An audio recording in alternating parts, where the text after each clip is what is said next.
Chapter 1. Stop asking, just draw. Chi stood in front of the glowing gate, her heart bursting with excitement. It was so hard, so incredibly difficult. She had finally made it to this day. Ever since she became a cross-world mission agent, she had traversed over 3,000 worlds, novels, TV dramas, beastmen, insectoid empires, interstellar realms. She didn't discriminate between worlds, nor did she pick and choose missions. Whether it was revenge, underdog triumphs, crushing scumbags, or romantic conquests. If it earned points, she would do it. Transmigrate?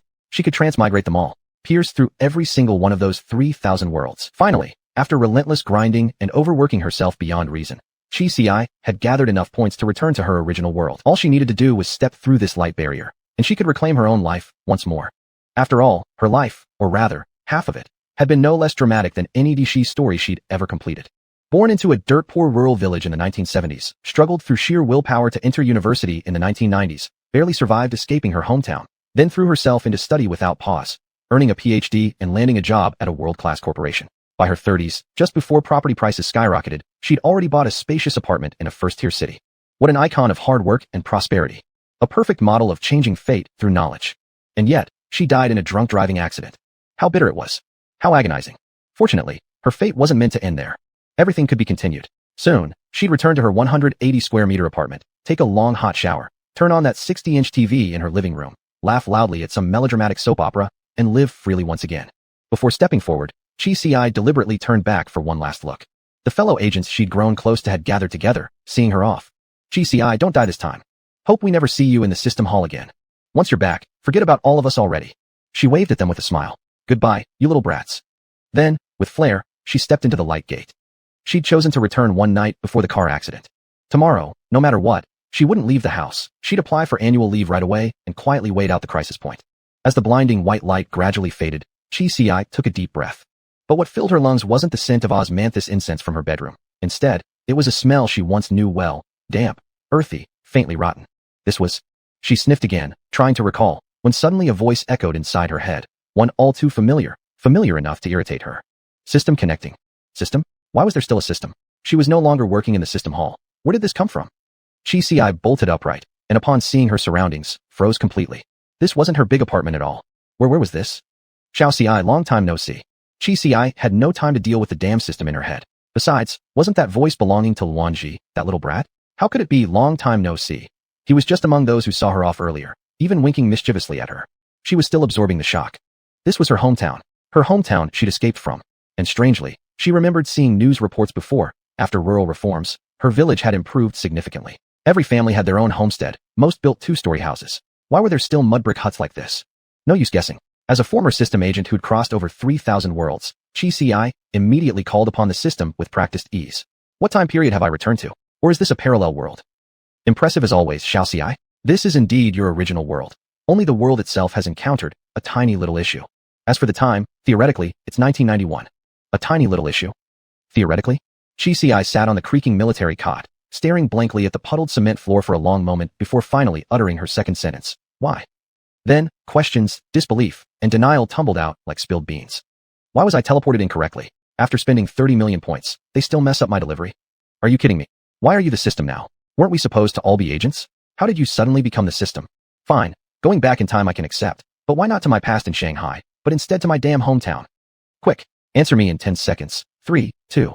Calm down, Xiao. The system didn't teleport you incorrectly. Luanji's voice remained as leisurely as ever, even as Chi was nearly frantic.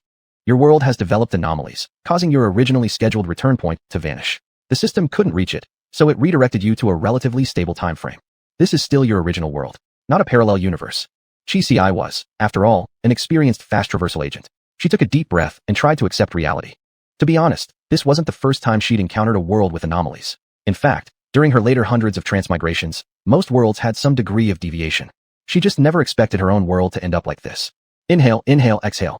The earthy smell unique to mud brick houses, mixed with the indescribable stench from somewhere in the old homestead, continuously assaulted her lungs, making her grow increasingly calm. And once calm, another thought struck her. Does this count as a failed return? Shouldn't my points be refunded? After all, she still had the system. Even a fool could guess the mainframe's intention. Give you the system. Go fix your world yourself. Fix it properly, and congratulations, you're back in your world for good. Fail to figure it out, and you come back to the system hall to keep working. I'll discuss it with the mainframe. Her 30 million points. Chi raged for a few seconds, but ultimately forced herself to calm down again. Since she still had the system, at least she wasn't completely in the dark. She still had support. Even if that support happened to be Luanji, that little brat. She and Luanji were agents from the same cohort, sometimes allies, sometimes rivals. Their relationship could only be described as a karmic entanglement. So what kind of cheat code do I have this time? Before she could finish, a middle-aged woman burst into the room, seemingly searching for something. She looked up, saw Chi Ci sitting on the bed, thrust out a calloused finger, and started yelling. What time do you think it is, still lying in bed? Get up and get to the fields right now. Who do you think you are, some spoiled young miss? Uft. This family doesn't feed useless freeloaders. Get out. Your second sister is heading to the fields. Go with her. Fields. Chi Ci curled her lip, looking at Miao Tsuwa, the woman who was her mother by biology, and her sarcastic instinct slipped out before she could stop it. What fields? Didn't that drunkard father of ours secretly sell our land to old Feng for booze money ages ago? Did you forget, or did you just wake up? You're the one who forgot how to sleep. Stop spewing nonsense and get out. Miao Tsuehua dared only yell from a distance at this unyielding third daughter. Unlike her second daughter, Chi Ci wasn't someone to tolerate abuse. She didn't care if it was father or mother. If she snapped, she'd really throw punches. Seemingly having found what she was looking for in the drawer, Miao Tsuehua shot Chi Ci a glare and hurried out of the room. Chi Ci remained silent for 3 seconds, then called out to the system. Luanji, pull up the world overview. Xiao Ci does not possess world overview in her item repository. Chi Ci frowned. Item repository. How do I get items? Buy them with points. She had 30 million points. Buy. Items are obtained through gacha draws. Gacha? What kind of gacha? Chi Ci widened her eyes. What ridiculous scheme was the mainframe pulling now? This one Tata. Luanji suddenly perked up. He snapped his fingers. Before Chi Ci could snap back at him. What the hell are you doing, showing off like that? Her consciousness was pulled into a familiar system space. Luanji stood in front of her, smiling sweetly and innocently. Truth be told, judging by looks alone, the brat was quite handsome. The long white hair gave him that Prince from Arisu novel vibe.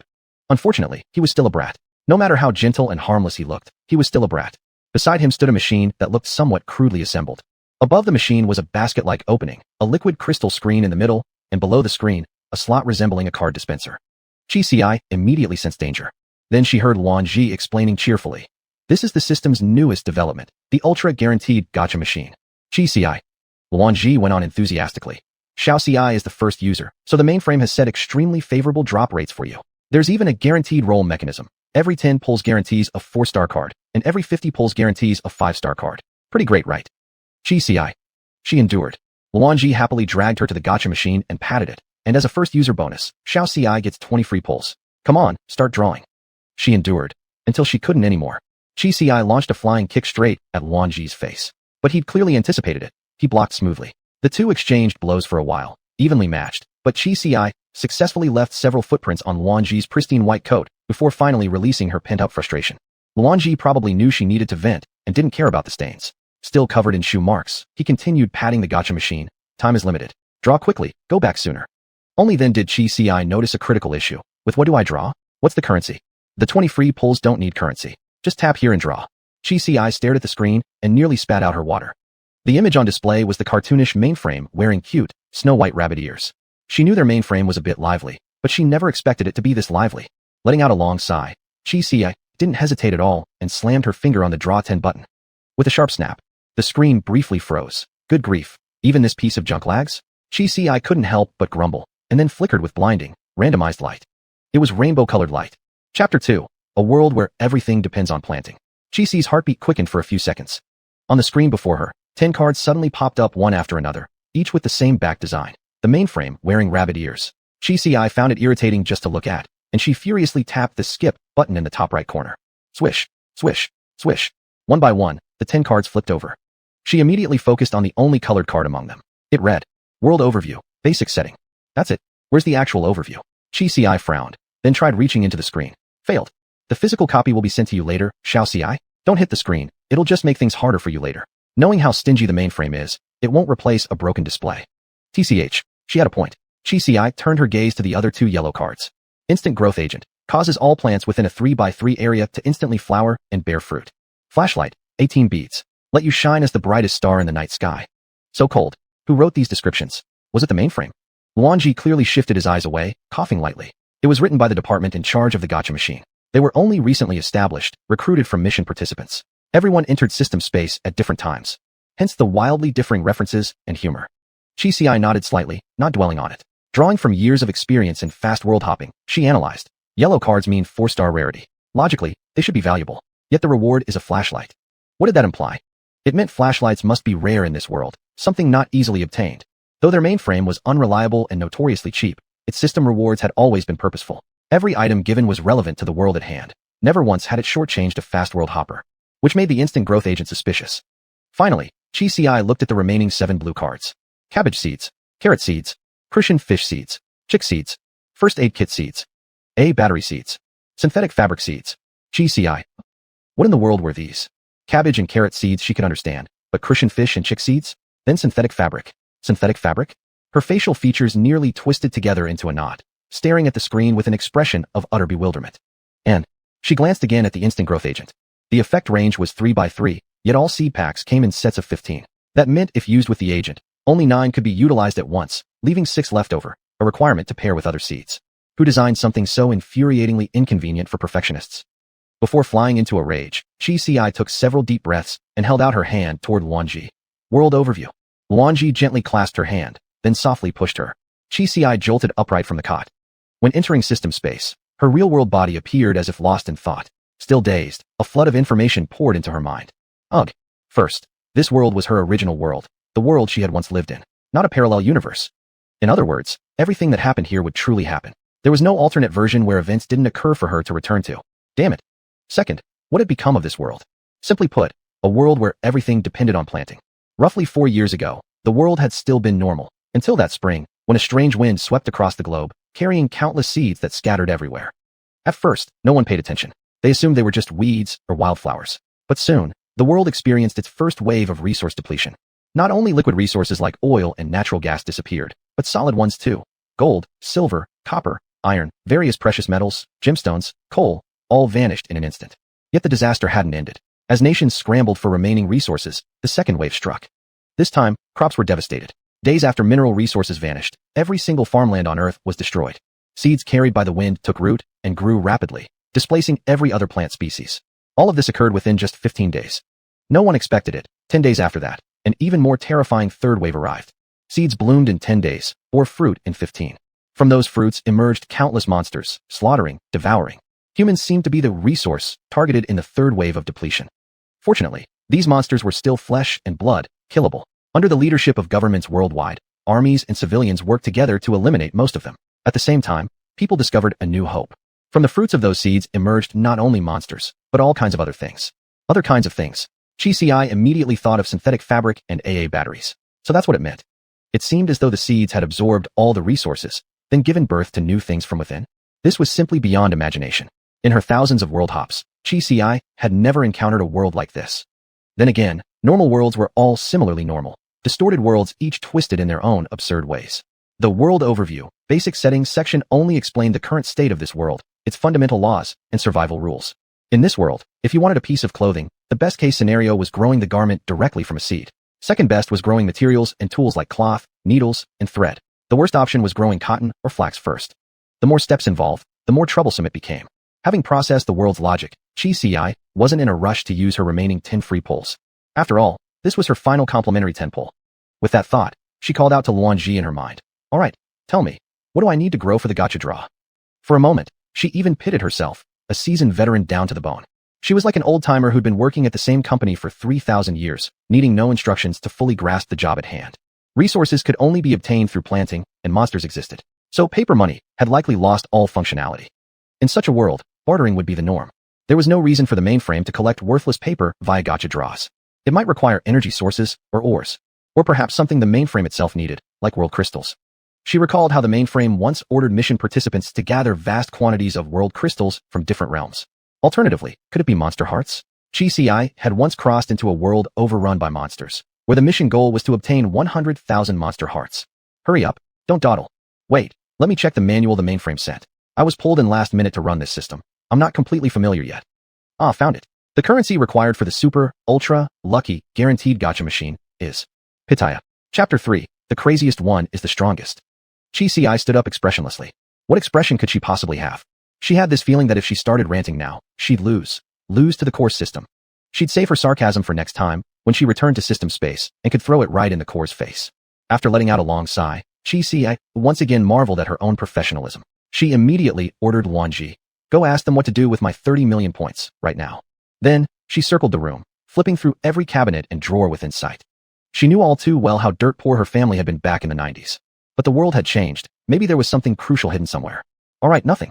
The cabinets held only threadbare, faded bed sheets and old clothes, all worn and baggy.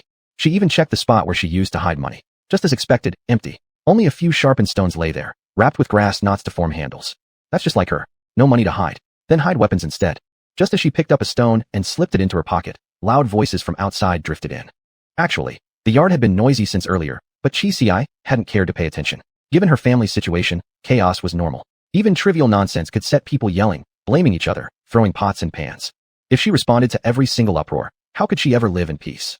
Yet just now, she caught the words "go die" sharp on her ears. And considering the monsters mentioned in the world overview, Chi couldn't afford to ignore it anymore.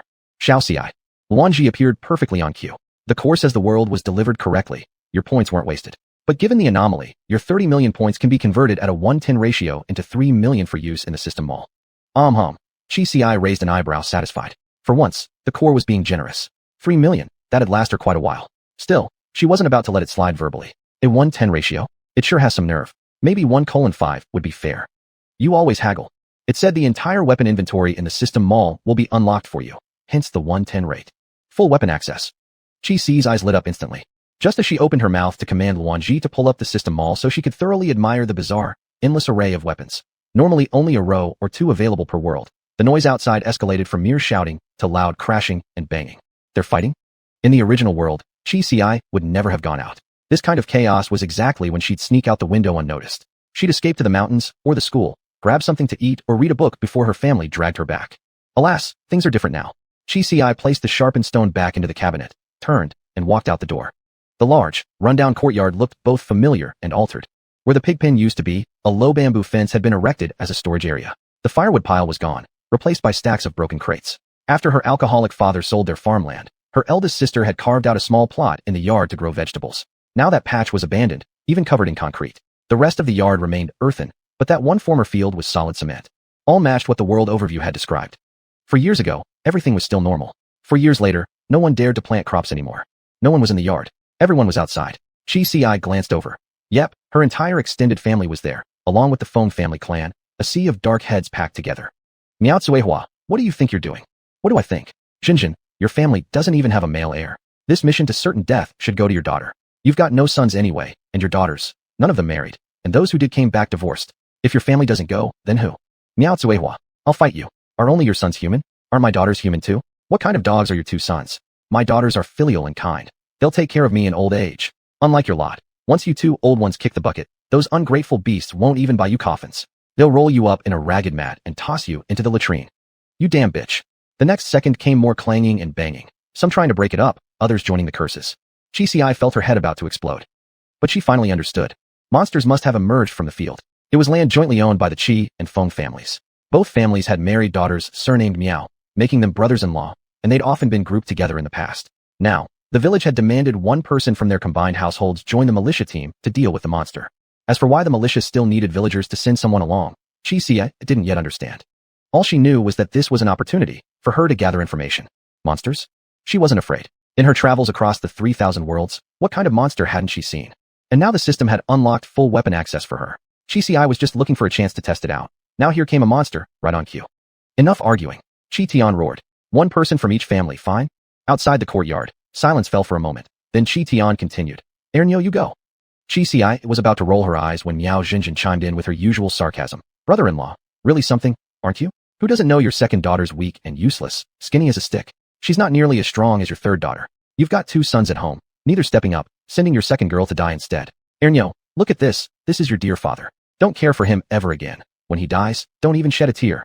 Miao Xinjin, if I don't curse you for 1 minute, you start acting like a bitch again, don't you? You're hitting me now. She started it, everyone saw it. Chi pushed open the courtyard gate. There, Miao Cuihua and Miao Xinjin were locked in a scuffle. Feng Yuqing tried pulling Miao Xinjin back, but got hit several times by Miao Cuihua. Her second sister, Chi Chu, was trying to hold back Miao Cuihua and also got struck a few times. Among the others, Chi Tian stood frozen despite seeing his wife beaten. Chi Shi, the eldest sister, watched her mother take hits and did nothing. And Chi Xiaobao cheered from the side. Ma, slap her. Chi strode forward and kicked Chi Xiaobao aside. All of you stop. The moment she stepped in, the air stilled for several seconds. Both Miao Cuihua and Miao Xinjin actually let go of each other. After all, Chi Ci, the third daughter of the Chi family, was a true demon incarnate. She repaid grievances instantly, preferred fists over words, didn't care who you were, and never forgot a grudge. If she couldn't win today, she'd keep coming until she could. In village disputes like this, as long as no one died, no one intervened. It was always the dominant household that decided. The barefoot feared not the shod, the reckless feared not the cautious. The craziest one was the strongest. And so, in the entire Dawei village, hardly anyone dared provoke Chi Ci. Xiao Ci. Only Chi Chu whispered timidly, calling her little sister. But before she could speak further, Chi Ci silenced her with a hand. No one else needs to go, Chi Ci said coldly. I'll go. Chapter 4 Click, Byware. As soon as these words were spoken, everyone's eyes widened, staring at Chi Ci. Chi Ci didn't bother with more explanations. She glanced around and realized the only one here worth talking to was Annie Feng's father-in-law, Feng Yuqing. Uncle, where is the militia team? Feng Yuqing first glanced at his wife Miao Xinjin's expression, then opened his mouth hesitantly. San Yo, you're only 16. This matter really doesn't require. Exactly, Miao Xinjin jumped in. How could a 30-year-old elder brother not go while making his 16-year-old younger sister go? What kind of nonsense is that? Now that she mentioned it, Chi Ci hadn't seen her eldest brother Chi Jing, nor her sister-in-law. I said I'm going. Chi Ci said firmly, well aware that reasoning with these people was pointless. The moment she showed any hesitation, they'd think they could push her around. If you keep arguing, I'll just have Sweetie Senior come with me. Feng Tian had been standing behind her father, watching the scene with indifference. Suddenly called out. Her face turned deathly pale, and she shrank back even further. Sanyo, I'm too weak. I can't go. I'd faint halfway there. Chi Ci ignored her. Instead, another thought occurred to her. Since she needed weapons, tagging along with the militia might not be wise. Better to check things out herself. Then tell me, where's the field? Though Chi Ci knew where her family's field used to be, given how drastically the world had changed, she couldn't rely on old memories. Feng Tian pointed without hesitation. Go straight down this path. Turn left at the intersection. Once you see the signboard, that's the warning line. The incident happened at A3 field. It belongs to our two families.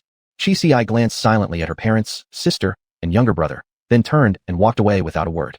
Only after she had disappeared into the distance did Feng Yuqing finally break the silence. Oh dear, did we actually let San Yo go alone? Tian, quickly fetch the militia.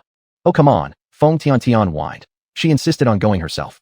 What do I have to do with it? Mom, my feet hurt so much from standing, I can't walk anymore. Alright. Miao Xinjin pulled her daughter close and scolded Feng Yuqing. Why are you sending my daughter off to run errands? You've got legs, go yourself. I'm taking my daughter home. She shot a glare at the Chi family. Truly, parents who don't care for their own daughter. A whole family of heartless beasts. With that, she linked arms with Feng Tian and strode away. Feng Yuqing looked at Chi Tian, sighed deeply, then set off toward the militia post. Surprisingly, Chi Ci's biological parents, Chi Tian and Miao Zuohua, didn't follow. Miao Zuohua mumbled under her breath. A girl who never works in the fields, doesn't even know where her own family's plot is. Eldest sister Chi Shi and younger brother Chi Xiaobao also acted as if nothing had happened, turning around and walking back into the courtyard. Only Chi Chu, after glancing between his family and Feng Yuqing's retreating figure, gritted his teeth and hurried after them. Uncle, I'll come with you. Chi Ci could have guessed with her knee that she couldn't count on her own family. As she walked, she called out to Luanji. Open the system shop. Immediately, a translucent screen appeared before her eyes, visible only to her. In the top right corner, 350,000 points sparkled brightly, delighting the heart. How did it increase by 50,000? I've converted my own points to you. Luanji's voice chimed in just then. So generous all of a sudden. We're cockroaches on the same ship. If you survive, I survive.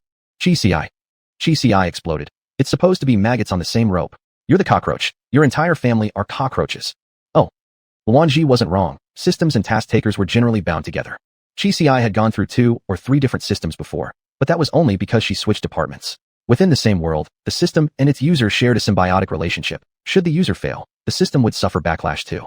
But why only 50,000? At a 10-to-1 conversion rate, did Luanji only have 5 million points total? Chi Ci remembered they'd entered the system hall around the same time to work for the main brain. This guy really was way too laid back.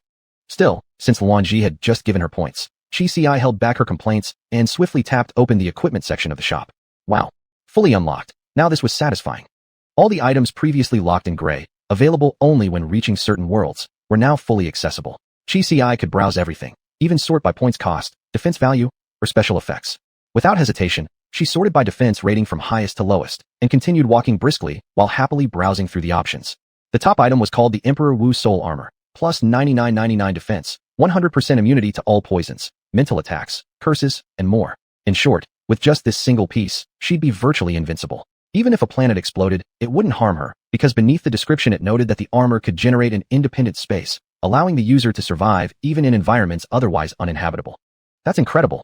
A wide grin spread across Chi Si's face, but the moment she saw the price, her smile dropped instantly. 1, 2, 3, 9 digits? This thing costs 200 million points. 200 million. What kind of tasker could possibly accumulate that many points? She had once been known as the top grind queen in system space, taking mission after mission without rest, barely spending anything. And still, she'd only earned 30 million, already the highest ranking among her peers at the time. 200 million? Might as well just rob the main brain blind. Muttering and cursing under her breath, Chi Si quickly scrolled down, skipping past the outrageously expensive gear that made her chest ache, searching until she finally found a suitably practical piece of armor. Elven Mithril Armor. Normally available only in fantasy worlds, its effects were relatively simple, pure protection, offering plus 200 defense. Since the monster in the field was something the militia could handle, and even allowed villagers to enter afterward, it probably wasn't some world-ending catastrophe. What Chi Si valued most about this armor was its complete coverage, full body protection from head to toe, with no gaps, not even at the tips of hair or fingers. It blocked blades, swords, axes, arrows, monster claws and fangs, magic, poison, fire, ice, meteors, everything. The exact attack thresholds it could withstand were clearly and meticulously detailed on the purchase page. When attack intensity exceeded 200, the wearer would begin to feel pain. Beyond 400, bones would fracture or shatter, though the armor itself wouldn't break. At 600, the armor would finally shatter and lose effect. Threshold warnings would be automatically delivered by the system upon wearing. 50,000 points. Though she winced slightly, this was a necessary expense. After all, what good were points if she didn't survive? Click, buyware. All done in one smooth motion. The next second, Chi Si felt a silvery glow briefly envelop her. At the same time, Wan Ji's voice echoed in her mind. Tasker has bound Elven Mithril Armor. Current threshold, 0. Bound, huh? Chi Si sighed inwardly. Looks like she couldn't upgrade it later and resell it. Seriously, what's up with the main brain being so stingy? She tapped over to the weapons section, which dazzled her even more. This time, however, Chi Si started from the cheapest options. After all, nobody could see the Mithril Armor, but weapons? Anyone could spot those. Her, Sanyo of the Chi family from Dave Village, suddenly pulling out a 12-barrel Gatling mortar would be way too suspicious.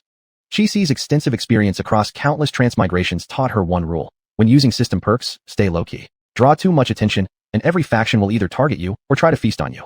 A basic handgun costs 200 points, 300 bullets cost 20 points. After just spending 50,000 on an expensive item, suddenly seeing values like 220 made Chi Si feel like she was getting away with theft. Calm down, calm down. This is exactly how consumer traps work. Swapping it in, Chi Si smoothly fastened the holster, though her coat didn't fully cover it. Not a big deal. This was the most common type of handgun. If questioned, she could just say she found it somewhere.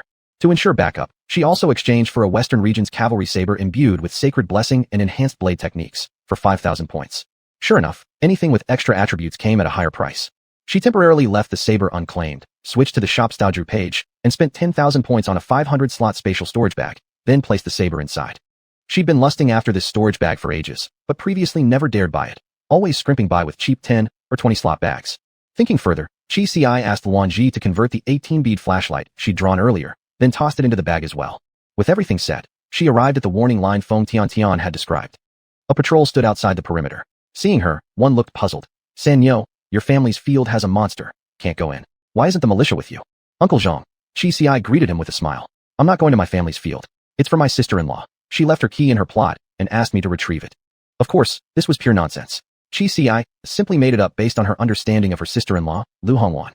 Since marrying into the Chi family, Lu Hongwan had never stopped doting on her birth family, caring more for her parents' house than her in-laws, rushing back home for even the smallest matter. If there was farmland, her sister-in-law would naturally prioritize tending to her birth family's plot. She'd come to the fields every single day without fail. And today, since her eldest brother and his wife were both absent, clearly her sister-in-law wasn't here either. Her good-for-nothing older brother certainly wouldn't accompany his wife to work in the fields. More likely, the couple had gone off somewhere together. Sure enough, Uncle Zhang on patrol didn't suspect a thing and lifted the warning tape for her. All right, just come back out soon. Chi Si still harbored a slight doubt. If there was a monster in the field, why allow anyone inside at all? But after walking just a few steps forward, she understood. Inside the cordon, the farmland was divided into several separate zones, each spaced considerable distance apart and enclosed entirely by chain-link fencing. The plots were no longer measured in mu like before, but instead in individual blocks. 1 meter by 1 meter, 1 square meter per block, and only 1 seed could be planted per block. Judging from the signs and schedules posted on the fences, each household owned 30 blocks across 2 zones, 15 in each. This ensured that if a monster appeared in one zone, the family wouldn't suffer total loss during the 15-day growth cycle. Within a month, they'd first plant in Zone A, then 7 days later plant in Zone B, creating an overlapping rotation for continuous harvests. It took Chi Si nearly 10 minutes to walk from the perimeter to plot A3, illustrating just how widely spaced the fields were. As she approached, she began to hear the monster's roars and the loud, frantic rattling of the chain-link fence being violently shaken. She double-checked her armor, tightened her grip on the gun, and slowly climbed up the earthen shooting embankment positioned beside every plot. Chapter 5 Haha, I've got a cheat code. The shooting berm was about 5 meters high. Standing atop it, Chi first let out a breath of relief. At least for now, she was looking down at the monster in the field. In the countless fast-travel missions she'd completed before, there had even been beasts towering dozens of meters tall. Compared to those, this 2 to 3 meter tall creature didn't stir much in her heart. How should she put it? At least this monster still resembled some kind of animal. It had powerful hind legs, thick forelimbs, broad palms, sharp claws, a relatively small head, and teeth that weren't particularly sharp, clearly not relying on bite force as its main weapon. That left only its claws as the threat.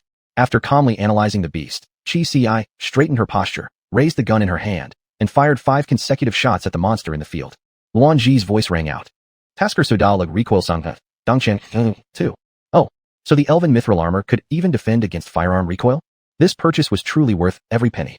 As for the threshold of 2, well, the recoil from this handgun wasn't extremely strong to begin with, and besides, Chi had long mastered the use of all kinds of weapons across her thousands of world crossings. It was just her current 16-year-old body that hadn't yet adapted, hence the feedback damage. Once she got used to it, even these 2 points of damage would vanish. These 5 shots weren't fired randomly, despite being rapid. 2 targeted the monster's eyes, 1 plunged into its mouth, 1 aimed at where she guessed its heart might be, and the last shot fired straight at its lower body. Those covered the 5 most likely weak points for nearly any monster. Unfortunately, the shots aimed at the heart and lower body had no effect whatsoever. Both were completely blocked by the monster's thick hide. Fortunately, the bullets aimed at the eyes and mouth pierced clean through the monster's skull. Oddly enough, even with its head blown open, the monster in the field did not fall. Instead, enraged, it wildly swung its robust forelimbs, attempting widespread destruction within the field. Attempting, because Chi noticed something else. The entire area contained 30 plots of farmland. The 1 plot that had birthed the monster had already reverted to pure soil, but the other 29 plots each grew a single seedling. No matter how violently the monster thrashed, whether with its sharp claws or powerful hind legs, it couldn't harm a single one of those seedlings. Truly strange. Even Chi, who had crossed over 3,000 worlds, had never seen anything like this. This was a bride's first time mounting the sedan chair. Unfortunately, the iron fence surrounding the field wasn't as lucky as the seedlings. After constant attacks and shaking from the monster, it had begun to loosen. Chi redirected her attention back to the monster. Based on her experience, if destroying the head didn't kill it, then the head was likely just decoration, probably fake. Its true vital point, or perhaps its actual core, must be hidden somewhere beneath that thick pelt. She holstered her gun and retrieved a Western Region saber from her spatial bag. This thing probably won't deal 600 damage in 1 claw swipe, right? Chi called out to Luanji. What do you think? Sorry, Xiao Ci, I don't have an installed combat power detection system. What a useless system. Chi clicked her tongue. Fine, screw it. I'm going all in. Judging from her extensive battle experience, a mere grunt-level monster like this wouldn't be that strong. Still, she pulled up the system shop interface. To her dismay, all healing items were locked. Then she recalled the first aid kit seeds requiring 15 units, and suddenly, everything became clear. They wanted her to grow her own supplies. Huh? Thinking again, Chi spent 50 points to exchange for a grappling hook. It was just a simple grappling hook, but what justified its 50-point cost was its incredible sturdiness and length. In worlds with agents, it could latch onto skyscrapers hundreds of meters high without snapping under gravity when someone jumped down. Chi tied one end of the grappling hook to the Western Region's saber. She wasn't stupid. If Luanji didn't have a combat power detection system, did she really have to test the monster's strength by smashing her own head into it? It was precisely this caution that had allowed her to dominate across 3,000 worlds and return victorious. Once secured, Chi swung the grappling hook. The saber spun several times in the air before being forcefully hurled at the monster trapped behind the iron fence. The distance wasn't far, and the throw came from higher ground, so naturally, the blade pierced the monster, carving a deep gash into its body. Good. No wonder this enchanted Western Region's saber cost 5,000 points. It actually worked. Chi pulled the chain back, retracted the grappling hook into her spatial bag, tightened her grip on the saber, climbed down from the shooting berm, dashed swiftly to the iron fence, grabbed the mesh with one hand, pushed hard with both feet, and nimbly scaled upward along the fence. Luanji spoke again. Tasker Sodal of barbed wire spike damage, current threshold, 2. Wow. She grabbed the barbed wire spike directly with her palm, and it's only 2? Looks like the elven mithril armor has pretty high standards for damage assessment. Well, considering this thing originally came with plus 200 defense, that makes sense. The monster's furious roar snapped Chi-Ci's thoughts back into focus. There was barbed wire above the field as well, but unlike the grid-like side panels, only horizontal wires were present overhead. Now certain that the Western Region saber could wound the beast, Chi-Ci decided to end this quickly. With a loud shout, she leapt down from above, slashing straight downward. The monster swung its arms wildly, trying to knock Chi-Ci away, but the saber's blade was faster than its claws. The rung flashed, an arm fell. Crimson blood gushed out. Chi Si rolled backward to evade, then lunged at the monster's flank, driving the blade deep into its lower back without hesitation. HNGH. Gritting her teeth, she shoved the saber outward with all her strength, feeling the sharp edge tear through the monster's internal organs. Filthy entrails and blood erupted together from the gaping wound on its right side. Without pausing even for a breath, Chi Si flicked her wrist, drew her gun, aimed straight into the open wound, and fired multiple shots upward into the monster's insides. Oh, so your hide is thick? So bullets can't get through? Tasker Sadal gun recoil damage, current threshold, 5. Her shooting posture was almost grotesque. Without the elven Mithrin armor, her right arm would have been rendered useless by now. Huh, but I've got cheat codes. A mere threshold of 5? It wasn't even enough to make Chi Si feel pain, let alone injure her. Letting out one final cry of agonized fury, the monster collapsed heavily onto the ground. As cautious as Chi Si was, she certainly understood the principle of cutting the weed at the roots. Without hesitation, she severed the monster's head, just as she was about to start digging into its chest cavity to see whether it even had a heart. The corpse on the ground suddenly emitted a faint green glow. Then, along with the body, the blood splattered across the field, and even the blood on Chi Si herself, all transformed into shimmering green light and quietly dissipated into nothingness. What? Not a physical monster? Frowning, Chi Si hadn't even had time to ponder what just happened when she noticed, in the spot where the corpse once lay, a pouch-like sac remained. Through its thin inner membrane, one could clearly see countless small, round objects packed tightly inside. Seeds? Chapter 6. The gun barrel was practically shoved into his mouth. Chi Si slit open the membrane bag. Seeds indeed. She poked at them with her fingers. All identical, each about the size of a chestnut, oval and slightly flattened. She couldn't even count how many were in the sack. One glance told her it was far too many to tally. As Chi Si was about to examine them more closely, she picked up the sound of approaching footsteps. The militia team must have arrived. With swift movements, she scooped 2 handfuls of seeds into her storage pouch. There were so many seeds, what difference would a few make? Surely no one would notice. There was still so much in this world that Chi Si didn't understand. She needed time to study it all properly. Chi Sanyu. Fresh off her fierce victory, Chi Si nearly twisted her ankle from the shock of that shout. Though she knew villagers had always called her that, her current mindset was somewhere between damn, I'm awesome and my combat skills are as sharp as ever, and I'm the same sister who once battled through 3,000 worlds, and suddenly being snapped back into Chi Sanyu felt like a harsh downgrade. Of course, she almost tripped. That kind of whiplash demanded it. So when she turned around, her expression wasn't pleasant, but it softened slightly when she saw who it was. Fifth uncle. Pai Lawu. He'd been a soldier before, but during the disaster he left the front lines to return to Dawei village for his elderly parents. By now, Chi Si was gradually regaining memories that truly belonged to her former self.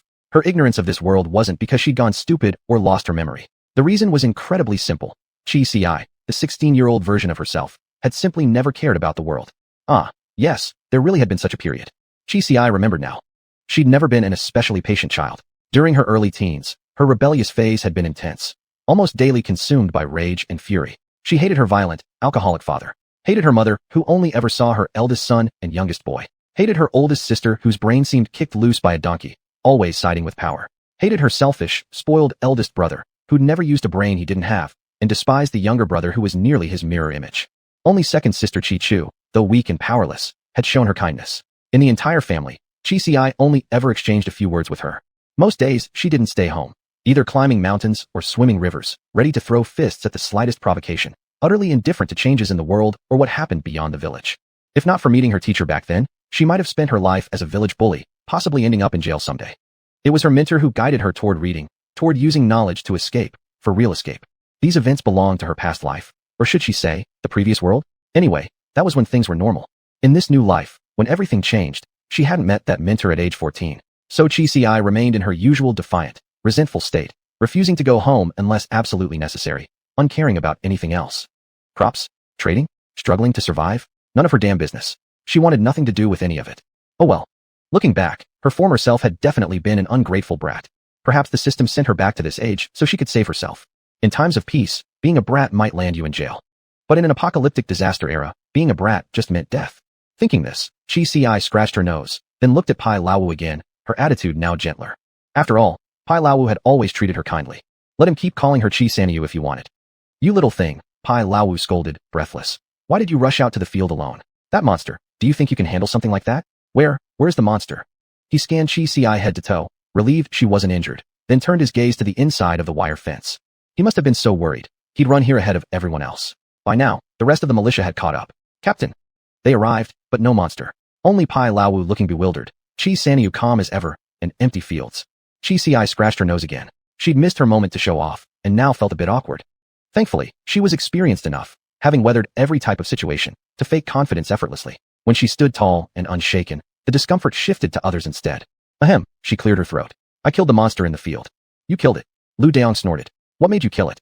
With what? Before he could finish, a pitch-black gun barrel was shoved right into his face. Chi Si smirked coldly. Wanna guess? Guess what?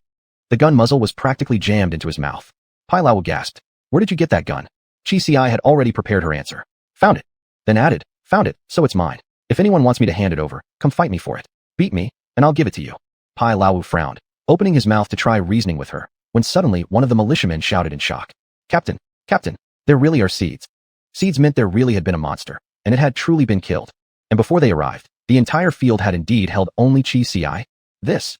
Pai Lao gave Chi Si a deep look, then stepped into the field. After confirming the seeds were real, he found it hard to describe his emotions. Shock, certainly, but also a flicker of delight. He was stunned that Sanyo, just a little girl, had single-handedly slain a monster. Yet he was also pleased. Such combat power joining the militia? From now on, what did Dawei village have to fear from monsters? Lu Daong had also seen the seeds in the field. His face shifted from green to white, and finally settled into a sycophantic grin. Amazing. Taking down a monster solo. You're truly something. Chi Sanyo, want to join our militia team? Once she joined the militia, she'd be under his command. Then, how he treated her later wouldn't be up to her anymore. It'd be Lu Daong calling the shots. Pai Lao added. Sanyo, once you join the militia, this gun will naturally be yours. Think about it, huh? Chi Si didn't answer whether she would join or not. Instead, she asked another question. How many people are in our village militia? Pai Lao assumed she was interested and quickly replied. 12 in total. I lead one squad. Daong leads the other. Chi Si casually swept her eyes across those present. 12 people exactly. So the entire militia had come out for a single monster she'd easily killed alone. Of course, that didn't mean the militia was weak. It just proved she had an advantage. When I came out earlier, Chi Si said, my mom and aunt were yelling at each other, each trying to get the other's family to come sacrifice themselves. So I wondered, if we have a militia, why do families still need to send people out? Lu Daong couldn't hold back. You really don't know anything, do you? Well, fair enough. So Chi Si I didn't scold him, just waited for Pai Lao to explain. Pai Lao sighed. Listen, kid, let your uncle handle getting these seeds back first. Chi Si nodded. The militiamen busied themselves gathering seeds and inspecting the damage to the wire fence. Once everything was done, Pai Lao told Lu Daong to lead the group back first. Daong wasn't exactly smooth with words. If he got into another argument with Sanyu later, how could he possibly recruit her? Chapter 7. She won't settle for an amateur team. Chi Si threw one doll. These seeds, where are they delivered? Pai Lao knew she didn't understand anything. So he explained, we keep a portion in the village, and the rest is sent to the county in exchange for grain. With just the amount of farmland our village has, we couldn't even feed a single family. After all, the crops grown from these seeds now produced not only food, but all things in heaven and earth. One district contained 30 plots. If luck was bad, there might not be a single grain harvested from all 30. For a small village like Daya Village, grain was more important than anything else. After that came weapons and equipment. Anything beyond those, no matter how advanced, was meaningless. Do we have to go to the county town for every exchange? Chi Si asked. Can we go every day? If it's a state collection, exchanges happen once every 15 days, Pai Lao said. The village has a fixed cargo team for that. But if you want to buy or sell things on your own, you can go every day. Still, the county isn't close. It's over 100 kilometers away, so you need a vehicle. Right now, only the cargo team owns one large truck and one pickup. When they're not running shipments, anyone can request to use them, but you have to cover the round-trip costs yourself. Costs. Ever since the disasters, currency had lost all value. During the first 2 years, the government had tried desperately to preserve the credibility of money, but after several major cities were destroyed, cash eventually became worthless paper. All trade now relied solely on bartering. Chi Si had never conducted a transaction herself, but by common sense, in this world, the only real hard currency would be grain or weapons. Weapons weren't easily obtained by ordinary civilians, and rather than risking public safety by circulating them in the market, it was better to turn them in to the state for seeds, or at least keep them for personal defense. Besides that, medicine and energy sources, such as batteries, were likely tradable too. And coincidentally, Chi Si's card drops included food, medicine, and batteries. Too convenient, as if calculated perfectly by some central system. Got it, Chi Si said, steering the conversation back to the militia. At the mention of this, Pai Lao sighed. Truth is, our militia is severely understaffed. These 12 people, we barely scrape them together. Luckily for us, Day Village hasn't seen any world-ending monsters yet. With just a dozen of us, we've managed to hold our own. But before every battle, we're never sure if we'll have enough hands. We end up pulling in extra villagers on the spot, but when it comes to other people's fields, most don't want to come, saying it has nothing to do with them. How can it have nothing to do with them? Chi Si frowned. If a monster really breaks out, won't everyone in the village die? If only everyone thought like you. Pai Lao replied bitterly, but they don't listen. After all, no such disaster had truly occurred yet, nor had the entire village ever faced a collective crisis. So naturally, the villagers assumed it wasn't their problem. Everyone sweeps snow from their own doorstep. None care about frost on others' tiles. Pai Lao Wu could still sympathize. In times like these, just getting a meal and staying alive is hard enough. So we decided among ourselves, whoever's field spawns a monster, that family must send someone to help. In the past couple of years, no one's died, though broken arms and legs aren't uncommon. After hearing Pai Lao Wu's explanation, Chi Ci could only conclude that the people of Daya Village were incredibly lucky, fortunate not to have encountered truly deadly monsters. San Yo, if you join the militia, our village would be much safer. What do you think? Chi Ci didn't want to. She wouldn't join the militia. Look at Lu Dayong's condition. Look at how the 12-man militia had to split into 2 squads. What else needed explaining? Even within the militia, unity was lacking. An amateur team like that would only drag her down. She didn't need it. Rather than being constantly restricted in the militia, she'd rather operate alone. Uncle Wu, I won't be joining the militia, Chi Ci said, placing a hand on Pai Lao Wu's arm. Don't rush me. You hear me out first. I'm saying no to joining the team, not to helping. You know me, Uncle Wu. Since I was little, I've never listened to authority. Who else but me holds the title of #1 troublemaker in this village? Pai Lao Wu gave a bitter smile. The girl did have self-awareness. I didn't even listen to my deadbeat old man, let alone anyone else. If someone thinks they can control me, they're dreaming. But although I won't join the team, if a monster appears in someone's field again, don't bother calling other villagers. They'd just be extra corpses. Come straight to my house. Since I have the ability, I won't back down from this duty. Pai Lao Wu weighed her words carefully. She wasn't wrong. This girl really was difficult to manage, and then there was Lu Dayong in the team. De Yong was the village chief's son. Now that village officials were no longer appointed by the state, if the old chief passed on, there was a good chance Lu Dayong would be the next in line. If conflict truly arose between him and Chi Ci, who should Pai Lao Wu side with? And who would he inevitably offend? Either way, it would be difficult. Still, Chi Ci's proposal wasn't bad. But then again, would she really do this without expecting anything in return? Calling on you every time. Wouldn't that be too much to ask? Chi Ci smiled slightly. Talking to someone sharp-minded really saved time. I understand the principle of, when the lips are gone, the teeth feel the cold. Besides, our village is so poor. If you wanted to give me something, I doubt you'd even have it to offer. How about this? Every time we defeat a monster, I take a portion of the seeds. Pai Lao Wu asked, how much? Chi Ci recalled the number of seeds dropped by the previous monster, probably 1 or 200. She wasn't sure whether the quantity dropped was related to the monster's size. She pondered for a moment. A quarter. Pai Lao Wu considered it carefully. What held the most value in exchange for grain were resources, precious metals, copper, iron, steel, and such. Next came various technological items. He couldn't name them, but the county government accepted them all. Seeds ranked last. 100 seeds could only be exchanged for 10 gene of rice, 10 gene of tubers, and 5 gene of vegetables. Typically, half the seeds obtained from monsters were kept within the village. When villagers needed to plant, they would apply to the chief for them. This rule existed to prevent reckless individuals from planting haphazardly, which might lead to more monsters emerging and endangering the entire village. The remainder was split. Part went to the cargo team, part to the militia, and what was left was distributed among the villagers, split evenly between 2 households. Honestly, extracting anything extra from that already meager share to give to Chi Ci would be extremely difficult. It was far simpler just to give her the seeds directly. Fine. Pai Lao Wu decided firmly. After all, the militia was the one fighting the monsters. How many seeds they reported handing over, it was ultimately up to them. Chi Ci smiled. All right then, it's settled. By now, they had reached the edge of the warning line. Chi Ci immediately spotted her anxious second sister, Chi Chu. The other woman saw her too. Senyo, are you okay? Standing beside Chi Chu was Feng Yuqing. Seeing that Chi Ci was unharmed, he let out a sigh of relief. All right, let's head back. Aside from these two, no one else from the Chi family had come. Chi Ci silently sneered inwardly, but spoke gently to Chi Chu and Feng Yuqing. Second sister, old uncle-in-law, you two go back first. She wanted to find a secluded place to test the seeds and growth agent the system had given her. Chapter 8. Well, that's quite the discount. Although Chi Chu was worried about Chi Ci, she also knew that her younger sister had always been impossible to control. If she said she wouldn't go home with her, then no amount of persuasion would do any good. Feng Yuqing understood even better, but as long as Chi Ci returned unharmed and in one piece, he wasn't too concerned. After all, she wasn't his own daughter. After saying goodbye to everyone, Chi Ci darted into the mountains like a shot. She might be clueless about global affairs, but she knew this mountain behind the village inside and out. Though, truth be told, this mountain wasn't quite the same as it used to be. Once covered in lush forests, this area had never technically been designated forest land. There was no forestry bureau, and timber exports weren't their main source of income. Back in the 1980s during the planned economy era, everything on the mountain belonged collectively to the community and was distributed by the collective to individuals. Later, after reform and opening up policies took effect, it shifted to individual contracting. It was said the soil was excellent, suitable for fruit trees, bamboo groves, slash-and-burn farming, fenced animal pens, or digging ponds for fish farming. But now, the mountain was completely bare.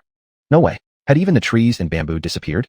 Chi Ci made her way to a ditch. It used to count as a wild pond where she often came to catch fish to eat. Sure enough, There wasn't a single fish in sight. She waded in and searched for a long time. Not only were there no fish, but not even a snail or crab could be found. Even though she'd already defeated monsters, and the seeds dropped from the monster's membrane sac were still inside her storage bag, it was only at this moment that Chi truly, deeply felt how completely different her world had become. Xiao. Sensing her mood, Luanji softly comforted her. The main brain said that since the gacha machine just launched its server, they're running some promotions. Normally, 10 dragon fruits get you 10 pulls, but now 8 dragon fruits can get you 10 pulls. The event lasts until the end of the month. Chi. Oh wow, thank you so much. What a huge discount indeed. Honestly, it worked, at least a little. Distracted by Luanji, Chi's melancholy vanished entirely, replaced by a single overwhelming thought. She needed to get her hands on some dragon fruits. Dragon fruit, a cactus family plant. Since it was a plant, obviously it had to be grown. Nowadays in this world, aside from children being born from mothers, absolutely everything else had to be cultivated. As someone who grew up in the countryside, Chi might not have been active in farming lately, but if she had to do it, she wasn't completely ignorant. She pulled up the system item list. Great. Every single one locked. Unsurprising, main brain. Luanji, I want to pull cards. Since the main brain had given her world knowledge and growth enhancers when she needed them, it stood to reason that whatever was in these 20 free pulls must have been arranged by the main brain. If not, she'd just march down the mountain, steal her family's hoe and shovel, and come back up to start planting. Alright, Xiao. At the mention of card draws, even Luanji's normally calm voice carried a hint of excitement. The next second, Chi found herself standing in the card draw room. Luanji remained that pretty yet infuriating white-haired brat, and the gacha machine remained exactly as it was. This time, Chi was far more skilled at the process than her first attempt. Tap to draw. 10 pull. Ding ding dong. Rainbow lights. Of course it was rainbow lights. Chi pursed her lips. The main brain really hadn't changed its ways. She shifted her gaze back to the screen and pressed skip. This time, she even got 2 colored cards. The Emperor's golden hoe. Of course the Emperor uses a golden hoe when working the fields. It's simply better than any other hoe. Chi shivered. What a cold joke. What an old meme. Phoenix brand bicycle. Got long legs? Then you can ride. Phoenix Express. Mission accomplished. Ignoring the description, Chi couldn't help but feel delighted. With a bicycle, trips to the county town would be much more convenient. Dahi village wasn't big. If she applied for a pickup truck in the village, the whole place would know within minutes. Never mind others. Even her own bizarre family would drive her insane with questions. There were 2 yellow cards as well. One was once again growth enhancer. For Chi right now, this was absolutely essential. No matter how many she got, she'd welcome them all. As for the other, fighting power detector coupon, half off, a full 50% off, cold discounts slapped haphazardly across your face. Chi. Seriously? It's just a fighting power detector. Why not just give it to me straight away? Chi raged. Beside her, Luanji stared at her with longing eyes. Xiao, it's a fighting power detector. He wanted it. He wanted it so badly. With this, he could instantly detect a monster's combat strength and compare it against Chi's armor. It was a crucial piece of equipment. Just wait. Chi furiously flipped through the remaining 6 common cards. 15 pig seeds. 15 potato seeds. 15 bygone seeds. 15 high-quality charcoal seeds. 1 complete set of stainless steel cookware seed. 50 system mall points card. Chi, I didn't even feel like complaining about those seeds anymore. Complaining all the time was exhausting, mentally and emotionally draining. So what if it was pigs? What was wrong with growing pigs from the ground? What was wrong with growing a full set of stainless steel cookware straight from the soil? But that last one, system mall points. Luanji quietly stepped backward, hoping to avoid getting caught in the blast, when Chi inevitably exploded. She still had a gun on her, after all. Surprisingly, though, after waiting for quite some time, Chi didn't get angry at all. Why would she be mad? She was thinking about something else entirely. Actually, yes, exactly. What would happen if she ran out of system points in the mall? She had actually thought about this before. Points for taskers like them were only settled after completing a mission and returning to system space, calculated based on mission performance and any side tasks assigned by the main brain. Other than that, there was absolutely no other way to earn points.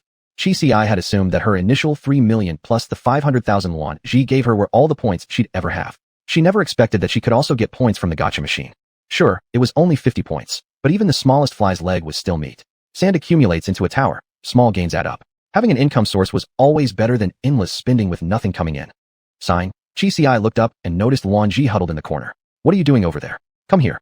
I'm going to buy you the combat power detector. The system mall was naturally accessible within the main brain space. Chi merely called for it, and instantly, a transparent crystal panel appeared before her eyes. Combat power detector, right? It was located in a separate system upgrade shop, which also contained many flashy, frivolous items. Chi deliberately ignored them all. If there was a discount coupon for the combat power detector, maybe there were others too. Who would pay full price when discounts existed? Only a fool wouldn't take advantage. Alright, combat power detector. Found it. 500 points. With the 50% off coupon, that made it 250. Chi. Luanji, the main brain says you're a complete idiot. Chapter 9. So speed was literally fast forward. Luanji. Luanji showed no emotional fluctuation at all. 250? Fine. Let it be 250. As long as he could install a combat power detector on him, being 250 wasn't necessarily a bad thing. Watching Luanji's blissful expression, Chi Ci let out a helpless sigh and exited the system space. Upon returning, her first action was naturally to redeem the Golden Hoe. The Golden Hoe came without any specific numerical description, only labeled as good to use. Chi Ci didn't rush to use it immediately. She glanced around the secluded hollow where she had chosen to work. After all, only such terrain featured natural ditches. Earlier, near the village fields, she had noticed a hand-operated water pump at the entrance, a common rural tool for drawing water. Also, in the corner of her own field near the chain-link fence, there stood a large water vat with a gourd ladle on top. This indicated one important thing. Even these bizarre seeds would need watering after planting. She wasn't sure whether soil fertility would affect seed growth, but either way, Chi Ci lit a fire. She removed gunpowder from a bullet, struck sparks by clashing the grappling hook against a stone, ignited the powder, and created an ember. Using it, she burned off the wild grass, then turned over the soil with her hoe, crushing small stones in the process. That's when she realized, this really was a golden hoe, undoubtedly high quality. Although gold, in theory, is a relatively soft precious metal utterly unsuitable for farming, the item provided by the system must have been enhanced with some special properties. It made tilling incredibly easy, even crushing smaller rocks directly with the blade. Now that she thought about it, Chi Ci narrowed her eyes. They said everything had disappeared, but stones were still here. Were they not counted as resources? Did only things recognized as resources vanish from the world? While working efficiently, the Golden Hoe truly made labor effortless, she pondered. Before long, she had cleared 9 plots. She sized them according to those in the village. If everyone did it this way, there must be logic and experience behind it. Also, based on the effective range of the growth agent, which covered 1 meter by 1 meter, she arranged them in a 3 by 3 grid. She didn't make it too refined, not like the villagers who laid stone paths between each plot. Instead, she kept it simple, 3 meters by 3 meters total, ensuring coverage within the growth agent's range. Now the land was ready. Next question, what to plant? She had both ordinary mystery seeds and the guaranteed rare seed from her draw. A total of 10 bottles of growth agent. Should she gamble on regular seeds yielding dragon fruit? Or play it safe and grow edible staples first? Speaking of which, the pig and crucian carp seeds each came in sets of 15. The fish weren't a problem, they could be eaten later, but what about the pig? Luanji, does the storage bag have refrigeration or freezing functionality? Luanji remained silent for a full 30 seconds before finally replying. It's available in the system upgrade menu. Figures, he'd have to go check it himself. But then again, Luanji was originally a tasker too. This was his first time running a system. It was understandable that he wasn't very skilled yet.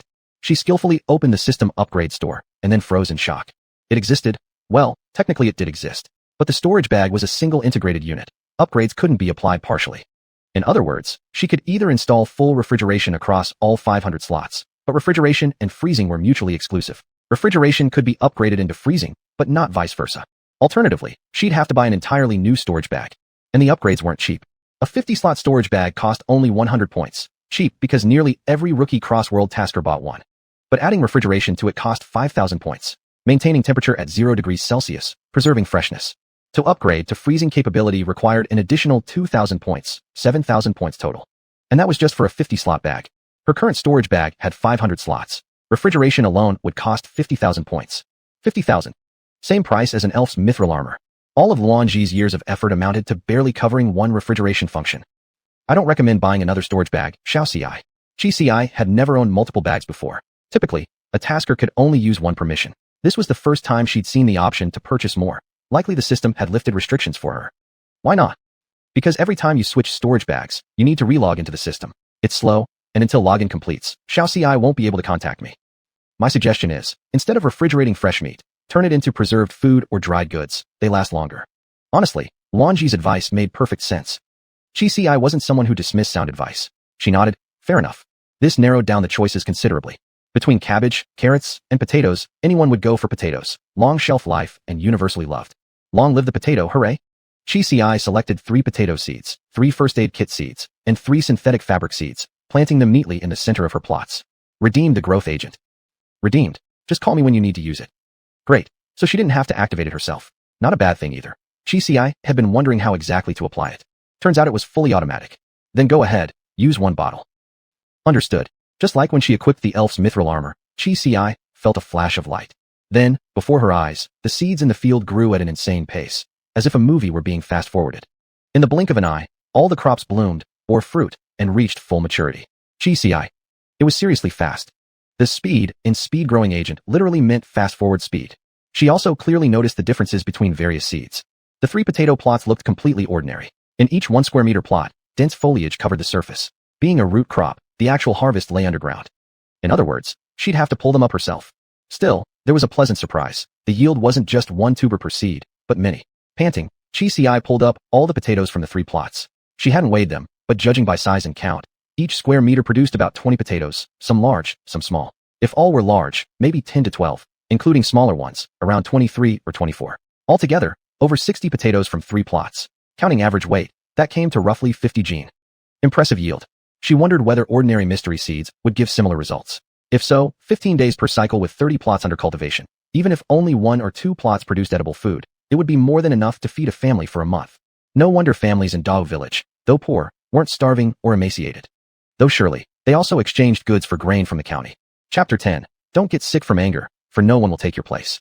Chi had only come this time to test out farming conditions and hadn't prepared any sacks. Fortunately, she still had her spatial bag. Although the spatial bag was divided into slots, each slot could expand or contract to a certain degree. Otherwise, her 300 bullets would occupy 300 separate slots, which the mainframe generally wouldn't be so unreasonable about. After dumping all the potatoes into her spatial bag, Chi turned toward the other 2 harvest batches. These were different from the potatoes. Both were wrapped in the same kind of membrane sacks left over from the monsters they'd killed earlier. Using her horse knife, Chi slit open the middle row of one membrane sack, and out dropped a first aid kit. One plot yielded just 1 box. Yet the contents inside were remarkably comprehensive. From special medicine for treating cancer to ointments for athlete's foot, it was all there. This wasn't so much a first aid kit as it was a mini pharmaceutical cabinet. Chi. She had nothing to say. She'd given up trying to make sense of anything logically. This damn world had no logic at all. And these seeds were provided by the mainframe, not naturally occurring in this world. There were likely personal additions mixed in by the mainframe itself. Just go ahead and say thank you to the mainframe already.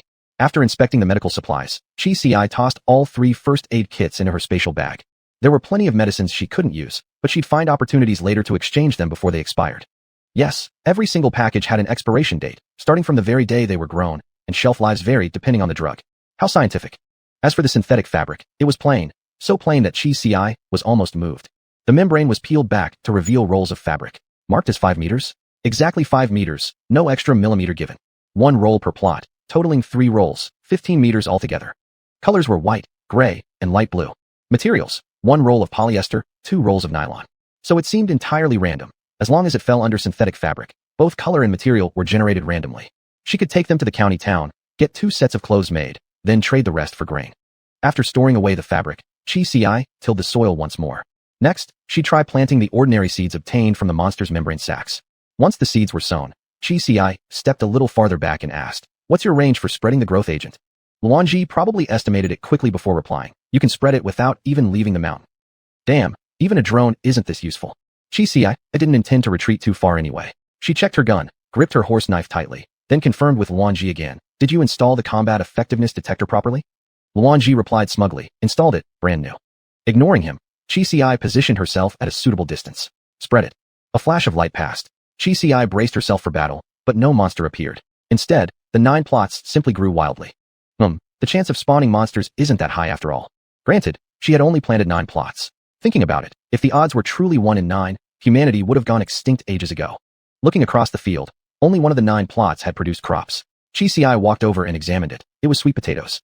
Fine enough. All storable root crops. And the yield was significantly higher than potatoes. In each square meter, dozens of vines intertwined thickly. Once the vines were pulled up, clusters of fruits lay beneath. Chi roughly weighed it. The yield from just 1 plot must have been around 40-something pounds. After collecting the sweet potatoes, Chi began checking the others in order. Through the membrane sack, she couldn't see what was inside. With a mix of anticipation, she cut open one sack. And out fell 10 pairs of slippers. Chi. Slippers? 10 pairs? Are you freaking kidding me? All identical dark blue bathroom slippers. Don't get angry. If you fall ill, no one will take your place. She took several deep breaths.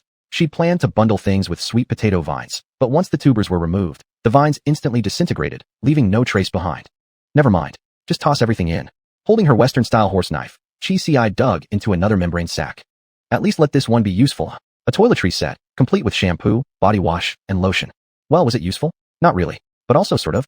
Whatever. Into the spatial bag it goes. In less than half an hour, Chi finished sorting all 9 plots. Besides the sweet potatoes, the only other item remotely useful was a radio, powered by AA batteries, that actually came with its own batteries when emerging from the membrane. Truly considerate. Chi adjusted the frequency and unexpectedly picked up 3 channels. One was the national broadcasting station, another was from City A, which originally administered Day Village, and the third was unclear. Only faint sounds could be heard, as if something was being played. The other harvest was a set of wooden planks, 10 pieces 1 meter long, and 10 pieces 2 meters long, all 15 centimeters wide and 5 centimeters thick. The emergence of these was rather magical. There was no way to tell from the membrane sac that it contained 2-meter-long objects. The moment it split open, the planks tumbled out, nearly hitting Chi-Si's foot. Not that it would have hurt. She was wearing armor. So that was it. Apparently, larger items were grown this way. There was absolutely no science behind it. Perhaps the mainframe didn't demand a logically sound explanation at all. It just needed this world to keep running. That was exactly how Chi saw it. As a missioner who had seen over 3,000 worlds, she had long understood that if something existed, it simply did. There was no point in forcing explanations based on one's narrow experiences. After packing everything away, Chi glanced at the sun. It was over 100 li from Day Village to the county town. Riding a bicycle there was doable, but by the time she returned, night would have fallen. In this strange world, being outdoors after dark was likely unsafe. Even though Chi had means of self-defense and wasn't afraid of bandits, those who became bandits were usually people with nothing left to lose. Between Day Village and the county town, there were several other villages. Later, during the nation's new rural development campaign, some small villages had merged into one. Still, those villages probably wouldn't welcome outsiders easily. Who could say whether someone was good or evil? Although she really didn't want to go back, spending the night on the barren mountain, where not even a single tree stood and wind cut through from every side, was too reckless, even for her. From her spatial bag, she took out some sweet potatoes and stuffed them into a sack. She now had sacks, an entire stack of 50, and carried them back to the Chi household. Before even reaching the courtyard gate, she heard loud quarreling inside. This was normal. Her family never spoke calmly. Communication was impossible without arguments, and honestly, arguments made communication even less possible. In this household, communication wasn't the goal. The only goal was for one side to overpower the other. Chapter 11. All just poor. The room, once noisy with chatter, fell silent for a brief moment as Chi entered. As always, Miao Tsuehua was the first to lash out. After all, she was Chi-Si's mother, and that identity gave her the confidence, no matter how rebellious Chi might be, that she could still assert dominance over her daughter. By moral standards, perhaps she was right. You finally decided to come back? Wandering around outside all day long. Now that you think you've got some skills, you forget your own name, don't you? No one eats until you show up. Do we have to wait on you like you're the family ancestor? Chi-Chu opened her mouth slightly, as if wanting to say something, but in the end, didn't dare utter a word. Chi glanced at the table. There were only coarse grains, 2 or 3 plates of plain vegetables, and something resembling dried fish. She said, resembling, because only half of a small fish head remained on the plate. There was no way to tell if any other dishes had been served. Before coming home, Chi had already roasted 2 sweet potatoes in the field using leftover embers from the fire pit. She hadn't expected to eat at home anyway. Back when her family was poor, and they still were, meals were always prioritized for the 3 men, Chi Tian, Chi Jing, and Chi Xiaobao. Whatever remained would go to Miao Tsuehua first, then maybe a little scrap for Chi Sure to snatch. As for Chi Chu and Chi, the 2 sisters, going hungry was routine. So from a young age, Chi had learned that if she was hungry, she'd better go into the mountains to find food. There had never been a guaranteed bite for her at home. Thinking this through, Chi chose not to argue with Miao Tsuehua. In the past, she might have shouted back. But now, she was Nuahilu Chi, the woman who had survived and thrived across 3,000 worlds. What use did she have for petty verbal victories? It was better to let Miao Tsuehua speak her mind. The more she despised Chi, the better, because that played right into Chi-Si's plan, leaving home. The Chi family was nothing but a burden. How could she possibly spend energy dealing with them while fighting monsters, farming, trying to acquire dragon fruit, and uncovering the truth behind the world's transformation, for both herself and the main brain? It wasn't worth it. The best course of action was to leave home. The reason she didn't simply split off the household was because she was still too young. Household division wasn't even an option for someone like her, a daughter. And besides, what was there to divide in this destitute household anyway? How should she start the conversation about leaving? Chi pondered. Then she looked again. Her eldest brother was here, but his wife wasn't.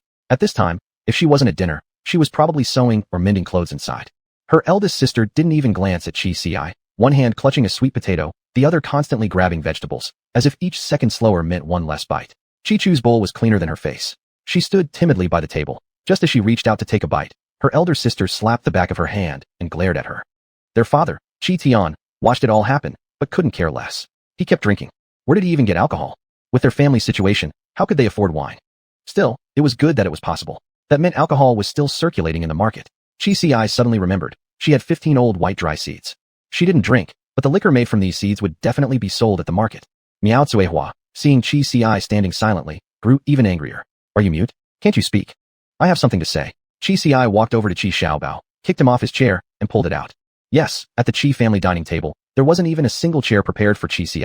According to Miao Tsuehua, this little slut never comes home anyway, always out gallivanting.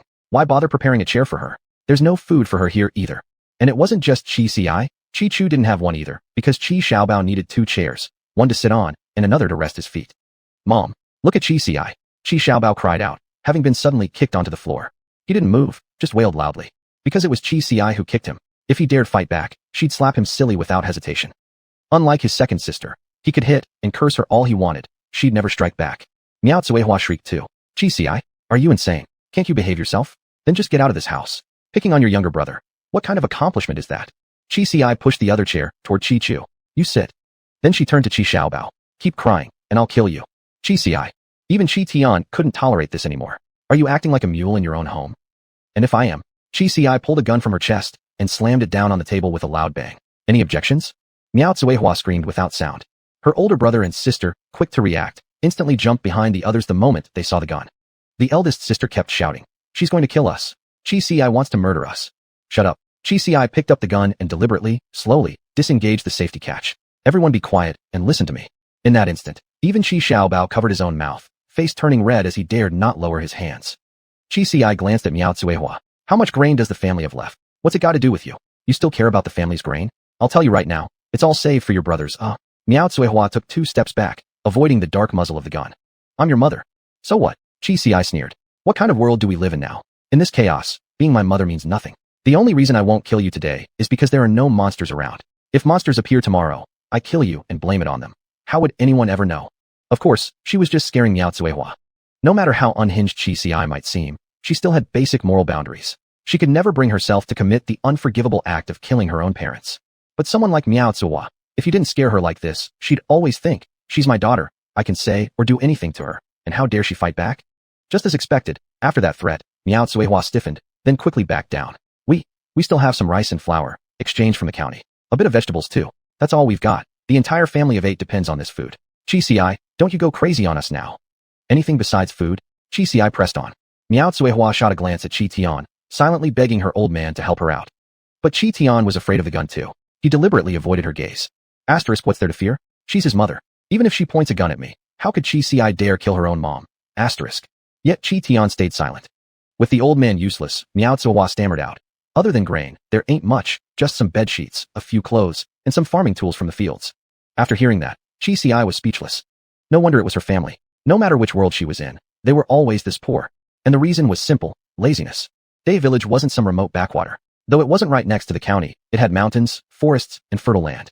Most families here lived modest but secure lives, enough to eat, enough to survive. Even her Aunt Miao Xinjin's household was doing better. Chapter 12. Not even as good as a potato.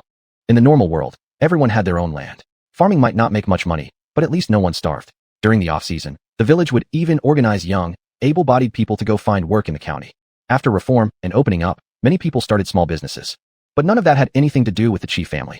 How did the Chi family eventually get wealthy? Only because the state's targeted poverty alleviation programs worked so well. And although Chi Jing and Chi Xiaobao were lazy gluttons, they did have one thing going for them. They looked good. No one in the Chi siblings was ugly. Chi Si was especially outstanding among them. Thanks to his looks, Chi Jing married Lu Hongwan. And what a capable woman she was. Able to manage both household and outside affairs. Daughter of the village chief too. She was always first in line for favorable policies. The wife Chi Xiaobao later married was also sharp and hardworking. Combined with Chi Chu's willingness to labor and backed by national poverty relief policies, these 3 women managed to lift the entire Chi family. Of course, all this had nothing to do with Chi Si. By then she'd already entered the company and started earning an annual salary. When Chi Chu got cancer, Chi Si went through great lengths to bring her to the city. Sadly, years of overwork had already broken Chi Chu's body. Despite spending considerable money and pulling every favor she could, Chi Si only managed to keep her in the city for less than a year before Chi Chu passed away. After Chi Chu died, Chi Si completely cut all ties with her hometown. She even applied for an overseas transfer for 2 years. When she returned, she'd been promoted again, earning even more. Then she got hit by a car. Now, the world had changed. You could farm only once every 15 days, giving men like those in the Chi family even more justification to be idle. Not like there was anything else to do anyway, right? Chi Si was furious beyond measure. But she had no intention of saving the Chi family. Couldn't be done. Goodbye. There's only so much at home. Doesn't it feel tough trying to feed 8 people? She asked. Miao Tsuehua froze. Well, yes, but it's all because of you girls. Just eating, never working, bringing nothing into the house. I keep saying girls are useless. Bang. Chi Si fired her gun. The bullet whistled past Miao Tsuehua's ear and struck the wooden front door. Her handgun was the most basic model, not very powerful, so it only shattered the fragile door panel without knocking the whole door down. Miao Tsuehua couldn't even stand. She collapsed straight onto the ground. Watch your words, Qi Ci sneered, then swept her gaze across the room. Her eldest brother and sister had already hidden themselves in the inner room. Their own mother being held at gunpoint didn't seem to concern them at all. As long as they stayed out of harm's way, who cared what happened to others? Qi Tian wasn't much better. He always said Qi Debao was the root of his life, yet when danger came, instead of protecting Qi Debao, who was closest to Qi Ci, he hid himself under the table. Only Qi Chu stood up, staring at Qi Ci and Miao Tsuehua with deep concern.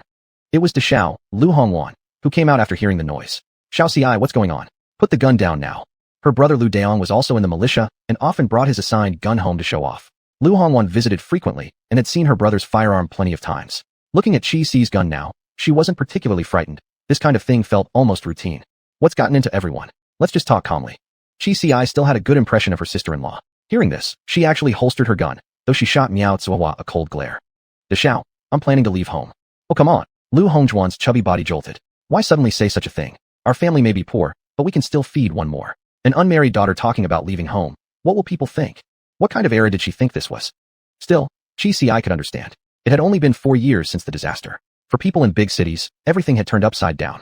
But for a small village like Daya Village, for years wasn't enough to uproot centuries-old moral beliefs. Even if land wasn't distributed by gender anymore, people still favored sons over daughters. There's barely enough grain here to feed me. Qi Ci pointed at the table. There's never been a mouthful reserved for me anyway. I might as well go out and find my own way. Lu Hongjuan's face flushed slightly. She wanted to glare at her husband, but a quick glance around didn't spot him anywhere. Qi Jing, get out here.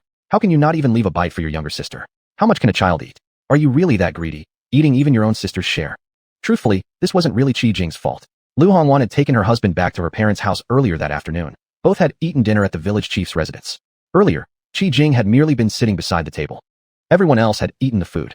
But in this room, everyone was either Lu Hongjuan's father-in-law, mother-in-law, elder sister-in-law, or younger sister-in-law. Aside from her own husband, she couldn't really scold anyone else. Qi Jing mumbled from inside the room. Mom cooked the meal. Why are you blaming me?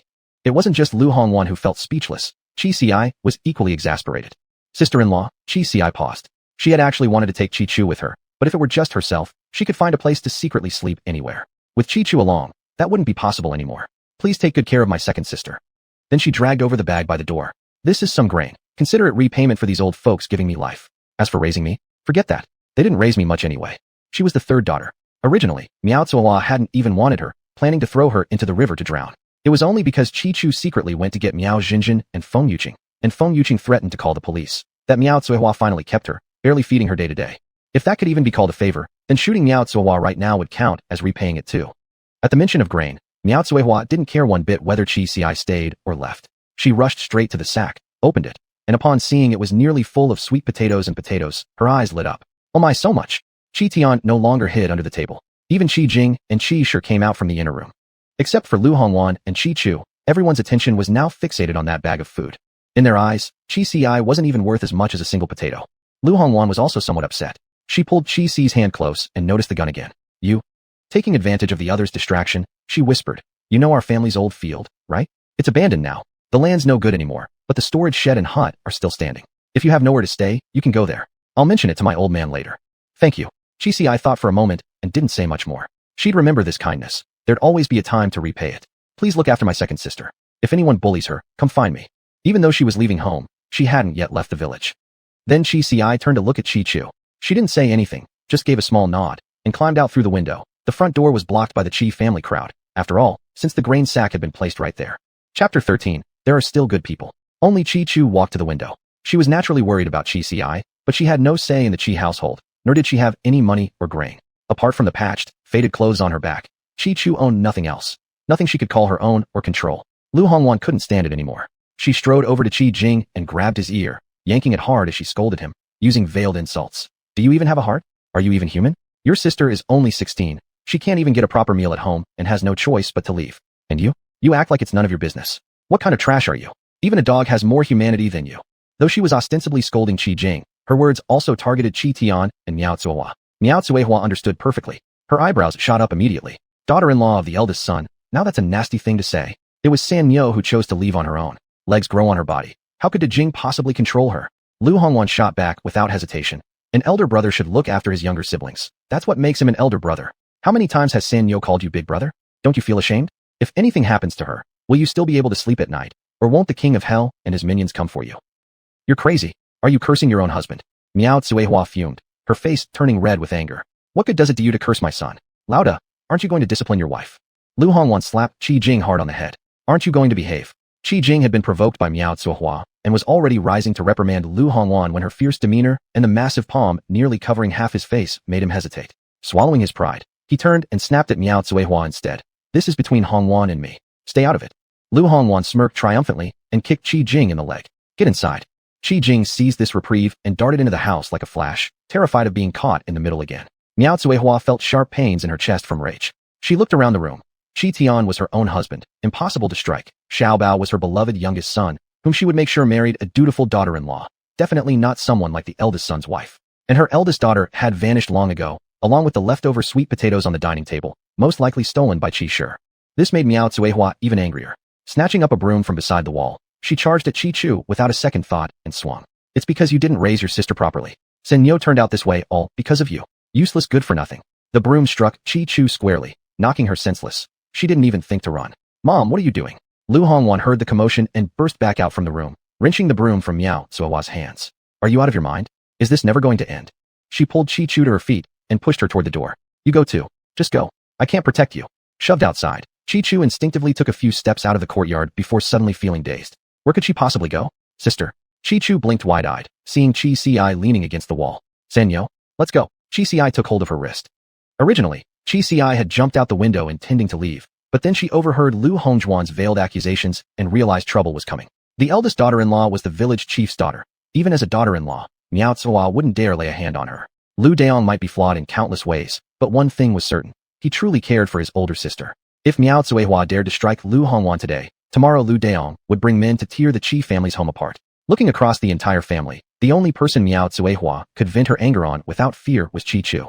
Qi Si hadn't coordinated anything with Lu Hongwan beforehand. She had intended to rush in, but upon hearing Lu Hongwan tell Qi Chu to leave, she circled around to the front of the courtyard and intercepted her just in time. Qi Chu mumbled weakly, "Where to? First, let's go where Dasa said. We'll stay a few days and see what happens," Qi Si said. "Anyway, I don't know the way. You can lead." Qi Chu had been dazed before, but at Qi Si's words, she nodded and stepped forward, walking ahead of Qi Si. The village chief's fields are actually pretty big. They're not close to his house at all. It's so dark, you'd never find your way. Qi Si thought for a moment. I figure we'll need some ashes. Could we pass by Fifth Uncle Pai's place on the way? Maybe borrow a broom or some rags from them. Yeah, that makes sense. We'd have to take a slight detour. Walking together, Qi Chu's anxious heart gradually calmed. With Qi Si by her side, the darkness of night, and the even more uncertain future beyond it, suddenly didn't seem quite so terrifying. Xiao Si has it tough too. Qi Si didn't respond to that. Instead, she asked Luan Ji, "Is the prop store permanently locked for me?" Her communication with Luan Ji happened through consciousness, inaudible to others. For now, yes. But if there's something you really want, you could file a request. The mainframe might consider it, given your circumstances. Luan Ji paused slightly. After all, Xiao Si's situation is exceptionally unique.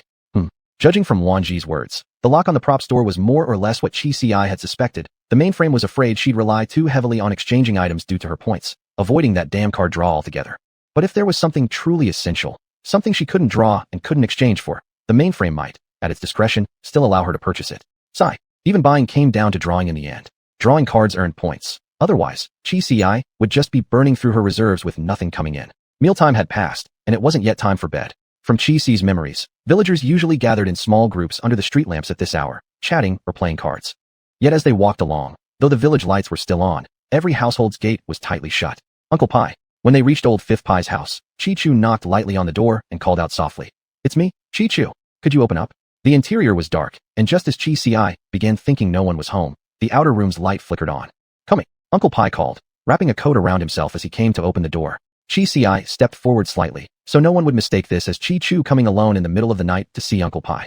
Uncle Pai looked puzzled seeing Qi Chu, then stiffened when he noticed Qi Si. "What's wrong?" Qi Si explained briefly. "They think we're two girls wasting food back home, won't even give us meals. I decided to move out with second sister. Our sister-in-law lent us the storage shed beside her old field. We can stay there. I was hoping to borrow a broom, some rags, a basin, things like that. I'll return them tomorrow." Not giving them food? Moving out separately? Living in a storage shed? Uncle Pai choked for a moment, opened his mouth to say something comforting, then hesitated as he recalled Qi Si's skills and the kind of person Miao Tsuehua was. In the end, he just sighed. "You two come inside first." See what you're missing. I'll get my bike and take everything over later. The sisters entered. Aunt Pie came out wrapped in a coat, and after Uncle Pie gave a quick explanation, she said, "That shed's completely empty. How will you two sleep tonight?" She coughed a few times, then told Uncle Pie, "There are still quilts and bedding in the cabinet. Take 2 sets for the girls." Then turning to Chi Chu and Chi Ci, she added, "They've been used before, but your auntie washed them clean. Don't mind that." Chapter 14. Going to the town to trade for supplies. How could Chi Chu possibly mind? She quickly said, "Fifth auntie, how can we accept this? The warehouse must be filthy. It'll ruin your bedding. If you have a couple of spare sacks we could borrow, that'd be more than enough." Chi Ci, on the other hand, thanked her sincerely. "Thank you, fifth auntie." The fifth auntie smiled warmly. She had poor health and no children of her own, so she always felt especially fond of girls around Chi Ci's age. If only she'd had a daughter, she would probably be about this age. Seeing the aunt coughing hard, Chi Ci instinctively poured her a cup of water. "It's getting cold out, auntie. Please take care of yourself." She touched the woman's hand. It was ice cold. "I've caught a chill with the seasonal change," the auntie explained weakly. A short while later, Pai Wushu tossed some bedding stuffed gunny sacks onto the tricycle, along with extra pots, bowls, pans, brooms, rags, packing a whole basketful. "All right, let's go." From Pai Wushu's house to Old Fields wasn't far at all. Lu Hongjuan's storage shed didn't even have a lock. They pushed open the worn wooden door, and inside was actually in better condition than Chi Ci had expected. She had braced herself for piles of debris, insects, and rodents. But she'd overestimated the world. Creatures like bugs and rats had long since vanished, becoming rare resources themselves after the disaster. There wasn't even a spider web in sight. The shed stood nearly empty. After the catastrophe, even discarded crates or cracked pots and pans became valuable. Anything usable had likely already been traded for seeds long ago. This made things much easier for Chi Ci and her sister. Pai Lao didn't leave immediately. The hand pump well at Old Field still worked, so he shuttled back and forth by tricycle, bringing them several loads of water. After over 2 hours of work, they finally finished cleaning up most of the warehouse. Although Chi Ci felt awkward letting Pai Lao leave empty-handed, there was nothing she could give him tonight without raising questions. All she could do was thank him sincerely. She'd make it up tomorrow when she went into town to trade. After Pai Lao left, Chi Chu collapsed from exhaustion and fell asleep almost instantly. Chi Ci, however, walked a few rounds around the outside of the warehouse. First, she pulled out her flashlight with its 18 jug, checking to confirm it still used D-cell batteries. The system-provided items truly complemented each other perfectly. By the light of the flashlight, or rather, not merely light, but an intense radiance that turned night into day where the beam touched. Luckily, the land here had originally belonged to the village chief's family, so there were no nearby homes. Otherwise, Chi Ci would have drawn attention from villagers long ago. In any case, she carefully inspected the surrounding area. The fields were in decent condition, thanks to, if you could call it luck, the fact that after the disaster, aside from a thin layer of grass, no other plants could grow. The fields and hills looked nearly identical, covered only in sparse grass. All that was needed was turning the soil before planting. Chi Ci had no intention of planting ordinary seeds here, not with Chi Chu around. But the seeds provided by the system, those she could use. To avoid suspicion, she'd plant just 1 grain seed at a time and have Chi Chu keep an eye on it. Chi Chu wasn't particularly opinionated and easy to deceive. A simple excuse would be enough to fool her. Early the next morning, when Chi Chu saw Chi Ci wheeling over a bicycle, she believed without question that it was a reward from the village for Chi Ci defeating the monster. Chi Ci instructed her, "Don't tell anyone. You know how mom and sister are. They'll snatch it away the second they hear I have a bike. I'll keep it hidden normally." Hidden, that is, in her spatial bag. Chi Chu nodded. "Village also gave me some grain and other supplies," Chi Ci continued. "I'm planning to head into town to exchange them for daily necessities. You stay here." She paused. Leaving Chi Chu alone here was risky. If Miao Tsuehua came looking, Chi Chu wouldn't stand a chance against that old woman. "You come out first. Once I hide everything, we'll go to town together." Chi Chu suspected nothing and obediently stepped out of the warehouse. In a flash, Chi Ci stashed all the bedding and items borrowed from Pai Lao Wu into her spatial bag, then stuffed lightweight things like slippers and cloth into the gunny sack. She carried it outside and handed it to Chi Chu. "Hold this. Get on the bike." To avoid running into villagers, Chi Ci took a detour across the fields, bypassing the main road entirely as they sped toward town. Over 100 li, that's 50 kilometers, was indeed quite a distance. Even on a bicycle, it would take nearly 3 hours. They passed a few villages along the way, but Chi Ci avoided them all, circling wide around each. The nearest town to Dea village was called Dejiang Town. Chi Ci remembered it had a population of roughly 30 to 40,000, making it relatively large. Chi Chu had accompanied Lu Hongwan here several times before. After all, the men of the Chi household absolutely refused to leave the village to trade for seeds. If you want to trade for seeds, go to the township government office. But if you're trading goods, head to Donko Market. It's the busiest place, Chi Chu pointed out. Chi Ci asked, "Can't we trade for seeds through the village representative?" "Before the last couple of years, you couldn't, but now you can," Chi Chu said, visibly uneasy as she spoke. "They've opened a personal exchange window at the town office. Heard several villages were wiped out. What can you trade for?" "You have to go ask to find out," Chi Chu replied. "Pretty much anything can be exchanged. But it's already this late. We'll probably have to wait in line for a while. After all, no one could predict what might grow in the fields anymore." "Sister, You go trade the stuff in the sack for seeds, Chi said. I'll head over to Donko Market and take a look around. Come find me later. This way will be faster. Otherwise, the ride back will take another 3 hours, and by then it'll already be dark. Nearly 7 hours on the road total. Who could endure that? Chi-Chu nodded vigorously. All right. Only after Chi-Chu disappeared from sight did Chi push her bicycle into a narrow alley. When she re-emerged, 3 gunny sacks were piled on the bike's rear rack. One sack was filled with sweet potatoes, another with potatoes, and the third, placed on top, contained medicines and 2 bolts of cloth that Chi had carefully selected. Donko Market truly lived up to its reputation as a bustling sea of people. On both sides of the open-air market stood residential buildings, likely former staff housing blocks, their ground floors converted into storefronts. Chi spotted a few shops with large characters posted outside. Grain coupons accepted here. Grain coupons. The term was certainly no stranger to people of this era, but that was in the normal world. Did grain coupons still exist now? Chi stopped an older woman to ask. The woman eyed her cautiously, so Chi quickly explained. I'm from Day Village. It's my first time coming to town to trade for my family. Seeing how young she appeared, the woman finally relaxed. The town issues grain coupons. Old money doesn't work anymore, so they use grain coupons instead for purchases. You can exchange them for food at government-designated grain stores, or use them in shops. So you can only use coupons in stores? Can't trade actual grain. No, you can't. Unlike the villages, where bartering was the only option, the government still held credibility in town and could mobilize resources. Chi had no intention of exchanging for grain coupons. In times like these, having physical goods in hand was safest. Even without coupons, she could still barter at the individual stalls throughout Donko Market. Chapter 15. Let's trade for dragon fruit. After a quick glance around, Chi felt that Donko Market was more organized than she had imagined. Individual stalls weren't set up randomly. Instead, they were arranged in designated zones according to the primary items being traded. People who came to the market would first decide what they wanted to exchange, then apply for a stall at the market management office and set their goods out there.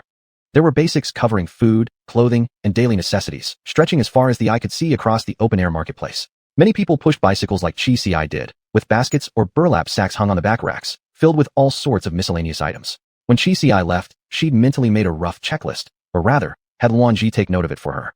Since they had the system available, might as well use it. To survive, shelter and food were the most essential among the basic needs of life. Though they now had some protection from wind and rain, it wasn't much, only slightly better than being completely exposed outdoors. It was still late summer, not yet autumn, so the weather remained warm enough that surviving in that drafty warehouse wasn't unbearable. But what about winter? Dahak's village was located in central China. In winter, even cities required heating, and rural homes needed stoves. It wasn't as bitterly cold as northeast China, but average temperatures still dropped to -3 or 4 degrees Celsius, and sometimes snowed. Chi currently considered 2 options. One was reinforcing the warehouse by adding layers of mud both inside and out, the way country adobe houses were built. Wooden frames would serve as reinforcement, and mud formed into walls. Though fragile, if combined with a stove, it might just get them through the winter. The other option was building a house up in the mountains. She had already asked Pai Laowu. If she could secure materials herself, he could find skilled masons and carpenters. House construction in the countryside these days wasn't like the modern stylish villas seen later in new rural developments. These were single-story flat-roofed houses, simple to build. Typically one room divided into 3 sections, a central kitchen fitted with an earthen stove used for cooking and heating, plus 2 side rooms for sleeping. Those with means built larger structures, spacious in the center, with 2 bedrooms side by side. Those without built smaller versions shaped like an inverted pin character. The middle space only 3 or 4 square meters, the 2 sleeping areas equally cramped, the entire house possibly under 30 square meters. Although narrow and crowded, such designs had one advantage: they retained heat well. Once fire warmed the kitchen, the bedrooms also benefited. For now, Chi planned to prepare for both possibilities. If she managed to trade enough bricks and timber into Jiangtown, she'd contact Pai Laowu to hire workers to build a small flat house up the mountain. If trading fell short, she'd have workers renovate the warehouse into an adobe structure instead. Still, this could wait. Her main priorities today included obtaining enough bricks to construct an earthen stove. Without a proper stove, they couldn't cook. They couldn't eat roasted sweet potatoes and potatoes for every meal. She'd end up malnourished. Besides that, Chi also wanted to acquire various daily necessities. Bedding and mattresses were a must. She couldn't keep sleeping on the floor. If she couldn't trade for a bed, she'd instead obtain nails and tools. She still had leftover wooden planks from earlier planting, and could assemble a bed frame herself. No need to hire help. Chi knew how. She also needed waterproof tarpaulins. The warehouse roof and walls leaked. Fortunately, it hadn't rained these past few days, but if it did, everything inside would be ruined. Laying down a waterproof sheet would be far simpler than reconstructing the entire roof. Another essential was a water storage vat. Old Tion's hand pump wasn't close to the warehouse. Without containers to store water, daily usage would remain inconvenient. These days, there were no modern tanks with built-in taps. Most households used large ceramic jars. Though she possessed a full stainless steel kitchenware seed set, she hadn't planted it yet, so she didn't know exactly what full meant. Still, she should trade for pots, pans, bowls, and plates just in case. Most crucially, she needed charcoal, or briquettes, anything combustible. The more fuel she could trade for, the better. There were no trees on the mountain to chop for firewood. The wooden planks she owned were meant as building material. She wouldn't waste them burning for heat. Oil, salt, soy sauce, and vinegar couldn't be neglected either. These daily essentials were relatively easy to trade for at Donko Market. After circling the market once, Chi Ci had obtained nearly everything, except construction materials. Not a single stall offered building supplies. Thoughtful, Chi Ci approached a vendor and traded a sweet potato for the information she needed. Building materials could only be exchanged at Shiko's construction market. Donko Market dealt solely in everyday household goods and grain. Chi Ci also acquired additional vegetables. The province where Dahek's village lay had originally been a major grain producer, and common vegetables and fruits were extremely cheap in rural areas. Now, however, exchanging for just 1 gene of greens required 2 gene of rice, flour, potatoes, or sweet potatoes. And that was for vegetables. Fruits, surprisingly, were even cheaper.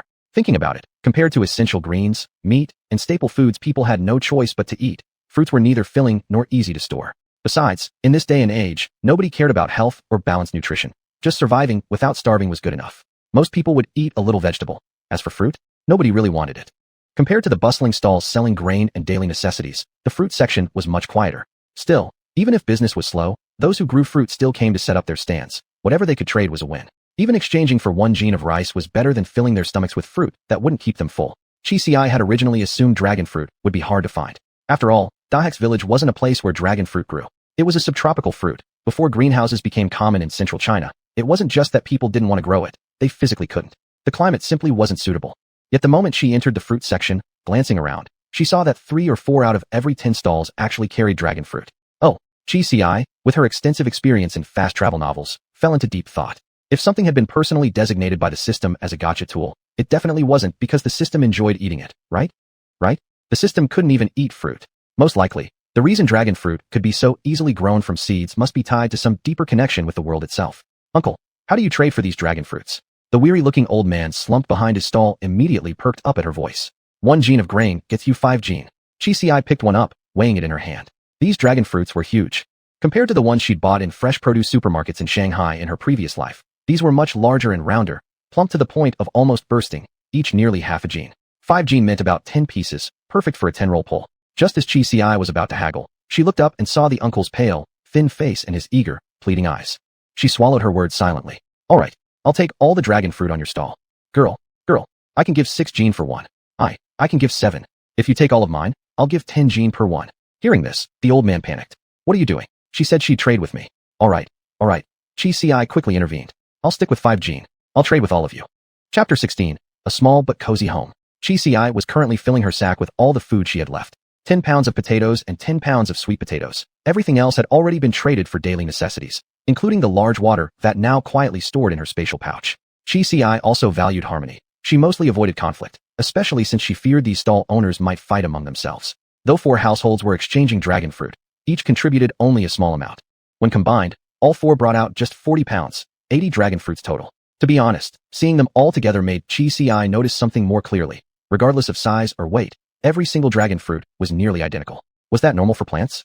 Whether she used seeds provided by the system or ordinary seeds, the sweet potatoes and potatoes she grew always varied in size, some as big as fists, others smaller than half a palm. That was natural. Say, uncle, Chi Ci asked, have you folks eaten these dragon fruits before? At first, the old man had asked why she wanted dragon fruit so badly. But after Chi Ci said she wouldn't trade anymore if questioned, no one dared to ask further. Who cared why she wanted them, as long as she was willing to trade grain?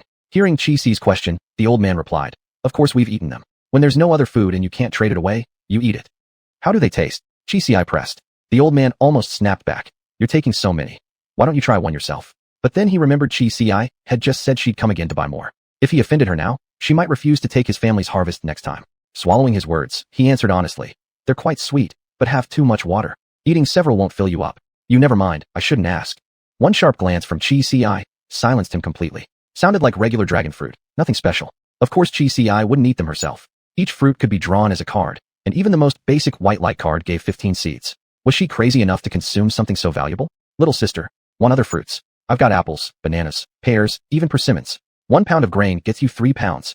Chi Ci hadn't planned to trade, but then she remembered Chi Chu's past battle with cancer. An apple a day keeps the doctor away. She ended up trading for 3 pounds of apples and 3 pounds of winter jujubes.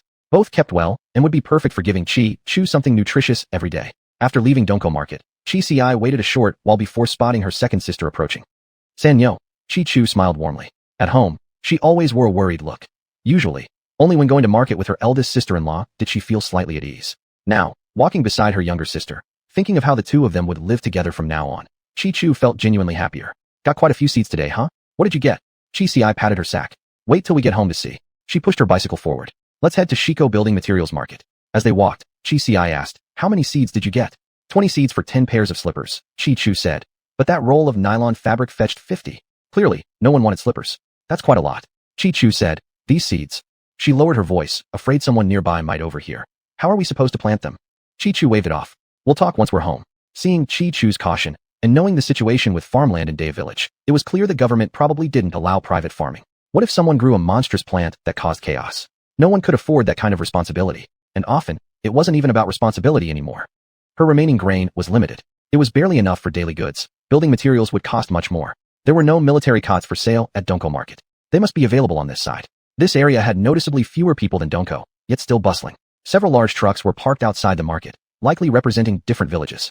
Well, normally, if someone wanted to build a house, they'd apply through the village, exchange merits or grain, and the village would organize procurement. That was logical. But Chi-Ci never considered that route. If she went through the village, Miao Cuihua and the others would certainly cause trouble. And speaking of the village chief's family, let's just say only Lu Hongwan was decent. Even Pai Lao hadn't told Chi-Ci to apply through the village. Because if she did, Miao Cuihua would have grounds to create a scene. But if Chi-Ci built a house entirely on her own, using only what she personally gathered, unrelated to the village, it wouldn't give Miao Cuihua any moral high ground. If they dared cause trouble, Chi-Ci would dare to fight back. Now that she thought about it, that storage shed on the village chief's abandoned land probably wouldn't last long either. Building materials were far more expensive than daily supplies. 1 pound of grain only got her 100 bricks. And here, bartering materials for materials was more common. Chi-Ci only exchanged for 50 bricks, some nails and tools, plus 2 military cots. All her remaining grain went toward Fengwo-mei. Compared to charcoal, Fengwo-mei was slightly cheaper, possibly because more could be produced, and it also burned longer. As dusk fell, Chi-Ci didn't waste any time. Carrying Chi-Chu on the bike, she pedaled with great effort for 3 grueling hours before finally returning to Day Village. Once they reached the field and began unloading their goods, Chi-Ci made no attempt to hide anything from Chi-Chu. She couldn't. The two sisters would now live together, and no matter how hard she tried to fabricate a story, there was no explaining how she pulled out a massive water vat from nowhere. Yet to her surprise, Chi-Chu said nothing. She accepted the sight of Chi-Ci producing the large water container as if it were perfectly normal, then cheerfully volunteered to go fetch water. Chi-Ci fell silent for a few seconds, then smiled faintly. She could understand Chi-Chu's mindset all too well. Staying with her younger sister was far better than returning to the Chi household. Even living in this shabby storage shed beat going back home to suffer beatings and starvation. At the very least, as long as Chi-Ci had a bite to eat, she would share it with Chi-Chu. And Chi-Ci, suddenly having a gun, being able to kill monsters, boldly moving out on her own, owning a bicycle, none of it made sense to Chi-Chu. But to her, none of it needed explanation or verification. She just accepted it at face value. After all, Chi-Ci wouldn't harm her. Your sister is surprisingly easygoing. Yeah, she's really good, Chi-Ci sighed. By the way, were all the dragon fruits charged? All charged up. A total of 80 draws. Chi-Ci wasn't in a rush to draw yet. First, she wanted to plant all the seeds she currently had. She laid a waterproof tarp over the roof of the warehouse, propping the center slightly higher, then secured it with nails. That way, when it rained, the water would run off along the tarp instead of seeping in. Then she set up the military cots and spread out the bedding. Outside the warehouse, she used the bricks she traded for to quickly build a simple stove. She'd only gotten a small bag of cement, but it was enough to hold the bricks together. After roughly finishing the earthen stove, Chi-Ci waited for Chi-Chu to return, then asked her to boil a pot of water while she attended to something. She had traded away all her grain. If she didn't use growth agent tonight to generate another batch of seeds, they'd have nothing to eat. Chapter 17, A Dog's Universal Name. The fact that Chi-Chu asked nothing at all was incredibly convenient for Chi-Ci. She didn't turn on the flashlight. The 18-bead light was too bright.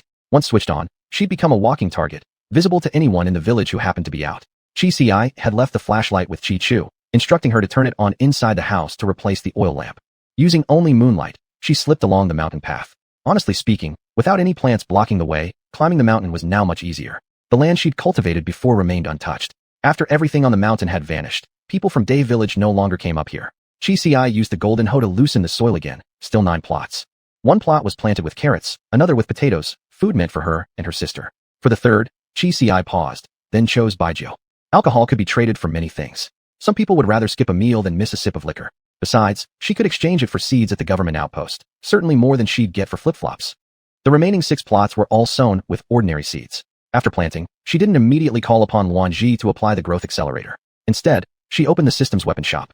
That gun worked, sure, but clearly wasn't ideal. It only became effective when fired into wounds first cut by the Western region machete. She had to slash the monster first before shooting.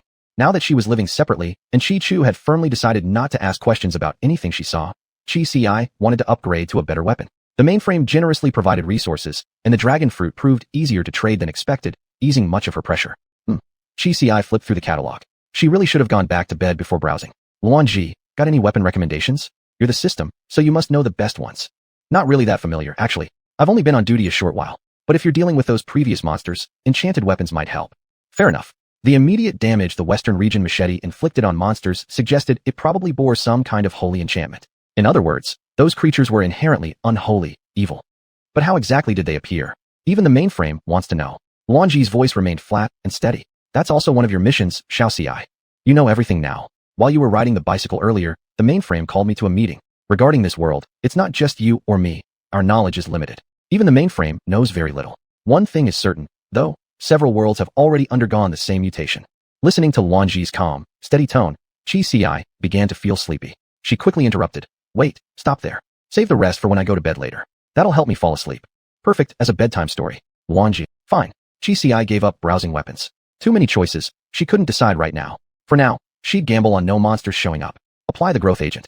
Even if something did appear, she could test it against Luanji's combat power detector. A flash of golden light swept across, and the 9 plots rapidly expanded. But one plot behaved abnormally. Inside its membrane bag, something clearly writhed and struggled. Is it a monster? Chi-Ci jumped back. Luanji. Luanji instantly activated the combat power scanner, brand new. And this was his first time using it. After a quick scan, he deflated. Not a monster. Then what is it? Should be some kind of creature. Combat power is only 20. A pathetic 20. Hearing that, Chi-Ci relaxed. A creature. Pigs, cows, sheep, chickens, ducks, geese. Would tonight include an extra meal? It had been so long since she'd eaten meat. She licked her lips and strode confidently toward the membrane bag. Without knowing what lived inside, she didn't recklessly slash. Instead, she carefully cut open the side of the bag. Once punctured, the membrane instantly dissolved into the wind, leaving behind only a fluffy, brown, curly-tailed creature. Woof! A puppy. Chi-Ci's eyes lit up, but she didn't rush forward recklessly. Luanji, is there any trap here? Won't it mutate into a huge monster the moment I approach? Xiaoci, no matter what it becomes, its combat power remains 20. It can't even scratch your elven mithril armor. Good. Because this was a puppy. Chi-Ci stepped forward and scooped it up in one motion. Looked like a village dog, so cute. Puppies like this were the cutest in childhood. Woof woof. The puppy took to Chi-Ci immediately, wildly wagging its tail. Such a good boy, such a good boy. Chi-Ci paused. Tomorrow she should plant some pig seeds and dry some meat strips. To raise a dog, feeding it only potatoes probably wouldn't work. In this world, puppies couldn't scavenge on their own. Not even worms existed in the soil. Chi-Ci rubbed the puppy's head, and the little dog stayed close to her feet, well-behaved and obedient. 10 gene of carrots, 12 gene of potatoes, and 10 bottles of baijiu. Those were certain.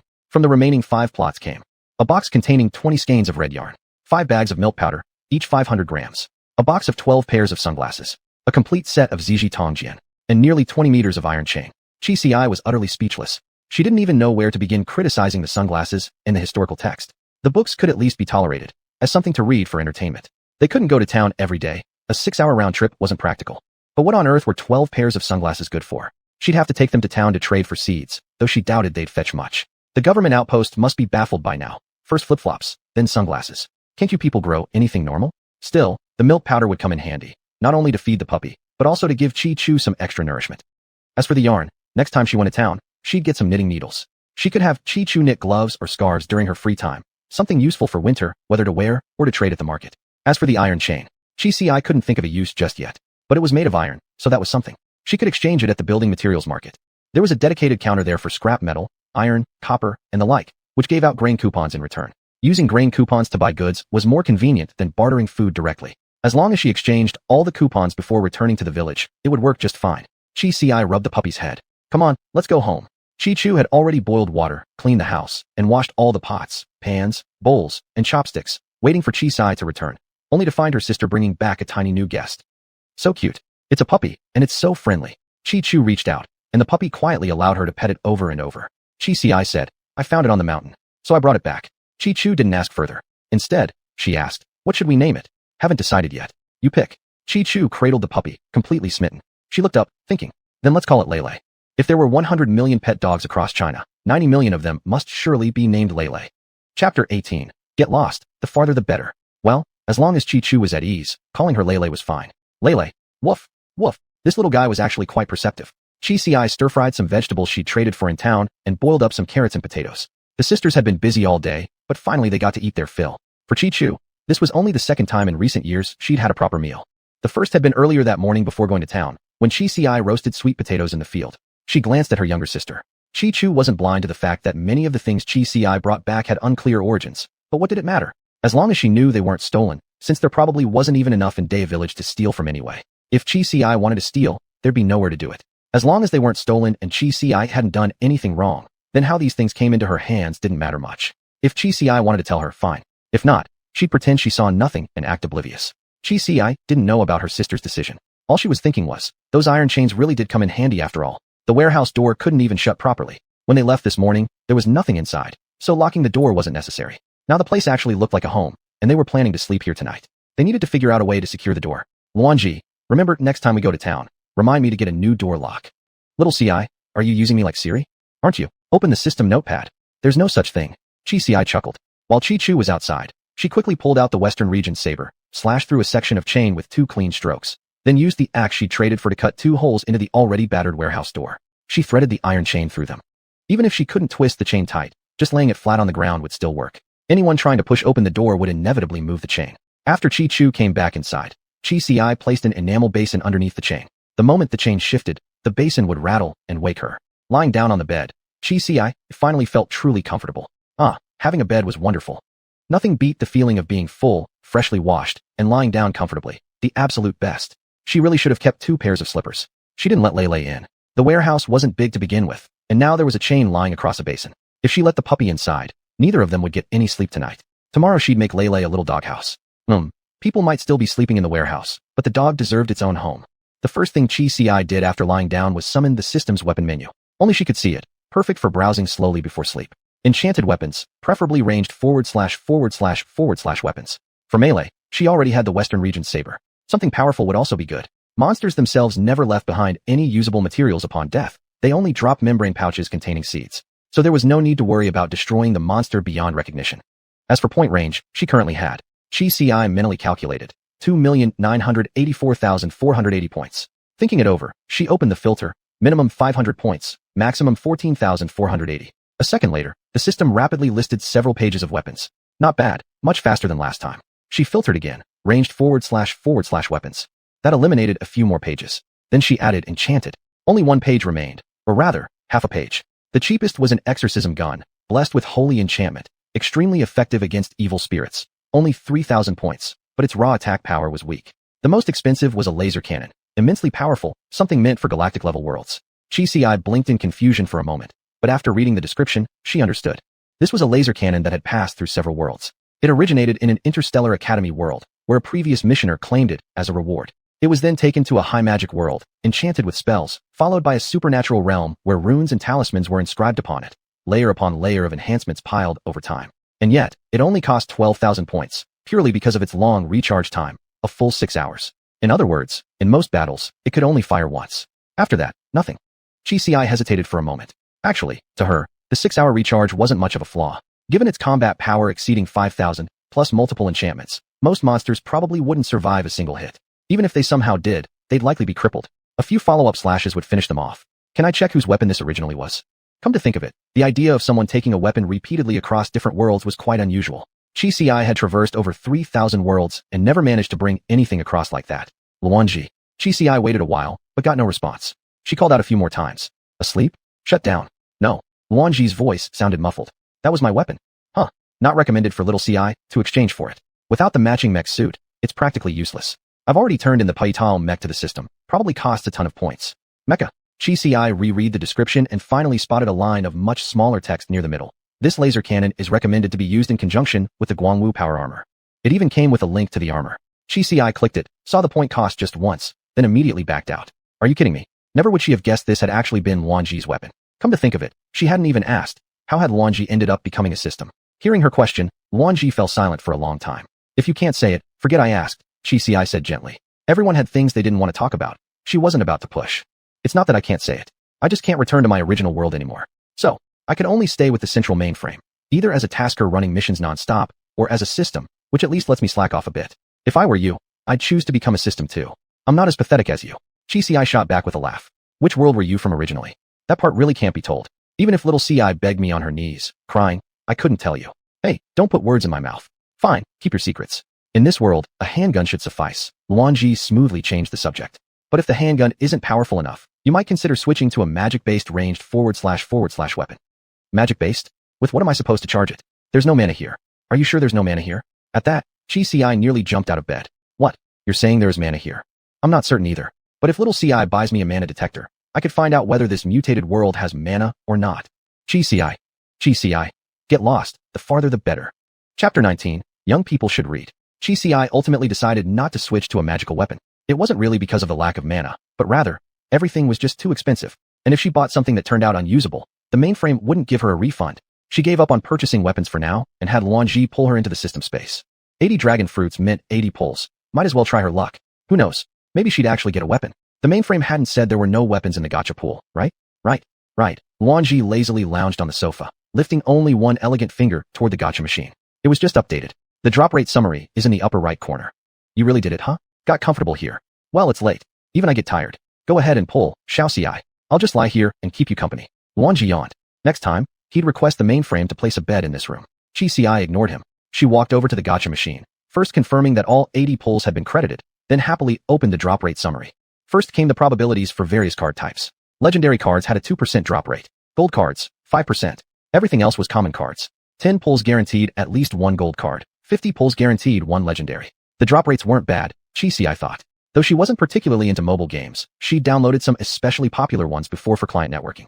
Usually, legendary cards in those games had drop rates around 0.1%, only rising to 1% during events or banner boosts. A solid 2% was quite generous. But then again, those were just games. Failing a pull only meant spending more money. Hers was about survival in an ever-changing world. This was life or death stuff. Chi CI had a theory though. Did the mainframe only release legendary cards when she truly needed something? When she needed to understand this world, it gave her the world overview. When she needed farming tools and transport to town, it granted her the golden hoe and bicycle. How exactly does the 50 pull legendary guarantee work? Chi CI asked cautiously. Is it calculated every 50 pulls regardless of whether a legendary appears midway? Or does it reset each time a legendary is drawn? It resets each time a legendary card is drawn. TCH. So stingy. Game companies design mechanics like this to maximize profit. But what did the mainframe gain from being so tight-fisted? Chi CI almost wanted to leave the room and storm straight to the mainframe to demand an explanation. Unfortunately, she couldn't leave this room yet. Each task taker remained confined to their system space throughout their mission.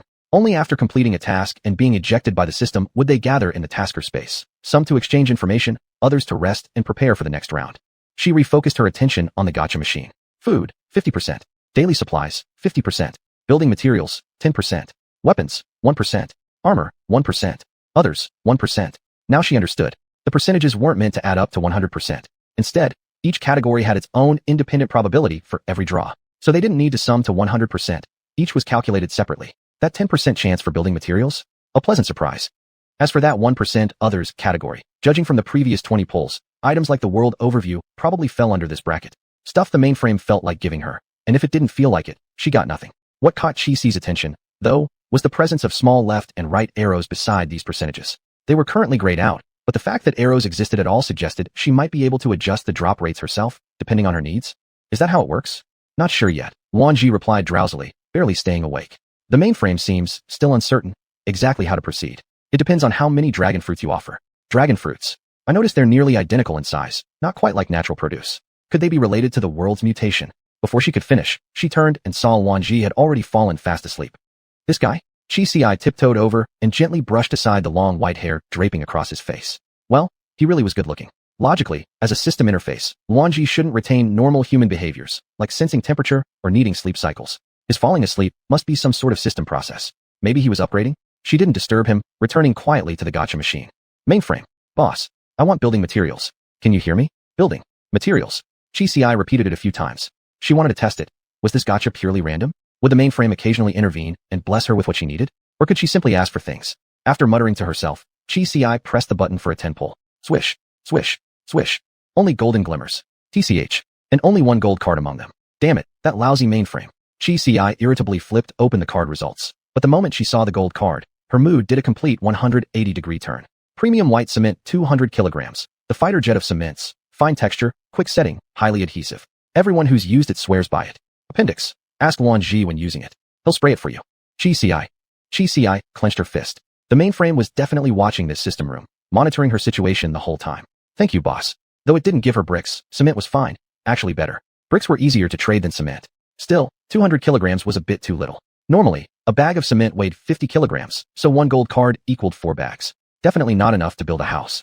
The mainframe's attitude was pretty clear. It would provide what Chi needed, but never in sufficient quantity, just enough to keep her dangling, pushing her to go harvest more dragon fruits. Oh well, fair enough. As long as it gave something, that was already good. Looking at the remaining cards, Chi broke into a smile. The first common card? 15 dog food seeds. Well, the mainframe really was keeping an eye on the world directly. Chi had long grown accustomed to this. She didn't mind being watched by the mainframe. If anything, having the mainframe watching over her felt reassuring. 15 wheat seeds. 15 broccoli seeds. 15 milk seeds. 15 toilet paper seeds. 15 sanitary pad seeds. Middle school, grade 1 textbook seed. Middle school, grade 2 textbook seed. Middle school, grade 3 textbook seed. The first one Chi noticed was the sanitary pad seed. What a thoughtful mainframe. Thank you, mainframe. When Chi had gone to Dajong Town, she'd asked around. Yes, they existed, but were extremely rare and hard to get. Without these, they'd have to resort to using cloth menstrual belts, which were neither hygienic nor comfortable. She set aside thoughts about food and daily necessities for now, and fixed her gaze instead on the last 3 seeds. An entire set of middle school textbooks for all 3 grades. Now that she thought about it, in the normal world, by this time she would have secretly gone to attend school in the neighboring village, persuaded by her teacher. Dahi village had no school. Children from nearby villages all went to the slightly larger Haida village for schooling. Haida village originally had only an elementary school, but since there weren't many young kids, part of the classrooms had been converted into a middle school. Chapter 20. Times have changed, feudal lords. With the world in such a mess, how students could attend school was indeed something Chi hadn't considered. In her mind, she still saw herself as a doctoral graduate who had finished school many years ago. In truth, she was only 16 this year, the perfect age for high school. But not only did Dahai village lack a high school, even Dajong Town didn't have one. High school meant going to the county. She wondered where her beloved teacher was now. She knew teacher Zhang Lanlan wasn't originally from the village, but had come from a big city as an educated youth during the Sent-Down movement, arriving here at around the mid-1970s. It was precisely because several such youths had settled into High Village that land was allocated to build a primary school. Thinking it through, this was 1991. The disaster had occurred 4 years earlier, around 1987 or 1988. By then, Zhang Lanlan must have already been living in High Village. Chi had started primary school at about 12 years old in her previous life. Was it really a previous life? She attended for just 1 year before Miao Tsuehua forced her back home. Back then, Zhang Lanlan had been her teacher. Bright and gifted, Chi had remained deeply on Zhang Lanlan's mind. Afterward, Zhang repeatedly visited the Qi household, urging them to let Chi return to school, but each time Miao Tsuehua chased her away. Chi didn't go back to school until she was 16. This year, 1991, because now she'd grown up. Taller and stronger than Miao Tsuehua, she was no longer under her control, nor could she be beaten anymore. Chi strained her memory and recalled those events. Fortunately, in this lifetime, she had also attended primary school, though only for 2 or 3 months before the disaster struck, but at least Zhang Lanlan had gotten to know her. The High Village was only a dozen miles from Dahi Village. Tomorrow, she would ride her bicycle over and check things out. She wondered if her beloved teacher had enough food. With seeds provided by her system, Chi could afford to think of family and friends, such as human nature when granaries are full. Her teacher was like a mother. Zhang Lanlan was family, and Chi also thought of her closest friend. Qin Baiyue, her only friend, or rather, her best friend, was the same age as Chi. They'd grown up together since childhood. Sadly, Chi had matured too late to protect Baiyue. In the normal world, 2 years ago, Qin Baiyue had been married off, or more accurately, sold, for money so her brother could afford a wife. She was given to a fat man from nearby Dahu village. The man was sickly, likely brain damaged from birth complications, and walked with a constant lurch. He had a violent temper and was 10 years older than Baiyue. Who in their right mind would marry their daughter to such a crippled, unstable, sickly brute? Life for Baiyue in that household was hell. The fat man was naturally aggressive and frequently beat her. His mother wasn't any better. Believing they had spent a fortune acquiring this daughter-in-law, she felt entitled to work her mercilessly to recoup their investment. She abused Baiyue both verbally and physically, forcing her to do every chore inside and outside the house. Most despicably, she demanded Baiyue produce a son. But whether a baby was male or female was beyond Baiyue's control. The fault lay entirely with the deadbeat husband. He was the one who was infertile. Yet Baiyue gave birth to 5 daughters in a row, weakening her body completely. Finally, she became pregnant with a boy but died during childbirth in the hospital, losing both her life and the baby. And even then, the fat man's family dared make a scene at the hospital, accusing the doctors of killing their precious grandson. Chi had witnessed every detail of that tragedy. After the 5th daughter was born, the fat man's family had already moved out of Dahu village and into the county town. His elder brother ran a decent business and brought their parents along. The old matriarch couldn't bear to leave her disabled younger son, so she insisted on coming too. Living together, the 2 brothers constantly clashed.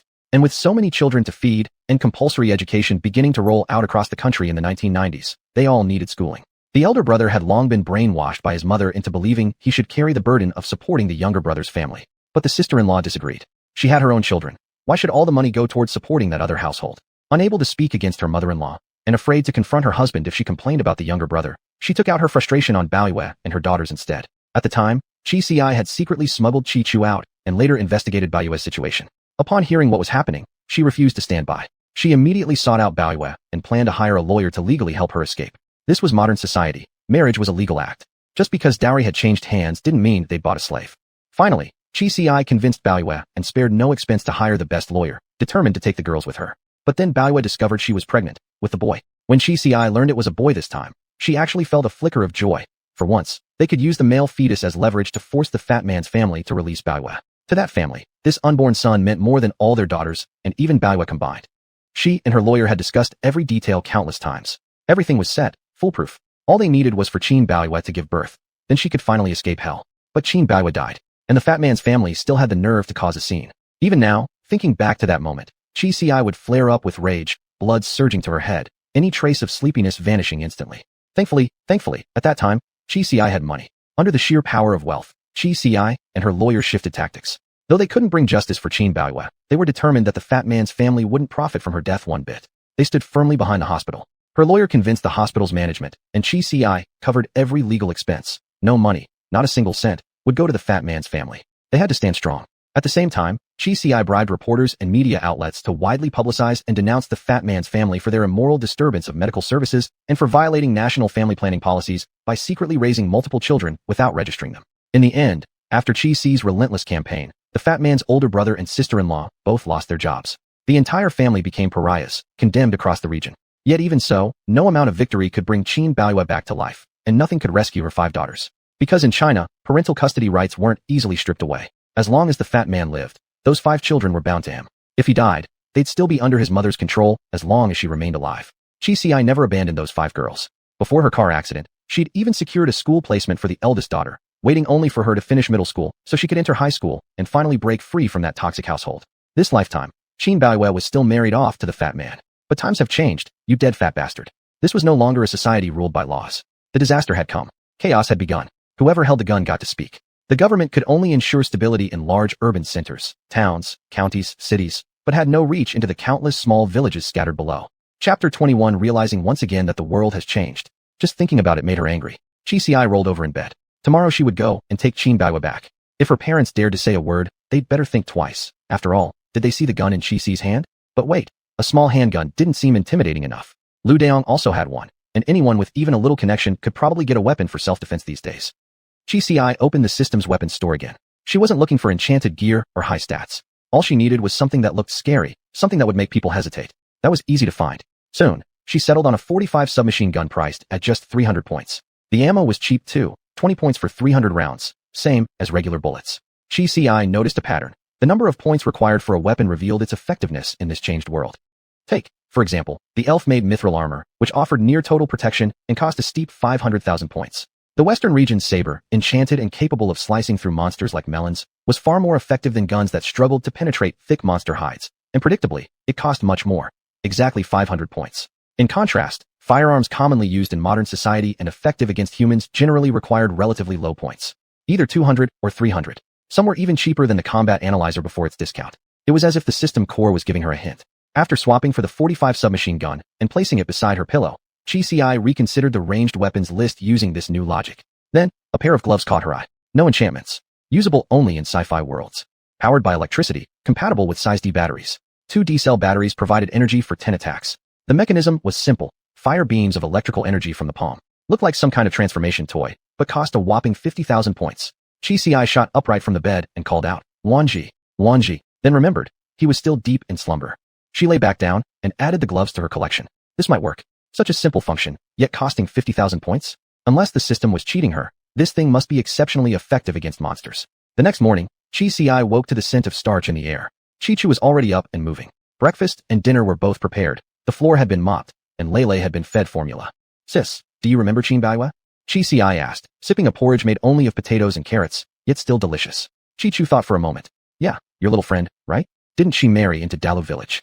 Chi said, that Fatso's family treats her badly. I want to bring her back. Chi hesitated.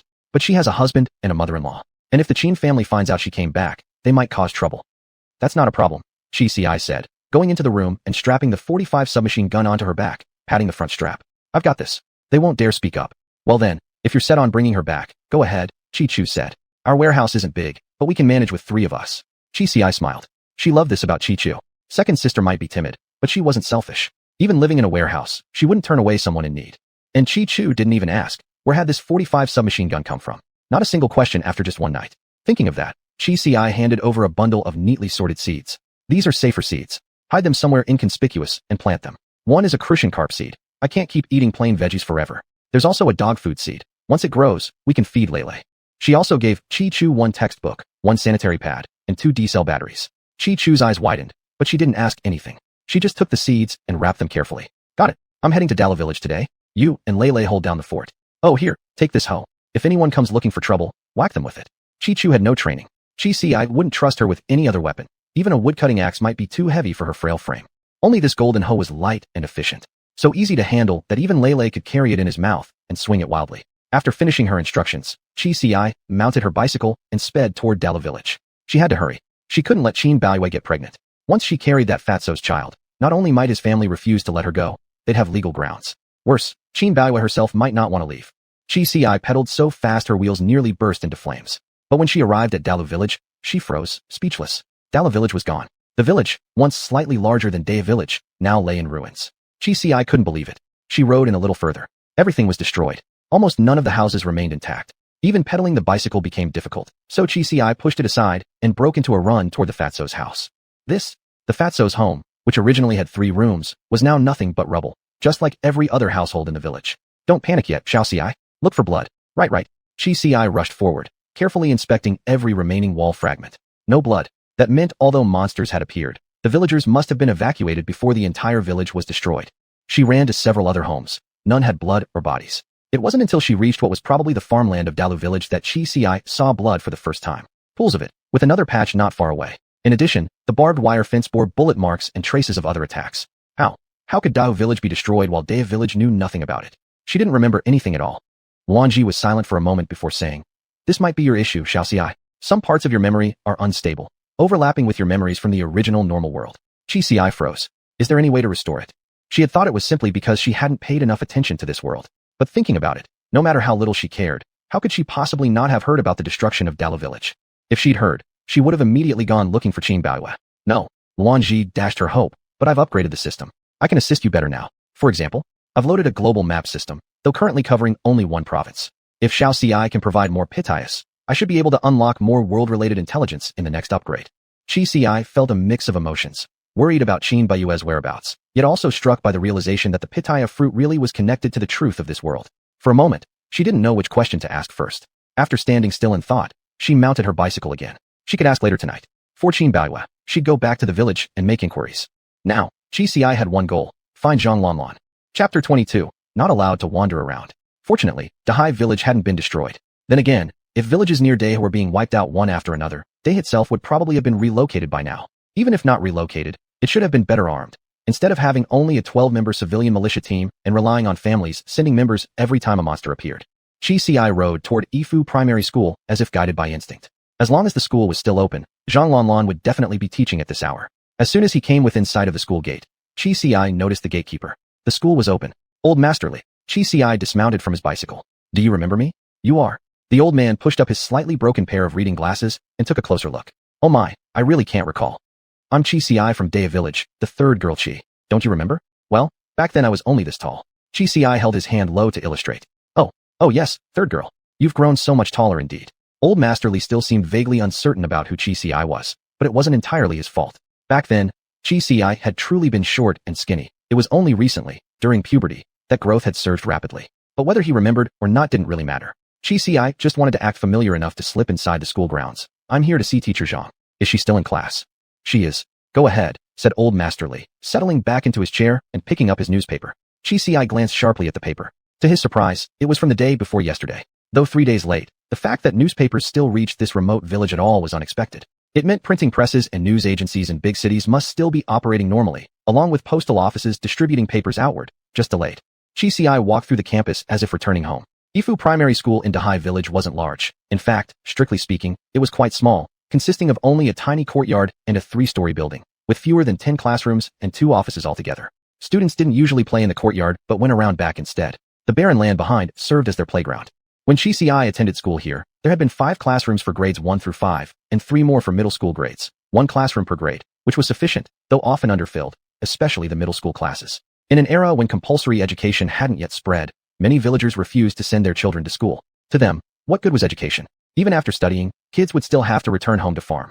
If they didn't till the land, what would they eat? How would they pay grain taxes? Families with sons might allow the boy to finish primary school, but most girls never got any chance to study. Now, attendance was probably even lower. As Chi walked down the corridor and glanced into each room, he felt how few students there were compared to memory. Some first and second grade classes had barely 3 or 5 pupils, no teacher present, just children reading quietly on their own. This was common in rural schools. Too few students, even fewer teachers. One teacher often had to teach multiple grades simultaneously, sometimes as many as 5 grades, and could only hold 1 lesson per grade. Subjects taught were limited to Chinese, mathematics, and moral education. Often, the Chinese teacher also doubled as the ethics instructor. Chi didn't knock on the office door. Ifu Primary School had only 4 teachers, 2 for elementary levels and 2 for junior high. At this hour, all of them would certainly be teaching. So Chi waited quietly in the hallway until the dismissal bell rang before standing up. The moment Zhang Lanlan stepped out of her classroom, she spotted him. Huh? Third girl. Teacher. Chi smiled, walking over. You remember me? What kind of question is that? Zhang Lanlan took Chi hand and led him into the cramped teacher's office crowded with 4 desks. Sit down. Let me get you some water. No need to trouble yourself, Chi said. I just came to see you. And also may I ask if I could re-enroll? Of course you can. Zhang Lanlan exclaimed joyfully. Your grades were always excellent. It was such a pity you dropped out. Sigh, who could have predicted all those things happening? Seizing the moment, Chi asked. I noticed there seem to be far fewer students. There's no helping it. Several nearby villages have been evacuated, their children left with them. Some families in Dahai have also moved away. Zhang Lanlan slid a cup toward Chi. And you? How's your family doing? My family, Chi replied. I don't live at home anymore, not to make you laugh, but I could never get full meals there. Better off living independently. One person fed means the whole family doesn't starve. It's better than having all the grain go straight to my brothers. Seeing the pained look on Zhang Lanlan's face, Chi pulled a burlap sack from beside his feet. But things aren't bad now. I even have surplus food sometimes. Here, some potatoes and carrots. Take them. I can't accept these. Consider this my tuition, Chi said. Money isn't useful anymore these days. If I come to study here, I can't just take without giving something back. And if there are other children in school who aren't getting enough to eat, at least they can have a full meal. Hearing this, Zhang Lanlan finally stopped refusing. Our harvest in Dahai Village is still decent. You don't need to worry about me. As a teacher, I receive state-issued grain coupons. Relieved, Chi then thought of something else. I'm just afraid my family might interfere with my studying. You know how my mom and brother are. They've always thought it's useless for girls to get an education. Zhang Lanlan said firmly. As long as your intention is clear, if you want to study, then the rest, the teachers can help you with. Actually, Chi did have one more request for Teacher Zhang. She had just thought of it. Yes, if she was going to study in Dahai Village and bring Chi Chu along to study too, why not just live in Dahai Village instead of commuting back and forth? But if the 2 sisters simply showed up seeking shelter, it might be complicated. However, with Zhang Lanlan's backing, things would be much easier. Teacher Zhang, Chi rubbed her hands together slightly. If I bring extra grain, can my second sister come study with me too? She's never been to school before, but she's very serious and well-behaved. She won't cause any trouble for you. Of course she can, Zhang Lanlan smiled. I welcome every child who wants to learn. In that case, I'll bring my sister over tomorrow, Chi said, pretending to be excited. By the way, are there any unclaimed wastelands near our Dahai village? We were thinking maybe we could set up a simple hut to live in. Zhang Lanlan thought for a moment and shook her head. I'm afraid not. These days, control in every village is very strict. People aren't allowed to wander freely. You must stay in your own village unless officially relocated by the government. Chi was taken aback. Why? Zhang Lanlan said. You know Dalu village, right? Chi nodded. Yes. A friend of mine used to be married into Dalu village. I just went to visit. It's already destroyed.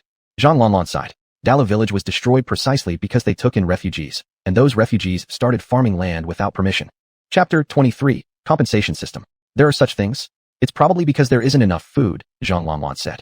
Although the village handed out grain to the migrants, each village barely had enough for itself. So he thought planting once wouldn't cause any trouble, but it did. After that, the county issued a document strictly prohibiting population movement between villages and forbidding unauthorized farming.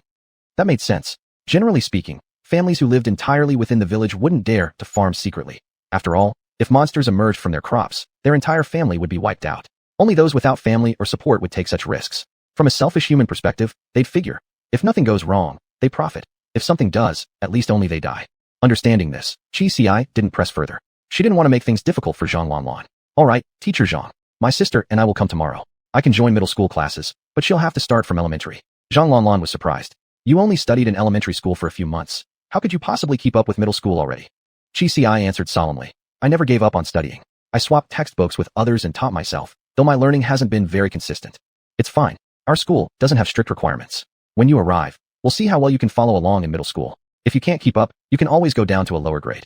After returning from Dahai village, Qi Xi didn't first discuss this with Qi Chu. Instead, she took her hoe and headed up the mountain. The government's concerns were valid. She had been somewhat reckless before. If she had actually grown a monster that couldn't be dealt with by handguns or Western region sabers, wouldn't she have endangered the entire Daya village? There were good people in Daya village too, like Lu Hongwan and Feng Yuqing. But giving up farming altogether wasn't an option either. The only choice left for Qi Xi was to go farther. Originally, she had planted near Daya village, but now she crossed the mountain ridge and went to plant on the other side. That side bordered no villages. On the far side of the mountain lay more mountains. Planting here in these remote gullies meant that, if a monster really did appear, the mountain itself would act as a buffer zone. Qi Xi called out to Luanji. Take a look at that 5,000-point glove. Does it work against the monsters in this world? Luanji probably went off to check for her. A moment later, he returned, saying, I need to update the system. I can only find out after adding an analysis featured. How many dragon fruits does that require? Xiao Xi has already submitted 80 dragon fruits. You still need 220 more. Qi Xi nearly choked. Why so many? It was originally 300 dragon fruits per system upgrade. Originally 50 would have sufficed, but the mainframe felt it had given you too many conveniences. To prevent you from neglecting dragon fruit collection, it increased the quantity required for system upgrades. However, the previous 80 still count toward this. In effect, my last upgrade was free. It cost 0 dragon fruits. And besides, all the dragon fruits Xiao Xi collects can also be used for card draws. It's efficient on multiple fronts. Qi Xi was speechless. She wasn't angry though. Actually, the mainframe hadn't gone too far. It was even being somewhat considerate. Still, this meant her plans had to change. Until she obtained a clearly effective weapon, she wouldn't plant ordinary seeds anymore. Only the ones drawn from cards. She still had 70 draws left in the card machine. With the mindset of making full use of her trip, Qi Xi cleared the land again. She planted the 9th grade middle school textbook first, then 3 potato seeds, followed by cabbage, a pig, and a pack of size 1 batteries. Size 1 batteries seemed likely to be needed soon. Better to have some ready, just in case. As for the pig, Qi Xi planned to slaughter it herself. For Qi Chu and the others, living so long in this mutated, impoverished world, they'd long stopped being picky. So long as they could eat, and eat their fill, that was enough.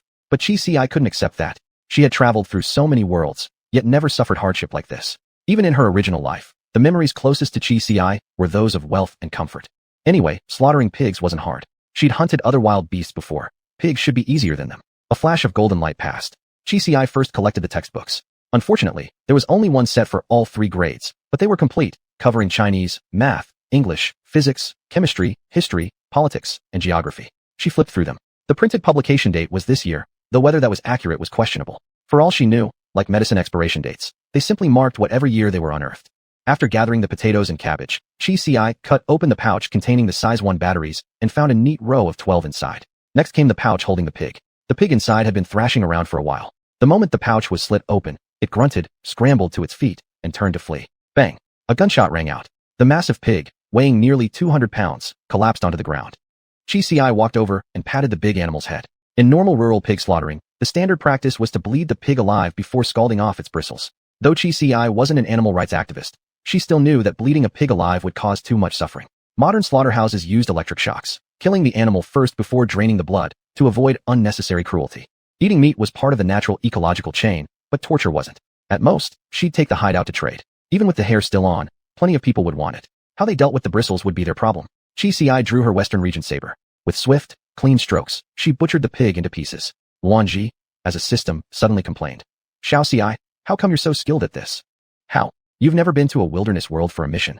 Qi Xi picked up the chopped pork from the ground and carried it to the riverside to wash. Fortunately, water was still a resource that didn't need to be grown. No, my previous missions were mostly for compensation systems. I rarely entered complex worlds to figures. Taskers from compensation systems are different from us niche types. Qi Xi mused silently. No wonder Luanji has such low points. The mainframe asked me to join a compensation system once, but I refused. Playing Saint doesn't suit me. Revenge is far more satisfying. Compensation tasks involved acts of reparation. For example, someone who had treated their family terribly during life, then regretted it on their deathbed. If the mainframe deemed the family's suffering too great, it would send a compensation tasker to make up for it, alleviating the victims' tragic lives. Chasing wife to the funeral pyre, scenarios were common in compensation systems too. But unlike her reverse fate system, which usually sent taskers back to a time when things could still be changed, the compensation system placed them in times after everything had already gone irreversibly wrong, times when no real change was possible, only compensation. In other words, the compensation system meant going back to grovel, bow and scrape, and apologize in ashes. Chapter 24. At least appear united on the surface. Given Chi-Ci's personality, could she actually go and apologize to someone? Especially when she hadn't even done anything wrong. Apologizing on behalf of scum or degenerates, something Chi-Ci simply couldn't accept. She'd rather whip the original owner's corpse 1,000 times, stage endless scenarios of being run over by a car. In Chi-Ci's worldview, having committed so many wrongs, one should either make genuine amends or just die. At the very least, let others step in to heal those who've been hurt. Give victims a supportive boss who recognizes their worth. Build them wholesome, uplifting friendships, or at the very least, let them win the lottery. Clearly, compensation could come through life value, emotional care, or even money. Yet here they were, forcing the offender to loiter constantly before the victims, claiming it was repentance and reparation, while in truth only tearing open the wounds again and again. A wooden board already nailed full of holes can never be restored. The damage can't be undone by the nail itself. Honestly, Chi-Ci had countless complaints about the compensation system. On the flip side, Wan Ji, who could continuously undertake missions within this system, was clearly no ordinary person. Chi-Ci thought for a moment, then decided not to inquire further about Wan Ji. For one, Wan had only recently become the system. His emotions might still be unstable. If she pushed too hard and broke him, she'd lose access entirely. Besides, she doubted Wan Ji would tell her anyway. Compared to that, she should focus on figuring out how to preserve the processed pork. The spatial bag lacked refrigeration or preservation functions. The meat wouldn't last more than 2 or 3 days. Although she could exchange part of it in town, she wanted to keep most of it for herself. For long-term storage, salt was essential. Whether smoking or air drying, salt was required. The last time she went to Dajang Town, Chi-Ci had exchanged for salt, the only item that could only be obtained with grain coupons. Seemed like, no matter the era, the government always kept salt under strict control. And rightly so. To get salt, either grow it yourself or first acquire grain coupons to trade. 1 grain coupon got you 1 gene of salt, enough to last a very long time. But to obtain a grain coupon, you needed to offer something other than grain. Chi-Ci immediately thought of the 12 pairs of sunglasses in her spatial bag. Though likely, these things wouldn't fetch grain coupons, probably only some seeds, just like the flip-flops. More promising would be items from the first aid cabinet. With that in mind, Chi-Ci took out the first aid kit, sorted through it, kept the familiar cold medicine, fever reducers, and common medications, then placed the rest, unfamiliar drugs unlikely to be used by her or Chi-Chu anytime soon, into a burlap sack. These should bring in quite a few grain coupons. She had an entire pig. 1 gene of salt wouldn't be nearly enough. 10 bottles of Leobagon might also be worth something. Later, she'd also need to exchange for dragon fruit. Currently, Chi-Ci still had 6 bottles of rapid growth agent. Once these were gone, anything she planted, even seeds provided by the system, would have to wait 15 full days to mature. Given her hoarding, frugal nature, she really couldn't bear to use any more of those agents. She planned to head straight to Dajang Town soon, trade off some meat, and convert it all into grain coupons. After organizing her supplies, Chi-Ci planted some of the cabbage, broccoli, potatoes, and Type 1 batteries the system had given her, this time without using growth accelerant, letting them grow naturally. Heading down the mountain, Chi-Ci intended to inform Chi-Chu first, then rush to Dajang Town alone. Traveling solo, without carrying anyone, would make cycling much faster. But as she neared the warehouse, she heard Lele barking wildly. What's going on? Frowning, Chi-Ci quickened her pace and immediately spotted Lu Dayong's back. Lu Dayong, gun holstered at his waist, was speaking to Chi-Chu. Whatever he said, Chi-Chu looked terrified and resistant. Chi-Ci gripped her .45 submachine gun, moving silently closer. Unaware of the danger behind him, Lu Dayong stared at Chi-Chu, his narrow eyes glinting with greed. You, don't be ungrateful. Living here is no life at all, never knowing where your next meal's coming from. Better off coming with me. I'll make sure you live in comfort. As he spoke, he reached out and grabbed Chi-Chu. She pulled back, but small Lele lunged forward again, barking fiercely at Lu Dayong. Hey, what stinking mutt, get lost. Lu Dayong kicked Lele hard, sending the dog flying, then turned back to grab Chi-Chu. Don't hesitate. Even Chi-Ci's abandoned you, ran off with someone else. You're better off submitting to me. With that, he began dragging Chi-Chu toward the warehouse. Chi-Chu struggled desperately, then suddenly went limp. Lu Dayong, thrilled, thought she'd given in. So you finally see sense. MMPH. He didn't finish his sentence before a sharp kick slammed into his lower back. Who? My grandfather. Chi-Ci shoved the .45 submachine gun straight into his face. Get lost. If Lu Dayong weren't Lu Hongjuan's brother, Chi-Ci would have already shot him dead. But Lu Hongjuan had done them a favor before, and she only had this one younger brother, someone she truly cared about. Chi-Ci still had to respect Lu Hongjuan's position. Don't think you're the only one who can. Rat-tat-tat. Rat-tat-tat. Chi-Ci opened fire directly at the ground between Lu Dayong's legs. The submachine gun spat bullets rapidly into the earth, kicking up thick clouds of smoke that slapped Lu Dayong full in the face. Whatever he'd been about to say died in his throat. Damn it, this Chi Sanyo was genuinely savage. Where the hell had she even gotten such a powerful weapon? Leave. Chi-Ci repeated coldly. This time, I'm letting you go because of your sister-in-law's sake. If you ever come near my sister again, not even your sister-in-law's face will matter. Try me. I dare you. Don't think I won't kill you. Even if I do, I'll take my sister and become a wanderer. We won't starve no matter where we go, unless the government mobilizes an entire military unit to hunt me down. Tell me, in a world where monsters could appear at any moment, do you really think the county has the resources to waste on chasing a single vagrant? When threats like monsters could emerge at any second, limited combat forces were prioritized for handling those crises. Remote villages like these were largely left to deal with their own affairs. Hardly anyone came to intervene. After all, when powerful monsters appeared, all petty grudges and disputes vanished into thin air. Once people were dead, everything else ceased to matter. Most villages relied on self-governance. How did that work? Through mediation. Balance existed under the pressure of monster attacks. Farming attracted monsters, so villagers organized militia units. But even the village chief or the militia couldn't bully ordinary villagers too much. After all, a village only had so many people. If things escalated into open conflict, could they really execute everyone? Who would farm then? Who'd trade supplies? Who'd keep the village running? Especially after the government banned all internal migration except for marriage, unity within the village became essential. At least, they had to appear united on the surface. In a place like Daya Village, someone like Lu Daong couldn't act completely tyrannical. He only targeted easy prey. People like Chi Chu, whose family didn't care, and who seemed weak and defenseless. Even if he ended up killing her, as long as the Chi family didn't cause a fuss, nothing would happen. And if they did protest, a few compensatory goods could easily settle the matter. Chapter 25. Has the frequency increased? And that's exactly why someone like Lu Daong, a village bully, feared troublemakers the most, especially one stronger than him. In other words, someone like Chi Ci, better armed, superior in combat, capable of taking on 3 Lu Daongs at once. If Chi Ci really killed Lu Daong, what could the village chief possibly do to her? Nothing. Trying to suppress the Chi family? That would suit Chi Ci just fine. Go ahead, knock them around as much as you want. The sooner the Chi family was wiped out, the better. It had nothing to do with her. If she actually cared about her family, would she have taken her second sister out to live separately? Try suppressing Chi Ci herself? Impossible. She couldn't win. Chi Ci could wipe out their entire family. And once that happened, the village would belong to Chi Ci. Then she'd be the one calling the shots. Even the village chief position might as well be hers. Chi Ci clearly understood this. The village chief did too. But Lu Daong didn't quite get it. After fleeing home in utter disgrace, his heart still boiled with anger. After brooding for a while, he went straight to the Chi household and called out Lu Hongwan, showing her his forearms scraped raw from 2 tumbles during his frantic escape. Look at this. I thought I was helping them out of kindness, but they're ungrateful bastards who don't appreciate a thing. I went over nicely, asking if they needed any help, and what happens? I get ambushed and beaten half to death. Lu Daong raged. Sis, you're too soft-hearted. I'm going straight to Dad right now. We're kicking those 2 bitches out. What gives them the right to live in our warehouse? Lu Hongwan felt genuine pain seeing her brother's injured arms. But she wasn't stupid. She knew her younger brother's character all too well. Helping them out of kindness? Ridiculous. He probably set his eyes on one of the Chi's sisters, judging by De Yong's usual behavior, likely the second daughter, and got beaten up by the third sister, Chi Sanyo. Though, looking at his wounds, it didn't seem consistent with Chi Ci's style of attack. Lu Hongwan had seen Chi Ci fight before. When she hit someone, it was a full-on assault. Head to toe, no mercy. How could Lu Daong only have scratches on his arms, and yet his face remained completely unharmed? Torn between loyalty to her sister-in-law and her own blood, Lu Hongwan naturally favored her brother, but not so much that she'd sacrifice her common sense. She paused, then pulled Lu Daong by the arm toward their house. Look, you're injured. Don't stay out here. What if the wind blows on your wounds and they get infected? Let's go home first. I'll clean and treat those cuts for you. Forget the wound. Just tell me, can we kick them out or not? Lu Hongwan hesitated. Well, technically we could, but the consequences of kicking out the third sister, honestly, I can't predict.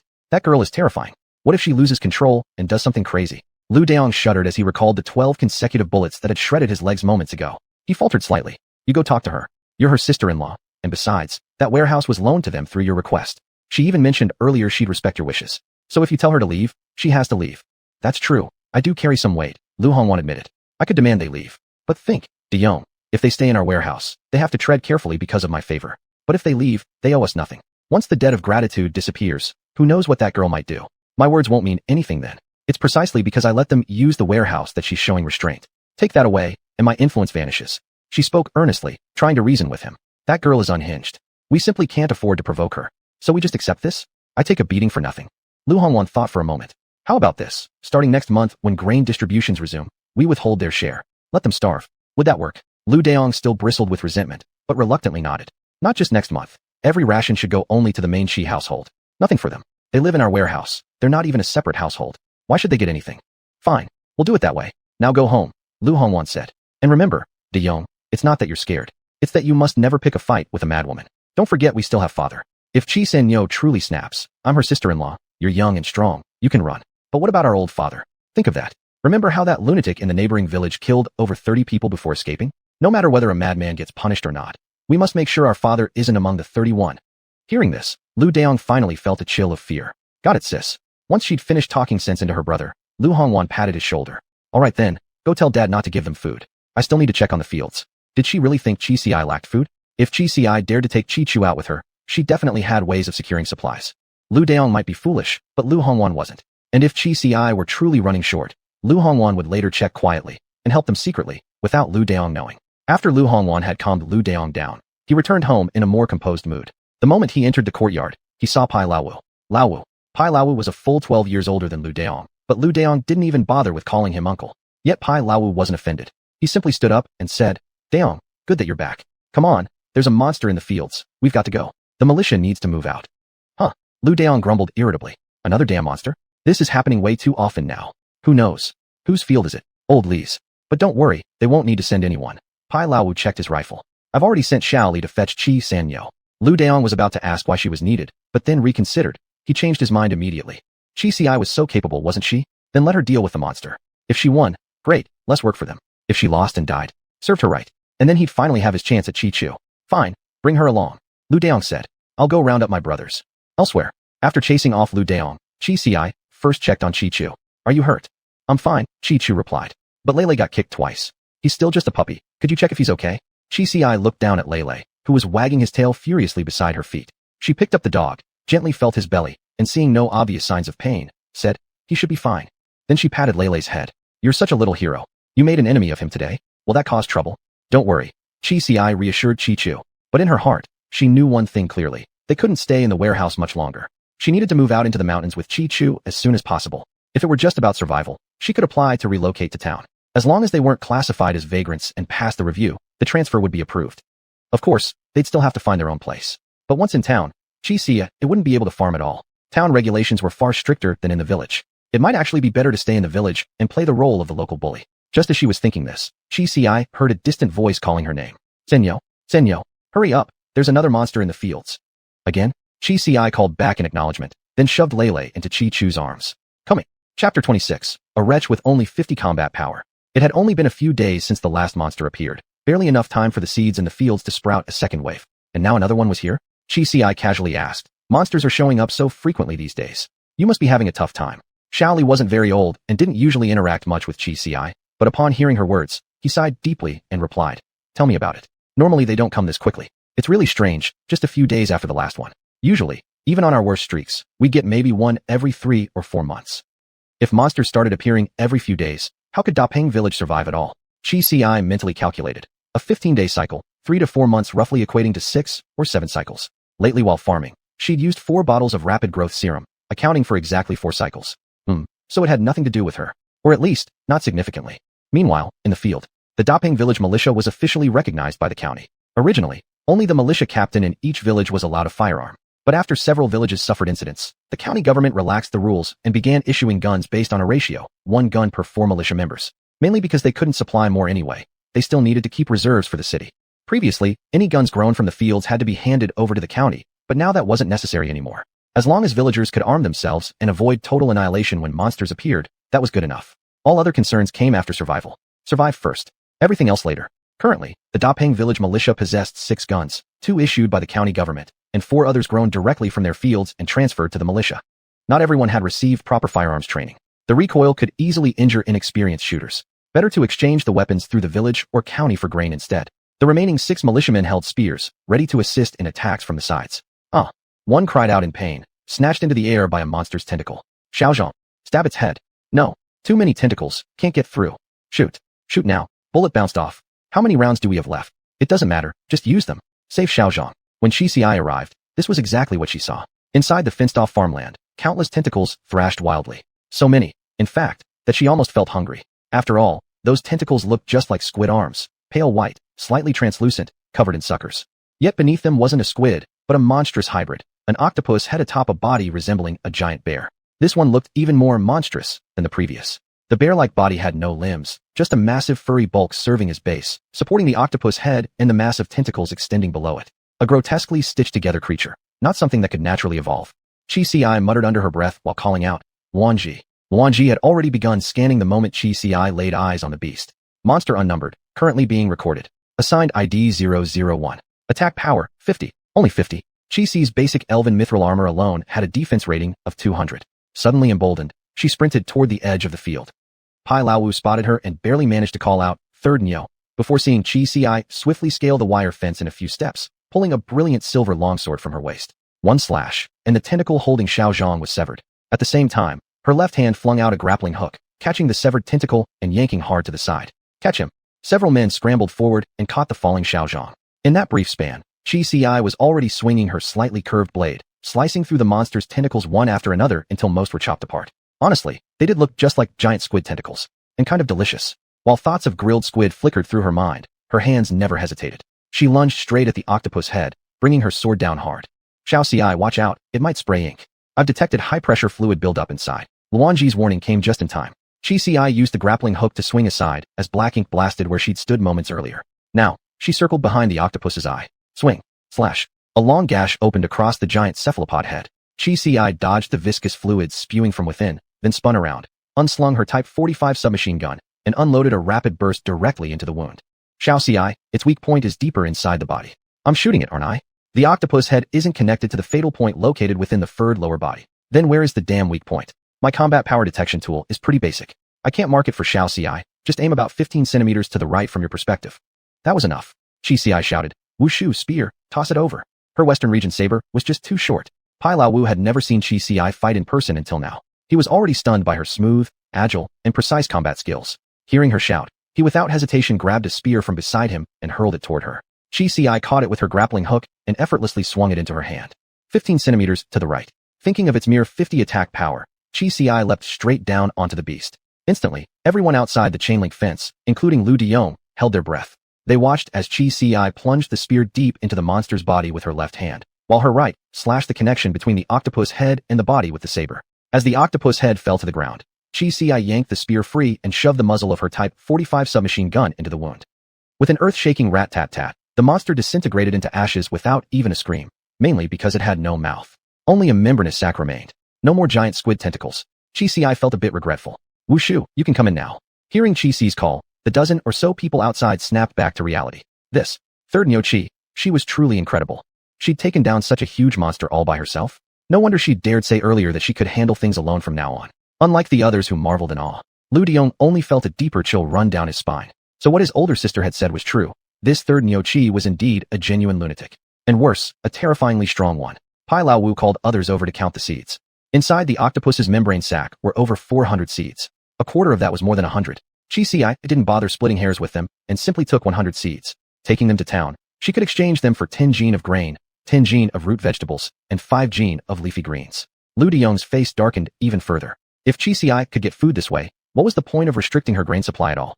Chapter 27. It's good to get along with neighbors. Chi Si didn't care what Lu Diong was thinking. Holding the 100 seeds, she was ready to find the village's trading team. Sure, she'd have to give them grain in return, but the traders drove pickups, actual cars, that were fast. With no speed limits on the roads now, the 100-odd li from Daya village to Dajiang town would take less than an hour, even if the pickup drove cautiously at 80 kilometers per hour. She couldn't stand spending over 3 hours going and another 3 coming back on a bicycle. All that time would be wasted on the road.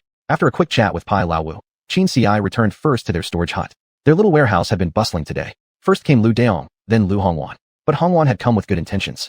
After much thought, she felt certain that no matter how much she didn't aid her brother, Diong wouldn't let it go. He might still come looking for trouble with Chi Chu.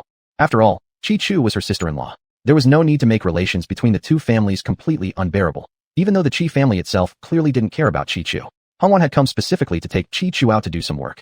As long as Hongwan was right there, would Diong dare do anything, even if he showed up? Not when his own elder sister was present. For Hongwan and Chi Chu, doing work usually meant making handcrafts.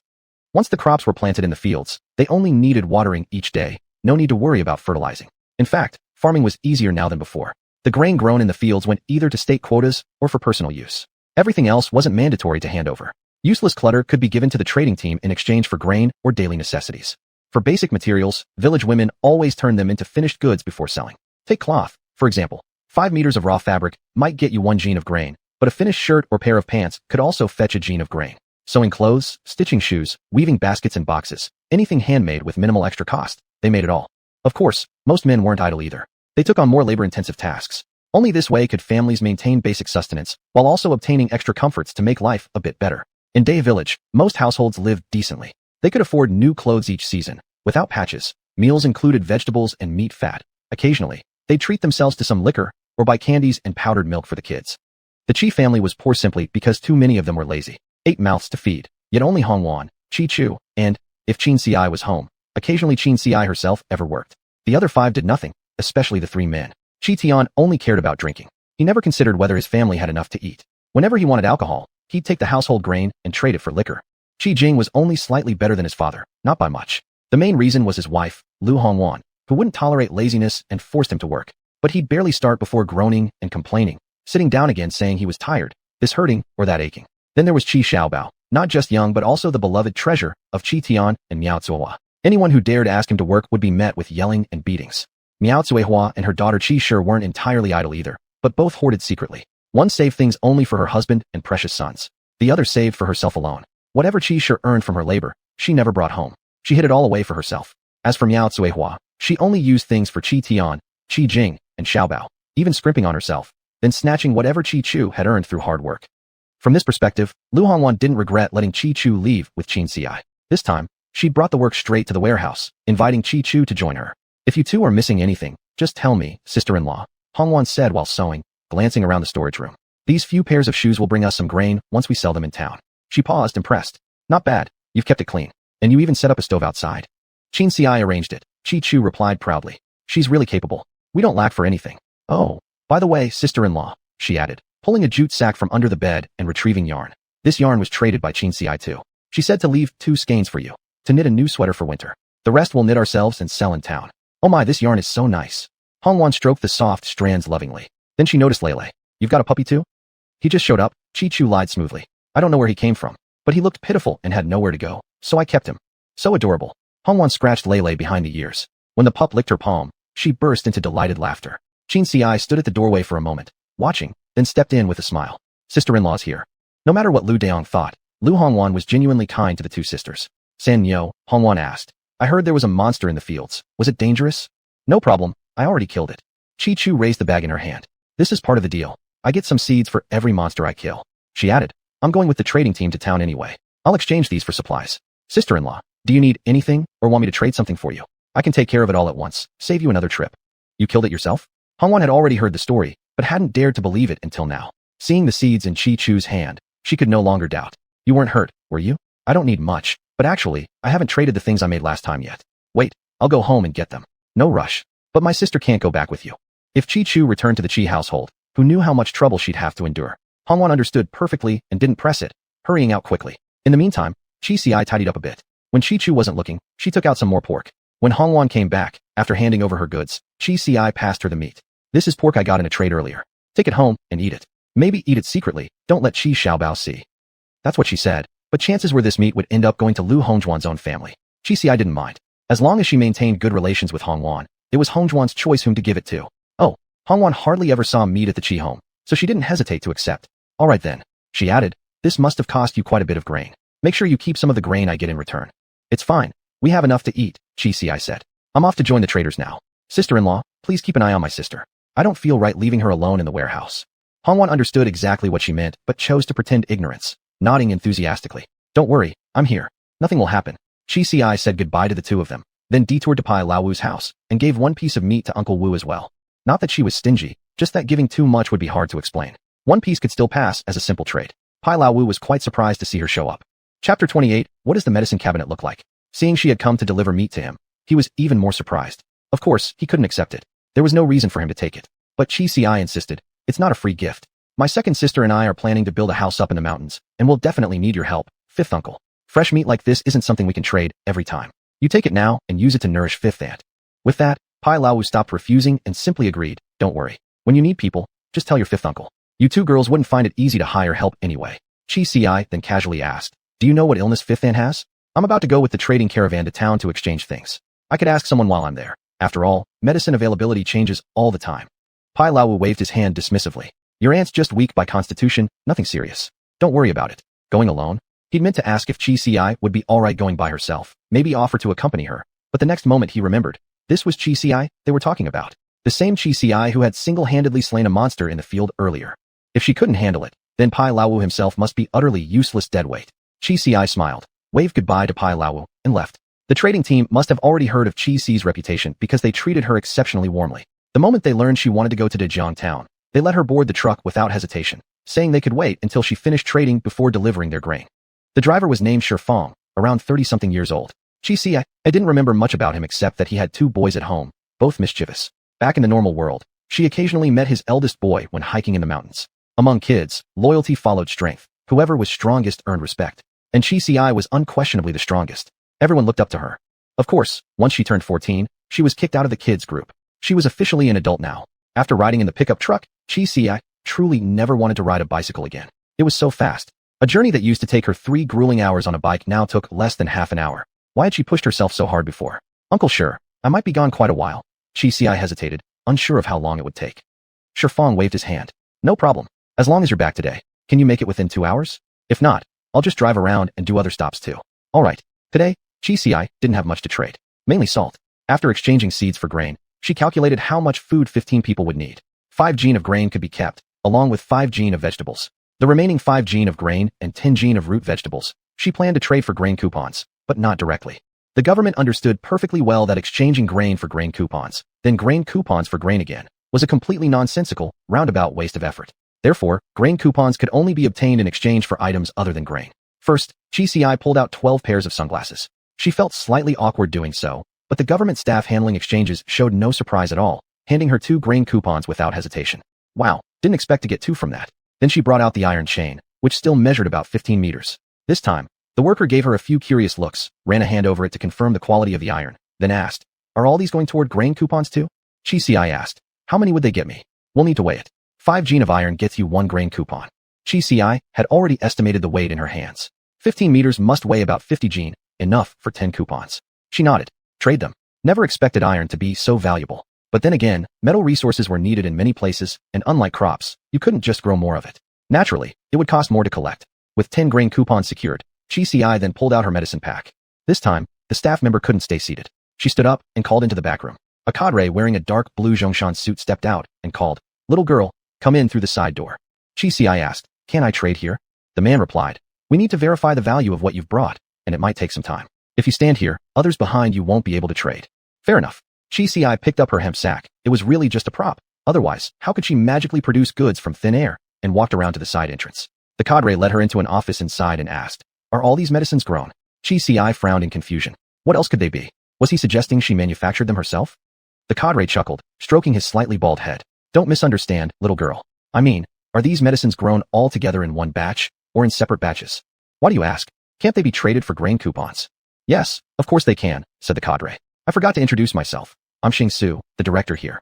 Chi Ci didn't give her full name, only saying, "Director Su, just call me Sanyo." In villages, it was common for girls to be called things like Arya, or Sanyo, and boy Si Bao, or Woohoo. So Su Yang didn't think much of it. Many people come here to trade medicines, but few bring such a complete and diverse collection as you. I imagine you also have daily use medicines at home. You just didn't bring them to trade? Sharp-minded man. Chi Ci nodded. There was no need to hide that. I kept the commonly used ones. What kinds exactly? Chi Ci asked. Is that important? Su Yang laughed. Little girl, you're quite cautious. Well then, I won't keep secrets from you either. He dropped his smile, his expression turning serious. The pharmaceutical factory in the provincial capital can no longer produce medicine. The exact reason is complicated. Telling you wouldn't make sense. From now on, all medicine might have to come from seeds. I only want to confirm one thing. Can a single seed grow multiple types of medicine, or just one?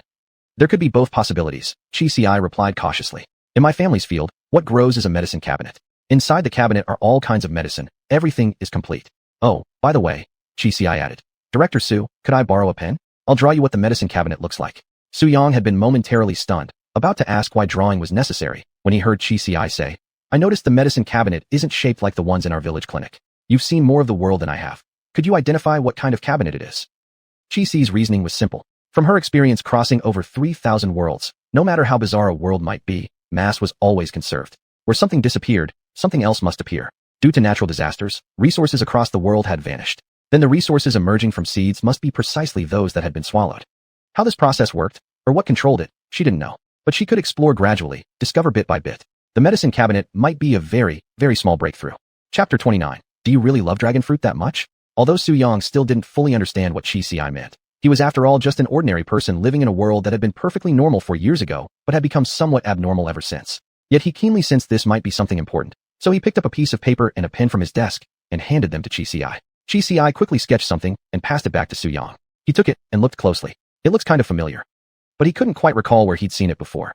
Chi Ci added, I've checked all these medicines. They don't carry any pharmaceutical factory markings. But the packaging is clearly designed. Director Su, take a look and see if anything stands out to you. Su Yang didn't just examine them himself. He called over several colleagues to help. One of them picked up a box for hypertension medication. I've seen this one before. Everyone turned to her. My dad used to have high blood pressure and took this exact medicine. It's a generic version imported from overseas. She examined the box carefully, then glanced at the others. Our country hasn't produced this particular drug yet. Generic drugs. These were fenterfene made legally by domestic manufacturers after the patent on the original branded medication expired. The effectiveness was nearly identical, but the price was significantly lower. Chi Ci focused on one word. Legitimate manufacturer. Which factory did your father's medicine come from? It was made by Beijing No. 6 Pharmaceutical Factory. I remember clearly. It took me pulling many strings just to get hold of it. Beijing No. 6. That was far from here, almost halfway across China. Chi Ci asked again. Is this generic drug considered the most effective treatment for hypertension right now? Seems like it. At least when my dad was taking it, it worked really well. His blood pressure stayed stable. Chi Ci nodded thoughtfully, then turned to Su Yang. Director Su, how many grain coupons could these roughly be exchanged for? Su Yang hesitated slightly. I need to check with higher-ups. Are you in a hurry to leave? Chi Ci said, not really, but I'd like to exchange the grain coupons for supplies later. Just give me a rough estimate. Here's what I'll do, Su Yang said. I'll issue you 30 grain coupons now and write you an IOU. After we finish our evaluation, come back with this note, and we'll give you the remaining coupons all at once. More than 30. Chi Ci felt a flicker of surprise. She knew medicines would be valuable, but hadn't expected them to be this precious. Could it be related to why the provincial cities' pharmaceutical factories could no longer produce new drugs? Right. Why can't they keep producing as long as the factory facilities remain and raw materials are available? If you have fabric, you can make clothes. If you have bamboo, you can weave baskets. The principle should be the same. Natural disasters might have stripped away resources, but they shouldn't interfere with reshaping existing ones. Chi Ci nodded. That works. After everyone had left, and only Su Yang and she remained. While Su Yang was writing the IOU, Chi Ci casually asked, Director Su, I've been curious since earlier. Why can't the pharmaceutical factories in the provincial city produce new drugs anymore? Su Yang looked at her with mild surprise. Chi Ci said, I've read books and understand many things. You can speak plainly. I'm just curious. I don't get it. Other goods are still being produced normally, aren't they? Su Yang put down his pen, studied Chi Ci for a moment, then smiled. To be honest, I only received an official document stating that all 3 major pharmaceutical plants in the provincial city are unable to produce new drugs. No specific reasons were given. He continued, that's why we're placing high value on medicine collection. If you have more, remember to bring them in for exchange. Chi Ci smiled lightly. Whether I have more or not depends on whether the fields yield anything. Su Yang picked up the cabinet sketch Chi Ci had drawn earlier. I'll also ask about this design. How can I contact you? My home is in a small village down below, no connections at all. You probably won't be able to reach me, but I'll come back in a few days to trade again. Can I find you here then? That works. Su Yang asked, what's your surname? Chi. With a few quick strokes, Su Yang handed her the IOU. I expect we'll have results within 2 or 3 days. When you come next time, bring this note and collect the rest of your grain coupons. Chi Ci looked at the note. It read, 30 grain coupons issued to Chi Sanyu. Remaining amount will be calculated based on the value of listed medicines and delivered accordingly. Su Yang. Hold on, Su Yang said. They'll finish tallying the inventory list shortly. The list filled exactly 2 full A4 pages. Seeing it, Chi Ci now realized that 30 grain coupons truly weren't enough to cover everything. She signed her alias, Chi Sanyu, on both copies of the IOU and the inventory list, 1 copy for each party, and then bid farewell to Su Yang. The medicines had indeed given her a pleasant surprise. A total of 42 grain coupons. Chi Ci planned to exchange all of them. After all, in these uncertain times, tomorrow was never guaranteed. Today, grain coupons could be traded for food or salt in town. Who knew if that would still be possible tomorrow? The town itself might not even exist the next day. Better to exchange everything now and keep it securely in hand. Chi Ci first made a round of inquiries at the stores in Donko Market. If she wanted to cure meat, would coarse-curing salt be cheaper than refined salt? Under normal circumstances, yes, but when everything was being grown from fields instead of manufactured, it was hard to say. Come to think of it, were salt pans no longer producing salt either? Was salt now also being grown? When she reached the store, she had her answer. Yes, it was grown. Shelves held many boxes of salt, similar to medicine packaging. None bore factory labels, only product names. There was iodized fine salt, non-iodized fine salt, bamboo charcoal salt, lake salt, quite a variety. Even flavored salts uncommon in this era were available. After looking around, Chi Ci approached the counter. Do you have curing salt? The shop clerk shook her head. Not anymore. Did you used to carry it? If you'd come 2 or 3 months earlier, there were still some leftovers, the clerk said. Though they were all produced before the disasters, might have passed their expiration date by now. But salt is salt. It works just the same. They've all been sold out. So they've been stockpiled goods. Chi visited several more shops. In the end, she only managed to exchange for 5 gene of curing salt. She kept 10 grain coupons aside and exchanged the rest entirely for salt. After all, she still had 14 pig seeds and crucian carp seeds. The crucian carp seeds had already been planted by Chi Chu, but she didn't yet know how many fish each seed would produce. If only one fish came from each seed, that'd be manageable. But if multiple fish emerged, she'd need plenty of salt to preserve them. With the remaining grain coupons, Chi exchanged for potatoes. Root vegetables like these were highly filling, making them extremely popular across the entire market. She intended to use these potatoes to trade for dragon fruit.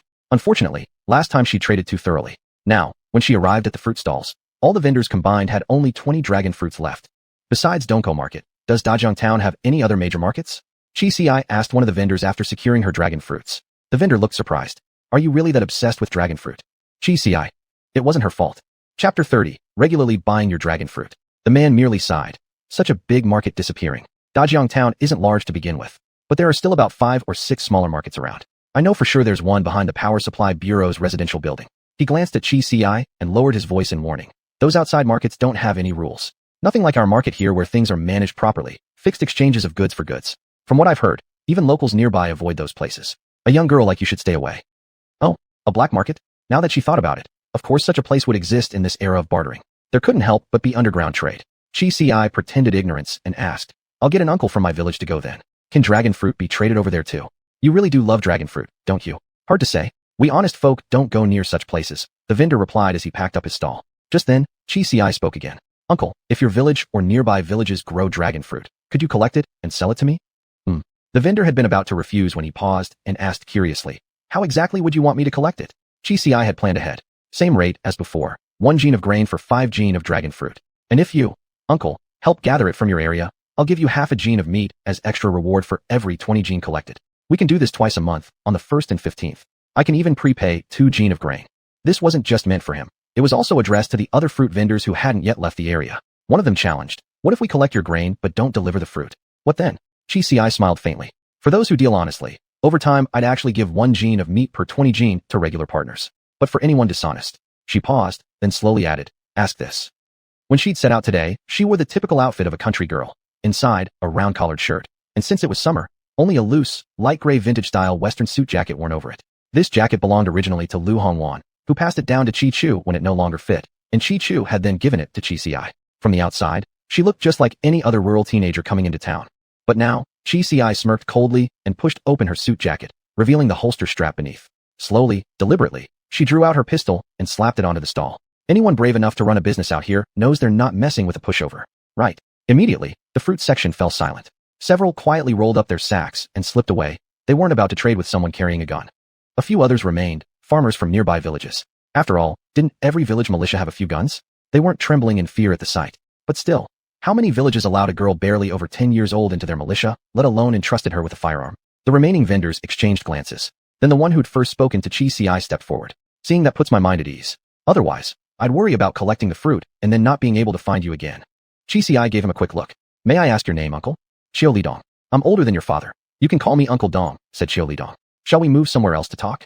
Hey, old Xiao, don't hog her all to yourself. Another vendor chimed in, stepping closer. We're not from the same village. He can't reach mine. Count me in. I'm Wang Daniel. Call me Brother Niu. Chi sized them both up. Xiao Lidong looked past 40. His face and hands weathered and wrinkled from sun and wind. Wang Daniel was much younger, seeming no more than 25 or 26. Looking around, no one else approached Chi, so she led the 2 men to a roadside tea shack. Though the market had a state-run canteen that required grain coupons, something Chi wouldn't waste. Outside stood a simple tea stall with just 1 table and several long benches. Tea could be bought with common seeds. 100 ordinary seeds could be exchanged for grain or vegetables, which gave these seeds a certain value as currency. Compared to handing over a handful of rice or some other item, a few seeds were easier to carry, trade, and less likely to degrade. The tea seller would pack up and head straight into the market to swap for food, then go home. It worked conveniently for everyone. Let me introduce myself first, said Chi. I'm Chi, but you can call me Sanyo. How many villages can each of you cover? Xiao Lidong said. I'm from Jinko village. I can reach about 5 or 6 nearby villages safely, but going back and forth takes time. I might not find anything and still lose work hours. Half a gene of meat might work if collecting within our own village, but beyond that it's not worth the effort. What do you think, Sanyo? Chi thought it made sense. Men like Xiao Lidong, if they put in a bit more effort, could earn plenty of seeds and grain just weaving bamboo baskets. Making rounds across various villages took up too much time. But if properly scheduled, collecting could be limited to 5 or 6 days a month, plus 2 days coming into town to deliver to GCI, leaving plenty of time for other work. How about this? She proposed. We exchange on the 1st and 15th of every month. After the exchange on the 15th, I'll give each of you 2 extra grain coupons as well. Qiu Lidong and Wang Daniu exchanged glances, then immediately agreed. That works. We shouldn't exchange at the fruit stalls anymore, GCI said. Too many people around, too much attention, better to avoid trouble. Let's meet over there instead. As she spoke, GCI pointed to a spot just beneath the wall visible from the tea stall. A few steps inward, and it would be completely out of sight. The inside of the wall likely belonged to a store. Shelves could be seen through the windows. Whoever arrives early can wait here and have some tea. I'll cover the cost, GCI added. And that spot's also good for parking. Let's set a fixed time, Wang Daniu suggested. I don't have my own vehicle, GCI replied. I'll have to come with the freight team. They leave at 8 in the morning and should get here around 9. Let's make it 9 o'clock. Also, I'll give you the license plate number of our village's artillery support unit's truck. If something comes up and I can't make it, just hand the dragon fruit over to them. I'll make sure they're briefed beforehand. Hearing about the freight team further reassured Qiu Lidong and Wang Daniu. After exchanging license plate numbers, GCI settled the tea bill. She still had plenty of loose seeds, not quite enough to make up full sets of 100, and converted the remaining grain coupons into grain before heading off to the building materials market. She needed to start stockpiling construction supplies. If cement was available, she'd buy some too. She already had 90 draws saved up, but there was no guarantee what she'd actually get from them. Besides bricks and cement, she'd also need timber, various nails, lime, white powder, and a range of tools. Pai Laowu had promised to arrange workers for her. Regular carpenters and masons would naturally bring their own tools, but she couldn't rely entirely on that. What if something broke? Should she run all the way to town just to replace it? Chapter 31. The main brain is also constantly evolving. On the way back, GCI spent all 42 grain coupons, completely cleaned them out. It was already past the 20th of the month. On the 1st of next month, she'd only need to pay meat, and on the 15th, those 4 grain coupons could be replaced with items she had on hand. 200 dragon fruits remained until Li Chuan could upgrade his analytical function. Just thinking about it made GCI feel a headache coming on. Qiu Lidong was in charge of the area around Jinko village, while Wang Daniu handled the region near Wangjia village. They were her only hope now. She hadn't gone to the black market Qiu Lidong mentioned earlier. Now that she'd secured 2 sources for dragon fruits, there really wasn't much reason to go. Besides, anyone with half a brain could figure it out. Who would even trade dragon fruits at a black market? Weapons, medicine, more valuable goods. That's what people risk their lives for in illegal trades. Who'd take such risks just to exchange for a few pounds of dragon fruit? Wasn't Donko market sufficient, not to mention safer? GCI picked some lightweight items to put into the burlap sack and prepared the grain rations meant for the cargo runners. She'd hand them directly to Shifang later. By the time she finished everything and returned home, dusk was setting in.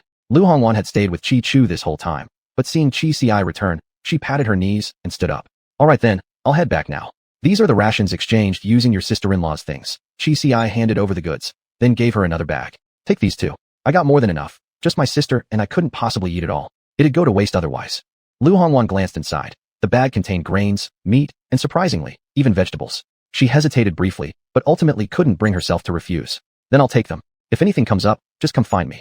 After Lu Hongwan left, GCI let Lei outside, closed the door tightly, locked it with the brand new lock she bought today, then laid all the burlap sacks flat on the floor. Chi Chu watched her for a long while, puzzled by her actions, until GCI started pulling pork out from within one of the sacks. This was Chi Ci's idea. As long as something appeared to come from the sack, no one would question whether it originally came from her storage space. How much did you actually exchange? Chi Chu had promised not to ask, but she couldn't help herself. GCI had already thought of an excuse for her sister. I managed to get hold of some medicine earlier. Then I saw someone who'd just slaughtered a pig, so I took the chance to get extra. I also traded for salt. Let's smear this pork thickly with salt, hang it indoors overnight, pack it away tomorrow, then air it again at night. It'll be properly cured in 2 days. With this much meat, we can keep it for a very long time. They could eat it themselves or trade it later. What she didn't say was that with a single pig like this, she could grow 14 more. Tom wasn't waiting, so the 2 sisters rolled up their sleeves and got to work immediately. While working, GCI asked Chi Chu, "Where did you plant those seeds I asked you to grow?" Chi Chu replied, "There wasn't anywhere nearby that could hide the seeds. You said they wouldn't grow into monsters, so I just planted them inside the house." Inside the house? GCI stared wide-eyed. Chi Chu pointed to 3 spots. The floor is all wooden boards anyway. I measured the distances roughly, broke open 3 sections. Before sprouting, I covered them with floorboards. Once they sprout, I'll cover them with clothes or burlap bags. As long as nobody comes in, no one will find out. Sis, you're truly a genius.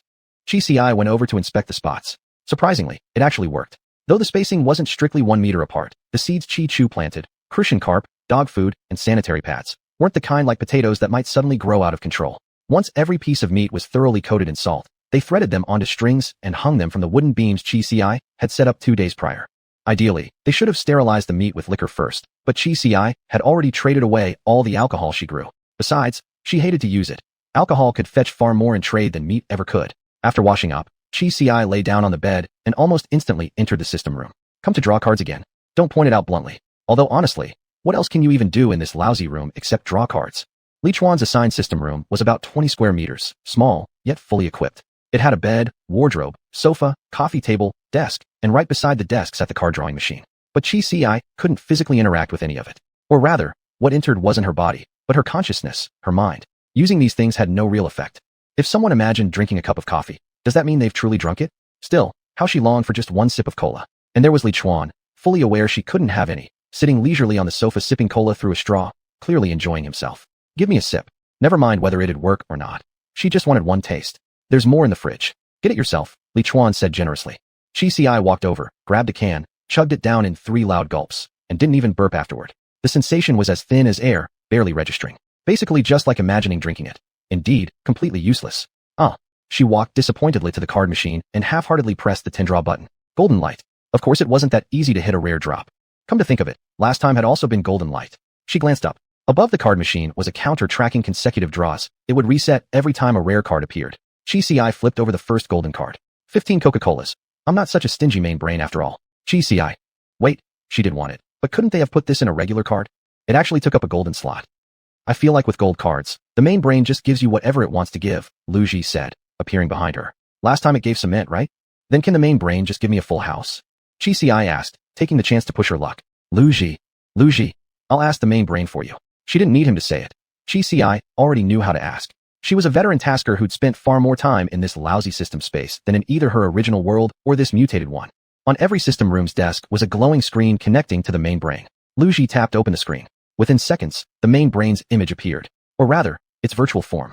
Chi Ci had seen the main brain's actual core space before. Endless rows of massive black matrix blocks stretching like trains, likely packed with circuits and chips. At the very front sat a giant screen. The main brain kept evolving too. When Chi Ci first became a tasker, the main brain could only communicate through beeping sounds and text on the screen. Gradually, it developed speech, initially robotic and artificial, but now it was almost capable of speaking regional dialects. Its appearance had evolved as well, from plain text, to a robot figure, to a cartoon icon, and now, it even wore rabbit ears. Chi Ci stared at those rabbit ears and felt speechless. What on earth was wrong with it? What kind of nonsense knowledge had it absorbed from which world, for crying out loud? Chapter 32. Do I really have to pull 50 times for a guarantee? Seeing the mainframe after so long, Chi Ci gave a quick greeting before getting straight to the point. I want a house. Give me one. Mainframe. You look more like a house to me. Chi Ci spread her hands. Where exactly do I look like a house? Just turn that part into an actual house. Mainframe. Then how about I just give you Luan Ji's system room instead? Chi Ci wouldn't refuse such an offer. Fine by me. Fine my ass. An angry icon popped up above the rabbit ears on the mainframe screen. Chi Ci stared blankly. Can't you pick better data when absorbing information? What's wrong with rabbit ears? Rabbit ears are the best. You just don't get it, snapped the mainframe. Say one more word and I'll install rabbit ears on Luan Ji. He's got white hair anyway. Looks like a rabbit already. Luan Ji. What does this have to do with me? Chi Ci said. Do you even know what's going on in my world? Do you have any idea at all? Mainframe shot back. You've only given me 100 pitayas total. What kind of clue do you expect me to have? The only thing here that's absurd is you. Chi Ci perked up suddenly. So the pitayas really do contain information about the world. The mainframe rolled its eyes on screen. No kidding, Sherlock. Otherwise, why would I make you collect them? You think I just want to eat them or something? Work more, talk less, got it? But, with that, the mainframe unilaterally shut off the screen. Chi Ci. Luan Ji. Puzzled, Chi Ci muttered. Who was it? Which tasker came back from another world and fed garbage data into the mainframe? Its personality's totally off. It wasn't nearly this aggressive last time I saw it. Since when did it start swearing? After a brief silence, Luan Ji said slowly. Probably war god. Only he talks like that. After you left, he suddenly became super motivated, trying to push everyone into overworking like crazy. Now everyone's complaining nonstop. Huh, interesting. Chi Ci glanced at the door to the system room. Too bad she couldn't go out. Oh well, never mind. Her own mission came first. She returned to the gacha machine and flipped over the remaining basic cards. Besides 3 system mall point cards worth 50 each, Chi Ci obtained the following. 15 crown daisy seeds. 15 valerian root seeds. 4 pure cotton pillowcases, pack of 15. 1 black 8-in 1 photo frame. 1 wireless receiver for desktop computers. 1 Italian imported premium calfskin long sofa. Chi Ci was speechless. All completely useless items. Especially that computer wireless receiver. In this era, 1991, for crying out loud, home computers hadn't even become common until 1998, and wireless networks wouldn't exist for decades. Given the state of this world, they might never appear at all. Why give her this? Was it just junk recycling? Planning to salvage the chips and copper wires inside? It felt like such a waste. yet simultaneously so utterly pointless. GCI opened the desktop screen again, waiting for the mainframe to reappear. When it did, she asked, "Can useless basic cards be exchanged for system mall points?" She had no intention of wasting time planting seeds, let alone squandering valuable fast-growth solution on them. The mainframe seemed to consider the possibility.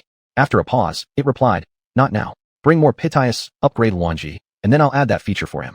How many Pitius? Luanji will tell you when the time comes." Done. But GCI glanced at Luanji, who sat quietly on the sofa flipping through a magazine, the internal system publication filled with updates about various worlds and gossip among taskers. Noticing her gaze, Luanji said, "Yeah, that's how it is. We need more Pitius. TCH. GCI pulled 10 more times. This round still only gave golden flashes, but at least the rewards were slightly more useful. 5 bottles of fast growth solution. She could never have enough of these. The rest were the usual 350-point system point cards. It seemed whenever there was nothing urgent to give, those 350-point cards were guaranteed as filler. 150 points per pull wasn't bad at all. Weapons were one-time purchases, but bullets kept getting used up. In just a short while, 20 pulls earned her 300 additional points. Once Luanji was upgraded, even the useless basic cards could be converted into points. Come to think of it, GCI once again tapped open the system screen. Mainframe. Mainframe. Can't you say everything at once? GCI blinked innocently. Not my fault, you hung up twice. Mainframe growled, "What now? My system mall, aside from the Space Bag series, is mostly locked. What conditions do I need to meet to unlock it?" The mainframe replied, "I won't unlock it for you under any conditions." GCI frowned in confusion. Why not? This time, it was the mainframe that fell silent. Then it snapped, "Because I want you to pull cards and offer Pitius. If you need something, I'll give it through gacha. I won't let you buy it with points." Got it. No wonder it's an AI. Despite its intelligence, it doesn't possess a true personality. It couldn't even learn to hide or be subtle. GCI nodded. Understood. Give me a house. Mainframe. You look more like a house to me. Slam. The screen shut off again. Luanji, lying on the sofa, turned his head toward GCI. "If you really want something, just shout it out inside the room. The mainframe might hear you and actually give it to you. Like the cement earlier, and just now, the cola." That made sense. GCI cleared her throat. "I want cured preserved pork belly. I want cured preserved pork belly." As soon as she finished speaking, she hit the 10 pull button. Golden light flashed. The golden card read, "Indoor cultivation tray. 1 square meter to enjoy the joy of planting." GCI raised an eyebrow. Not bad. This was actually useful. With this, she could plant 1 extra seed. But then she looked at the basic cards, and her face darkened rapidly. Out of the remaining 9 cards, aside from 350-point system mall point cards, all 6 of the others were homemade farmhouse smoked cured pork, 5-pound pack. 6 of them. A total of 90 units. In other words, 90 packs for 150 pounds of cured meat. What on earth was she supposed to do with 450 pounds of pork? Luanji, completely unbothered, remarked from the side. "The mainframe still spoils Xiaoci. You ask and it gives. More like it's trying to drive me crazy." GCI waved her hand, took several deep breaths, and forced herself to calm down. Forget it. Sure, it was excessive, but meat was always hard currency. Edible, tradable, far more reliable than some Italian imported cask and sofa. She glanced at the number displayed atop the gacha machine. It was already 40. That meant 40 consecutive pulls had all given only golden flashes. So the very next 10 pull guarantee would definitely yield a rainbow shine. Chapter 33, World Overview. Wait a minute. GCI stroked her chin. Why did she feel like she'd forgotten something really important? She stared at the number 40 on the screen. Excluding the first 2 freebies, she had paid 100 dragon fruits in total. So receiving 100 pulls was only fair. But something seemed off. Wasn't there some kind of discount or bonus she'd overlooked? Luanji, did you say anything else earlier? Something about guarantees or special offers? Yes, actually, Xiaoci. The main brain mentioned before that due to the launch special promotion, all 10 pulls are currently 20% off. You can get 1 for just 8 dragon fruits. But look at mine. I still have 60 dragon fruits left. That means I wasn't given any discount at all. Without hesitation, GCI stepped forward and pressed the screen again. This time, the main brain didn't go berserk. It seemed to be pondering something, then finally gave her its conclusion. You can only choose one. You either get whatever you want, or you get the 20% discount. So you're deliberately holding me back. Well duh. Even with cheat abilities, things can't run wild without limits. Do you expect me to just let you break the world's balance? Can you fix it if that happens? GCI. She couldn't. But wait. How could giving her a little discount possibly ruin the world's balance? GCI rubbed her chin once more. No point beating around the bush with the main brain. She'd just ask straight out. And the main brain would always answer directly anyway.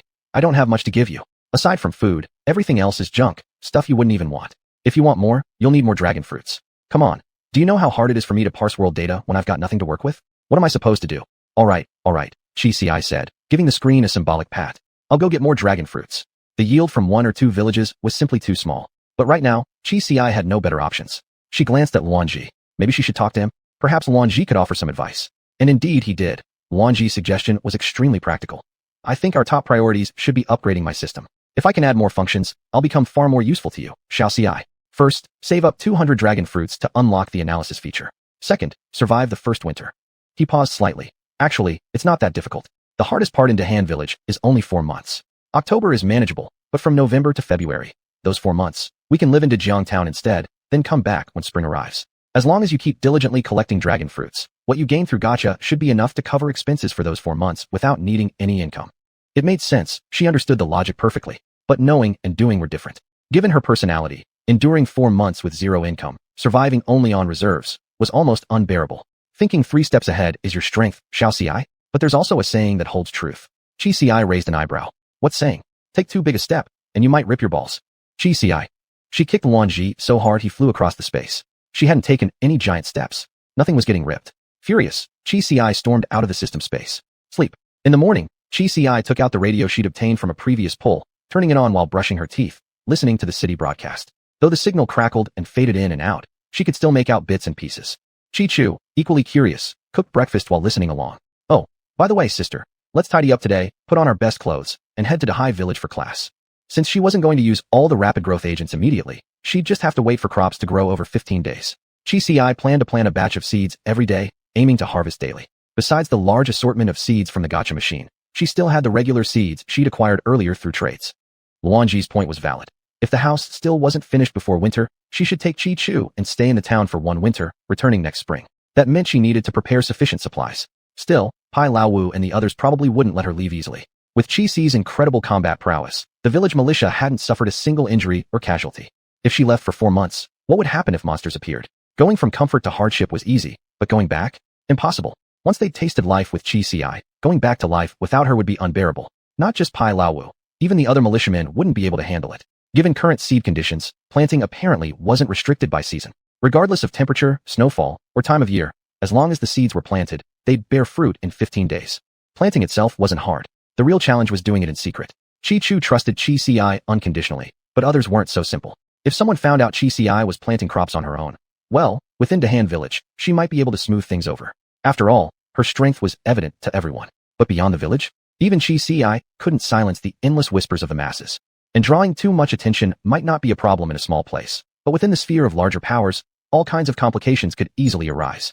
Chi Ci had been through countless worlds and seen more than enough struggles and factional alignments. It wasn't that she was overthinking, she'd simply witnessed far too much. Human nature had always been the same throughout history.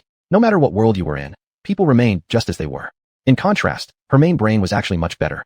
To a computer, 1 is 1, 2 is 2, black is black, white is white, and gray is simply 128,128,128. Everything was so direct, orderly, and logical.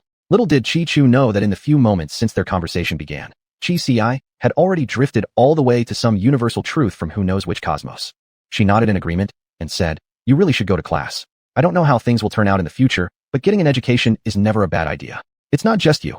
Chi Ci snapped back to reality. "You're going too. I've already talked to Teacher Zhang. He agreed to let you start elementary school early. At least learn how to read first. That'll make everything easier later on, no matter what you end up doing." "Me? I can't. No way." Chi Chu waved her hands frantically.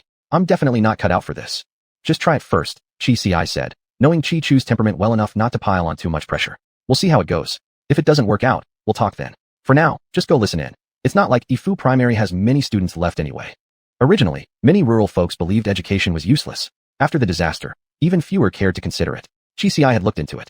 The national education policy hadn't changed at all, probably because there hadn't been time. Whether for better or worse, nothing had shifted. At best, compulsory education had simply been put on hold. They'd been approaching the 90s, about to pilot nationwide compulsory schooling, but the sudden catastrophe and the fundamental restructuring of the world's underlying logic had made securing supply lines from rural areas to cities the top priority. The countryside grew food and sent resources into the cities. In return, cities provided energy like electricity and managed resource distribution. After several cities were destroyed, all planting, including in surrounding areas, was strictly banned within urban zones. Of course, relying solely on a village like Dahan to feed hundreds of millions was nothing short of a fantasy. What exactly the nation was doing about this, Chi Ci didn't know. She had no newspapers. Everything she knew came from that world overview book, and since it was only an overview, naturally it offered only rough outlines. Chapter 34. 1 day of schooling is 1 day gained. Enough daydreaming. In short, even though compulsory education hadn't been piloted or further implemented, the old educational system still remained. One part was that secondary vocational schools guaranteed employment upon graduation, a policy that continued on. In the original world, This lasted until the mid-1990s. Now, in a post-apocalyptic era where labor was desperately needed everywhere, there was no question of changing it. However, getting into a vocational school had become much harder. For rural kids, admission required either exceptional intelligence or above-average smarts plus the full support of their entire family dedicating resources so that one child could study hard enough to succeed. The other option was continuing on to high school and taking the national college entrance exam. For those who didn't want to stop at a vocational diploma, they could transfer to high school to prepare for the Gaokao. Except universities were fewer now, and admission even more difficult. If getting into college used to be like thousands of soldiers crossing a narrow bridge, now it was like thousands walking a tightrope. Whether it was worth it? Well, average farming families simply couldn't afford it. Not just as hard as before, but harder than ever. Which was exactly why Chi-Chu could go to school. With almost no students left, the school stayed open anyway, and every new student counted. Elementary enrollment required no fees at all. Middle school cost 2 jin of grain per semester, with extra costs negotiated separately if needed. Teachers' salaries were paid uniformly by the township government. Chi planned to use this chance to give extra grain, not only for her own tuition, but also something extra for the school, or perhaps especially for teacher Zhang Lanlan. After breakfast, Chi made Chi-Chu pack up the leftover food to bring to school, where he could reheat it at noon for lunch. Due to teacher shortages, both elementary and middle school ended classes at 3 o'clock. By the time they got home, it wasn't even 4 yet, just perfect timing for Chi to go up the mountain to plant or harvest crops. She'd asked Pai Lao Wu about how things worked in the fields. 15 days meant exactly 15 days, down to the second, not a moment off. Planting in the village followed a strict schedule. Seeds sown precisely at 2 p.m., and then exactly 15 days later at 2 p.m., the harvest would appear. Chi calculated her daily routine and decided to set her planting time between 7 and 8 p.m. That way, no matter where she went during the day, she could always return in time.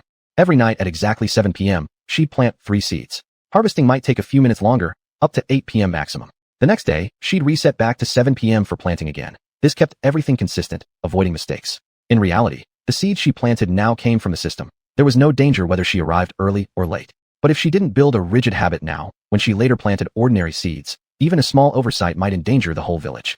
It took only half an hour to bike from Dahi village to Dahai village. Chi sped straight to the primary school gate and handed 2 sweet potatoes to Old Li, the gatekeeper. Grandpa Li, my sister, and I will be studying here soon. Whenever you see us, please let us in, alright?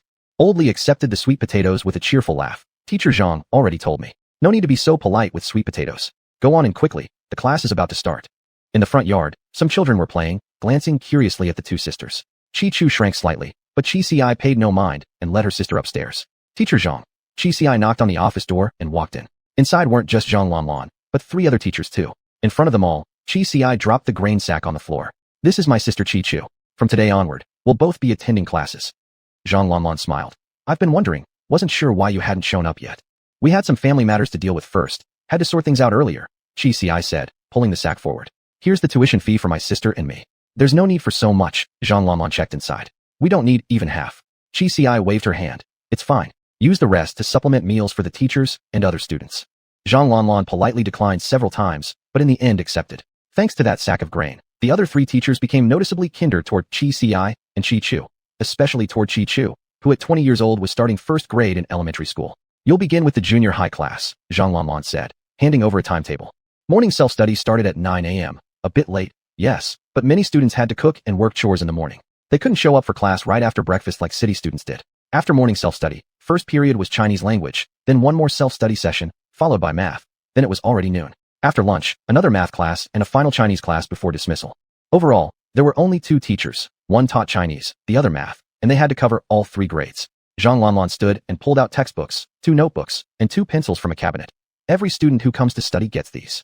Chi thought for a moment, then reached into the grain sack and pulled out a complete set of junior high school textbooks. She said plainly, Teacher Zhang, these came from our field. I don't need them. Better they go to the teachers. When Zhang Lanlan saw the textbooks, her eyes lit up. The other 3 teachers rushed over in a flash. Wow, so complete. Even has English. I don't even know English myself. These are still the latest editions, truly something only a field could produce. Got politics, history, geography too. If only we had one more teacher, we could add another subject. Nowadays, Ifu Primary School essentially just taught children basic literacy. Hoping that kids who only studied Chinese and math could get into a secondary vocational school was about as likely as expecting the world to revert back to how it once was. Zhang Lanlan caressed the new textbooks lovingly, then looked up at Chi. With these, neither you nor your sister needs to pay tuition. Take this grain back home. Chi refused, waving her hand. It's fine. There are only my sister and me at home. We can't eat all of it anyway, and there's nothing else to trade for. We might as well share it among everyone. Zhang Lanlan knew Chi's circumstances. With a sigh, she finally accepted. The school situation was far from optimistic. As student numbers kept shrinking, The township had long been debating whether Ifu Primary should even remain open. After all, even if students managed to finish all 3 years of junior high, apart from being able to read and write, they had virtually no chance of further advancement. Regardless of outcomes, the supplies and support from the town for the teachers had steadily declined. There used to be 2 more teachers at Ifu Primary, but they'd already left. The remaining 4 were all people who had come to the high village during the sent-down youth movement decades ago and never made it back. It wasn't that the state forbade their return. It was that their hometowns had been completely destroyed, leaving them nowhere to go. Zhang Lanlin's parents and siblings were all gone.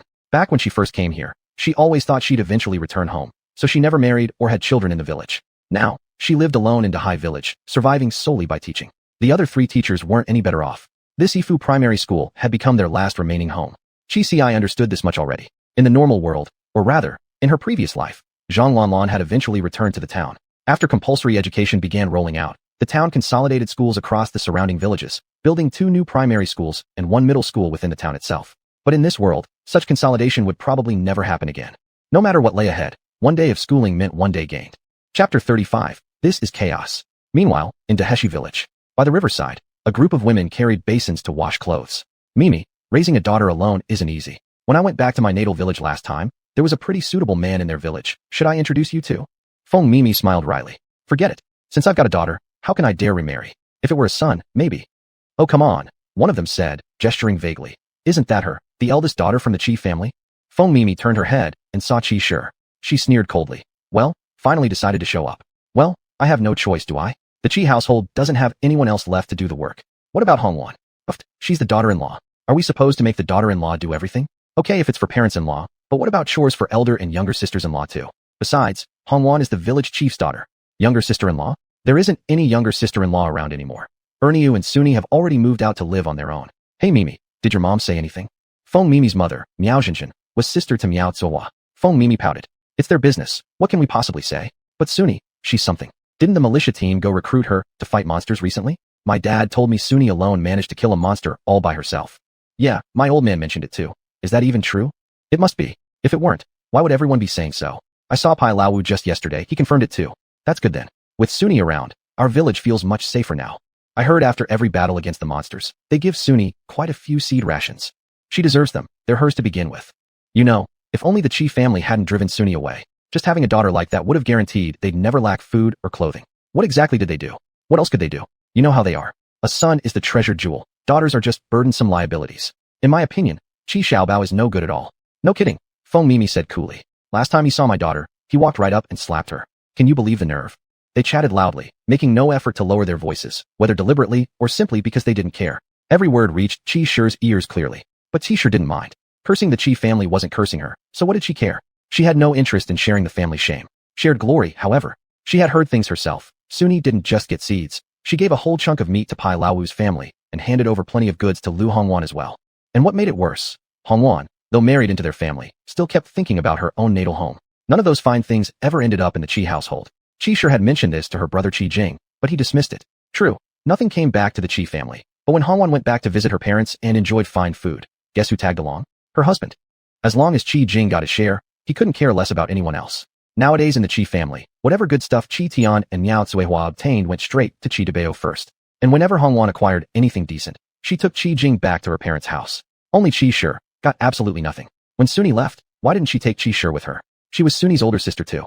The more Qi Shi thought about it, the more resentful she became. She couldn't even focus on washing anymore, barely rubbing the clothes before tossing them back into the basin. Feng Mimi and the others watched closely, whispering among themselves again. Look at her face. Wasn't Ernie doing all the chores for the Qi family before? Exactly. I've never once seen the eldest daughter out here doing laundry.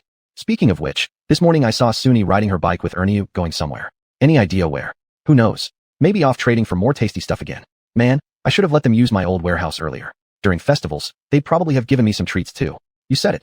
Qi Shi heard every word, storing it all in her mind. Qi Chu and Qi Ci aren't home right now. Then, should she go check out where they're staying? With so many valuable things, surely Qi Ci wouldn't carry them all on her person. School officially ended at 3, but with delays and dawdling, it was nearly 4 o'clock when Qi Ci finally returned to Daheshi village with Qi Chu. After dropping Qi Chu off at home, Qi Ci headed to Pai Laowu's place to pick up Lele. She couldn't risk leaving Lele alone in the warehouse. Yes, dogs are meant to guard homes. But Lele was still a puppy, only 3 or 4 months old. Being able to run and jump steadily was already an achievement. How could such a tiny thing fend off criminals? If someone with ill intent decided to snatch Lele away while they were out, maybe even cook and eat him, There was zero surveillance these days. I wouldn't stand a chance finding the culprit. Better safe than sorry. She asked Pai Lawu to look after Lele for now. Pai Lawu was almost reluctant to hand Lele back, hugging and petting the pup for ages before finally returning him. Next time you find another puppy, get your uncle one, okay? I smiled. Too bad Lele's a boy puppy. Otherwise, when he grows up a bit, he could have little pups of his own. Just as she spoke, Pai Lawu stiffened and pointed behind them. Isn't that your sister? Which sister? I turned around and saw Chi-Chu panting as she ran over. Senyo, what's wrong? It's bad, Chi-Chu gasped. She was always working hard, and her physical endurance had become considerably stronger than her timid personality. Our place, someone broke in and stole stuff. I froze. But Pai Lawu reacted first. Let's go check it out. The three hurried back to the warehouse. At first glance from the outside, everything seemed exactly as it had been in the morning. That was why earlier, after dropping Chi-Chu off, I had ridden straight to the village to pick up Lele without suspicion. But when they pushed open the door, the inside was completely different. The blanket from the military cot had been rolled up and taken. The salted meat that had been hanging on the wooden board before they left was gone too. Even the flashlight with its 18-bead battery at the bedside had disappeared. Other than these missing items, the room hadn't been ransacked. It remained neat and tidy. What did that suggest? That the thief had likely come alone, without a specific target, just looking to grab whatever he could find. As for how he'd gotten in, I looked down at the broken lock lying on the ground, then at the gap in the wooden door. The warehouse door had always been old and flimsy. Earlier, I had even hacked 2 slits into it to thread iron chains through, later reinforcing it with metal plates and a padlock. It was already barely hanging together. The intruder must have simply kicked it a few times to break the lock loose. Pai Lawu looked around silently, then turned to I with a serious face. Whoever took all this couldn't have gone far. I'll go ask around. I really appreciate this, fifth uncle, I muttered, running her hands along the walls and corners. Focus especially on my relatives. Pai Lawu paused. Why them? Wasn't it obvious? Everyone knew Chi's reputation. Even Lu Daong had backed down humiliated after crossing her. He kept his tail between his legs because he feared one angry outburst from Chi might lead her to gun down his entire family. This was chaos, not a lawful society. Chapter 36, so what if it's a silent loss? You take it, you eat it. Not just Lu Daong. Anyone in Daya Village would think twice before provoking Chi and fear retaliation. Of course, only members of the Chi family dared to do so. After all, no matter how crazy Chi was, she couldn't possibly kill her parents or shoot her siblings. Even in chaotic times, such acts went against morality and human ethics. No matter how justified one might feel, cursing under one's breath or grumbling daily was fine, but actually committing such deeds would make one unacceptable to society, deserving only contempt. As for the wandering refugees outside the village, that explanation was too refined. If it had truly been some refugee who happened upon this warehouse full of supplies, would they have been so well behaved as to only take a bedsheet and some salted pork, without rummaging around everywhere? Chi pulled out a box from under the bed. It held everyday pots, pans, bowls, and plates. Under Chi-Chu's bed was another box containing knitted yarn and powdered milk, and none of these had been taken. The thief clearly didn't dare search thoroughly. That suggests whoever came to steal acted on impulse, taking only the bedsheets and meat. Our bedsheets are the most common and cheapest kind sold on the market, nothing special. 8 out of 10 households in the village use this same fabric. If you went door to door looking, you wouldn't be able to tell whose sheet was whose. I couldn't even identify my own. As for the meat, there's certainly no way to trace that either, Chi said. So yes, we've suffered a silent loss this time. But it's alright. Fifth uncle, could you please go around the village? Especially stop by my house. Pai Lawu looked at Chi. Could it be your eldest sister? See, even Pai Lawu instantly understood. The deduction was too simple. First, Chi Tian wouldn't do it. Not because he had morals, but because he was lazy. He'd rather die than come all the way here to steal. Second, if it had been Miao Tsuehua, that wouldn't count as stealing. It'd be robbery, outright taking what she wanted. Would she really leave Chi with anything at all? She'd probably carry away both army cots if she came. As for Qi Jing, with Lu Hongwan around, Chi didn't think it was likely, but couldn't entirely rule it out. After all, he might have acted on impulse. This warehouse stood on the old Lu family farmland. Perhaps when Lu Hongwan brought him back to her maternal home, Qi Jing wandered nearby, found the place unattended, and took something. That left only one possibility. Qi Shi. In Qi Si's mind, she was more inclined to believe Qi Shi had taken them, because of those 2 bed sheets. If Qi Jing had just casually taken something while passing by, given his personality, he'd likely have taken only the meat. It was unlikely he'd specifically bother grabbing the bed sheets. Chi-Chu was so angry her eyes turned red, yet she couldn't bring herself to say anything harsh. She sat on the bed silently crying. It's okay, second sister. Chi gave Pai Lawu a meaningful look. Only after Pai Lawu left did she speak. So it's a silent loss, who cares? We can make them eat one too. Chi-Chu wiped her tears. How? Then she added hesitantly. But still, out there, they're our family, our older sister. What if others find out? She's not afraid of being caught stealing. Why should we be afraid? Besides, no one will know. Chi-Chu asked, what do you plan to do? Chi said, leave it to me. Don't worry. Then she reached into the box, actually her spatial bag, and pulled out some nylon fabric sheets saved, handing it to Chi-Chu. We still need bed sheets for sleeping tonight. Here's some extra cloth. Sister, you can sew it together. Chi-Chu nodded, took the fabric, and began working. Having something to do helped calm her emotions. Chi Ci also placed Lei beside her, then stepped out of the room. Luanji. It was your second sister, Luanji said. Do you want to see the surveillance footage, Xiao Ci? An unexpected bonus like this? Why didn't you ever mention the surveillance before? Luanji's voice carried a hint of confusion. Is this something that needs to be mentioned? When you were doing missions before, didn't the system give you full surveillance access? There was, but usually it involved hacking into existing cameras. Never full invisible coverage out of nowhere. Huh, poor Xiao Ci. This feature has always been available for purchase. Oh, so what if she was frugal? So what if she hated spending points? How else did she think she'd manage to save up 3 million points? This world is special, so the surveillance was installed automatically without needing purchase. It just never came up before. Luanji added. But I can only monitor areas within 20 kilometers centered on you. In other words, while Chi Ci was teaching in Dahai Village, she could monitor everything happening in Day Village. Because Dahai Village was less than 20 kilometers away. But if Chi Ci went to Dajiang Town, Luanji wouldn't be able to see Day Village anymore. The distance between them exceeded 50 kilometers. No need to check. What was there to see? It was enough to confirm that Chi Shi had done it. Now, how should she deal with Chi Shi? Simply beating her up was theoretically possible. But at this point, the only people in the Chi family who still did any work were Lu Hongwan and Chi Shi. And Chi Shi wasn't even someone who willingly worked. But as long as she existed, no matter how wary Miao Zuhua was of Chi Ci's unpredictability, when weighing her options, it was still better to squeeze every bit of labor out of Chi Shi alone and avoid provoking Chi Ci. If Chi Shi got injured and couldn't work, Miao Zuhua would definitely come to harass Chi Chu again. Now Chi Ci finally understood what hesitating to strike for fear of harming something nearby truly meant. Any harm done to the Chi family would ultimately rebound onto Chi Chu. Got any ideas? Luanji said gently. Xiao Ci, I'm a compensation system tasker. I can only choose to forgive them. What a useless system. Confronting Chi Shi directly would be even more pointless. Just looking at her smug face made Chi Ci's blood boil. Exchanging even a single word with her filled her stomach with rage. After careful thought, veteran revenge expert Chi Ci came up with a plan. She opened the system's weapons store and spent 500 points to exchange for a hypnosis dart blowpipe. This was a weapon from martial arts worlds. Its usage was simple, blow through a crack, and soon everyone inside the room would fall into a daze. In a scientific world, there was no such thing as effortlessly knocking people out like this. Only in unscientific martial arts worlds could such a convenient, must-have tool for wandering heroes exist. When it came to revenge, it wasn't just about returning wrongs with wrongs. The most important thing was to intimidate the other side, to make them too scared to ever act up again. Otherwise, if today she took revenge, and tomorrow they struck back and forth like playing ping pong, how could anyone live in peace? By evening, Chi Chu had calmed down emotionally. Usually, they used an 18-bead flashlight as their lamp, one that could last a very long time on 2 size D batteries, though Chi Chu never dared use it too much. Tonight, without the flashlight, after washing up, Chi Chu fell asleep hugging Lei, comforted by Chi Ci. Meanwhile, Chi Ci crept out into the darkness, sneaking away from the warehouse and running all the way to the back courtyard of the Chi household. After all, this was the home where she'd lived for 16 years. She knew exactly where each person's room was. Originally, the 3 Chi sisters shared one room, while Chi Tian, Miao Zuhua, and Chi Xiaobao shared another. Chi Jing and Lu Hongwan had their own separate room.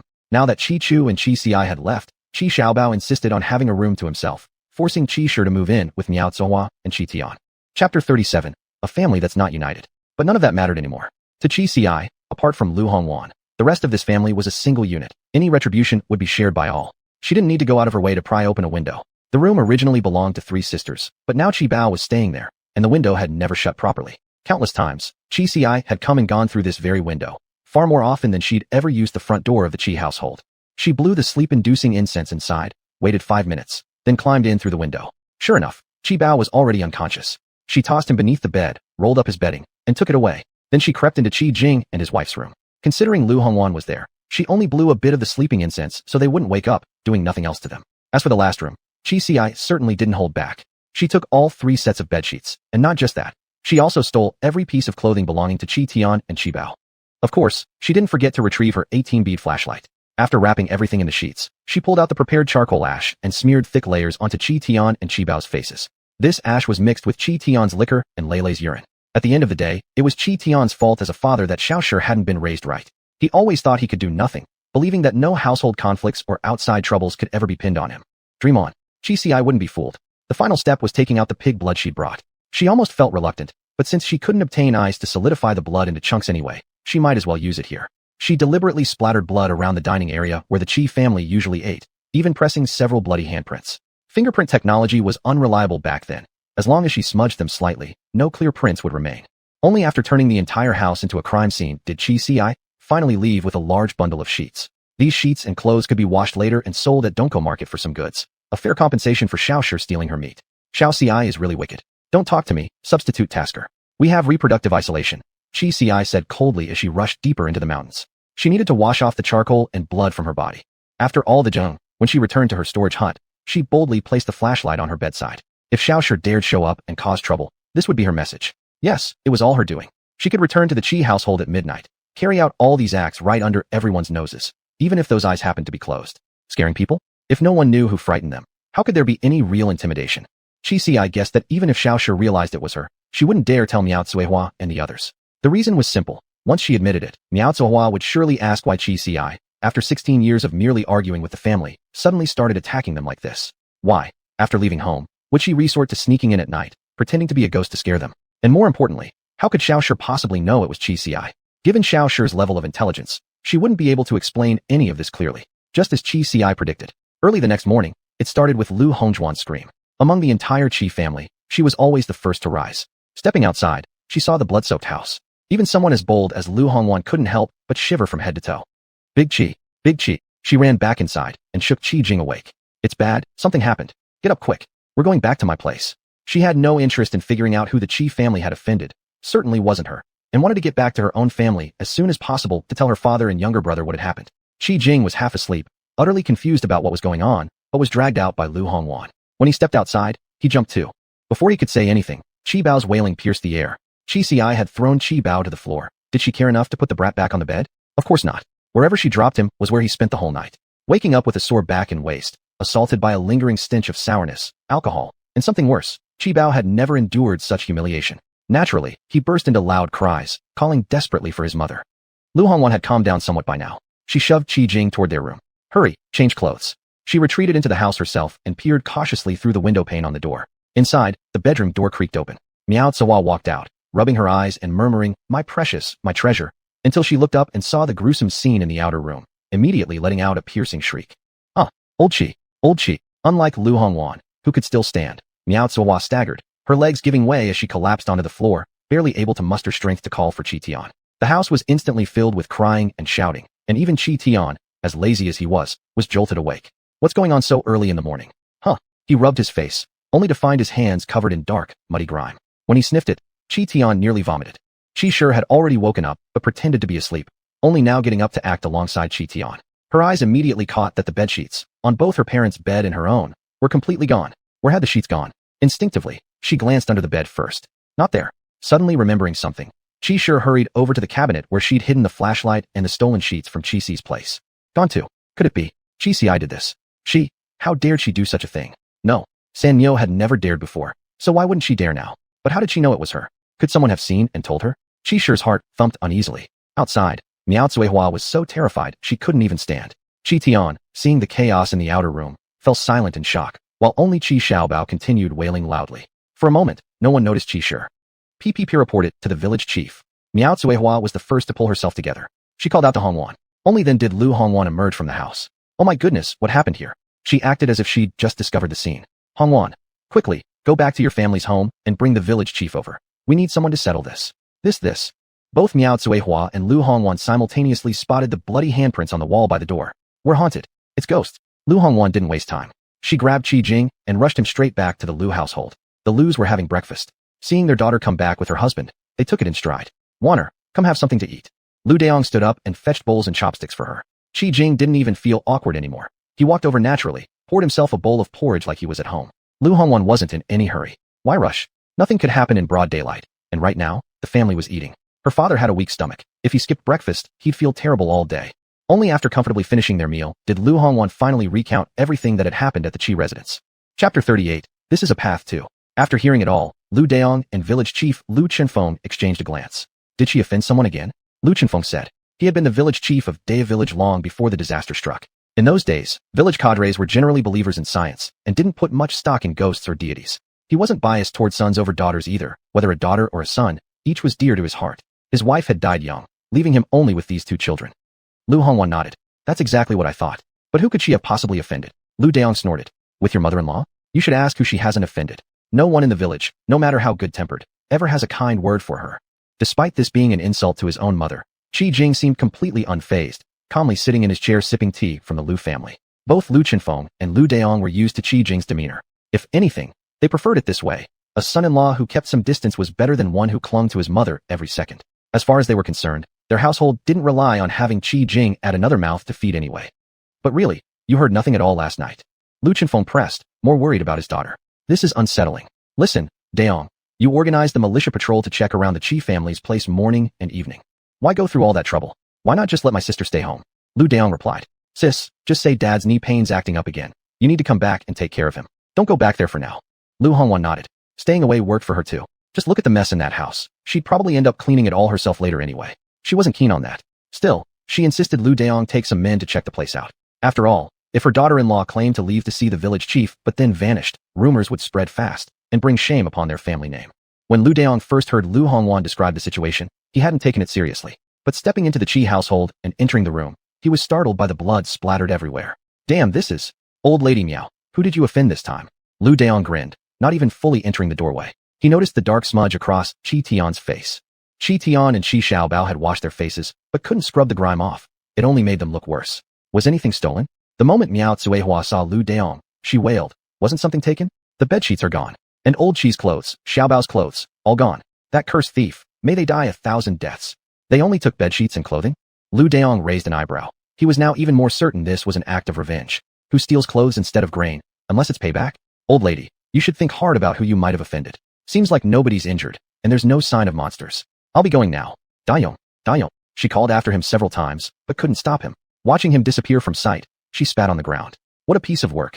Thinks he's hot stuff just because his old man's the village chief, dog hiding behind a man's shadow. She jabbed her finger at Qi Shi's head a few times. And your sister-in-law vanished without a trace. Truly, a useless father can't raise more than one decent child. Before her words even settled, Lu Daong reappeared at the doorway, eyes cold as ice as he stared at her. Forgot to mention, I'm taking my sister back home for a few days. My dad's old knee injury flared up again. With that, he shot Miao Tsuehua a sharp glare. Miao Tsuehua shivered, then scrambled to her feet to berate Qi Shi again. Why are you still sitting there? Clean up this pigsty right now. Ugh, not one of you is worth a damn. What a bunch of good-for-nothings. Makes my heart tremble just looking at you. Afraid to stare at the bloody handprints on the wall, she turned and stormed into Qi Xiaobao's room. Don't cry, Bao Bao, we'll wash up again soon. Qi Shi mumbled under her breath. Isn't this all your fault for driving Sin Yo away? What else did you expect? If Qi Ci had been home, no matter who Miao Tsuehua had offended, nobody would have dared retaliate against her, not with Qi Ci there to protect the family. Unless, this was Qi Ci. After all, the bedsheets, it was too obvious. Lu Daong was right. Why would anyone steal their bedsheets? Think about it. It happened at night while they were all asleep. Someone managed to pull the sheets out from under them and leave them undisturbed. Qi Shi shivered. How was that even possible? It was terrifying. From then on, she wouldn't dare steal from Qi Ci's house again. This was clearly a warning. Qi Ci, once wronged, never forgave. News of the Qi family incident spread throughout Daya village within half a morning. That's how small villages are. Any event in one household becomes common knowledge in no time. Qi Ci and Qi Chu weren't spared either. Even though their place was secluded, Lu Hongwan still came visiting. No sooner had she arrived than she vividly recounted everything that had happened at the Qi household. Qi Chu couldn't help glancing repeatedly at Qi Ci as she listened. Qi Ci, however, listened with an indifferent expression, then sighed lightly. Now that's something you don't see every day. She changed the subject again. Sister-in-law, my sister can't work with you. We'll be heading to Dahayakan for class later. Oh, you two are going to class. Lu Hongwan wasn't the least bit envious. She had finished junior high herself and found the whole experience agonizing. Just looking at another word gave her a headache. All right then, I'll come by over the weekend. Evening is fine, Qi Chu said. We'll be back in the afternoon. She couldn't rely entirely on Qi Ci. She needed to do some work herself to earn grain. Lu Hongwan nodded and turned to leave. Oh, sister-in-law, Qi Ci called out, stopping her. When you get back, find a chance to mention something to my eldest sister, that you saw a flashlight at my place, a really nice one, with 18 beads. Say you don't know how many grains it took to get it. Lu Hongwan froze, glancing at the flashlight beside Qi Ci's bed. All right, I'll spread the word. After walking a few steps, Lu Hongwan was still pondering. What did Qi Ci mean by that? Why specifically bring up Qi Shi? Still, if it annoyed Qi Shi, Lu Hongwan didn't mind one bit. Qi Ci leisurely attended her classes for the day, then went over to Old Fifth Pie's house to help out. Old Fifth Pie had returned to the village for his parents' sake, but now he didn't live with them. He said his fifth aunt suffered from poor health and coughed through the nights, preventing both elders from getting proper rest, so they moved out to live separately. Well, not quite. It was actually Old Fifth Pie who had moved out with his wife, leaving the old homestead for his parents. Actually, there's one family left in our village who owns 2 or 3 houses, Old Fifth Pie said. But getting them to give any up won't be easy. After the disaster struck, anyone with city relatives had tried their best to flee to urban areas. Only after several cities were destroyed did people finally calm down. Nowadays, farming was banned in all cities, yet they were still safer than the villages. Those who remained in the village either had nowhere else to go, or simply refused to leave despite the risks. They'd grown too accustomed to village life. The houses and yards left behind by those who'd left weren't left empty. Any family capable and well-connected managed to claim them. Now, asking anyone to give those up would indeed be difficult. But still, this was a path worth considering. Chapter 39, frustrated by the lack of response. I know you're thinking about building your own house, Pai Lao Wu advised, but time waits for no one. If it's not done by winter, where will you and your sister stay? Maybe you should consider buying an existing courtyard instead. It'd be faster than building from scratch. Pai Lao Wu had a mind to offer them shelter, but saying it out loud just sounded inappropriate. Chi Chu and Chi Ci were both unmarried girls, living under the roof of a man with no familial ties to them. His wife was sickly too. Even if he meant well, tongues would wag. It was too easy for rumors to start. Chi Ci thought for a moment. Uncle Wu, who do you think might be willing to sell? Pai Lao Wu wasn't just talking off the top of his head. He already had someone specific in mind before even mentioning it to her. Feng Yugua, your maternal aunt's brother-in-law. He's got only one son, plus daughter-in-law and grandson, making 4 people total, yet they own 3 courtyards. Well, I doubt that'll work, Chi Ci smiled wryly. Mimi Jia came back with her daughter. That's 2 more people. Add my aunt and uncle, that's 4. Then there's Jiao Jiao Jia and Tian Tian Jia, neither of them married yet. That makes 6. One house probably isn't enough anymore. My aunt dotes on her daughters. She'll definitely push my uncle to claim another courtyard from his brother. I won't get involved. If my mom finds out, there'll be another huge fight. After all, Qi Jing and his wife were still living with Qi Tian's family. Under normal circumstances, they should have built their own home in the village long ago. Back when land was distributed by the village, families rarely split households. Dividing meant dividing the land. A 50 mu plot could become 30 or 20 mu once split, so most stayed together. But after the natural disasters, each household received only 30 plots to begin with. Splitting now actually allowed smaller families to apply for their own 30 plots. Anyone with the means had already separated. Those who hadn't were either too poor or couldn't afford construction. Then they had to find other ways. Pai Lao Wu shrugged. You afraid of competing with them? Chi Ci waved her hand dismissively. If she didn't have her system, if she hadn't secretly planted countless fields, she wouldn't fear conflict at all. But people with secrets avoid entanglements. She needed to build her own place. I've made up my mind. I'll go for around 50 square meters. 1 outer room for the stove, 2 inner rooms, nothing big. Just me and my sister. Could you help me list how much material we'd need, how many workers, and how long it'd take? Can you make me a checklist, Uncle Wu? Pai Lao Wu nodded. Sure thing. Next time I go to town, I'll ask around. He hadn't built a house in years and needed to check current market prices. 50 square meters won't take long. The foundation goes up quickly, maybe 20 odd days to finish construction. Let it air out, and you could move in within a month. So if she gathered all materials by October, started construction, they could move in November. Pai Lao Wu added, don't worry too much about supplies.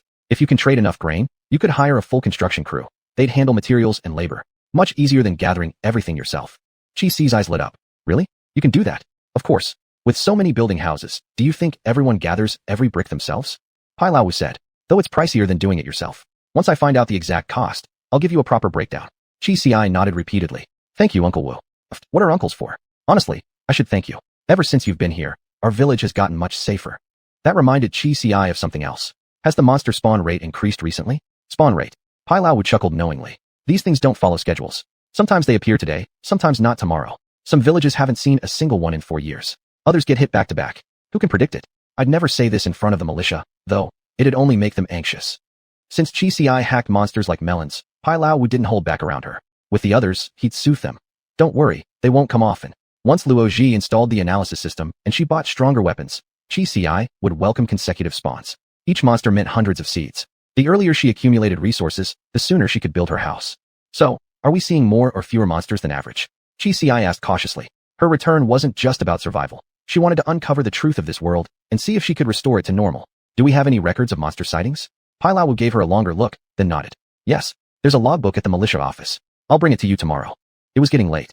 Chi Ci finished stacking the last bundle of firewood, bid farewell to Pai Lao Wu, took Leilei's leash, and began walking home, strolling the dog along the way. Villagers she passed greeted her cheerfully. Senyo heading home? Yeah, auntie. Oh my, is this your dog? So adorable.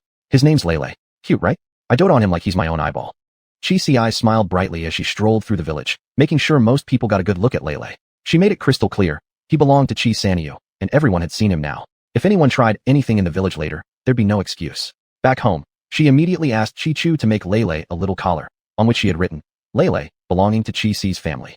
She had made her position plain enough. Anyone who dared harm Leilei after this wasn't just after dog meat. They were deliberately disrespecting Chi Ci, challenging her openly. In the blink of an eye, July 1st arrived. As agreed, Chi Ci headed to the town that day to trade dragon fruit. She'd used the growth agent once more in between. After all, the first batch planted on the mountain hadn't even matured yet. 15 days, that was quite a long time. She had already taken leave from school in advance. Every new and full moon, she couldn't attend class. Zhang Lanlan understood. It was normal for students to have family matters. This batch Chi Ci kept simple. She planted nothing but wheat. After harvesting all 9 plots, she got a little over 50 gene. The yield was far lower than sweet potatoes or potatoes. These would need to be ground into flour at the town mill before they could be traded as grain. Otherwise, they were merely raw material. Whether before or after the disaster, refined white flour was never a priority in this era. Processing wheat was too wasteful. The town mills produced ordinary flour with less than 2% waste. 50-some gene of wheat would yield 50 gene of flour. The small remainder went to the mill as processing fee. Qiu Lidong and Wang Daniu had arrived early, waiting by the wall. They weren't even drinking tea, just standing there awkwardly. When they saw Chi Ci, they looked rather sheepish. Qiu Lidong had collected about 40 dragon fruits, while Wang Daniu only managed 20. Truthfully, these don't yield much either. In the past, if he'd grown dragon fruit, Wang Daniu would have been annoyed. Couldn't fill his stomach, hard to trade, utterly useless. Now that supply was low and he couldn't collect enough, he was frustrated again. 20 fruits meant 10 gene, worth only 2 gene of grain and half a gene of meat. Chapter 40. Human Relations. First, the other party must be human. The grain had to go to the households that actually grew the dragon fruits. Only the meat was something she got for herself. Suddenly, even Wang Danao felt it wasn't worth it. Chi Ci noticed his mood and smiled, saying, "You've both worked hard on the journey. After we finish setting up the stall, let's meet again at the tea stand. I'll treat you two to a bowl of noodles. Don't go home hungry." Although she knew Wang Danao was hinting for extra compensation, Chi Ci couldn't do that. If people were paid less in return goods, they'd demand extra grain. But then why would anyone report their full haul? Next time someone collected 80 fruits, they'd just claim they only got 20. Besides, Qiu Lidong and Wang Danao were both traveling merchants from their respective villages. Anyone who managed to secure a stall at Dongko Market usually came on a regular schedule to trade goods. They weren't coming all this way just for Chi Ci alone. All she could do was soothe their moods. At dinner, she ordered 2 side dishes and 2 bottles of beer, making it seem like even though they'd only walked away with half a gene of meat, Chi Ci was still someone worth dealing with. That's exactly how Wang Danao saw it. 2 glasses of alcohol in, his spirits rose, and he started calling Chi Ci's sister and treating her like family. Qiu Lidong was far more composed. Well, he was 42 after all. If he acted as flighty as 26-year-old Wang Danao, Chi Ci wouldn't have dared work with him. "Sanyo, I'm just curious, what do you need so many dragon fruits for?" Chi Ci pulled out the excuse she'd long prepared. "My old man's a heavy drinker, and his blood lipids are through the roof. He can pass out any moment if he gets too excited. I've asked plenty of doctors, and some prescribed this medicine, others that. Before the disaster, those drugs were hard to get, but possible if you borrowed money. Now, forget about it. All he can do is eat foods that lower lipids. We used to feed him carrots, garlic, things like that, also edamame. They were cheap and easy to buy. But now, even those have become hard currency." "You're telling me?" Qiu Lidong sighed empathetically. "Last year, right before New Year, my family insisted we had to make dumplings to feel like it was really the holidays. We switched the meat filling, we swapped out the cabbage, but the ginger and garlic? Nearly impossible. In the end, we only managed a little scallion, and even that? It doesn't grow back anymore. No idea what's going on. In theory, if you cut just the green part of a scallion, the white base should regrow. But now, no matter how carefully it was cultivated, nothing sprouted." After searching high and low, Chi Ci continued, "I found these dragon fruits. They taste like nothing, don't fill your stomach, and can't even be cooked into a dish. Nobody wants them. So I collect a few. If prices rise later, I'll switch to something else." Of course, this was all fabricated. Whether dragon fruit actually lowered lipids, Chi Ci had no clue. Besides, dragon fruit wasn't native to this region. Without the disaster, it might have taken another 10 years before markets around here even started selling it. So neither Qiu Lidong nor Wang Danao knew better, leaving plenty of room for Chi Ci to improvise. "The yield's terrible too," Wang Danao said, taking a sip of his wine. "A proper patch of land growing carrots could easily produce over 10 gene. That'd last a family 15 days as a vegetable. But this thing? Only 1 plant per plot. Looks like a giant aloe vera. The number of fruits varies, sometimes 10 or so per plant, sometimes just 1 or 2. Feigning curiosity, Chi Ci asked, "Before or after these dragon fruits started growing, did your village encounter any monsters?" Qiu Lidong and Wang Danao exchanged glances, both looking slightly confused. "I don't think so. Yeah, around our village, there haven't been any monsters for over half a year," Qiu Lidong said. "Why do you suddenly ask?" "Oh, nothing much," Chi Ci replied casually. "I just read in the paper that scientists are studying the correlation between crop yields and monster appearances." "Huh, that's way beyond us. Big brother Daniel, let's have another round."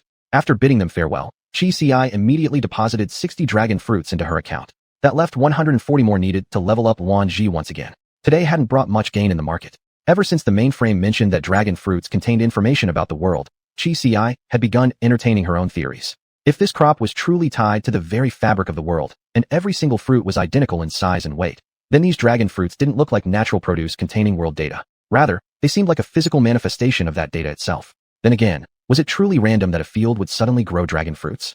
Could it possibly carry meaning? At the thought, Chi Ci felt a rare flicker of urgency. This kind of situation hardly ever happened. No, never happened to her before. When fast traveling to other worlds, The system always gave her complete, detailed briefings about each world up front.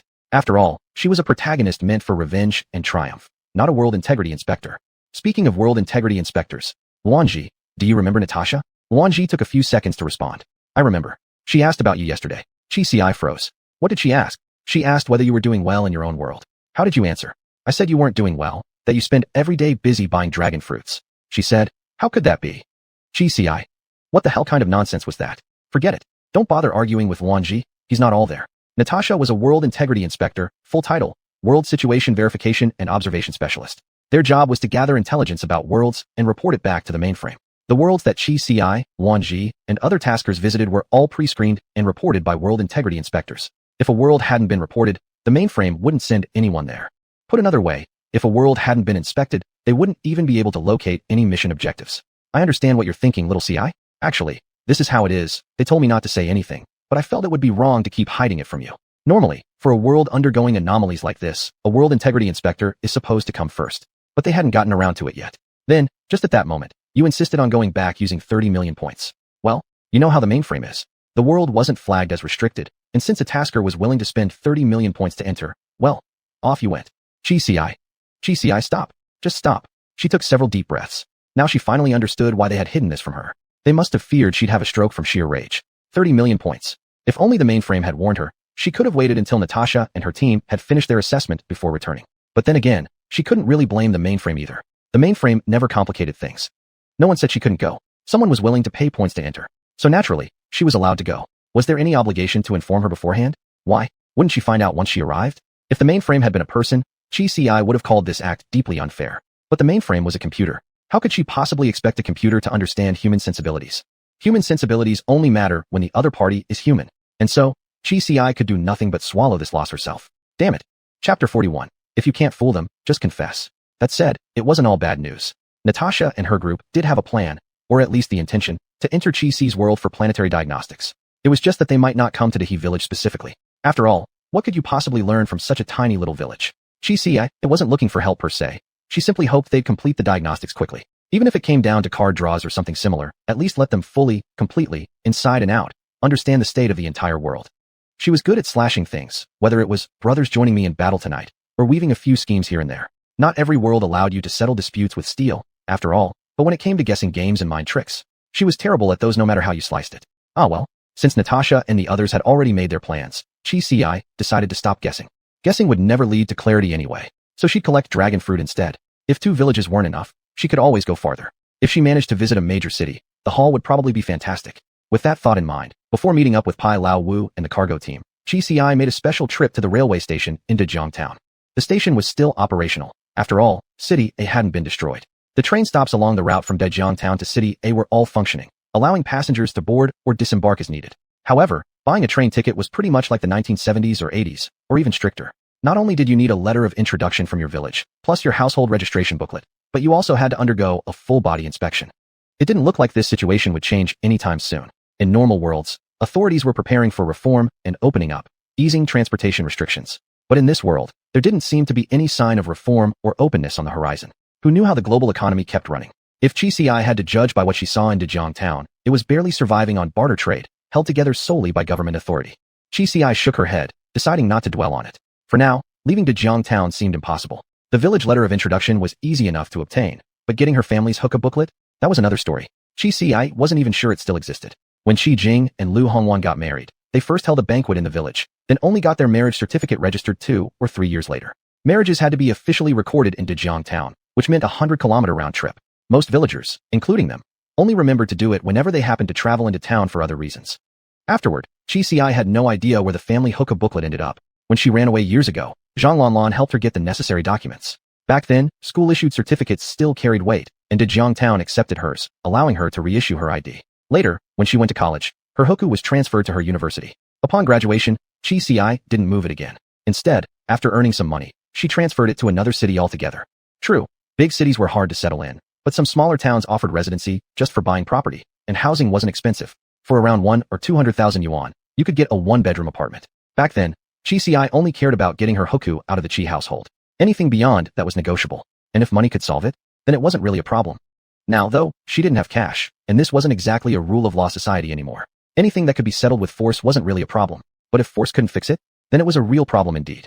In other words, the Chi family Huku might very well be lost.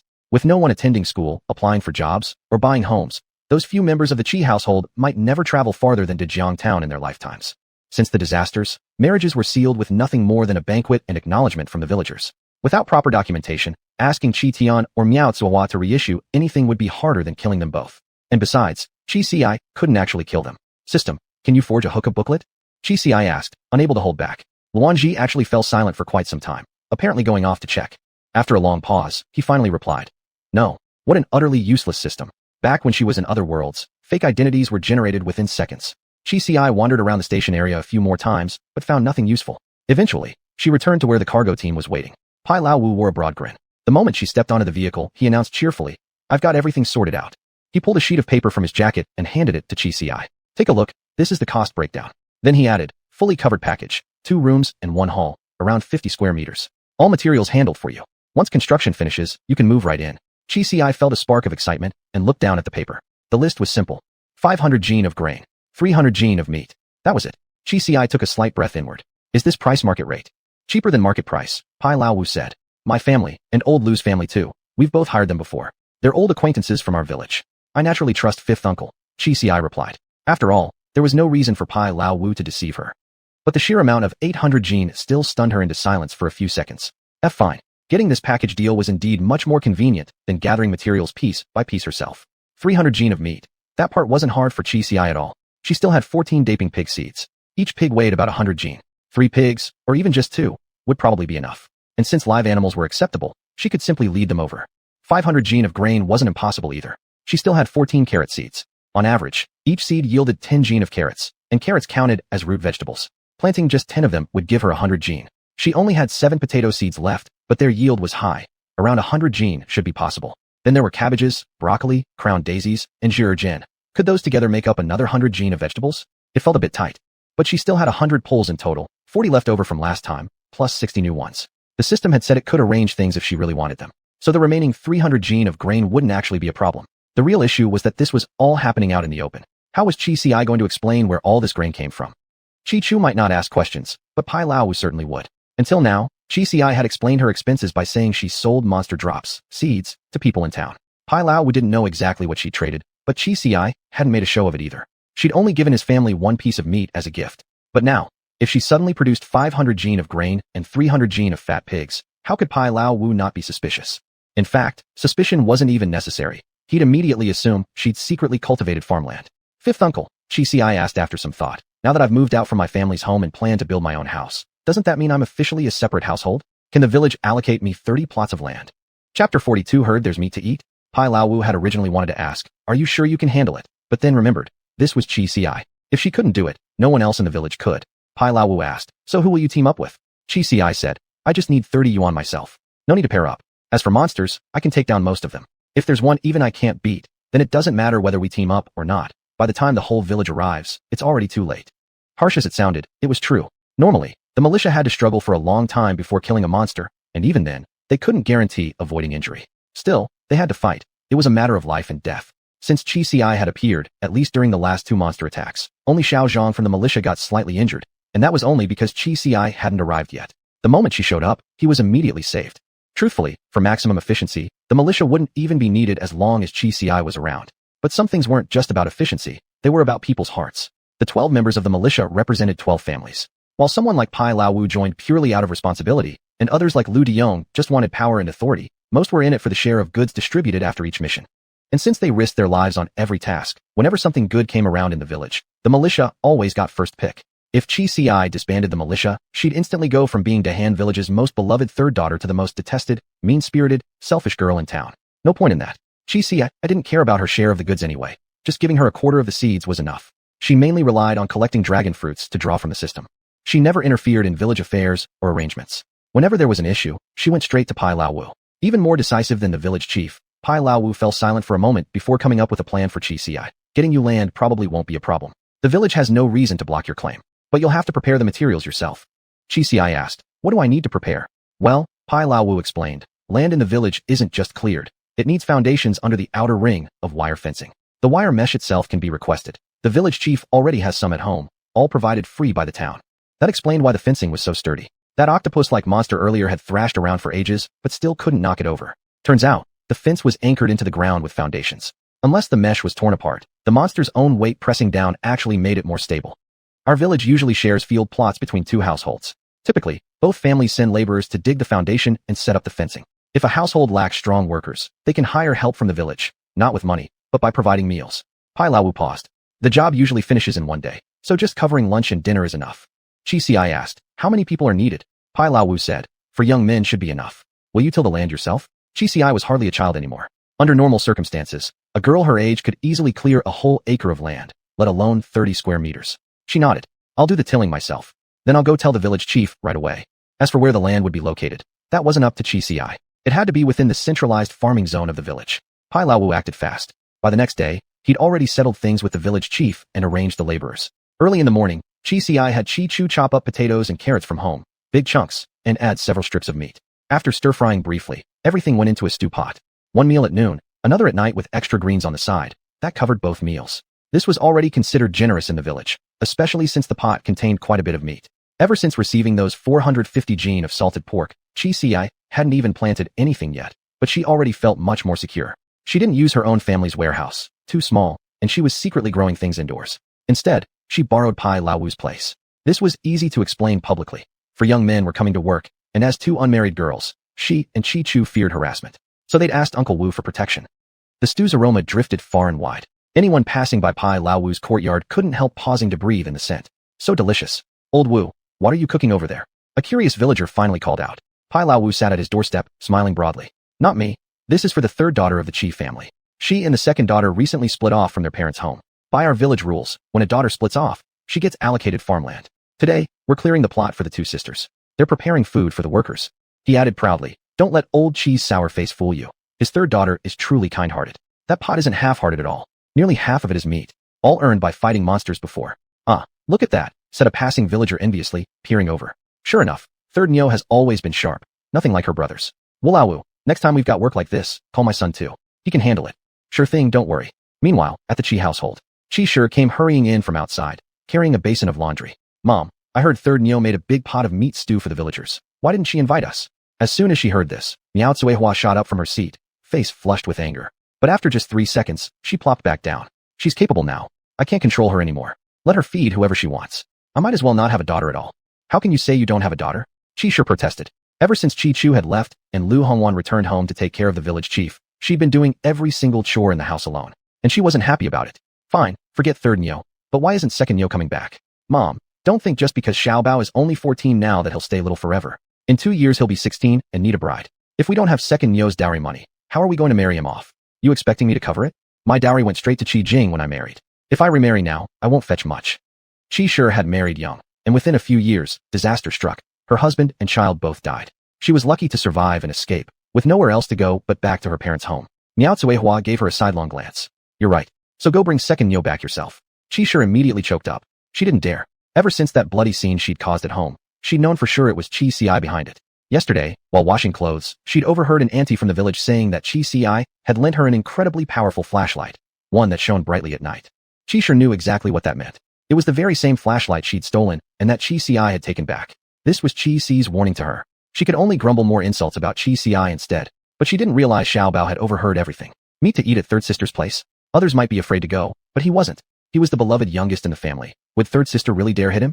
Chapter 43. Have you all gone mad? Of course Chi Si had beaten Chi Xiaobao before. She just hadn't done it to his face. After all, Chi Xiaobao would always run and tattle to Chi Tian and Miao Tsuehua. Chi Si I didn't want every trip home to turn into chaos. Even though, truthfully, that's exactly what happened every time. Whenever Chi Xiaobao caused trouble in front of her, within 2 days he'd inevitably get jumped and beaten by someone. Yet this younger brother, perhaps his brain really had been slammed in a door, was nothing like his calculating, scheming older brother. To this day, he still hadn't realized that the one who tirelessly beat him year after year was none other than Chi Si herself. Taking advantage of Miao Tsuehua's distraction, Chi Xiaobao slipped out and followed the scent straight to Pai Laowu's house. At that moment, Chi Si and the others were still in the fields. Only Chi Chu and Annie Wu were at home, stewing vegetables in the pot while they knitted woolen yarn in the inner room. Chi Xiaobao strolled right in, grabbed a bowl and chopsticks, and began devouring the meat from the pot. By the time Chi Chu noticed him, most of the meat was already half gone. What are you? Chi Chu suddenly stopped herself. Auntie Wu wasn't well. She couldn't afford to let her get angry. Qi Xiaobao glared at Qi Chu. Second sister, when you've got something good to eat, you don't even call your own family? Do you have any conscience at all? Trying to keep it all for yourself? Qi Chu had suffered plenty at Qi Xiaobao's hands. She knew better than to argue with this brat. Stepping back, she quickly left the yard and flagged down a passing villager. Sister Zhang, could you go fetch San Yo from the field for me? What's wrong? Just tell her Qi Xiaobao came here causing trouble. At the mere mention of Qi Xiaobao's name, Sister Zhang instantly agreed. I'll go right away. Qi Chu returned to the house and told Auntie Wu. Qi Xiaobao's here. I've already sent someone to get San Yo. Auntie, please just stay inside. Second sister, where'd you go? Any food left? You serve guests with just one dish. So stingy. Qi Chu held her tongue and replied. No, that's all we've got. Huh? And you still think that's fit for a guest? Since you two moved out, you've gotten so full of yourselves. Might as well go back home. Back there, big sister does all the work by herself. Aren't you ashamed? Isn't she your real sister too? Qi Chu endured it, but Auntie Wu couldn't. Then why don't you do it? Big Nyo is your sister too. Qi Xiaobao gulped down a mouthful of meat broth. I'm a man. How can a man do chores? My mom says if women don't work, they don't deserve to live. Qi Chu quickly pressed Auntie Wu's hand. Auntie, calm down. He's not worth getting upset over. But Auntie Wu was red in the face with fury. And you just take it? Why don't you give him a good scolding? I've sent someone to bring back San Yo, Qi Chu said quietly. This Qi Xiaobao. Auntie Wu spat, unsure how else to vent her anger. Just wait 2 years. He won't find a wife no matter what. Though she couldn't lay a hand on him herself, she was determined to spread the word throughout the 10-mile radius about his nasty character. Dreaming of marrying a hard-working, decent girl? Not a chance. When Qi Ci heard from Sister Zhang that Qi Xiaobao had come to cause trouble at Pai Lao Wu's house, she immediately rallied the young men working in the fields. Brothers, our meat's being eaten. The young men exploded in outrage. After slaving away all day, now they weren't even allowed to eat the meat? Qi Ci waved her hand. Don't worry. I've still got some meat saved. I'll make sure you all get fed. But we absolutely can't forgive whoever stole ours. She deliberately didn't name anyone, instead pulling out a sack. They saw only Auntie Wu and my sister were home and dared steal our meat. Come on, let's put him in this sack and beat him. Then she shot a glance at Pai Lao Wu. He caught the sack without hesitation. Follow me. Whoever dares steal our meat. This won't end today. In the village, every grain of food was life or death, especially meat earned through labor. A group of hot-blooded young men marched behind Pai Lao Wu. Qi Ci followed them until they reached the courtyard gate of Pai Lao Wu's house. Then she pulled out her grappling hook and scaled the wall in one smooth motion. Pai Lao Wu silently marveled at her agility, then caught her meaningful look. Qi Xiaobao had been sitting there slurping broth when suddenly a sack dropped over him from behind. Without even checking who it was, Pai Lao Wu barked, beat him. 4 strong young men plus Pai Lao Wu launched into a fierce assault of fists and kicks. Glancing at the nearly empty pot, the boys grew even angrier. We worked our backs off, and you dare come steal our meat? You bastard. Just beat him to death. Up on the wall, Qi Ci spun her grappling hook and drove the claw straight through Qi Xiaobao's left calf. Qi Xiaobao screamed, then was yanked upward by the hook, spinning wildly inside the sack. These young men had only heard rumors of how San Yo once fought 2 monsters single-handedly, and hadn't taken them seriously, until now. Seeing her skill firsthand, they were both shocked and deeply impressed. Uncle Wu, bring a rope. Got a carrying pole. Pai Lao Wu nodded knowingly. Don't worry, we're definitely parading him through the streets. If they didn't hang him up and beat him properly, then parade him around the village for everyone to see. How could they possibly set an example? Without making an example, anyone in the future who passed by while someone was hosting a meal for laborers might just steal food too. After all, if there were no consequences, why wouldn't they? This kind of behavior absolutely couldn't be tolerated. Qi Ci naturally wouldn't go with them. Her goal had already been achieved. That grappling hook was designed for monsters and barbed wire. With the claw having pierced straight through, Qi Xiaobao's left tibia should now be fractured. But since he'd just been brutally beaten again, his entire body was in pain, so he probably hadn't even realized the severity of his injured leg yet. Qi Xiaobao had been screaming so pitifully that they'd long since stuffed a rag into his mouth through the sack. Pai Lao Wu understood Qi Ci's intention. She wanted to distance herself and Qi Chu from the beating. They couldn't let it look like the two of them had beaten their younger brother. So without removing the sack first, he simply instructed the 4 young men, lift him up first. Dechang, go borrow a gong. Wait until there are enough people on the road. Then remove the sack and let everyone see whose brat this is. Got it, Qi Ci said. I won't go. I'll head back later and bring more meat. Everyone will eat meat today, and they'll eat their fill. All right. After the excited group left, Auntie Wu and Qi Chu finally emerged from the inner room, recounting every single word and action of Qi Xiaobao, without leaving anything out. Qi Ci first comforted Auntie Wu. Auntie, don't get upset. Your health is weak. She helped Auntie Wu sit down. I already prepared extra meat earlier for tonight's dinner. Let's do it now. If it's not enough, I've got some powdered milk at home. We can divide it up, and everyone can take a little back. Once Qi Xiaobao had been beaten, wouldn't Miao Zuihua come raging over soon? She couldn't leave Qi Chu and Auntie Wu alone to face that. From inside Pai's courtyard, they could clearly hear the commotion outside, the banging of gongs, the wailing, the gossip. Roughly 10 minutes later, Qi Ci heard Miao Zuihua's shrill screeching. Pai Lao Wu, have you gone mad? Put my Xiaobao down. Chapter 44, satisfying indeed. Qi Ci really wanted to watch the commotion unfold, but she wasn't supposed to show her face right now. If she did, Miao Zuihua, Someone who only bullied the weak and feared the strong would immediately shift all blame onto Qi Si. Then it would become an internal family conflict, and others in the village wouldn't feel obligated to intervene. But this situation was different. Now it was Qi Xiaobao against the entire village. His theft had violated an unwritten rule everyone respected. Only those who worked could eat the meals provided by the host family. If this principle wasn't upheld, if people claimed special privileges as relatives and helped themselves freely, then every time someone hosted laborers, their extended families would swarm in to eat as well. How big was Daya village anyway? Almost every household shared some kinship. If no one stood firm, everything would descend into chaos. There'd be no order at all. Thinking carefully, Qi Si first followed Qi Chu and fifth aunt into the kitchen. This was Pai Laowu's home, and even if Miao Tsuehua had 10,000 ensik, she wouldn't dare cause a scene inside. At the same time, she summoned Luan Ji.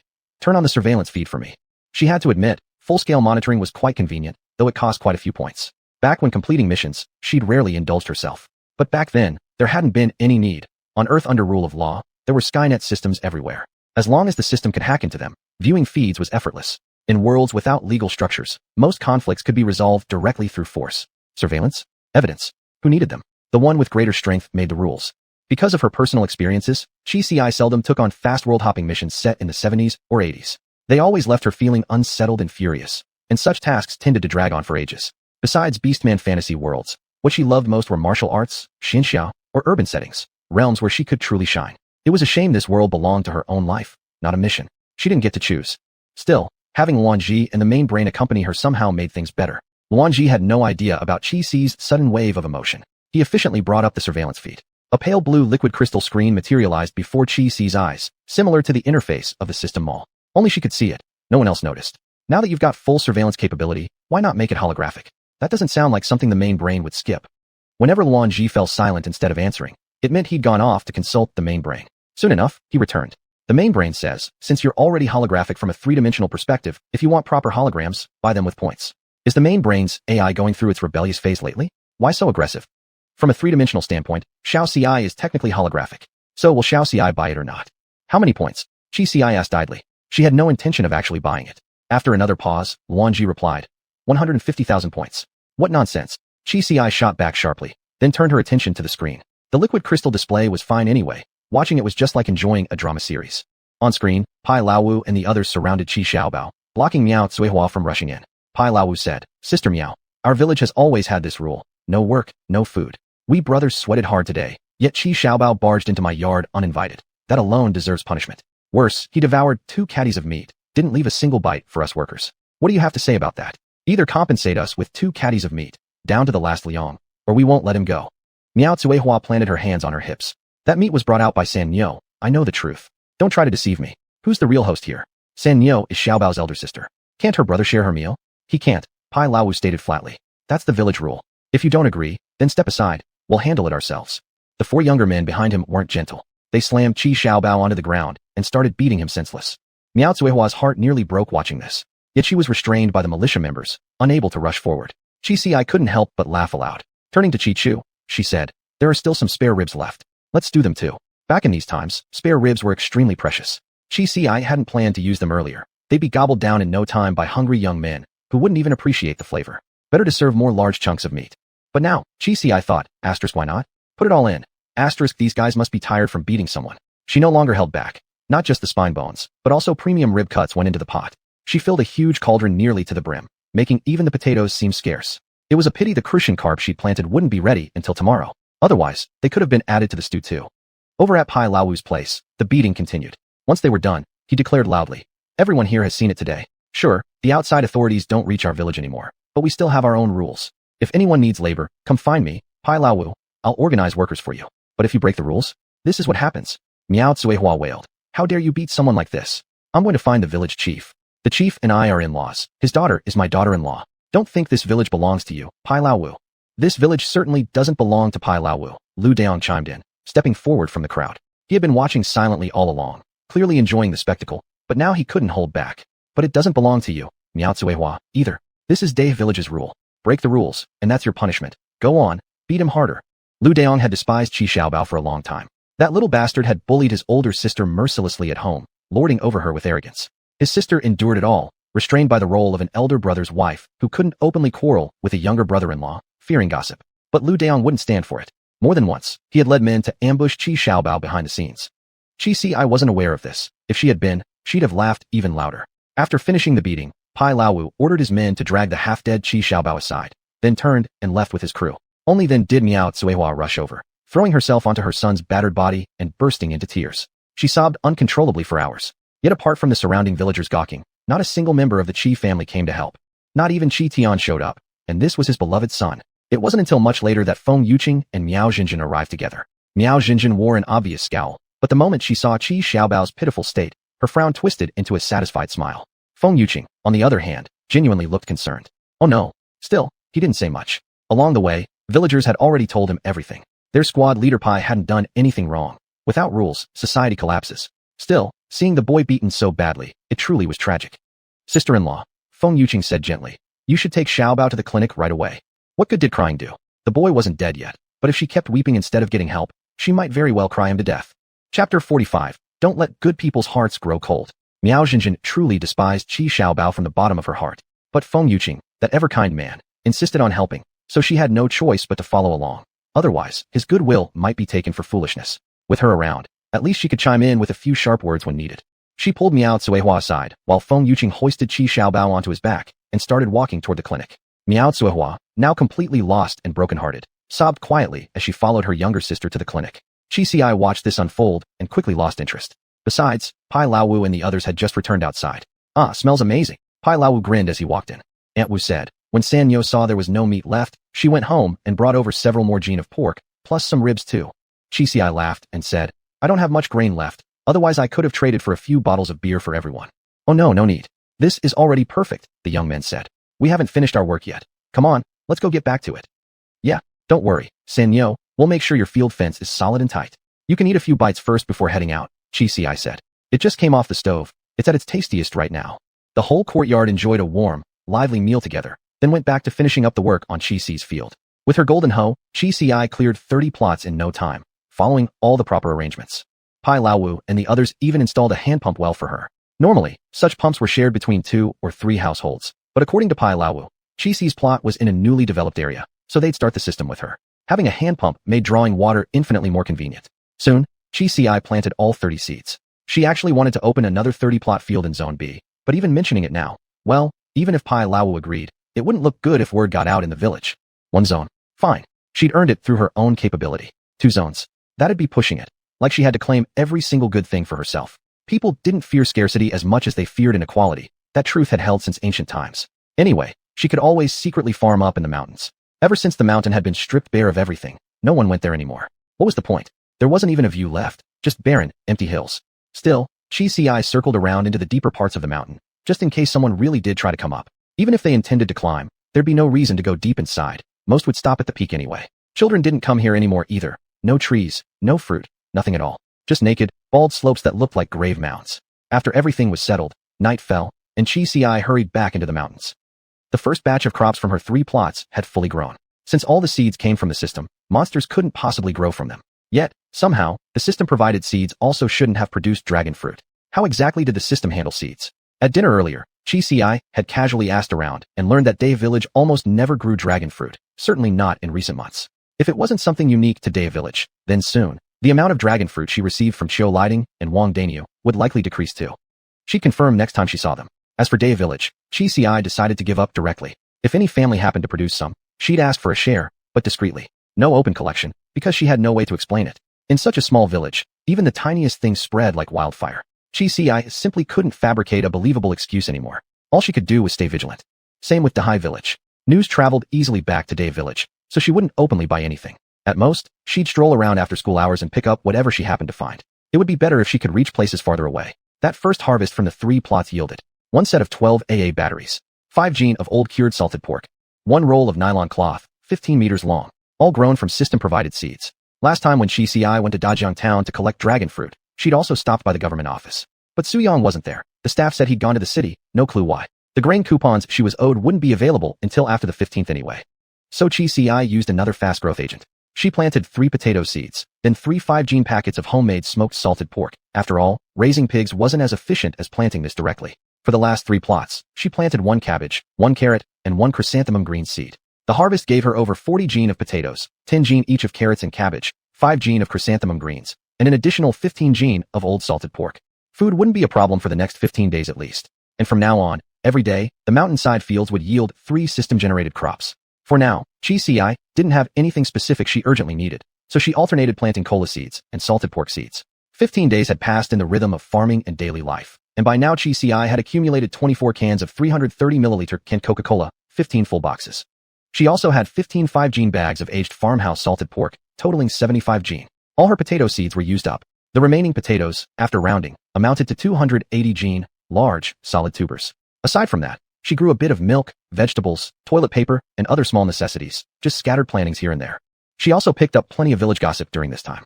Qi Xiaobao's injuries looked severe, but in truth, villagers rarely ever seriously harmed one another, especially not a 14-year-old boy. Most of it was for show, meant to make an example. The beatings focused on tough, resilient areas. Pai Lao's men knew exactly where to strike without causing fatal harm. The only real injury was a deep blade wound on Qi Xiaobao's left calf, one that pierced the bone. The village clinic couldn't treat it and urged Miao Zuihua to send him to the town hospital. But Miao Zuihua had no grain to pay for transport. In the end, it was Feng Yuqing who couldn't stand by. He, along with Miao Jinjin and Lu Hongwan, carried Qi Xiaobao to the town themselves. When Qi Ci heard about it, she merely curled her lips dismissively. Qi Tian and Miao Zuihua always talked big about how much they loved their son, calling him their precious treasure, but when their child was actually hurt, they didn't lift a finger. Some people were born cold-hearted and selfish. It ran deep in their bones. Qi Ci had no intention of getting involved with Qi Xiaobao. Still, whenever Lu Hongwan came over to help Qi Chu with chores, she made sure the meals were especially hearty, handing them over to Lu Hongwan to take back to her family.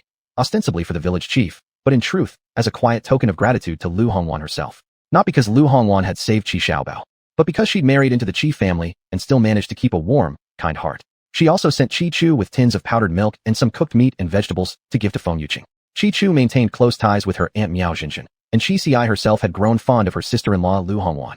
Yet the two sisters completely ignored the Qi household. Wasn't it obvious to everyone in Daya village what that meant? After Qi Xiaobao returned home, Miao Zuihua did nothing but cry and curse Qi Ci and Pai Laowu. She never once thought to visit Miao Jinjin's house. Comparing their attitudes, it was clear who was beloved and who was despised. Qi Ci herself didn't care much about any of this, but she had Qi Chu to think about. She needed to consider her older sisters standing too. On the morning of the 15th, Qi Ci hopped onto a cargo truck headed for Dajiang Town. Chapter 46. If you're sick, get treated. This time, when Qi Ci arrived, she went straight to the government office. Last time, Su Yang hadn't been around. But today, before she'd even entered the office, the clerk from last time, a middle-aged woman, greeted her with a bright smile. Sanyu, you're finally here? Director Su's been waiting for you. Qi Ci smiled and returned the greeting. When she stepped into Su Yang's office, she saw two unfamiliar people inside. From their appearance alone, they clearly weren't villagers. One was a woman. Her hair was neatly tied up, she wore a well-fitted suit, and black low heels. The other was a man, with neat 3/7 parted hair. He also wore a suit, but over it, a white lab coat. City folks. Qi Ci was still in her usual outfit, her little floral cotton shirt underneath the oversized dark blue jacket, hiding the gun holster and pistol beneath. She never buttoned her jacket, never minding if people caught a glimpse of the holster underneath.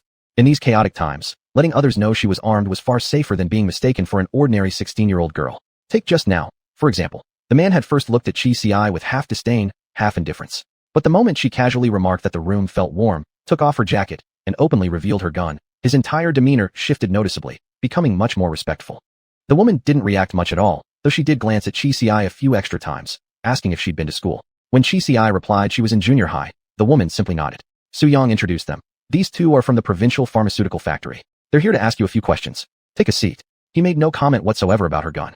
Qi Ci sat upright on the sofa to Su Yang's left, while the two factory representatives sat across from her. The woman spoke first. My surname is Li. Just call me Sister Li. Sister Li, Qi Ci smiled back. Sister Li gave a brief smile in return and said, we at the factory are taking very seriously the medicine you grew this time. If you have any more like it, we'd like to purchase them. Qi Ci definitely had more. 2 emergency medical cabinets and 12 seeds, totaling 14 cabinets worth. But she wasn't in a rush to reveal that. She planned to wait a bit, until after her family's fields yielded another harvest, then bring out the supplies as if freshly grown. That way, she could explain how she obtained the medicines desperately needed by the city, and exchanged them for 100 gene of grain. Do this a few more times, and she'd have a solid explanation for where her 500 gene of grain and 300 gene of pork came from. So she simply nodded and asked, if I do get more, should I come find Director Su again? Sister Li said, I can give you my phone number. You can contact me directly. Qi Ci glanced at Su Yang. Our village doesn't have a telephone. It's better if I go through Director Su. Sister Li wanted Qi Ci to deal directly with them, so the factory could give all rewards straight to her. But Su Yang had helped make the connection. If Qi Ci cut him out, it wouldn't look good. Besides, she didn't want to. Even with a gun, She was still just a country girl. If the pharmaceutical factory really wanted to screw her over, she couldn't just storm in with her Thompson submachine gun and mow them down. That wasn't how things worked. Chi Ci wasn't a serial killer. Better to stay on Su Yang's good side. Split any rewards with him. Let him protect her. With the gacha machine, Chi Ci wasn't short on supplies. What she lacked were plausible excuses for where everything came from. Su Yang nodded approvingly, but stayed silent. Sister Lee looked at Chi Ci with surprise, then slightly raised her brows but didn't object. Instead, she asked, when you grow these medicines, are they always stored in those medical cabinets? Yes, Chi Ci answered truthfully. The cabinets are sealed in membrane bags. Once you slit the bag open, that's what comes out. At this point, the quiet man who hadn't introduced himself finally spoke up. You're really saying these are grown in the ground? Chi Ci frowned. What are you implying? The man sneered. The provincial pharmaceutical factory lost a batch of drugs, and someone vandalized our workshop. And just like that, your field grows the exact same medicine. Chi Ci stared blankly, then snapped. Brother, did someone shoot a hole through your brain? I'm just a rural girl. How the hell would I steal medicine from your provincial capital? Without a travel permit or household registration, I couldn't even board a train there. If you've got problems, go get treatment. If it's incurable, then die quickly. Stop spouting nonsense here. You. The man surged to his feet, ready to explode, but Sister Lee pushed him back down. She frowned and said, Sanyo has a point, Engineer Su. I know you're anxious, but calm down first. Otherwise, we'll become a laughingstock. Su Yang barely held back a laugh. This Chi Sanyu really didn't hold back with her words. But then again, she had a gun. Whatever she said was right. Chi Ci ignored Engineer Su and turned to Sister Lee instead. Is this medicine cabinet also from your provincial pharmaceutical factory? Sister Lee nodded. Chi Ci stroked her chin and asked, your factory's workshop was smashed. Can you describe what the scene was like at the time? Engineer Su frowned. Why do you want to know? What does it have to do with you? Chi Ci acted as if she hadn't heard him, keeping her eyes fixed on Sister Lee. Sister Lee hesitated slightly, but still answered. If you're asking whether it was caused by monsters or humans, based on our assessment, the damage was done by people. Now that's what I call easy communication. Su Yang had mentioned earlier that several major pharmacies in the province could no longer produce medicine. Could it be that they'd all been destroyed? She'd ask Su Yang about it later in private. Now it was time to talk price. For this batch of medicine, Director Su has already paid me 30 grain coupons as a deposit. How much more are you planning to offer? Sister Lee didn't want to dwell on the topic of the factory either. As soon as Chi Ci brought up payment, her expression lifted slightly, and she gave Chi Ci another few appreciative glances. This girl really was no simpleton. No wonder she carried a gun. Certainly not someone who could be pushed around. Here's our pricing list from the factory. Take a look. Sister Lee shot Su a glance, and he reluctantly pulled a blue folder out of his briefcase and tossed it toward Chi Ci. Chi Ci didn't reach for it. She let the folder fall to the ground. She sneered. Sister Lee. She patted the gun at her side. Let me be honest. I lack nothing. I've got food, clothes, weapons. I'm young, not likely to come down with anything serious anytime soon. And even if I did get sick, so what? I die. At my age, I don't fear death. So we can negotiate if you'd like. If we can't agree, just keep the portion worth 30 grain coupons and return the rest to me. I'll take it to the market and trade it there. I'll still get what I need. What Chi Ci didn't say was that if she took the medicines to the black market, many of them would fetch an extremely high price. Sister Lee's expression darkened, not toward Chi Ci, but toward Engineer Su. Still, Chi Ci had already figured it out. Su and Sister Lee clearly weren't from the same department. There was an air between them of mutual disinterest and non-interference. Most likely, Su was technical staff, while Sister Lee handled business affairs. Chapter 47. All exchange for grain coupons. But this had nothing to do with Chi Ci. If Chi Ci wouldn't tolerate mistreatment at home, why would she allow herself to be bossed around out here? If trade was possible, fine. If not, she simply wouldn't participate. With that, she didn't even wait for Su Gong's response. She stood up directly and walked over to Su Yang. Director Su, I'll leave the valuation to you. If you really can't calculate it, it's fine. I'll just exchange everything for 30 grain coupons and return them to you. Su Yang quickly tried to reassure her. Sanyo, please sit down. The grain coupons we give you are yours. How could we ever ask them back? If we did that, how would I face myself, let alone continue working in the government or face other citizens? His words were clearly not just about himself. They carried an implicit rebuke towards Su Gong. Whether Su Gong understood it or not was unclear, but Li Jie certainly did. Her expression darkened further, yet when she turned to Chi Ci, she still managed a forced smile. Bending down, she picked up the price list and handed it personally to Chi Ci. Chi Ci had always believed in not slapping a smiling face. Since Li Jie was already uncomfortable, Chi Ci naturally didn't want to make things worse for her, so she took the list without hesitation. Li Jie didn't return to sit beside Su Gong. Instead, she moved and sat next to Chi Ci. Chi Ci opened the price list. It categorized medicines by their different effects. No wonder it was held together with a folder, packed across dozens of densely written pages. She reached into her pocket to pull out her previous inventory, but before she could, Li Jie said, I still have your last medicine list. Let me write this one for you. With so many items, it'll be tiring for you to go through it all. Chi Ci didn't decline. Li Jie worked quickly, likely from experience, with swift strokes of her pen. In no time, she had completed the list. Chi Ci took it and glanced over it, her brows twitching slightly. It was significantly higher than she'd expected. Originally, 30 grain coupons were just 1/5 of what she'd anticipated. The medicines she submitted could actually be exchanged for 150 grain coupons. The catch, however, was that they could only be exchanged for grain coupons. That couldn't be helped. The pharmaceutical factory was state-owned. To maintain the credibility of state enterprises, they insisted on using grain coupons for transactions, and buying medicine from pharmacies also required grain coupons. Within its capacity, the government still wanted to uphold grain coupons as a form of currency. Li Jie asked, "Is this acceptable?" Chi Ci nodded. "That's fine."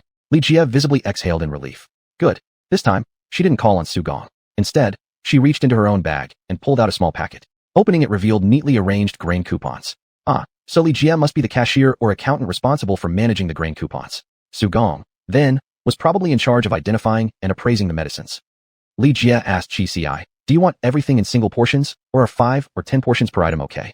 Chi Ci had only ever seen single portions before, but once the grain coupons were in her hands, she immediately exchanged them all anyway, so portion sizes hardly mattered. After thinking briefly, she said, "Just give me 10 coupons in single portions. The rest can all be in 10-portion denominations." That would make counting easier for Li Jie too. As for those 10 single-portion coupons, Chi Ci planned to give 2 each to Qiu Lidong and Wang Denyo later, a kind of advance deposit. She'd asked them to travel farther, collecting more supplies from distant villages. Previously, she'd underestimated the situation, assuming collecting nearby would suffice. She hadn't expected the supply and frequency of dragon fruits to be far less stable than she imagined. Thinking about it now, the reward of half a gene of meat seemed somewhat inadequate. Li Jie counted out 11 10-portion grain coupons and 10 single-portion ones, all white tickets. In the old world, grain coupons came in different colors based on their purpose. Now, dyes were probably scarce and hard to come by, so there was no point wasting them on something like this. Chi Ci carefully put away the coupons, nodded to Li Jie, then turned to Su Yang. "Director Su, is there anything else?" "No, nothing at all." Su Yang smiled as he stood and escorted Chi Ci to the office door. "Be careful on your way back. In the future, if you grow anything whose market value you're unsure of, feel free to come find me." "All right." After Chi Ci left, Su Yang returned to the office and closed the door. Then, disapprovingly, he shot Su Gong a glare. Su Gong was still fuming. "You two acted so subservient to that little girl." "Yes, those medicines are worth 150 grain coupons, but why didn't you haggle at all? Just gave it all to her straight away." Li Jie replied. "How can you haggle with a village girl? She looks at least 16 or 17, only just starting middle school. Her family must be struggling. How could I possibly lowball her? I have my dignity. I can't do that." "Her family's struggling? Isn't she supposed to lack for nothing? Look at how arrogant she acts." Li Jie was truly speechless. Su Gong, a grown man, picking a fight with a teenager. What kind of person was he? Su Yang cast a cold, indifferent glance at Su Gong. "She has every reason to be confident. I've looked into Chi Sanyo. When it came to medicine or weapons, government staff would naturally investigate whether the source was legitimate. That gun of hers isn't just for show. On the very day you arrived in Dajiang Town, she single-handedly killed a monster. Of course, Director Su had embellished things slightly. Chi Ci had killed the giant octopus well before their arrival, but saying it this way made it sound more impressive. Now her entire village relies on her alone for complete security." Su Yang glanced calmly at Su Gong. "Su Gong, you're from the city. You don't understand how things work in our villages. Whoever is strongest holds the power. That girl Chi Sanyo, I wouldn't dare provoke her myself. If one day I were found dead in an alley, not a soul in all of Dajiang Town would lift a finger for me. Times have changed. It's not like 4 years ago anymore." Su Gong's face turned deathly pale. Su Yang smiled faintly, fully aware. People like Su Gong, who had always lived in the city, simply couldn't grasp that the villages had become almost entirely self-governing. The reason there hadn't been major chaos was mainly because exchange was still necessary. Yes, there were those who seized by force, but if someone destroyed Dajiang Town and ruined the market, even if they could steal today, what about tomorrow? In reality, villages had far fewer people willing to go to any extreme compared to cities. After all, they still had parents, siblings, people they cared about.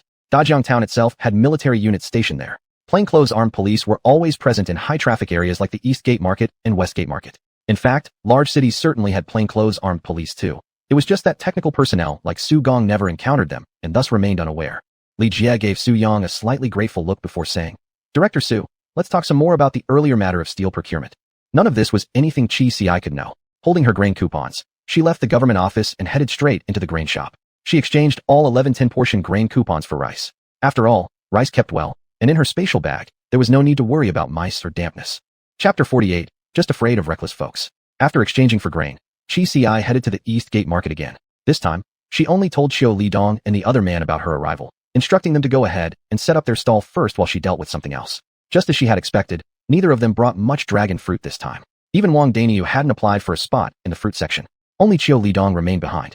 Seeing Chi Ci approach, he smiled and said, "Since you're buying anyway, I might as well gather all the surrounding fruits and bring them here to trade. It's usually not a profitable job, but the village does offer some subsidies." After packing up his stall, the three of them reunited at the little noodle shop. True to form, Chi Ci cut straight to the point. "I asked around back in my village too. We hardly ever grow dragon fruit. We've only been collecting from nearby villages. The supply will likely keep shrinking. Wang Daniu nodded repeatedly. Exactly. This time I didn't even get any. Still, since Chi Ci treated him to noodles and drinks again, he didn't complain. Chi Ci took out 10 grain coupons and placed them on the table, pushing 5 toward each of them. Wang Daniu quickly snatched a share and examined them carefully. It really was grain coupons.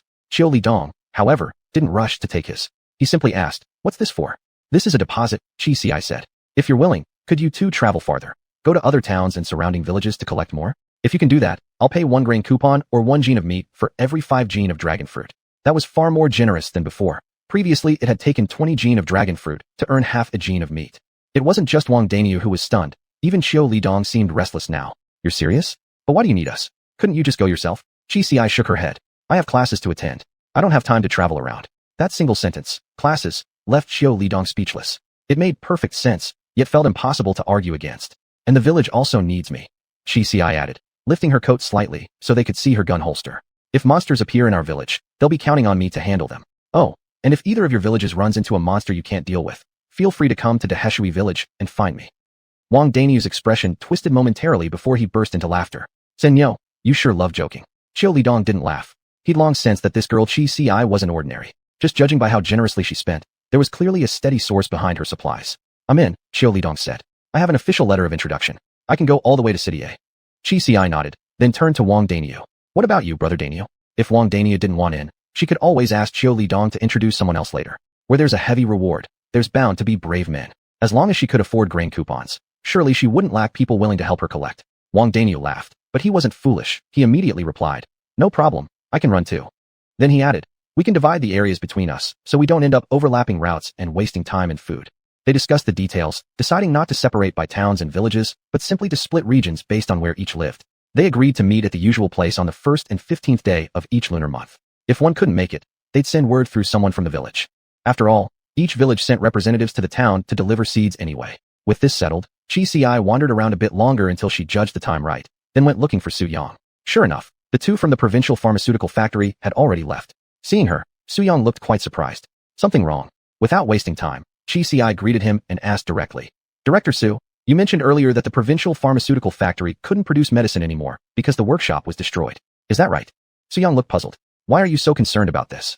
Chi Ci half-seriously replied, "What concerns me is why disasters like this happen in the first place, why everything must now be grown from seeds, how things get inside those seeds, and why it takes exactly 15 days.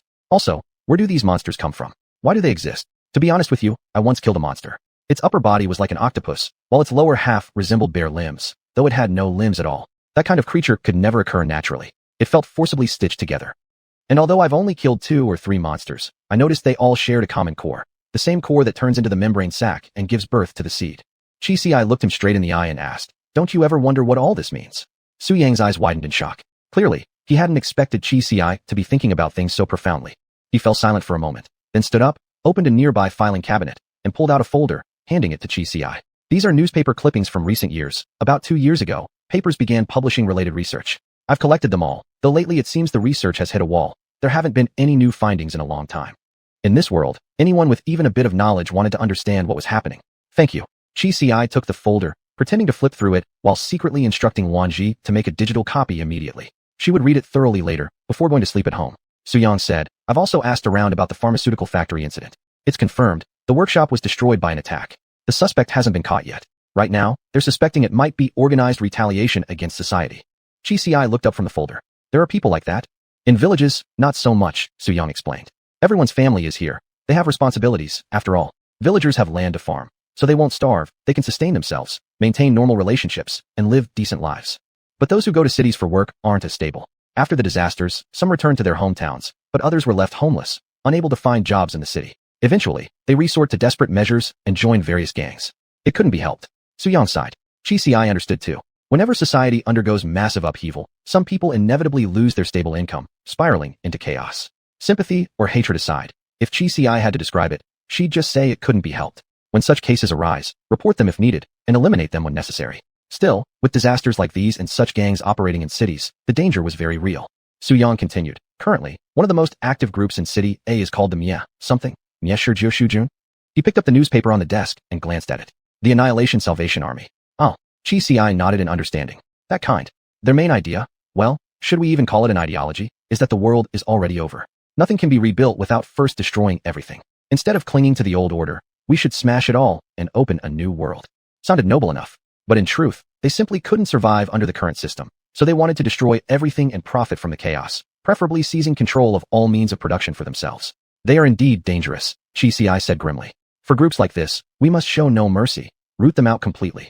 Don't entertain any thoughts of reform.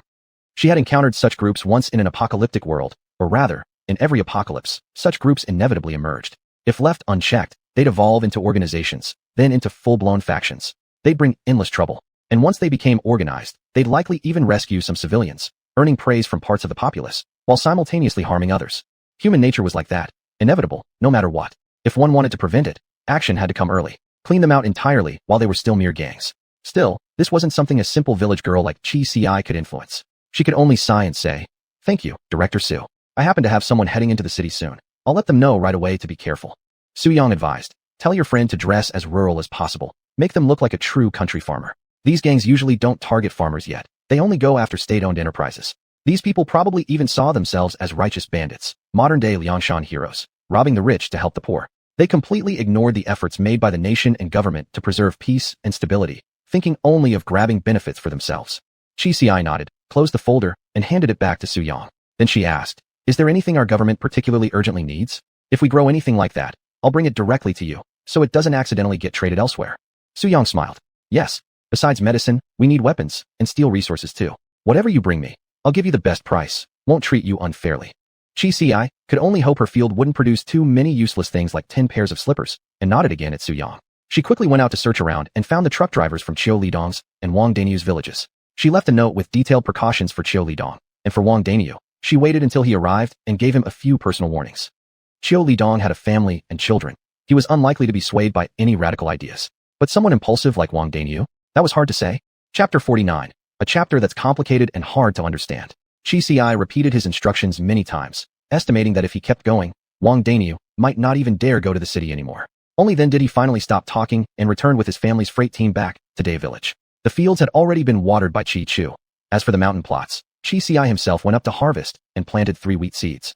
After a busy stretch of work, Chi finally washed up, climbed into bed, called upon Luan Ji, and entered the system space. In the system space, the mainframe had already been waiting for Chi asked Luan Ji to scan the newspaper, the implied meaning being clear: let the mainframe take a look. See whether the situation reported in the newspaper matched the intelligence they'd gained from the dragon fruit, and whether it could serve as a reference. Seeing Chi, the mainframe cut straight to the chase. "Can you obtain more scientific research results?" Chi thought for a moment. No, it was true. The Dajiang town was only a small town of 30 or 40,000 people, without even a library. There might be a reading room in the middle school, but Chi couldn't access it, and anyway, it certainly wouldn't. Well, definitely wouldn't contain any actual scientific research outcomes. At best, there would be basic popular science knowledge. Chi could buy such books from bookstores, but there was no need. He already knew far more from the earlier world summaries than what those books would contain. Chi asked, "First tell me about the current intelligence. This time you can't make me roll for it. I've contributed a lot." The mainframe replied, "Not much can be said. Only some deductions. An AI like it wouldn't speculate. It would only deduce based on existing information." First, the mainframe began. "Do you need me to explain the origin of the 3,000 worlds?" Chi stayed silent.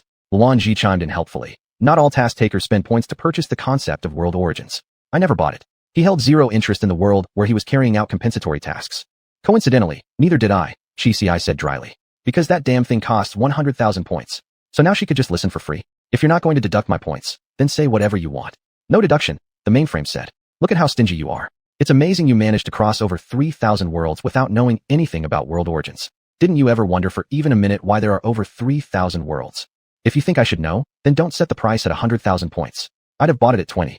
Chi argued. "Besides, I've completed over 3,000 world missions without it. So clearly, it's not essential." The mainframe sighed, with great difficulty. "Considering your contribution of 3 million points, I'll waive the fee for this world origin concept." The mainframe said, "A world is a cosmic concept. You understand cosmos, right?" Not at all. This wasn't defiance. Chi simply perceived cosmos differently from how the mainframe used the term. The mainframe said, "Imagine the cosmos as a giant fish tank. Each tiny plankton inside represents a world. One fish tank holds hundreds of millions of plankton and fish." Terrible analogy. Chi refrained from commenting, only nodded. The fish tank has an oxygen pump above it, which is the basic requirement keeping the fish alive. But each time the oxygen pump turns on, It causes intense vibrations throughout the tank, meaning disturbances in many plankton worlds. Sometimes they're destroyed, sometimes newly born, sometimes mutated. Chi didn't quite grasp what it meant, but she noticed something. If every world is a piece of plankton, then what are the fish? Mainframe. The mainframe fell silent for about 10 minutes before saying gloomily, "That's beyond what you should know," then added, "Unless you're willing to pay 2 billion points." Chi immediately said, "Never mind the fish. Don't use metaphors anymore. I don't understand a word you're saying. Just tell me directly, using words I can understand. Why did my world undergo this anomaly?" Mainframe. Mainframe. Luanji, you explain it. Luanji lazily lounged on the sofa. "Your world merged together with another world on the verge of collapse, due to unknown reasons, I suspect mostly coincidental. Your world remained intact and served as the base, supporting the other. But the collapse and chaos from that world also affected yours. That's how things ended up like this. Which world exactly collapsed? We're still investigating. After all, there are too many worlds in the universe. At this very moment we speak, countless worlds are being born and vanishing." Even without Luanji saying it, Chi understood that actually finding out might not mean much. The merging of two worlds had already happened. It was a fact. Can they be separated? For now, no, the mainframe said. They've already merged into one. Chi asked, aside from natural disasters, what other consequences are there? The mainframe replied, there are no other consequences. Luanji frowned.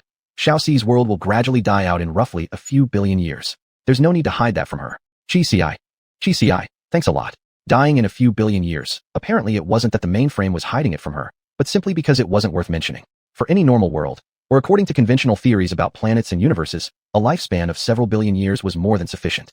The mainframe continued, your scientists are currently researching ways to stabilize the output of seeds, though it seems they haven't achieved any results yet. Chi asked, then why can you give me fixed seeds?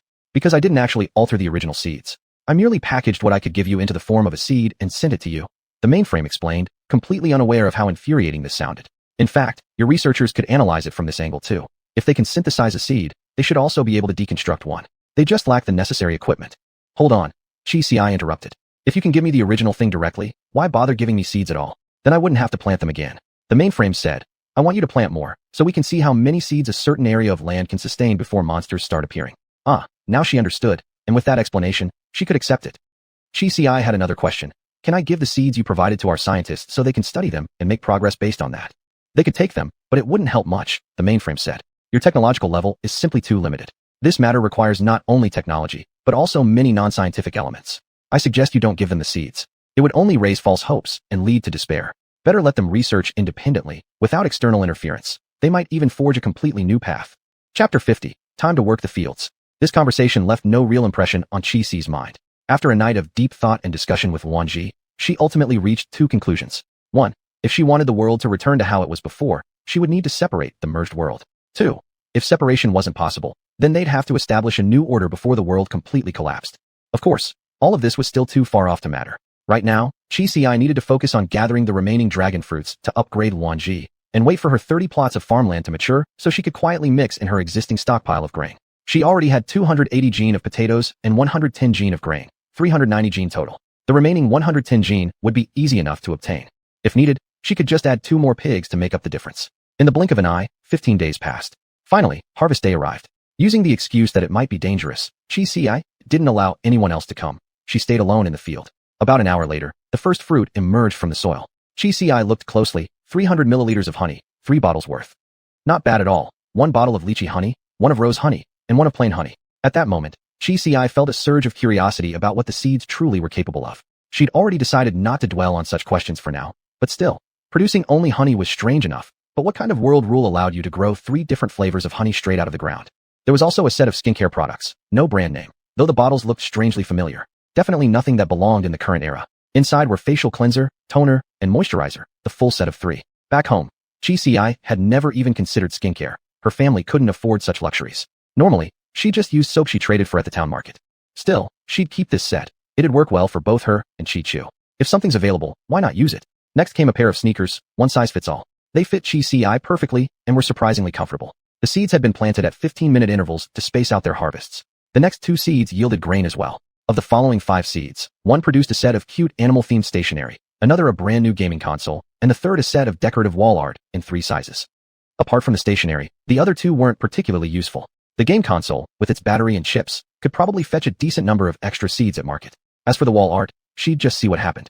That completed the first wave of 10 plots. 3 out of 10 yielding food. That was acceptable. In the next 10 plots, 3 again produced food. potatoes, large yellow croaker fish, and beef tripe. The latter two were sealed. One weighed 6 gene, the other 20.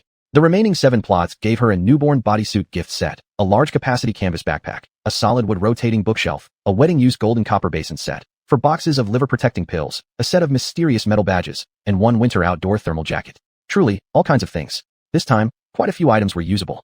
Chi had no intention of trading away the baby clothes. Whether it was Lu Hongwan or any of the Feng family's daughters who might soon give birth, she could gift these to their children. Clothes grown from seeds were of excellent quality, something impossible to obtain through normal trade. She kept the thermal jacket, the large copper basins, and the bookshelf. They'd surely come in handy someday. 20 plots harvested, and not a single monster had appeared. The final 10 plots again included 3 that yielded food. So was it fixed? 3 food yields per 10 plots?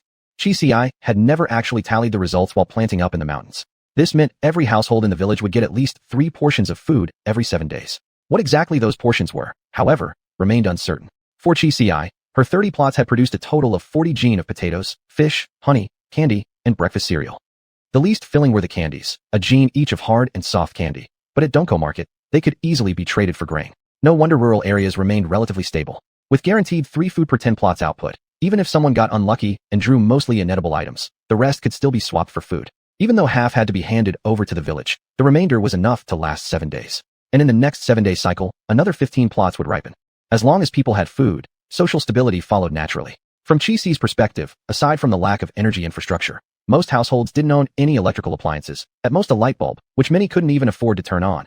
If you only considered food and clothing, post-disaster rural life was actually better than before. Reform and opening up began in cities. Until the push for building a new socialist countryside, most villages had stagnated. It wasn't that things were bad, exactly, just always lagging behind the cities. The disaster had changed, or was still changing, this reality. Everyone still kept the habit of sending rural produce to the cities. Chi couldn't say how long this peace would last, but she mentally prepared herself for the possibility that cities might fall again, or supply lines be severed. Chi gathered her things and headed first to the village committee. Village chief Lu Chinfeng wasn't in good health, yet he insisted on coming every day, as if skipping even one would threaten his position. When Chi arrived, Lu Hongwan was already there, with a lunchbox on her desk containing stewed chicken soup and a set of home-cooked dishes. Seeing Chi, Lu Hongwan smiled warmly. Third Nyo's here. Lu Chinfeng also held a favorable impression of Chi. Well, more accurately, he didn't dare think otherwise. Though he knew Lu Daong and Chi weren't on good terms, Lu Hongwan got along well with Chi, and Chi always remembered to share her goods with her. Comparing the two, it was clearly more beneficial to stay on good terms with Chi. Third Nyo, he greeted. Chief, sister-in-law. Chi nodded before dragging over the sack in her hand and beginning to show Lu Chinfeng what she'd brought. This is what I'm turning over to the village. Of course, Chi hadn't handed over everything she'd harvested. No one was watching during the harvest, so she could choose exactly what to submit. Usually, 2 households would harvest together, keeping an eye on each other. Those who were close might even secretly hide away a few items. Overall, the village didn't enforce strict oversight. As long as what was turned in wasn't absurdly short, they tended to turn a blind eye. Chi had kept all the potatoes for herself. Most of what she submitted to the village would later be taken to town and exchanged for seeds anyway. She'd also kept 1 jar of plain honey, 1 large yellow croaker fish, and 5 gene of beef tripe. The remaining fish, tripe, decorative wall art, metal badges, and all the random items from the other plots were handed over to Lu Chinfeng. After counting, Lu Chinfeng found the amount was roughly half of what 30 plots could yield. He gave a slight nod to Lu Hongwan. Lu Hongwan took the key and retrieved 30 seeds from the storage room at the back, handing them to Chi. Sigh, just as expected. With these things she'd turned in, maybe she could get around 300 seeds in Donko Market. But even those would have to be shared with the transport team. Chapter 51, you've got a point there. Normally, Chi accompanied the freight team to Dajong Town on the 1st and 15th of every lunar month, without having to pay them any grain. The supplies she handed over already covered that portion. Only when extra transportation to town was needed would she have to provide additional grain separately. After collecting her seeds, Chi bid farewell to the 2 of them and returned to continue planting on 30 more plots. By the time she headed to Dajong Town again, Chi already had 470 gene of grain in hand, including potatoes and various other crops. The remaining 30 gene were exchanged, not for more grain, but for food coupons, using random items like a wireless receiver, baijiu liquor, picture frames, cotton pillowcases, and other assorted things. Anything she owned that wasn't edible or particularly useful was traded for food coupons. She couldn't just reach exactly 500 gene of grain. She had to keep some for herself to eat. After spending most of the day sorting everything out, only then did Chi go meet Xiao Lidong and Wang Danio. Wang Danio hadn't come this time. He'd sent word through another villager saying he was away and couldn't make it back, so they'd have to meet next time. Xiao Lidong, however, brought her good news. He'd managed to secure 100 gene of dragon fruit. 100 gene, a full 200 fruits. Chi immediately lit up. Let's go, let's talk while we eat. Of course, she was only 16 and couldn't drink alcohol. She settled for some noodle soup. Qiu Lidong clearly looked worn out, clearly having gotten no proper rest. There were too many dragon fruits this batch. I was afraid they'd spoil, so I didn't dare stop once along the way. He slurped down a big bowl of noodles. Qi Si ordered half a marinated chicken and 2 bottles of beer, sliding them toward Qiu Lidong. After drinking 2 glasses, Qiu Lidong relaxed visibly, completely content now, with nothing left to complain about. He simply asked Qi Si, "I've already loaded your goods onto your freight cart. I went over to Yitao Town this time. It had a surplus of dragon fruit, all of which I scooped up. But next time, probably won't be so lucky. It'll have to wait for another cycle. Or maybe I'll head further toward Daqiao village, though it's quite far." Qi Si didn't bother with pleasantries. She pulled out the prepared food coupons. 5 Gene per coupon, plus the coupons from the harvest. You gave me 40 total. I've got 10 left myself, so there are 30 outstanding. Do you want those 30 coupons, Uncle Qiu? Or should I give you 30 Gene of meat instead? 1 Gene per coupon. Qiu Lidong blinked. You've got 30 Gene of meat? I grew some cured salted pork earlier. 30 Gene is definitely doable. Then just give me the meat. I can trade it for other things later. Food coupons would have to be exchanged for grain first before being traded for something else. Why go through the extra step? Besides, 1 food coupon never got you a full Gene of meat anyway. Qi Si really was generous when giving things. And precisely because of that generosity, Qiu Lidong was willing to run around tirelessly for her. Alright then, wait a moment, I'll go get the meat. Qi Si rushed straight to the freight team and took down the 100 Gene of dragon fruit. Old Sher from the freight team chuckled. Why so much? What are you planning to exchange it for? Qi Si casually mumbled a reply as she dragged the dragon fruits somewhere secluded and instantly deposited them into her system. 200 draws. 200 draws. Luan Ji sounded positively cheerful. I'm going to upgrade now. I probably won't be usable until tomorrow morning. Be careful in my absence. Hurry, hurry. Qi Si didn't plan to do much else. She packed the cured salted pork into a sack, handed it over to Qiu Lidong, then rejoined the freight team, returning to the village. She dutifully hiked up the mountain, harvested her crops, and planted 3 new ones. She'd already grown all the long-lasting foodstuffs. Now, she was cultivating toilet paper, still shelf-stable enough. Might as well stockpile it for future use. Early the next morning, Qi Si kept nudging Luan Ji urgently. Are you awake? Are you awake? Are you awake? I'm awake, okay. Luan Ji's voice still carried traces of drowsiness. Won't Xiaozi have class today? It's the weekend. No school. Qi Si said. Hurry up, check how much monster resistance the 50,000-point laser glove in the system weapon shop can handle in this world. Without wasting time, Luan Ji quickly ran a scan. Coherent matter wave gloves, so it's a counterfeit. No wonder.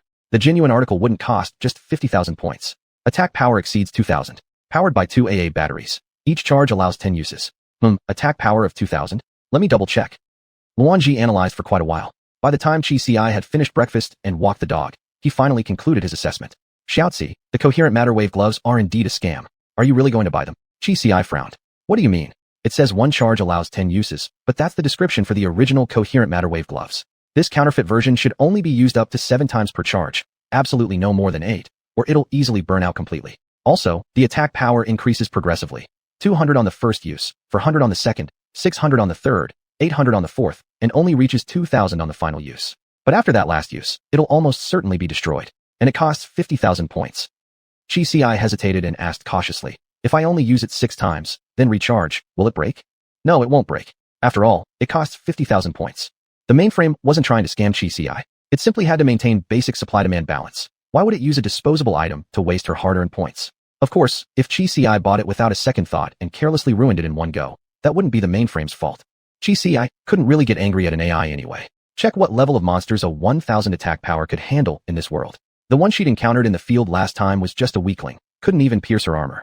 Luan Ji ran calculations for quite a while before finally speaking. I don't have full access to the monster compendium in this world. Currently, only the 2 monsters Xiaozi has fought have detailed data. Monster 001 has a combat strength of 10, Monster 002 has a strength of 25. Both are relatively common species found around here. Qi Si asked, monsters are actually classified into types? The monster compendium provided by the mainframe classifies them not by appearance, but by their core, the thing you have to destroy to kill them. 001 and 002 probably belong to the same category of monsters. They both appear as patchwork creatures with bear-like bodies, and each has a core deep within its body. Qi Si fell into thought. Luan Ji knew what she was worrying about, so he added, Xiaozi, you can exchange it if you want. An attack power of 1,000 should handle most monsters. If an especially powerful one appears, just swap for the best weapon in the shop, then ask the mainframe to reimburse you. After all, the mainframe doesn't want Xiaozi to die. Emergency decisions during life or death situations are always understandable. At worst, you use it, and then return it afterward. You've got a point there. Chapter 52. Having many relatives brings both benefits and troubles. Qi Si didn't rush into farming experiments. After all, she had already been allocated 30 plots of land in the village, and counting the unused draws from before, she now had a total of 300 draws. She was basically lacking nothing when it came to food, clothing, or daily necessities. For transportation, She had her bicycle for short distances and access to the cargo team for longer trips, her only limitation being that she couldn't travel beyond Dajiangtown yet. But Chi Ci didn't have that need at the moment. Her most pressing need right now was housing. Though eager, Chi Ci managed to hold back another 15-day cycle. Only after harvesting another round of crops, exchanging surplus for grain and expected supplies, did she finally go to find Pai Laowu. Pai Laowu was quite surprised. Already harvested so soon? Chi Ci smiled. It's just me and my second sister at home. We don't eat much in 15 days. Everything else I didn't need, I traded away. Guess I got lucky. I drew medicine twice and once even got a weapon, so I managed to collect quite a bit of grain coupons. She also briefly mentioned her situation with Su Yang to Pai Laowu. Pai Laowu nodded in understanding. Medicine is indeed valuable. You're just blessed with good luck. Alright, I'll go arrange things for you right away. Chi Ci handed Pai Laowu several jean of grain first. This is for the cargo team and the workers. If anything else is needed, just let me know, Uncle Wu. Pai Laowu thought for a moment. As for where the workers will stay, we can borrow space from someone in the village. Buying someone else's house could cause conflicts, but renting wouldn't. Everyone welcomed that. You could rent Feng Yugua's place. After all, he's technically family. The job will probably take over a month. You still have classes, so it'd be best to hire an auntie to cook for the workers. Who would be good for the job? Chi Ci asked. Someone energetic and hardworking. Pai Laowu mused. Besides cooking, they'd need to help with chores too. Actually, your sister-in-law Lu Hongwan would be perfect. Chi Ci waved her hand. She's reliable, sure, but if she comes to work here, my eldest brother will definitely start asking around. Before I know it, every tiny thing about my household will be common knowledge. And Lu Daong might get involved too. Pai Laowu said. Then how about having Feng Yu and Zhang Qingmei come instead? Since you'll need to rent Feng Yugua's house anyway, you might as well hire the couple. Feng Yu can supervise the construction site, and little Zhang can handle the labor. Chi Ci paused for a moment, then finally nodded. Actually, Pai Laowu wasn't thinking everything through. In this arrangement, the entire house-building project would become entangled with the Feng family. If something went wrong with the construction later, Chi Ci wouldn't feel comfortable confronting Feng Yu directly. Arguing with him would mean arguing with Feng Yugua, and by extension, openly breaking ties with Feng Yuqing. Some tasks are exactly the kind you shouldn't assign to relatives. It's often kin who take advantage of familiarity. Of course, Pai Laowu wasn't intentionally setting Chi Ci up for trouble. As the only son of the Pai family, his own family connections were simple. In Day Village, apart from his aging parents, he only had his wife, no children, no siblings. This was rare in rural areas, but every family has its struggles. Chi Ci vaguely remembered hearing that Old Man Pai had actually had 3 children, but only Pai Laowu had survived. When she was little, there used to be other people surnamed Pai in the village, but later they disappeared. Then Pai Laowu returned after military service to care for his elderly parents. What had happened in between wasn't hard to guess. Thinking about it, Chi Ci sighed softly. Alright then, let's go with that. Thanks for the trouble, Uncle Wu. Shall we head to Dajiangtown today? Pai Laowu said. I'll go into town. You go talk to Feng Yugua and them about the rental. Normally, 20 jean of grain is enough for a month and a half's rent. For worker meals, calculate about 30 jean of grain per month. Vegetables and meat. You'll have to figure that out yourself.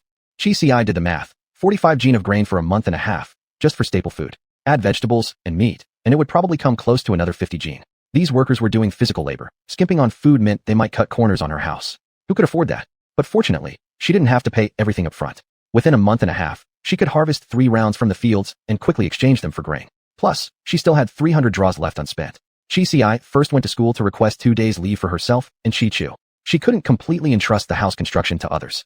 Then she headed off with 2 jean of grain and a bag of powdered milk to see Feng Yugua. When Feng Yugua saw Chi Ci arrive, he immediately welcomed her inside. Laowu already told me. My east side house can comfortably fit 4 people. I'll have to use wife clean it up soon. Actually, I was going to mention that, Chi Ci said. Could Sister Qingmei help with cooking too? For a month and a half, I'll offer 10 jean of grain and 5 jean of meat. How does that sound? Feng Yugua naturally had no objections. After some hesitation, Chi Ci casually brought up supervision of the construction. As soon as Feng Yugua heard that, he lit up. Du has other work to do, but if it's just about supervision, I can do it myself. Chi Ci thought for a moment. If it's just second uncle, that might not be convenient either. How about this? I'll ask my aunt's husband. If you two work together, at least you'll have someone to talk to. By this point, she was already committed. Might as well spend a little extra grain. As long as the house got built properly and without any trouble, it would be worth it. Feng Yugua had no objections. Chi Ci then headed to Feng Yuqing's house. As soon as she walked in, the first person she saw was Feng Tiantian sitting by the table, snacking on sunflower seeds. Unlike the Chi sisters, the couple Feng Yuqing and Miao Jinjin truly doted on their daughters. Although they didn't have a son, they never talked about adopting one, and simply raised their girls with full care. In fact, by rural standards, their daughters had been spoiled quite a bit. The eldest, Feng Mimi, had divorced last year and returned to Day Village. Before the disaster, divorce was unimaginable for most people, especially those in the countryside. But after the calamity, divorces suddenly became common. Many couples, due to all sorts of reasons, couldn't get along or survive together. So they simply split up and went their separate ways back to their hometowns.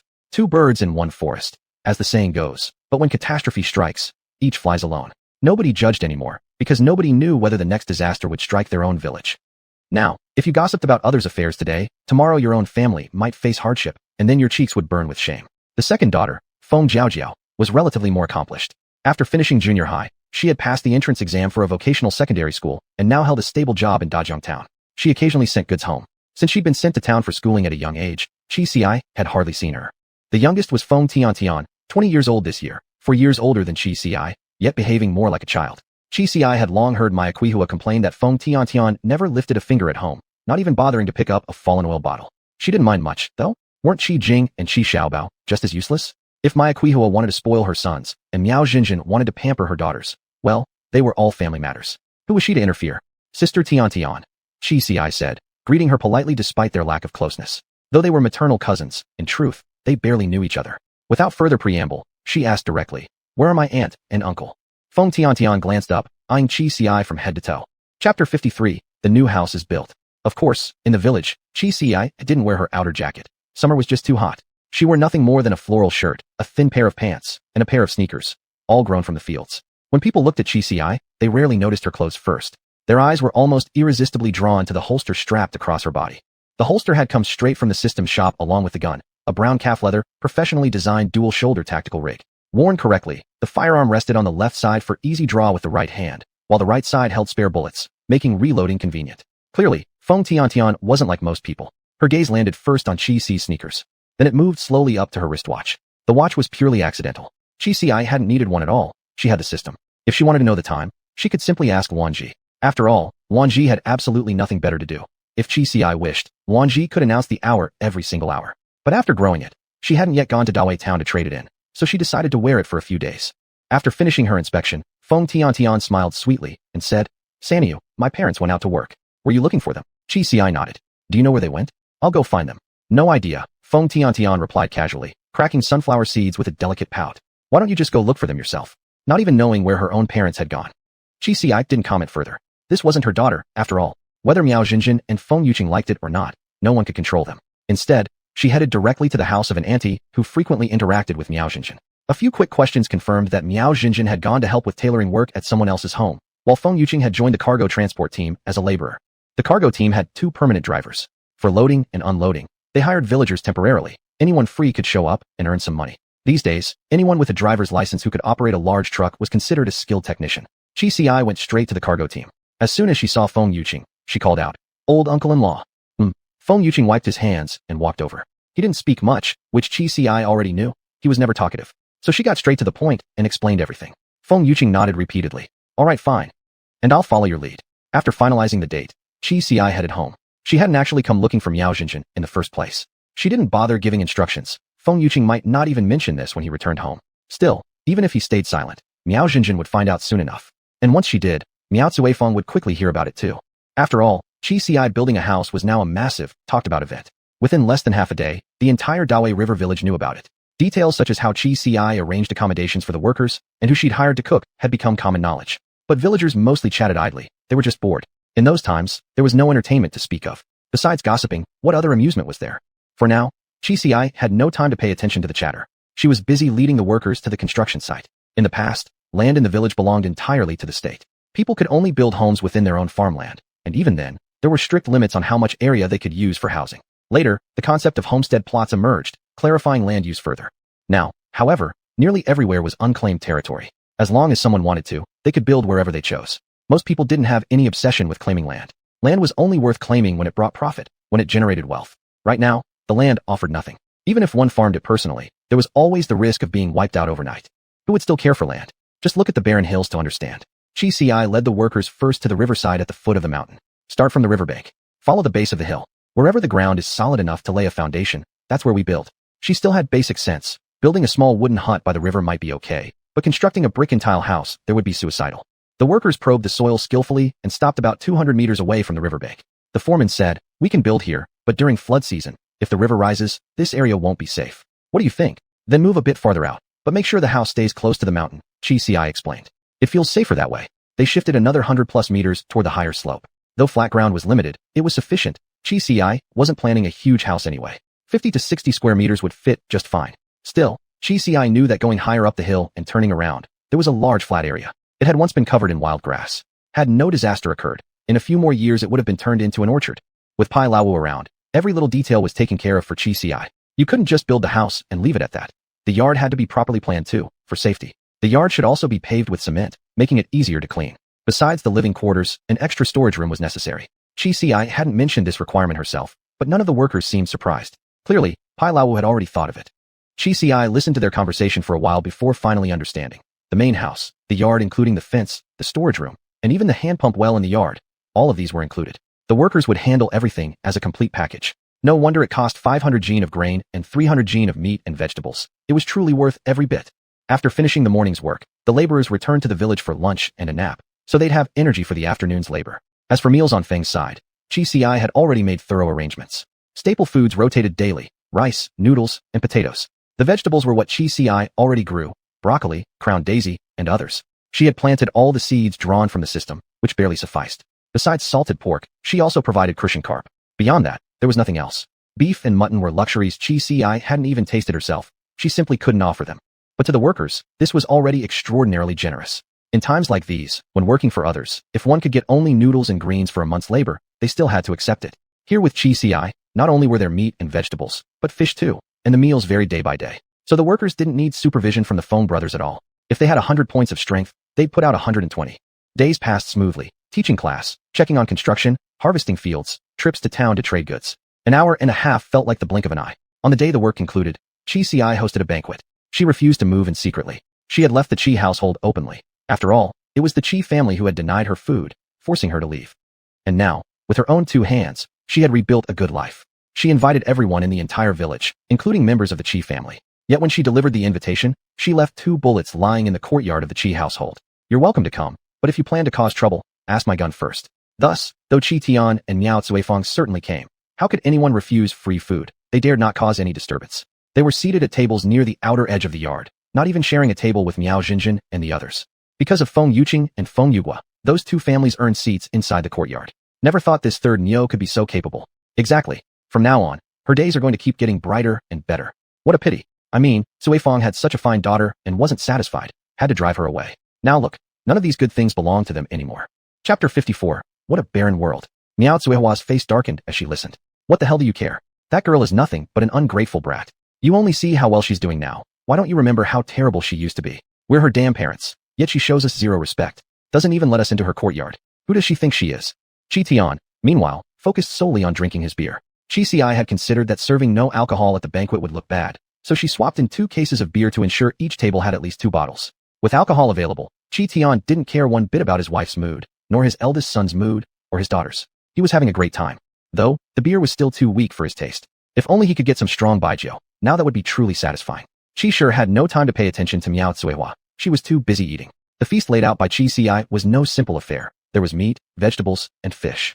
Chi sure picked only the best parts, starting with the fattest belly of the fish, then choosing lean cuts of meat. As she ate, a tinge of sadness crept in, along with resentment. Resentment aimed squarely at Miao Cuihua. If not for her driving Chi Ci away, the Chi family could have enjoyed such delicious food every single day.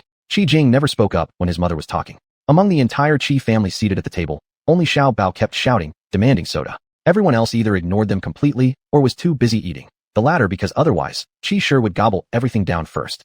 Only Lu Hongwan said softly, "Ma, maybe stop talking. It's San Nio's happy day." More importantly, hadn't they all just heard Chi Ci's veiled threat moments ago? Clearly, Miao Cuihua hadn't forgotten. When she saw Chi Ci approaching their table, she mumbled a few words under her breath, then fell silent, turning her face away. Chi Ci, I didn't even glance at her. Instead, she raised her can of cola toward Lu Hongwan. "Dasa, when my sister and I were at our lowest, you were the one who helped us, giving us shelter and keeping my sister employed. This drink is for you." She had brought plenty of cola for those who didn't drink alcohol. Not that it mattered. She had more than enough. 15 full boxes of 24 cans each. Lu Hongwan smiled warmly. "As long as you're doing well, your big sister couldn't be happier." They exchanged pleasantries back and forth, and to onlookers, Lu Hongwan seemed far more like Chi Ci's real sister than she sure did. Others around quickly caught on. Some mocked the Chi family, while others secretly admired Chi Ci's boldness and generosity. Lu Chenfeng and Lu Daong benefited by association, wearing wide smiles. Lu Daong even began considering whether he should seriously arrange a match with someone to marry Chi Chu. For one, it would strengthen family ties, and 2, with Chi Ci around, Chi Chu wouldn't suffer in life. Chi Chu was also quite good looking. Perhaps this idea was worth pursuing after all. Chi Ci had no idea what Lu Daong was thinking. If she did, She'd sneak into the Liu household under cover of darkness and cripple him before dawn.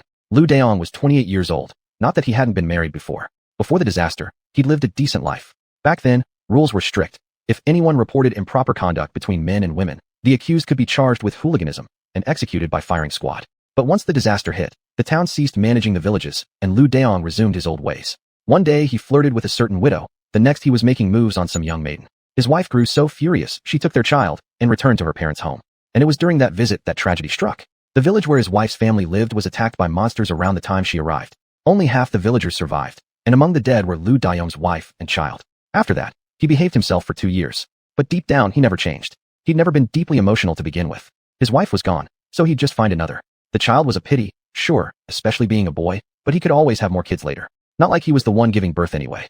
Someone so heartless. How could Chi Ci ever entrust Chi Chu to him? Let alone the fact that Chi Chu was only 20. The housewarming banquet ended amid the tangled thoughts of everyone present. Lu Hongwan stayed behind to help Chi Ci and her sister clean up. Pai Laowu didn't leave either. Chi Ci had borrowed chairs and tables from various neighbors for the banquet, and he helped return them one by one. It wasn't until midnight that Chi Ci finally had a moment to breathe. After washing up, she collapsed onto her bed. It was a brand new bed, not acquired through trade, but drawn from a dragon fruit summon.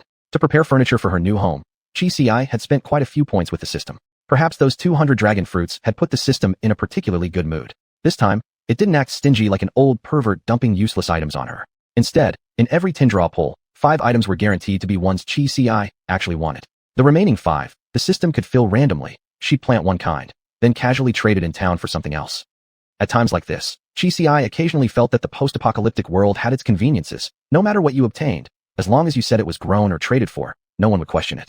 Take the high-end bed beneath her, crafted with top-grade cowhide, coconut fiber, and latex mattress. In a normal 1980s world, she could never have dreamed of owning such a luxury.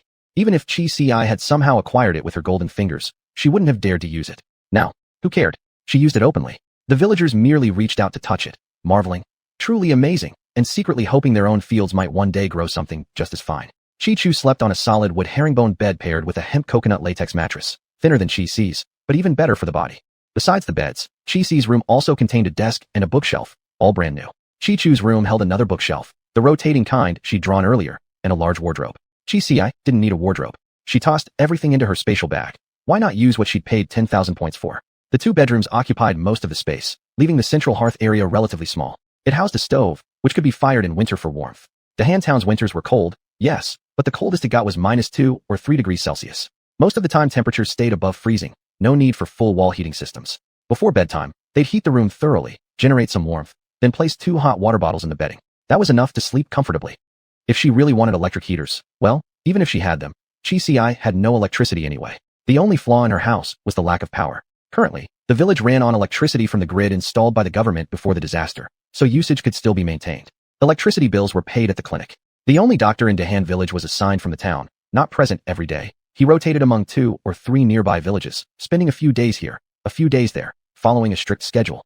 People didn't bother him for minor ailments like headaches or fevers. Only injuries required someone to carry the victim to the doctor via cargo team. No matter how capable Chi Ci was, she couldn't generate electricity. This wasn't child's play. Even if she requested a commercial generator from the core brain, just think about the fuel consumption, and in such a barren world. Given the world's harsh conditions, crude oil resources naturally didn't exist. Crude oil, what was that? The lifeblood of modern technology. Fortunately, like everything else, crude oil hadn't vanished entirely. It now grew from fields too. Chi Ci had overheard chatter in town mentioning that whoever managed to grow a barrel of crude oil would instantly become rich. Apparently, a single field yielded only 1 barrel, exactly 159 liters, coincidentally matching the international price of a standard oil barrel. A single barrel could be exchanged for countless goods. Once harvested, you contacted the town government, and officials would arrive with a product catalog, letting you pick freely within the allotted value. But this was digressing. In short, Chi Ci's home couldn't use electricity, though she didn't care. If she ever got bored, she could always visit Luanji's system space. Luanji had a television, even if it didn't air dramas, but instead displayed scenes from various worlds. Moreover, computers were usable inside the system space. One of the core brain's terminals provided for other systems and taskers. It wasn't quite like the computers Chi Ci had used before, but more resembled those in sci-fi movies. All sleek liquid crystal screens, tapping brought up various menus, and the processing power was excellent. Now that Chi Ci had solved her housing issue, she turned to the next challenge. How to acquire more dragon fruits. The 200 dragon fruits she'd handed to the core brain weren't just for show. Roughly a week later, the core brain had completed an updated world overview and sent it to Chi Ci, embedded in a color card. This new world overview clarified the current power dynamics far better. First, some nations she remembered conceptually no longer existed. Or rather, smaller countries had been wiped out in great numbers, especially those reliant on tourism, inherently lacking combat strength. The survivors were mostly vast, powerful nations, yet even among these, few remained fully intact. Her own country was among the rare ones that had preserved its territorial integrity, a cause for relief. The second blessing was that the central government still retained a certain level of control over local regions. And indeed, judging from the situation in town, everything remained largely orderly, with no economic collapse. During idle moments, Chi had even turned on the radio, tuning into national and provincial stations. The provincial broadcast covered local news, while the national station was more engaging, featuring science lectures and daily evening music programs. These were all methods to stabilize public morale. As for that other station, Chi occasionally picked up faint signals, but couldn't make out broadcast times or content. Didn't seem like anything legitimate. That led directly to another type of non-state organization mentioned in the world overview. It wasn't just one wave, it was several waves. And the largest of them wasn't that overly dramatic-sounding World Annihilation Redemption Army, but rather a group called Greenwood. Just look at the name. It clearly sounded like something heroic. Unfortunately, as for what they actually did, well, it couldn't exactly be called all bad, but neither was it entirely good. In times like these, such organizations were inevitable. Greenwood mainly operated from Southeast Asia to East Asia. That region had many small countries, most of which had been wiped out. The survivors wouldn't stand a chance unless they banded together. Chi felt relieved that China itself still remained largely intact, yet she quietly reminded herself to remain vigilant even in safety. In this world, no one could predict whether true apocalypse might strike in the next moment. During her tasks, she had visited numerous post-apocalyptic worlds, and often everything collapsed in an instant, total destruction followed by rebuilding from nothing. What would she have then? What could she possibly do? Lost in these thoughts, Chi gradually drifted off to sleep. The next morning, she was awakened by the fragrance of chicken soup. Rubbing her eyes, she walked out to see Chi-Chu humming happily while stewing chicken. With their new home, Chi-Chu seemed overjoyed. Spotting her sister up, he smiled and said, "When I cooked yesterday, I purposely saved half a chicken. You mentioned wanting chicken soup noodles, right? Since school doesn't start until tomorrow, we can have noodles with chicken soup this morning, blanch vegetables at noon, and tonight we'll make chicken stew with potatoes." Halfway through his words, Chi-Ci's stomach was already rumbling. Perfect. I've been craving this so much. The outer room served as the kitchen. For cleanliness, Chi hadn't settled for just cement flooring like other villagers. Instead, she'd installed large white ceramic tiles, making the entire space bright and tidy. Previously, Chi had used charcoal, specifically honeycomb coal exchanged at the town market. Although she possessed high-quality wood charcoal provided by the system, she'd hesitated to use it. But now that they lived in the new house, refusing to use better fuel wasn't practical. The honeycomb coal left the interior walls smudged and grimy when burned. Even the walls were tiled here, preventing peeling caused by steam buildup despite moisture exposure. The bedrooms weren't quite as luxurious, but even there, tile covered the floor. Not only had Chi-Chu cooked noodles, but he'd also prepared a simple cold dish and boiled 2 eggs. The sisters sat comfortably eating breakfast while chatting. Right after finishing their meal, Lu Hongwan arrived. Knowing Chi-Chu wasn't attending class today, she came specifically to hire him for work. To make things easier for Chi-Chu, Chi had even drawn a foot-powered sewing machine, one considered a major household item even in the 1980s. "Oh my, how fragrant this is. Sister-in-law, have some too." "I'm fine. I've already eaten." Unlike the Chi's former poverty, Lu's family never lacked food. They practically ate meat with every meal, so Lu Hongwan wasn't chasing after scraps. "This time I need 20 pairs of trousers completed. Just deliver them to Old Shir's group by the 15th. The work Lu Hongwan handled used materials grown on their own land. Whatever emerged determined what they made. Once finished, goods were handed over to cargo teams who transported them to town for sale. Lu's field had recently yielded several rolls of fabric, and since Lu Hongwan was the only tailor in the family, she enlisted Chi-Chu's help. 20 pants paid 2 jin of grain, a decent wage by village standards. Chi certainly didn't need those few pounds of grain, but she wanted Chi-Chu to stay occupied. Lu Hongwan didn't just take on family work. She accepted jobs from others across the village, always bringing Chi-Chu along. As a result, Chi-Chu's reputation and connections within the village were even stronger than Chi-Ci's. Diligent, capable, gentle-natured. Who wouldn't like him? But when someone is liked by too many, trouble eventually follows. While Lu Hongwan worked inside the house, Chi headed to the back mountain to tend her crops. With so many seeds at hand, planting needed to continue no matter what. Regardless of future uncertainties, as long as the town still allowed trade and society remained relatively stable, accumulating supplies now was crucial. With her resonant energy wave gloves, Chi didn't hold back anymore. Why bother rotating in sets of 3? She planted 9 plots at once. The back mountain was vast. She could cultivate however she pleased. After finishing her labor and returning home, Chi-Chu wasn't there. Only Lu Hongwan remained. Your sister went to deliver the trousers. Clearly, Lu Hongwan had something to discuss with Chi, otherwise she'd have gone together with Chi-Chu. I need to talk to you about something. Something Chi-Chu shouldn't hear then? Chapter 55. Being too good makes you a target. Time was tight, so Lu Hongwan didn't beat around the bush. She got straight to the point. Do you know Wang Weiman from Old Wang's family? Chi nodded. I know him. He's 21 this year. He's not bad looking, a bit short perhaps, but his character is solid, very down-to-earth and honest, Lu Hongwan said in one breath. Uncle Wang has been trying to find him a match. When I ran into him recently, I asked casually, and wouldn't you know it, he's had feelings for Ernyo all along. Chi Ci frowned slightly, then relaxed. Wang Weimin was indeed, as Lu Hongwan described, a simple, sincere boy who worked hard on everything at home and out in the fields. Diligent and dependable. His parents were decent people too. Back when they'd seen Chi Ci, they'd even offered her food. She held a good impression of them. And Weimin was the youngest of 3 sons. His 2 older brothers weren't close to Chi Ci, but she'd always greeted their wives politely whenever they met on the road. Lu Hongjuan's recommendation wasn't unwarranted, but still, Chi Chu had only just turned 20. After finally living a peaceful life for a few days under Chi Ci's care, now marriage, moving into someone else's house, sharing space with 8 or 9 family members. The thought made Chi Ci recoil. Why bring this up suddenly? Chi Ci chose her words carefully. My sister is only 20, still studying. There's no rush to marry her off. Lu Hongjuan's expression darkened, shifting uncertainly, a rare sight on her usually composed face. She opened her mouth as if to speak, then hesitated, letting out several helpless sighs instead. Even someone as sharp as Chi Ci couldn't immediately grasp what Lu Hongwan meant. After a moment, she patted Lu Hongjuan's hand gently. Sister-in-law, take your time. It's just us here. Say what's on your mind. But even then, Lu Hongwan didn't look relieved. She twisted her fingers nervously, hesitating before finally looking at Chi Ci. Her young but mature face calm, radiating quiet determination and an indescribable air of strength. And then, almost involuntarily, glancing at the gun tucked under Chi Ci's arm. That sight gave her the courage to speak at last. Sanyo, don't blame me. I truly have no choice. Your sister, she's just too good. That's why De Yong told father at home he wants to marry Ernyo. Lu Daong wanted to marry Chi Chu. For a split second, one single thought blazed through Chi Ci's mind. Shoot Lu Daong dead. Her hand twitched, almost reaching for the gun. Of course Lu Hongwan saw it. That was exactly what she feared. How dare Lu Daong even think of such a thing?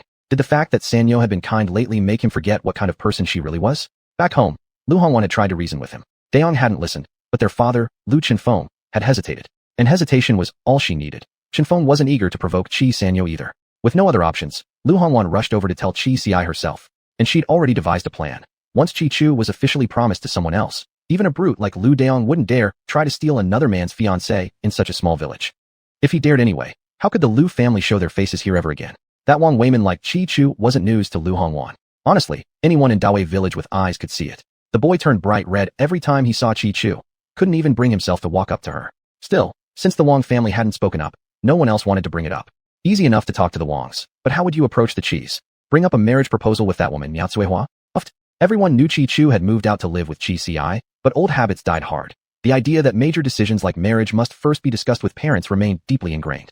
No one in Dawei village would skip past Chi Tian and Miao Cuihua to directly approach Chi Ci. Except Lu Hongwan. Because she was the sister-in-law. Elder sister-in-law takes the role of mother. In a way, she counted as half a mother to them. And this half-mother was now anxiously studying Chi Ci's expression.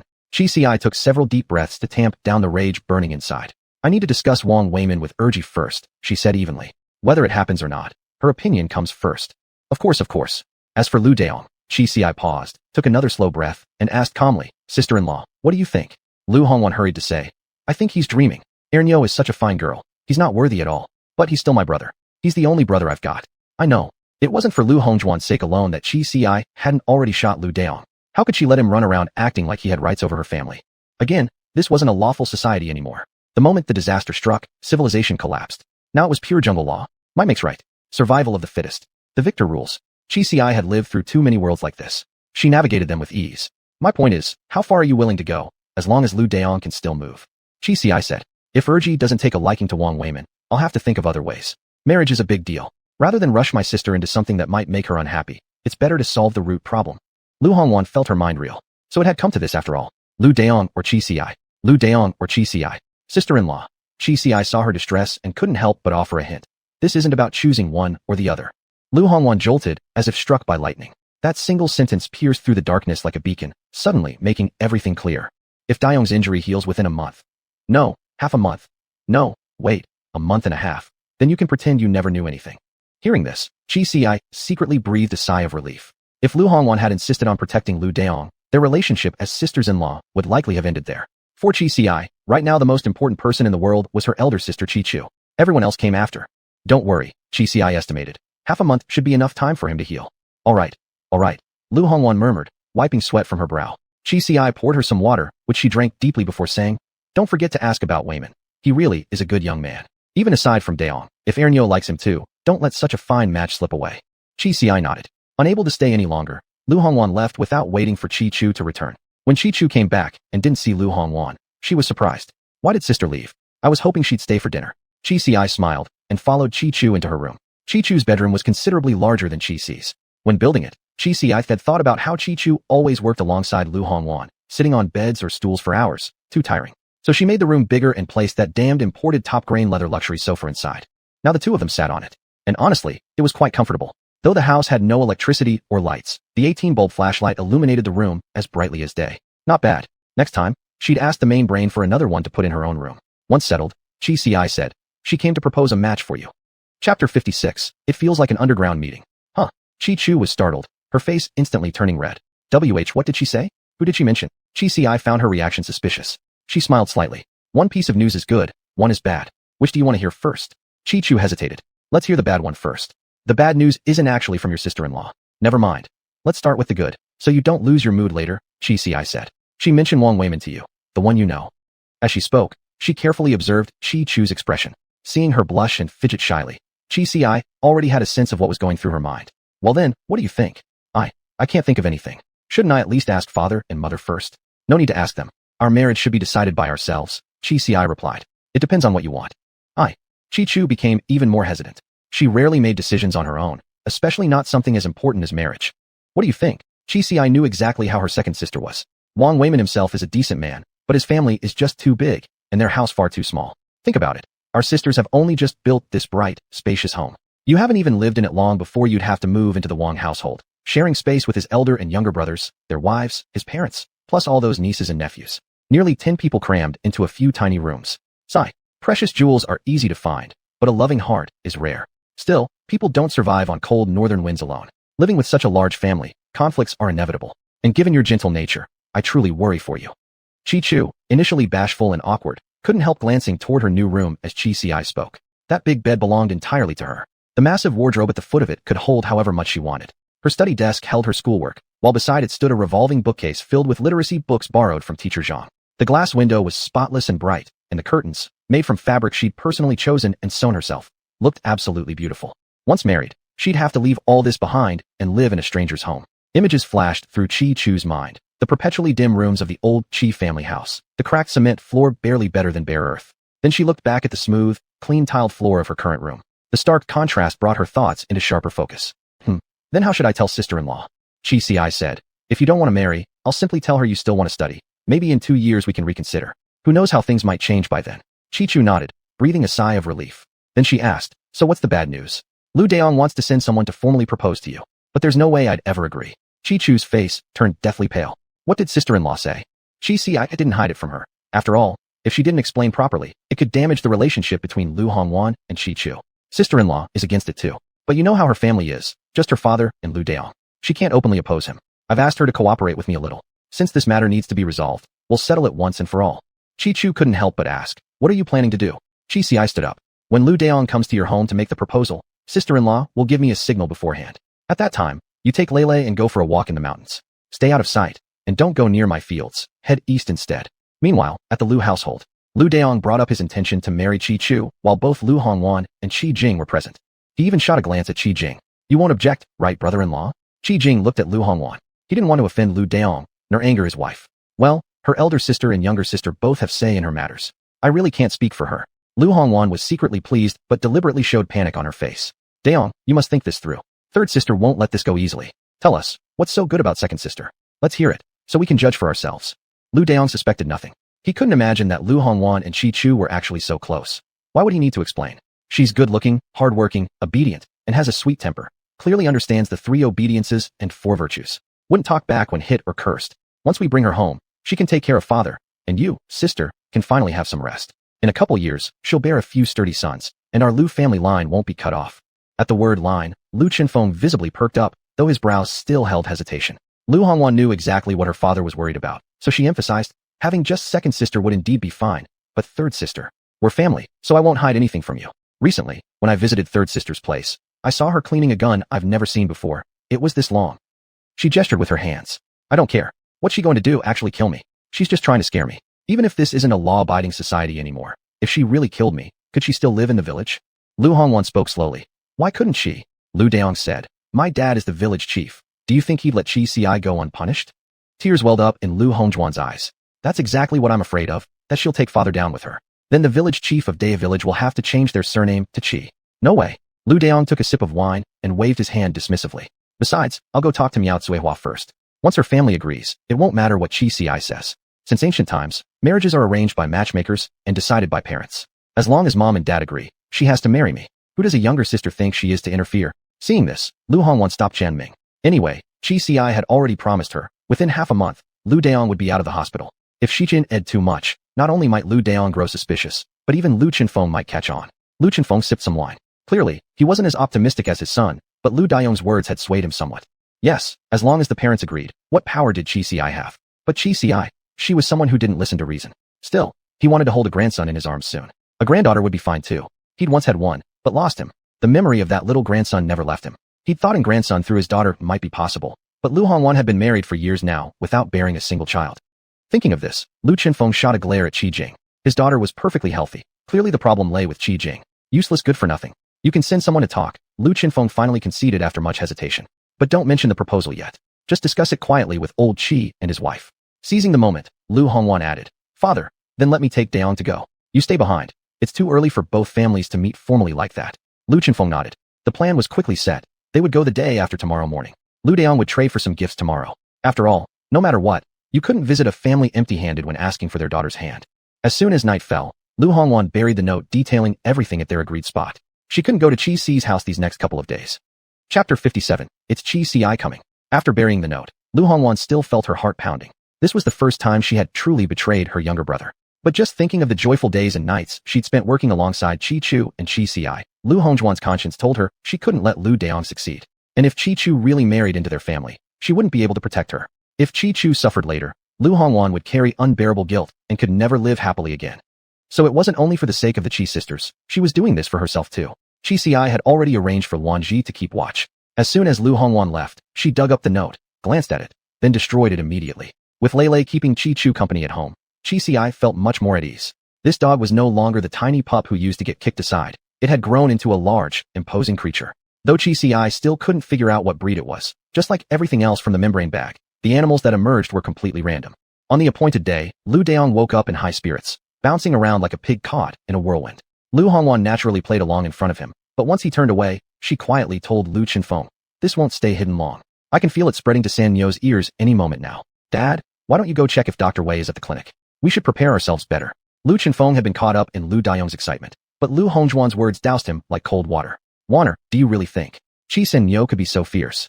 "Oh come on." Lu Hongwan lowered her voice. "Dad, do you really think I brought Jingqi back home just to take care of you?" "Yes, that's part of it. But Dao village isn't big. Couldn't I take care of you just as well by coming in the morning and leaving at night? You haven't seen how violently San Yo threw a tantrum at the Qi household. It was terrifying. There are bullet marks still on the walls. I didn't dare stay long. I'm afraid my mother-in-law might lose her mind again and drag me and Daki into it." Lu Chenfeng listened with a grave expression. Lu Hongwan continued, "We can't reason with Daong, and we can't stop San Yo either. Then our only hope is Dr. Wei. All we can pray for is that San Yo will spare Daong, for your sake and mine." That, at least, Lu Chenfeng didn't doubt outright. Whether he himself had influence was uncertain, but Lu Hongwan definitely did. "All right." Lu Chenfeng pushed himself up with his knees. "You go with Daong to the Qi household first. I'll head to the clinic." Unaware of anything, Lu Daong walked ahead with 2 bottles of liquor in one hand and bolts of cloth in the other. The moment Lu Hongwan came out, he set off enthusiastically toward the Qi family home. The matchmaker had already briefed Qi Tian and Miao Cuihua earlier.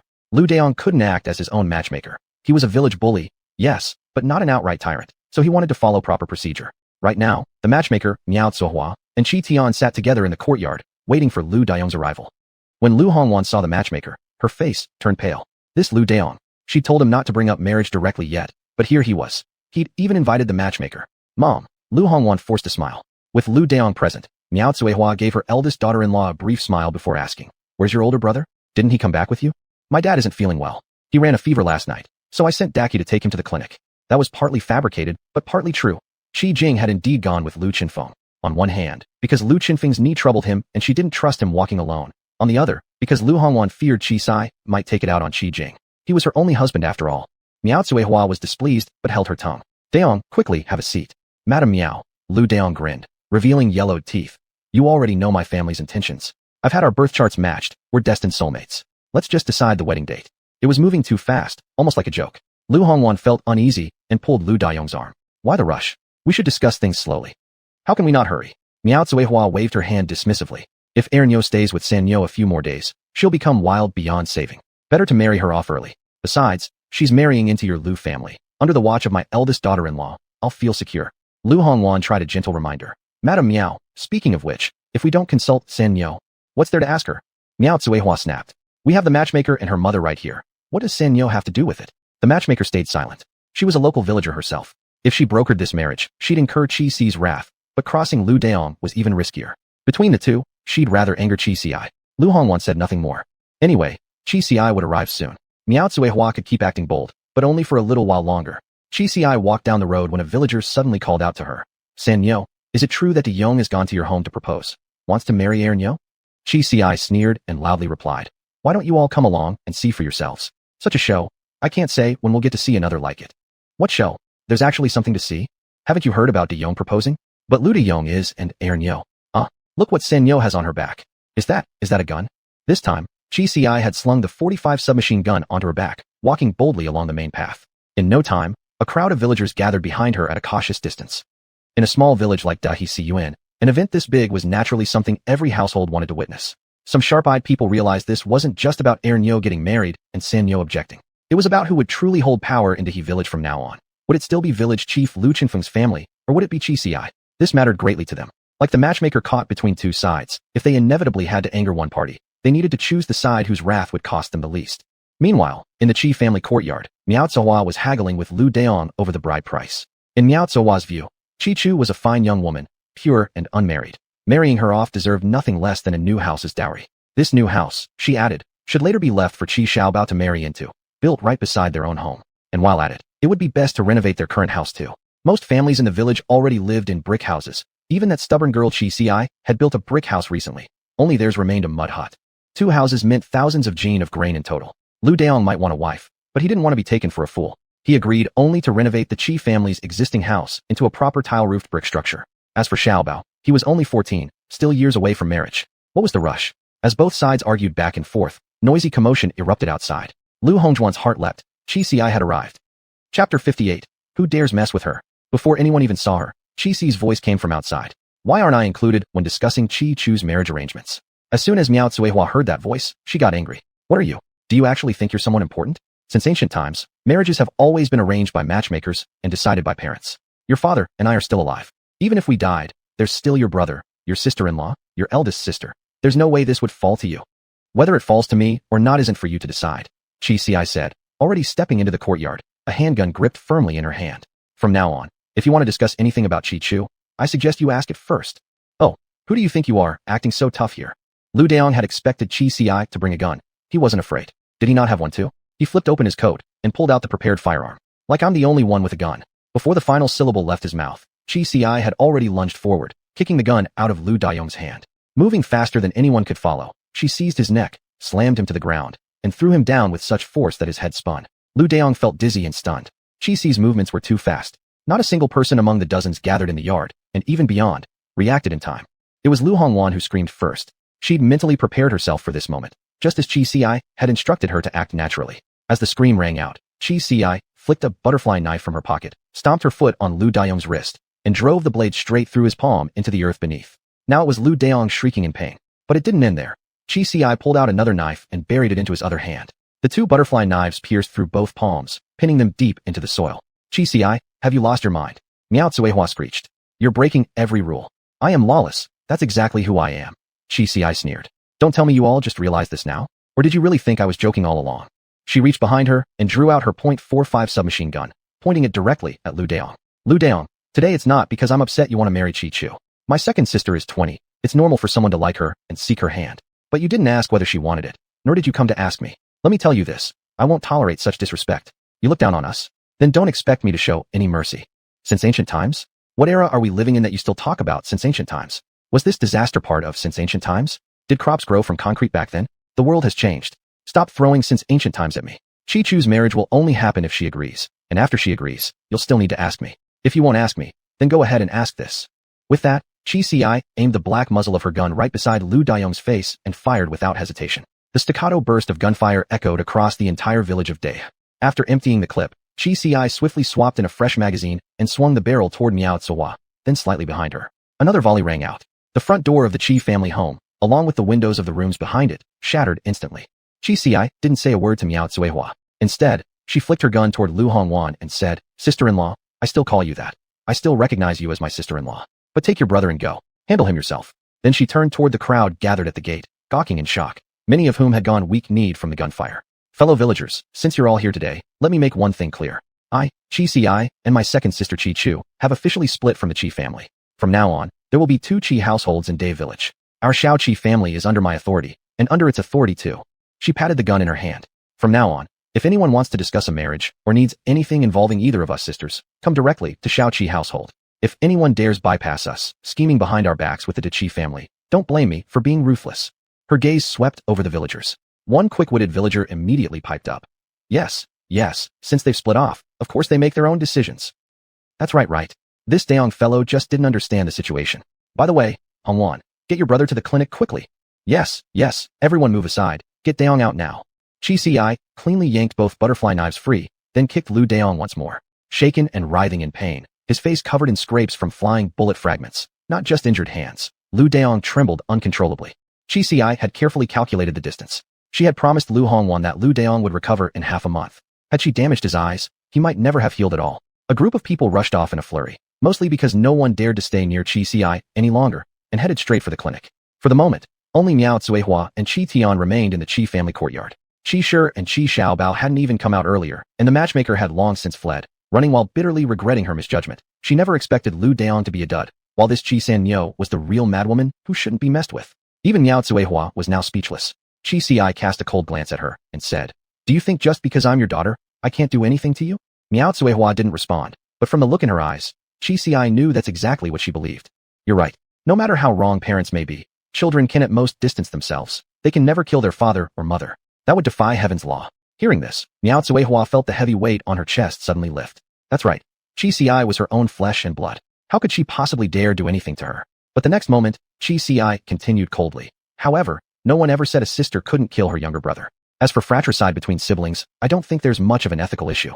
From today onward, your house is your house, and mine is mine. During festivals, I'll send over some goods. That's the duty we sisters owe as children. But if anything like today happens again, if your family dares reach into mine and act as they please without going through me, don't blame me for being ruthless toward Chi Xiaobao.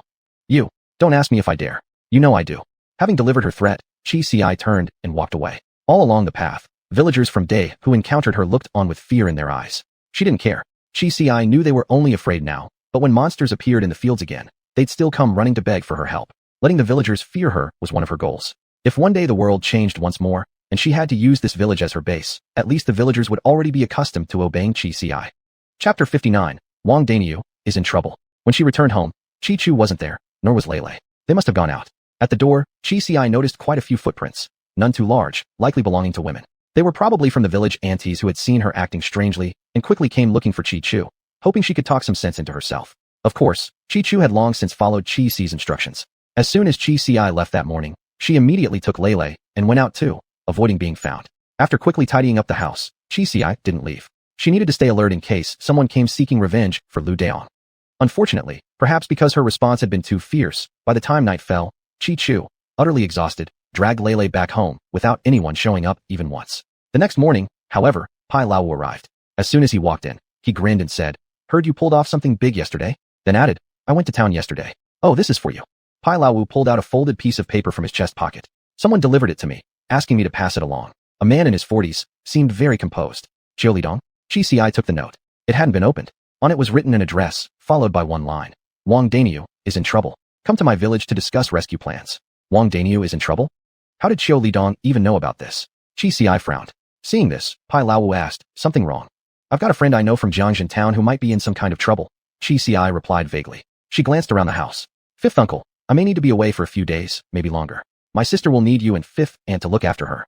Though honestly, it probably wouldn't be necessary." Lu Hongwan was still with the family. With her around to keep things calm, Lu Chenfeng wouldn't dare cause any trouble. And Lu Daong wouldn't regain use of his hands for at least half a month. Pai Lao said, "Is it serious? Should I go with you?" Chi Ci shook her head. "No. If I'm not in the village and you're gone too, what happens if monsters appear in the fields while Lu Daong is injured?" Pai Laowu slapped his forehead. Chi Si thought for a moment, then handed over the 45 Chugfeng gun to Pai Laowu. Leave this with you. Let me show you how. I know how to use it, Pai Laowu nodded. Learned back in the army. Good. Chi Si also handed over several rounds of ammunition. This should be enough. Though clearly concerned, seeing Chi Si's reluctance to say more, Pai Laowu didn't press further. It wasn't that Chi Si didn't want to talk. It was mainly because she herself had no idea what exactly had happened. She went to give Chi Chu a few last instructions, telling her to keep attending school as usual. With Lele at home, there was nothing much to worry about. As for the field up on the mountain, Chi Si had already put it on hold when construction on their new house began. Originally, she'd planned to fully cultivate it soon, but then the incident with Lu Daong occurred. Now, actually, if she had active farmland, Chi Si wouldn't have dared to be away for several days at all. The cargo team still consisted of only Shifang. The big truck driver was usually absent, only appearing on the 1st and 15th of each lunar month. Oh, it's San Yo, Shifang greeted warmly. He'd always treated Chi Si kindly before, but now even showed a hint of deference. Clearly, he'd also witnessed yesterday's fierce confrontation. Uncle Sure. Chi Si handed him the torn note, keeping only the address. Do you know where this place is? Shifang glanced at it. Jinko Village? That's another 10 miles or so past Jiangxin town. Not far at all. You planning to go there? Yes, Chi Si said. And I might stay 2 days, or even travel somewhere else afterward. How much grain would I need? Shifang hesitated. Hard to calculate exactly. Why don't we do this? You pay for 3 days up front, and settle the rest when you return. Since they were both villagers, and especially considering this was Chi Sen Yo, Shifang naturally wanted to give her preferential treatment. Chi Si nodded. Give me 5 days worth. She handed over the prepared grain. After Shifang registered it, he went to find the truck driver, gave him some instructions, and even went home briefly to make arrangements before returning to the cargo team. On the way, Chi Si told Shifang roughly what was going on, using the same explanation she'd given Pai Laowu. A friend I know from Jiangxin seems to be in trouble. Speaking of which, have you heard of any villages nearby having incidents lately? Shifang thought for a moment. Actually, haven't heard anything. Chi Si pressed. If a village did have an incident, how would we find out? Shifang said. Before, calls would come to the village committee or clinic. These days, we cargo runners ask each other. Fuel wasn't cheap, after all. You had to confirm whether a destination was safe or not before making the trip, otherwise you'd waste precious fuel. Chi Si asked thoughtfully. And do you also know where affected villages relocate to? Shifang nodded. If it's a mass relocation, there should still be records. Chi Si quickly asked. Uncle Sure, do you know where the people from Dahu village were relocated to? Shifang looked at her, as if something had just occurred to him. After a long pause, he said, you should ask that girl Bao Yu first. It wasn't a secret in Dahi village that Chi Si and Qin Baoyue were close, though Qin Baoyue hadn't returned to the village since getting married. Of course, she couldn't come back. She'd been sold to the fat man, and his family would never let her return to her natal home. Her own family treated her as if she no longer existed. Uncle Sure, do you know where she was relocated to? Shifang thought for a moment. Dahu village was probably moved collectively to Jinggalu village, near Jinko. But whether Bao Yu is there or not, I can't say. Her parents didn't care whether their daughter was alive or dead. Shifang wasn't related to them anyway, so why would he concern himself? Chi Si memorized the name Jinggalu village. First, she needed to deal with Wang Danyu's situation. After about an hour of driving, stopping once to refuel into Jiang town, Chi Si finally arrived at Jinko village. Following the address on the note, she found Qiu Lidong's house. Qiu Lidong had been sitting anxiously. Although he had sent the message, he wasn't sure if Chi Si would actually come. When he heard the sound of a car stopping outside, he immediately stood up and hurried to the door. Seeing it was Chi Si, he finally let out a sigh of relief. You're here. He then noticed Shifang, the cargo truck driver from Dahi village. Qiu Lidong had seen Shifang several times before and simply nodded, ushering both of them inside. Chi Si glanced around upon entering. Aren't your wife and kid here? Qiu Lidong was married and had a child, yet neither was at home. Qiu Lidong said, since I didn't know how long I'd be away, I sent her and the child to her parents' place. Chi Si asked, what exactly happened? How did news about Wang Danyu reach you? Qiu Lidong said, you didn't come on the 15th, right? Chi Si said, yeah, we were building a house. I told Uncle Sure to pass that on. Qiu Lidong nodded. Right, Danyu didn't show up on the 15th either. But this morning, I got a call from him. Chapter 60, heading to City A. Qiu Lidong explained. It was a call from the village clinic. I left my number with Danyu, back when we were taking turns running errands. If our routes overlapped, we could confirm things with each other. Chi Si nodded. That call was strange, Qiu Lidong said. Danyu clearly called me, yet on the phone he called me dad, said he's doing well in City A, found a job, told me not to worry. He asked me to tell his wife, Senyo, that once he saves up more money, he'll bring her over after the new year. Then he asked me if the cigarettes I liked were made by the City A tobacco factory. He paused. There was no need to spell it out. Chi Si immediately sensed the anomaly. Calling you dad and mentioning Senyo, this is undoubtedly a cry for help. I just don't understand what it really means, Qiu Lidong said. At this time, pyramid schemes and fraud existed but hadn't yet become widespread. Even Qiu Lidong could only suspect that Wang Danyu might have been kidnapped and forced to work at some illegal construction site. It's not an illegal work site, Chi Si said, drawing from broader knowledge. They wouldn't let him make phone calls there. This must be somewhere that seems relatively free at first glance, but is actually dangerous. If this had been 20 years later in the real world, or any typical urban setting, Chi would have instantly recognized it as a pyramid scheme. Right now, though, a line suddenly flashed across Chi's mind. The army of salvation and annihilation. She sat bolt upright. No way. Seeing her reaction, Qiu Lidong quickly asked, do you know something? Chi looked at him. I feel saving Denyo this time will be extremely dangerous. You really shouldn't get involved. I'll figure out a way myself. Qiu Lidong gave a bitter smile. You're just a 16-year-old girl. I know you're capable. You always manage to produce so much grain, but Denyo and I have known each other all the same. I can't let you go alone while I stay behind. That wouldn't be right. Chi tried to persuade him again, but Shifang strongly agreed with Qiu Lidong. Comrade, you speak well. He gave a thumbs up.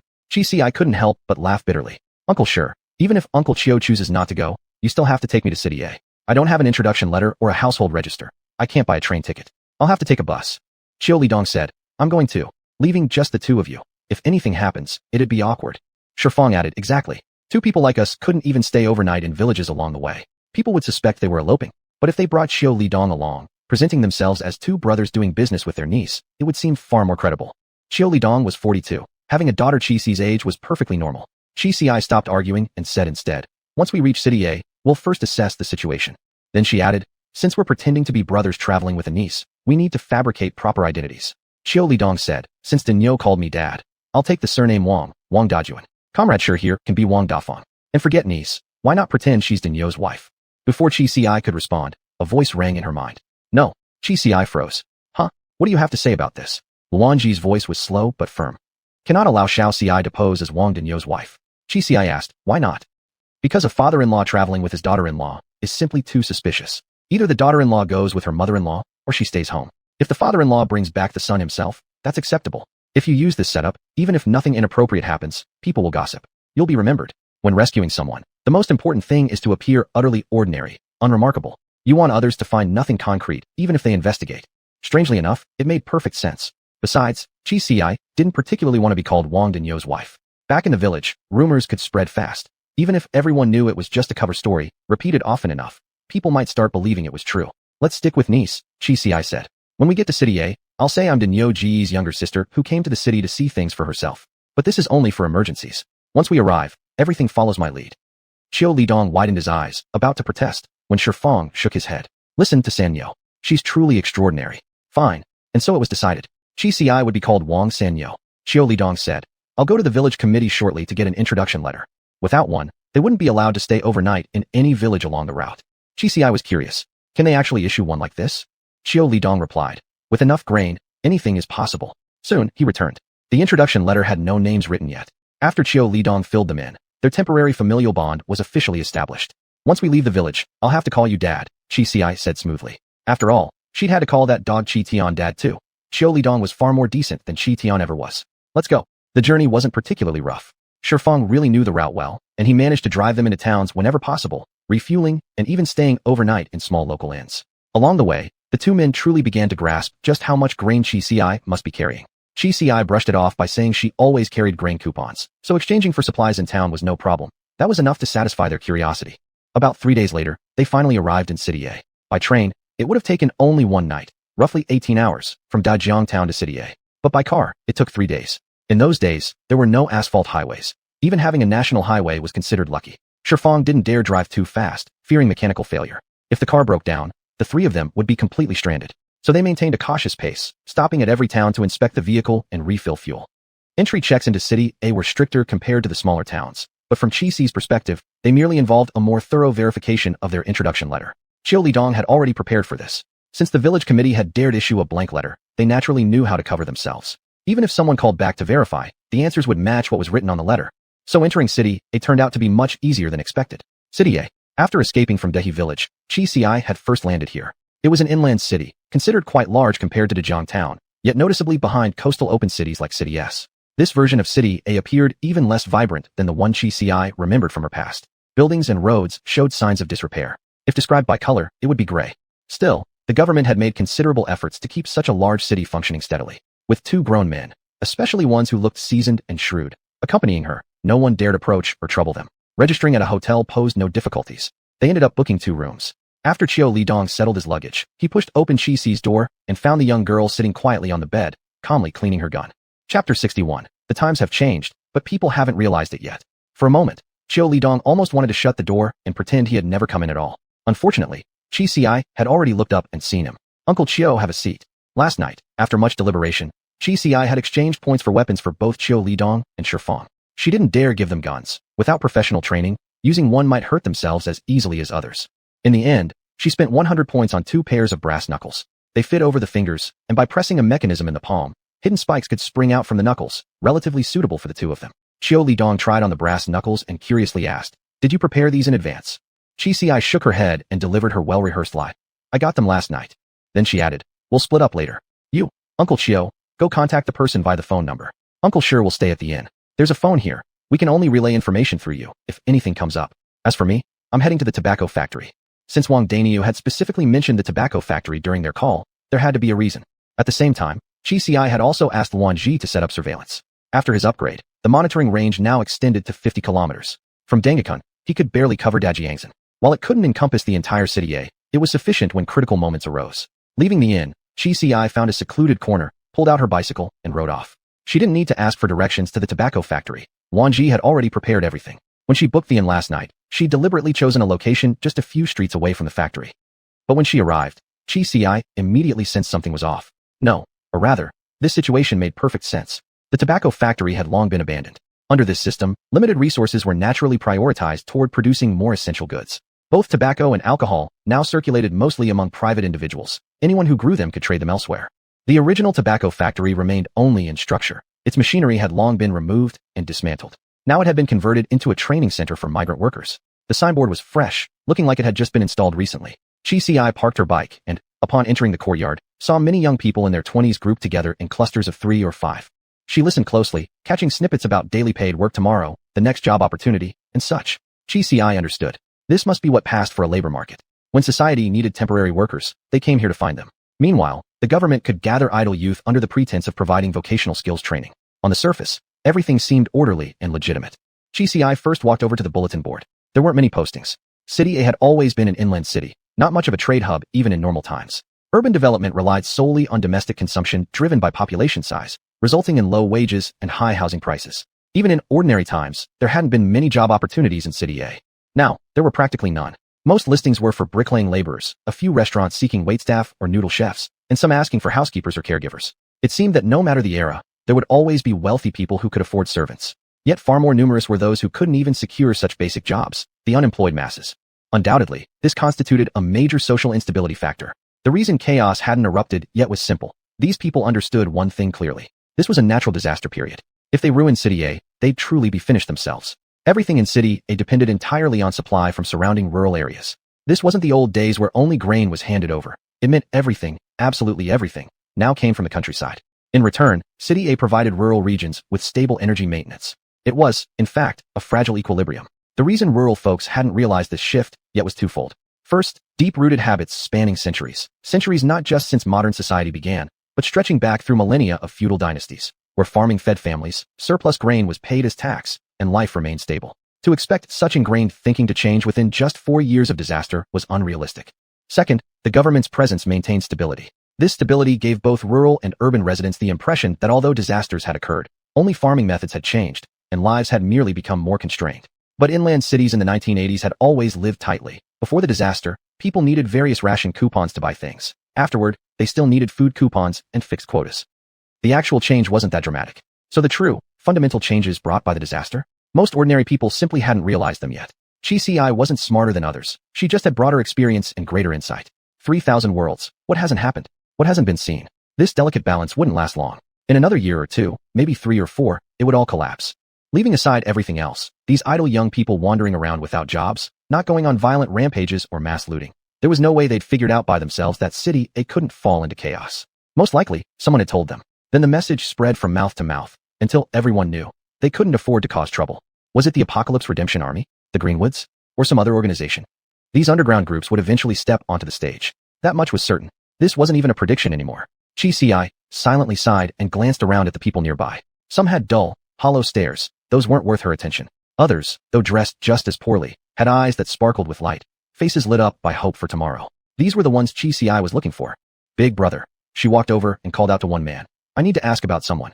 The man was a flat-headed youth of about 25 or 26, wearing a black tank top, his face deeply tanned and tough-looking, someone who clearly didn't back down easily. When he saw Chi Si approaching, he frowned at first, but then, catching sight of her face, he let out a low whistle. Hey there, little sister, what do you need?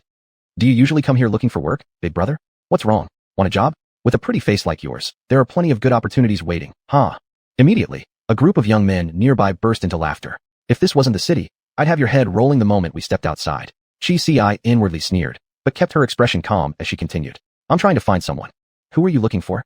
Recently, has there been someone named Wang Daniu? About 25 or 26, a bit shorter than you. Looks decent enough, came around. At the mention of Wang Daniu's name, the youth in the black tank top involuntarily flashed a serious look across his face. Not very good at controlling his expression, is he? Why do you want to know about this guy, he asked. Oh, I'm his younger sister, Chi Si said. A few days ago, he called home saying he found a job in the city. My dad was really happy. He said he'd bring me over to see him. If it's a stable job, I'll stay behind to take care of my brother. Chapter 62. Found him. The young man in the black vest glanced thoughtfully at Chi Si, then broke into a sinister smile. Well now, that makes us practically family. Family that isn't really family. Big Ox works with us, he's my brother. Tell you what, I'll take you to him myself. Oh dear. Chi Si narrowed her eyes slightly. If this guy in the black vest wasn't up to no good, she'd pluck her own head off and let Luan Ji use it as a football. Chi Si had no intention of playing the naive country girl. She gave a friendly yet cautious smile and stepped back. No need to trouble you, big brother. I'll ask around some more. You're quite wary, aren't you? The man in the black vest laughed heartily again, but didn't press her further. Perhaps it was because besides them, there were still many other young people in the courtyard, and most importantly, a police outpost inside. Under the watchful eyes of law enforcement, even if the black-vested man had ulterior motives, he'd need Chi Si to follow him willingly. Pretending to hurry away, Chi Si left the job market. Without needing instruction, Luan Ji had already activated surveillance. The moment she disappeared from view, the man in the black vest's expression darkened. He kicked one of the nearby youths. Go make the call. The youth, sporting a similar buzz cut and wearing a gray shirt, dashed swiftly into the job market building. The phones here were available for free use by registered job seekers. Chi Si mused for a moment. Check whether the number from this phone matches the one Wang Danyo called me from. This should be something Luan Ji could handle. He'd upgraded twice already. Luan Ji didn't disappoint. After about 5 minutes of silence, he delivered his conclusion. No. All their systems came equipped with hacking capabilities. Intercepting signals or cracking phone numbers was simple enough, even without upgrades. There was no need to tell Chi Si this. Back in Daha Village, there simply hadn't been any phones worth using, so the skill had never come up. Without being prompted, Luan Ji rerouted the call from the youth in the gray shirt straight to Chi Si, letting her listen in on the entire conversation. Yeah, someone came looking for Wang Danyo. A girl, looks about teenage, pretty too. Claims she's his sister, says she brought their dad along. Ah, boss had already sent someone to tail her. Alright, got it. Chi Si sneered coldly. Trying to tail her? Living in a dream? She only allowed them to follow her so as not to reveal her abilities prematurely. She caught every word clearly from the phone conversation. Though she still didn't know which organization they belonged to, one thing was certain. They were an organized group who had forcibly recruited Wang Danyo, and now seemed intent on pulling his sister into their fold as well. Forcibly, of course forcibly. Otherwise, why would Wang Danyo have called Xiao Li Dong for help? For idle urban youths like the ones in black vests and gray shirts, joining an organization and gaining protection felt like a fantastic opportunity. But for Wang Danyo, it was terrible. Back in his village, he had a family, parents, farmland. Sure, farming carried risks, but ever since meeting Chi Si, even that concern had lessened. Plus, helping Chi Si with work earned him extra income. Life was steadily improving. Why on earth would he want to come to city, and join some random underground gang? Yet, he had no way to resist. Sigh. How on earth did Wang Danyo get dragged into some organization in City A? That was the only part Chi Si couldn't figure out. She'd asked Wang Danyo to collect dragon fruits. But even then, how could that possibly lead to getting tangled up with a criminal syndicate? Chi Si strolled along at a steady pace, deliberately making sure the tail didn't lose sight of her. Then she asked, can you hack a phone line so I can make a call directly? About 2 minutes later, Luan Ji responded. Can't. Why not? These wired telephones are far too outdated. You physically need the wire to use them. Unlike later mobile phones, which relied entirely on radio waves. Easy to intercept, easy to tamper with. To hack into a phone call and alter someone's conversation, I'd at least need you to be using a phone myself. Only then, while connected within the same telephone network, could Luan Ji intervene. Chi Si was speechless. She hadn't figured out which phone to use yet. If she actually had one, why would she even need Luan Ji? In the end, Chi Si returned first to the inn. Shifeng was sitting by the entrance. Seeing her, he began to rise, but caught Chi Si's subtle glance and instead acted casually, stepping out and brushing past her. After just a few steps, he spotted a suspicious-looking youth lurking nearby. Chi Si went straight into her room and shut the door tightly. The rest was Luan Ji's job. All she needed to do was lie on the bed and pull up the system's LCD screen. The youth who'd been tailing her waited a long while, without seeing Chi Si reappear. Finally giving up, he turned back to the job market and reported what happened. Hearing this, the man in the black vest became somewhat convinced that Chi Si's story was true. Chi Si waited until dusk, when the man in the black vest and his group finally left the job market. Honestly, what a waste of an entire day in such fine weather. But still, it was better than causing trouble everywhere. Xiao Ci, I can only monitor within 50 kilometers. It doesn't matter. They won't go too far, Qi Ci said. Organizations like this have their own territories. They only operate within their turf. Qiu Lidong and Shifeng knocked twice on her door, but Qi Ci didn't respond, nor did she turn on the lights. She simply remained silent, monitoring the man in the black vest. She watched as they walked about 2 streets away and disappeared into a row of old dormitory buildings, winding through them like a maze. These dormitories had once belonged to workers of the tobacco factory. Now they housed all sorts of people. It wasn't hard to imagine. After the factory collapsed, the former employees would find it even harder than young people to land new jobs. Most likely, they'd return to their rural hometowns instead, where at least they could get by. Without Luan Ji, it would have been extremely difficult for Qi Ci to tail the man in the black vest through such a labyrinth of old buildings. The man entered one of the buildings. From outside, there were no lights visible, but once inside, the place was brightly lit. The narrow rooms each held mahjong tables. Qi Ci's brows furrowed slightly. Luan Ji thoughtfully zoomed out the surveillance view instantly. Suddenly, focusing on that room, he pulled up every neighboring unit above, below, left, and right that didn't resemble an ordinary household, laying them out for Qi Ci to see. Qi Ci found Wang Denyo almost immediately. She shot upright. Zoom in. Chapter 63 Actually, nighttime is better. Life must be tough in the countryside these days, said the auntie. Not enough to eat, not enough to wear. It's better here in the city, that's for sure. Wang Denyu kept smiling, his expression unchanged. We managed to survive. Judging by your age, auntie, do you still have family in the village? The woman's face remained cheerful, but her words weren't exactly lighthearted. Everyone in my family died. A monster came out of the farmland, wiped out the entire village. If I hadn't happened to be visiting my parents' home with my daughter, I probably wouldn't be standing here washing vegetables right now. Don't look at me like that. I actually feel pretty lucky. If I hadn't been desperate and come to the city, how could I have joined our organization and started serving the commander? Qi Ci stroked her chin. Can we get any info on this commander? She asked out of curiosity, not really expecting a positive answer. Yet, after about 7 or 8 minutes, a massive stream of information flooded directly into Qi Ci's mind, just like a global summary being downloaded. Damn, what kind of internet speed is this? Downloading so slowly, it still took nearly 8 minutes.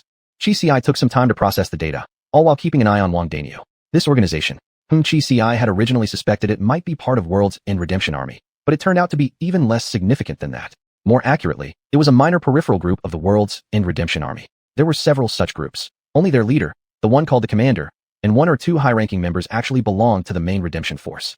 Their primary task was recruiting idle civilians from society. Unless someone proved exceptionally talented or useful, they weren't absorbed into the core of the redemption organization.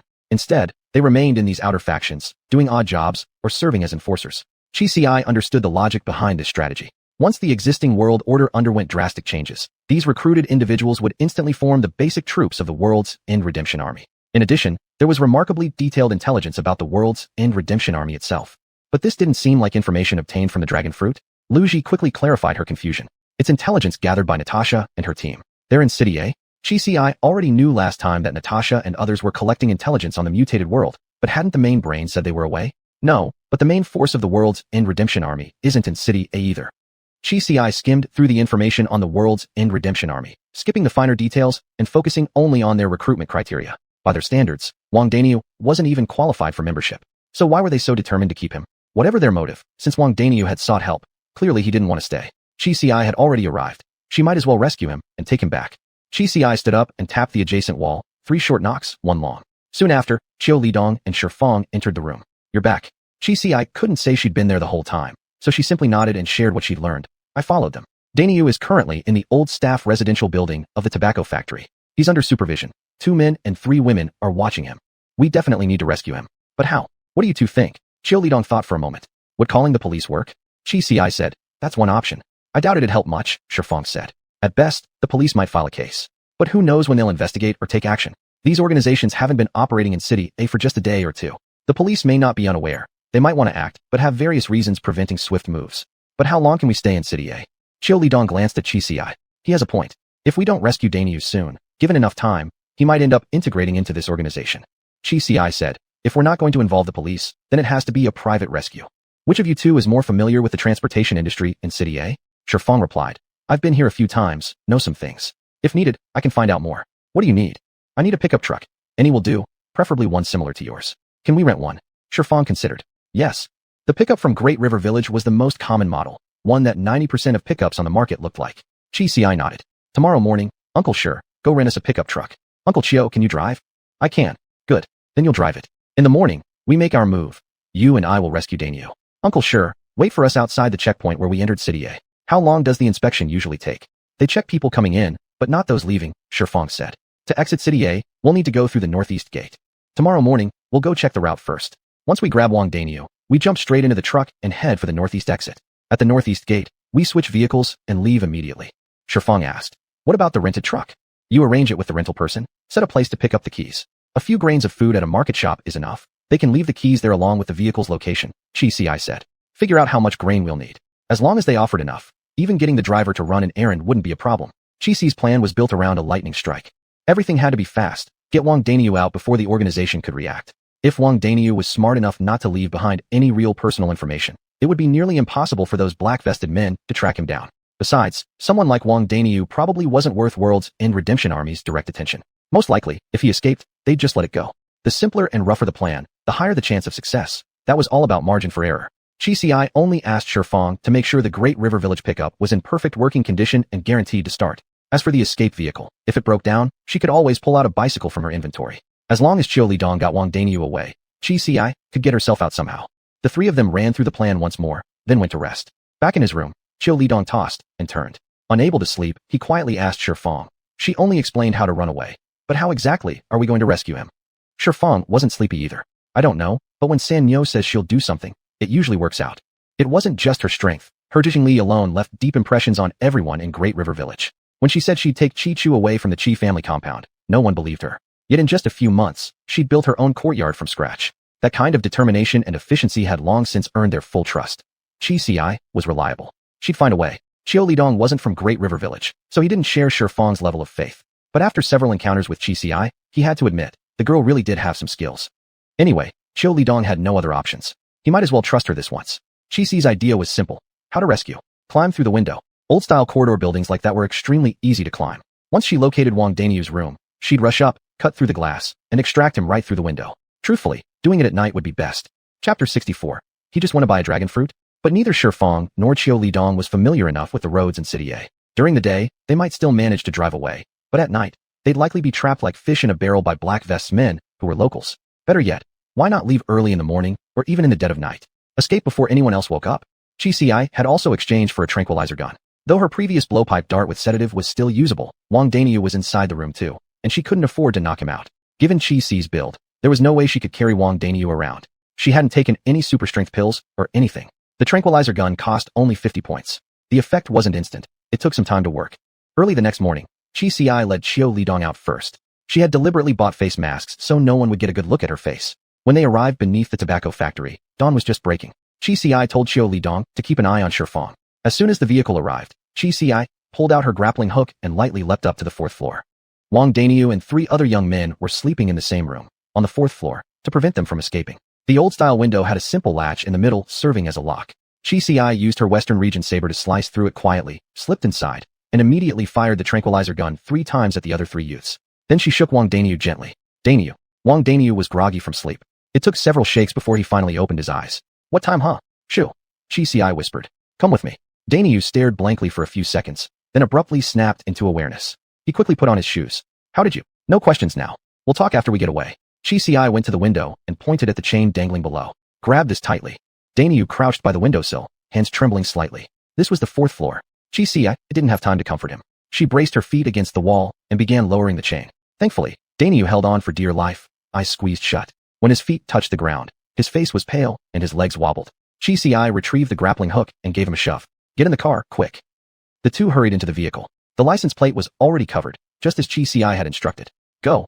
Qiu Lidong stomped on the gas, and the pickup truck sped away. Wang Daniu was still catching his breath, heart racing. After several moments, it finally hit him. He had been rescued by Chi. He wanted to call her sister, but she looked too young. San Nyo felt disrespectful toward a savior. He almost blurted out, Boss Chi, you're my second mother, even closer than my real mom. But all those words tangled up in his throat. In the end, what came out was, Mom. Chi nearly choked. Not just her. Even Qiu Lidong almost lost control of the steering wheel. I don't have a son as big as you. Exasperated but half laughing, she handed him a bottle of water. Drink first. We'll switch cars at the northeast exit, then talk properly. Wan Ji was still monitoring the situation. No one has noticed yet, but our tire tracks might be traced. No problem. We're playing the timing game. Chi was betting that Shui wouldn't chase them relentlessly over just one Wang Daniu. Even if he did decide to pursue, once they reached the countryside, well, Then, whether they lived or died would be Chi Si's decision, not his. It was different in the city. Here, Chi Si couldn't just act recklessly. And honestly, she didn't want to be the pebble that shattered the city's fragile stability and balance. Everything was balanced just fine as it was. Let it remain that way. It was better for all the ordinary people living their normal lives in the city. They reached the northeast exit without incident, switched vehicles, and everyone breathed a collective sigh of relief. Not just Chi Si. Chi Si ordered Shifeng, head straight back to Dejiang Town. Shifeng hesitated. No detours. No need. Once we're down in the villages, we won't fear them anymore. She raised the gun in her hand meaningfully. Shifeng swallowed hard. Truth be told, with Sanyo around, he actually felt pretty safe. Xiao Si, they've realized Wang Danyu is missing. Are they coming after us? Not yet. The person who discovered it is about to report it. Keep monitoring. Chi Si nodded, then finally turned to Wang Danyu. What happened? Wang Danyu nearly burst into tears. Oh my god, I can't even begin to explain. The road back is long. Take your time. Tell us everything clearly, so no one else ends up in the same mess. As she spoke, she handed him a can of cola. Wang Danyu chugged the cola noisily, gradually relaxing. Here's what happened. I figured, if Dejiang Town could get dragon fruit, then other towns outside should have it too. But traveling from town to town on foot or by bike would take too long, so I thought, why not just take the train? And since I was going by train, why not go straight to the biggest city, City A? City A is huge. It must have way more dragon fruit. Plus, there I wouldn't need grain. I could trade goods for grain coupons and use those to buy food. Chi Si nodded. Your logic makes sense. That was exactly what she had thought herself, except she couldn't buy a train ticket without a household registration book. After returning this time, she'd find Lu Chenfeng and set up a separate household registration just for her and Chi Chu. When I arrived in City A, I went straight to the market. The markets there are something else, only grain coupons accepted. Luckily, I anticipated that and brought nothing but coupons. I figured, at minimum, I'd trade for 50 Gene. If I got over 100 Gene, I'd call Brother Chio and have him come too. We'd hustle a few hundred Gene back. That'd be a massive profit. Chio Lidong felt deeply satisfied. Wang Danyu wasn't selfish with money. He cared about his brothers. It had been worth coming all this way to save him. But how did they end up trapping you? Do you even know who they are? Wang Danyu shook his head. No idea. They didn't say, but they're definitely no good. They kept looking down on us villagers. What's wrong with being from the countryside? Don't city folks eat the grain we grow? Don't they rely on things produced in the countryside? Chi Si frowned. They didn't tell you who they were or try to recruit you. Then why did you follow them into that compound building?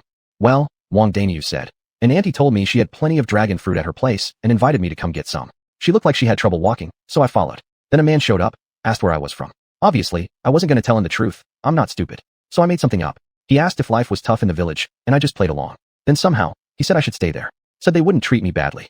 Chi Si, Xiao Lidong, and Shifeng, both confused yet sensing something was off. Seeing everyone fall silent, Wang Danyu looked puzzled. Wait, what exactly happened? Why did I end up staying? I only came to pick up a dragon fruit. At that moment, Chi Si understood everything. Chapter 65 Haha, lost me, didn't you? If I'm not mistaken, Chi Si explained to them. There was indeed some misunderstanding, but not much. That organization is most likely recruiting recently, or rather, forcibly pulling people in. Then the higher-ups pass down the task layer by layer. Once someone below receives it, they'll face punishment if they fail, or at the very least, won't get any reward. So they start grabbing people wildly, even resorting to deception or outright abduction. Big Nyo was that auntie's quota. She told Big Nyo one story, but reported to her superiors that Big Nyo had been struggling in the countryside and wanted to come to the city to join a reliable organization. So the organization screening officer came to ask Big Nyo some questions. Chi Si gave a bitter smile as he said this. For anyone else, after just a few questions from the organization, the lies would have been obvious immediately. But when Wang Danyu handled things, he was exceptionally good at playing along. Whatever the other person said, he'd agree without hesitation. Not a single honest word escaped his mouth. Normally, this trait worked well. He wouldn't offend anyone and still managed to get things done. But under these circumstances, what Wang Danyu said perfectly matched the auntie's report in the ears of the organization's agent. Since everything checked out, they thought, why not let him stay in the organization? They wouldn't treat him unfairly. Qiu Lidong and Shifeng were left speechless. Wang Danyu chuckled. Yeah, at first I figured, fine, whatever, I might as well join. After all, once I finished collecting dragon fruit and returned to my village, could they really find me? But then they wouldn't even let me leave. Only after I said I had an old father and a wife back home who needed to be informed did they allow me to make a phone call. And 3 people followed me while I called. Little Ci, they're on the move. At this moment, Luan Ji suddenly spoke up. Chi Ci tensed. Have they caught up? Not yet. The owner of the pickup truck has already claimed the vehicle, but they haven't identified which pickup it is. Based only on tire tracks, they've confirmed we left the city. The rental pickup's license plate had been covered, making it nearly impossible to trace. These days, most pickups looked almost identical anyway. They'll probably catch up soon. Chi Ci thought for a moment, then turned to Shifeng. Uncle Sure, let's not stop in town later. It feels like the organization's people are about to catch up, and they know there are several towns further ahead. It'll be hard to resist if we're stuck in a town, Chi Ci said. Is there any abandoned village nearby? We can spend the night there. If the organization hasn't found us by tomorrow morning, we'll head to the next town to regroup. Shifang and the others often rested wherever they were during long-haul trips, so that wasn't a problem. He just asked Chi Ci with concern. We rough guys are fine sleeping outdoors, but you? I'm fine too. Not only was she fine, she might even take a night watch shift. No, rather, Wang Ji would take the night watch. Anyway, he didn't need sleep. Is little Ci thinking of taking them all down at once? To be honest, I'm a bit hesitant. Actually, shaking them off would work too. Chi Ci wasn't some murderer who had to wipe everyone out. Sometimes, though, a moment of mercy could lead to consequences far worse than conflict. Consequences she'd rather avoid. The best case scenario, of course, is if they simply give up chasing us. If they stop pursuing, there would be no confrontation. They've already left the city. Are they heading in the right direction? Relatively accurate. The fact that Luan Ji could still monitor them meant they were within 50 kilometers. Still, once on the national highway, all kinds of vehicles were mixed together. It probably wouldn't be easy for them to track. For now, our priority is to shake them off. They drove for another hour or so when Shifang pointed ahead at an intersection and said, down there used to be a village, but it's been destroyed. Chi Ci shook her head. No, it's too close to the highway. Keep going, drive until evening. Do we have enough fuel? Plenty. Ideally, the organization's people would keep chasing for a while, grow bored, then turn back. Unfortunately, things didn't go as hoped. The pursuers never turned back. Chi Ci began to feel puzzled. She turned to Wang Daniu and asked, after you entered that apartment building, you didn't take anything from them, did you? Wang Daniu looked confused. No, what could I possibly take? After I went in, they wouldn't let me leave. Then they made me play mahjong, but I didn't know how, so they had me play poker with the Andes instead. Then I cooked and ate on schedule, and slept at night. Just like that the whole time? Yeah, it nearly drove me crazy. Qiu Lidong asked, what's wrong? Chi Ci couldn't reveal Wang Ji, so she could only shake her head. Uncle sure, follow the car ahead. When they turn off, we turn off too. At this hour, the vehicles still on the national highway were mostly cargo trucks from various villages or towns. If they turned off at an intersection leading to an abandoned village, they'd stand out too obviously. Better to follow a cargo truck into its village, than detour out from there. Meanwhile, on the other side, the man in the black vest led his crew in a jeep, driving along the national highway. Every time they passed an exit, he had the driver stop to examine the tire tracks. The guy in the gray shirt followed close behind, unable to help asking, bro, how exactly can we figure anything out just by looking at these? The man in black gave him a light slap. You don't get it, do you? If they were planning to escape, they wouldn't be carrying much. With only 2 or 3 people, the depth of their tire tracks would be different from those cargo teams from the villages.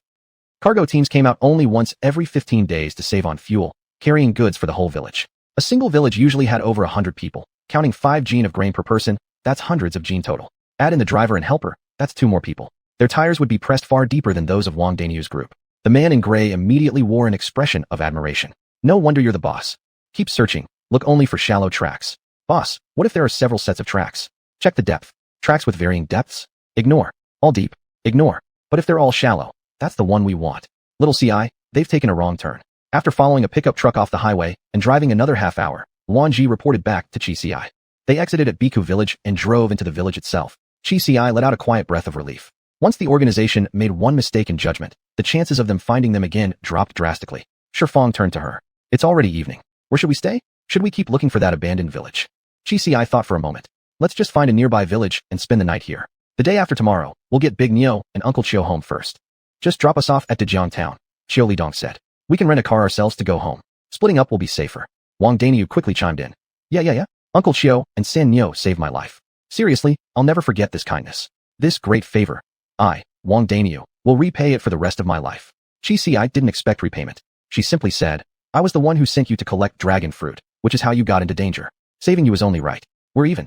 As they spoke, Shifang's vehicle rolled into the village. By procedure, they first went to the village committee office to register, declaring where they'd come from and where they intended to return. Then the committee would call the respective villages to verify their identities. Once confirmed, they could hand over their grain and be assigned accommodations. Chapter 66, The Savior on a Bicycle. The night Chi Ci and the others settled in, Luan Ji could no longer monitor He Beixin and his group. Did they turn back? Yes, they've already turned around. As for what they did after turning back, Luan Ji couldn't see it, and naturally, Chi Ci had no way of knowing either. It had been a grueling day. Everyone went to bed early and set off again the next morning. To avoid pursuit, Shifang had already made a huge detour. According to their current route, continuing through the wilderness would actually bring them to River Village first. However, considering the condition of the vehicle and fuel consumption, Shifang still suggested returning to the national highway and finding a town to regroup. By dusk the next day, they stopped at Jingshui town. It was still over 200 kilometers away from Dejiang town. If they left tomorrow morning, they'd arrive before noon. They'd run back and forth for nearly 6 days. All to save Wang Daniu. Naturally, Wang Daniu was deeply grateful, rushing around constantly to serve them all. Chi Ci also felt she'd troubled Qiu Lidong and Shifang too much, especially Shifang, who'd followed her so long without complaint. Though she fully intended to compensate him, emotionally, she wanted to thank him even more sincerely. After some thought, She discussed with Wang Dinyo, the past few days had been non-stop running, eating nothing but yams on the road. Only because Chi Ci carried a few bottles of cola did they avoid becoming half-yam people. Since the pursuers were clearly no longer following, why not find a restaurant, eat a proper meal, have a couple drinks, and relax? They could head home, refreshed tomorrow. Qiu Lidong and Shifeng obviously wouldn't object. Together, Chi Ci and Wang Dinyo pooled their grain ration tickets and wandered around Jingshui Town. Jingshui Town was considerably larger than Dejiang Town, home to at least 100,000 people. If not for the recent disasters, this place should have upgraded from a town to a county by now. The market was bigger too. Chi Ci found a stir-fry restaurant. Though the menu was sparse, it at least offered vegetables and meat, along with beer. But just as the dishes arrived and Chi Ci took her first bite, a violent alarm rang out inside her mind. She shot up from her seat, knocking the chair behind her over with a bang. Qiu Lidong and the others jumped in surprise. What's wrong? Stomachache? She had no time to answer. At that moment, a piercing alarm echoed inside her head. Alert! A monster has appeared. Alert! Monster is 20 kilometers from the tasker. Alert! Detected monster combat power exceeds 1,000. 1,000 combat power. The elven mithril armor Chi Ci wore had a maximum threshold of only 600. Go! She grabbed Wang Dinyo beside her. Hurry! A monster's coming. Her shout instantly threw the restaurant into panic. What? What's going on? The restaurant owner rushed out from behind the cash register, shouting angrily. Stop making nonsense. Don't go crazy here. Hey, don't run off. The bill. The bill. Run. Chi Ci yelled. Run fast. Don't leave without paying. Qiu Lidong and Shifeng exchanged a glance, unsure what Chi Ci meant, but trusting her instinctively, they followed her lead. As soon as they stepped outside, everyone sensed something was wrong. A faint, disgusting stench hung in the air. This hadn't been here when they entered the restaurant. Alert! Monster is 18 kilometers from the tasker. So fast. Chi Ci blurted out, calling for Luan Ji. Exact direction. Luan Ji was ready, immediately sending Chi Ci the directional map. Chi Ci stared at the LCD screen before her. Before she could speak, loudspeakers boomed across the streets. Attention, citizens. Attention, citizens. Please immediately proceed to the nearest shelter. Proceed to the nearest shelter. Then, the broadcast began listing the locations of various shelters. Wang Dinyo had never seen such a scene. Should we go to a shelter too? No. Chi Ci decided. You take the car and leave. Sure, uncle. Drive them straight to Dejiang Town. Qiu Lidong frowned. What about you? Right in front of them, Chi Ci pulled the relevant matter wave gloves out of her sack and put them on. Then she took out her gun. I can't ignore the monster, Chi Ci said. You all go first. Sure, uncle. Get them all safely to River Village. No detours, just keep driving straight. But you? Shifeng asked. How will you come back? After I deal with the monster, they'll send me back. She pushed them toward the car. Go quickly. Outside, chaos had already erupted. The broadcast had failed to calm the public immediately. The local government of Jingshui Town was probably experiencing this for the first time. Although the announcements never ceased, no officials appeared to guide the civilians into shelters. Everywhere, people scrambled, some searching for shelters, others trying desperately to flee. Chi Ci moved with the crowd, first leaving the market and then circling back around from the outside. Alert! Monster is 10 kilometers from the tasker. Wait, why is it getting closer to me? It's not actually coming after me, is it? No, not really. Luan Ji wasn't quick to react. He was still monitoring the monster. It stopped moving. I'll send you the data immediately. Chi Ci was about to move forward when someone passing by grabbed her arm. What are you doing? Don't go that way. She froze, then noticed the person was wearing a police uniform. Everyone, head to the shelters. With a police officer now taking charge, the chaotic crowd on the road finally gained some sense of order. But for Chi Ci, this wasn't good news. Convincing him would waste too much time. She pulled out her gun and showed it to him. I'm with the militia unit. I have to go assist. Take the civilians to the shelter first. Don't worry about me. Perhaps the sight of her Type 45 submachine gun was intimidating enough. The officer actually hesitated for a second. And that single second was all Chi Ci needed to break free and continue rushing toward the monster's location. The stench in the air grew increasingly thick. Thanks to her elven mithril armor, Chi Ci could smell it but wasn't affected by the gas. Yet already, some people who hadn't reached the shelters in time had collapsed onto the ground. She didn't have time to help them. She only pedaled her bicycle faster. Luan Ji, just tell me what you've got. Monster ID 003. Externally appears fish-like. No physical attacks. Its abdomen continuously emits a miasma of decay. Any organism that inhales this miasma will suffer internal organ rot within 10 minutes. Combat power assessed at 1,000. Defense power at 500. Xiao Ci, your elven mithril armor can only hold up for another hour before reaching the threshold of divine purification. Hearing this, Chi Ci pedaled even harder. Her legs almost wished they could be fitted with motorized engines. Faster, faster. Ugh, next time I must demand a motorcycle from the core brain. Who's ever heard of a savior on a bicycle? A savior who doesn't make it in time isn't a savior, just useless deadweight. Xiao Ci, be careful. Chapter 67. Nothing left.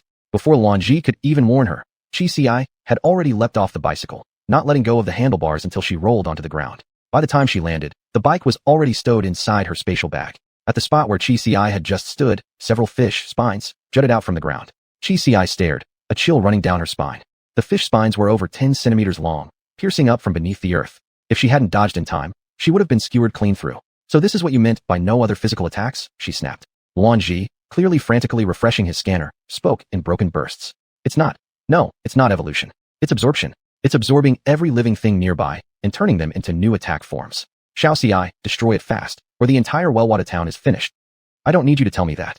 Qi Xi fired her grappling hook, latching it onto a nearby wall. With a few swift movements, she vaulted onto the rooftop, finally getting a clear view of the monstrous fish thing. It had two heads, one on top, one on bottom, both resembling common fish, though she couldn't tell if they were carp or crucian. Its middle body formed a U shape, or at least what passed for a body. To Qi Xi, it looked like a half-rotted hunk of meat, hollow inside except for a strange, spherical object glowing a sickly green at its center, the source of the overwhelming stench.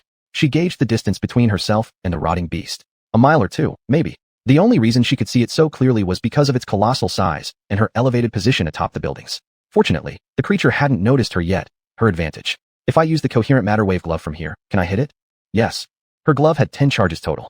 But after the 10th shot, the glove would shatter under the strain. After all, it was just a replica, not the real coherent matter wave weapon.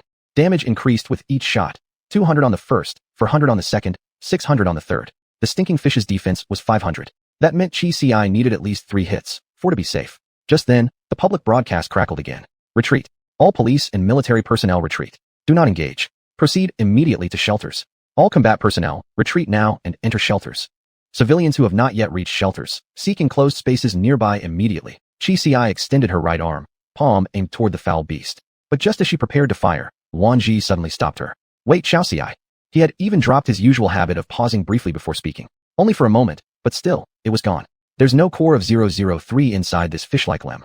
Only by destroying the core could the monster truly be killed. Striking limbs outside the core, no matter how many times, would be meaningless. Well, not entirely meaningless.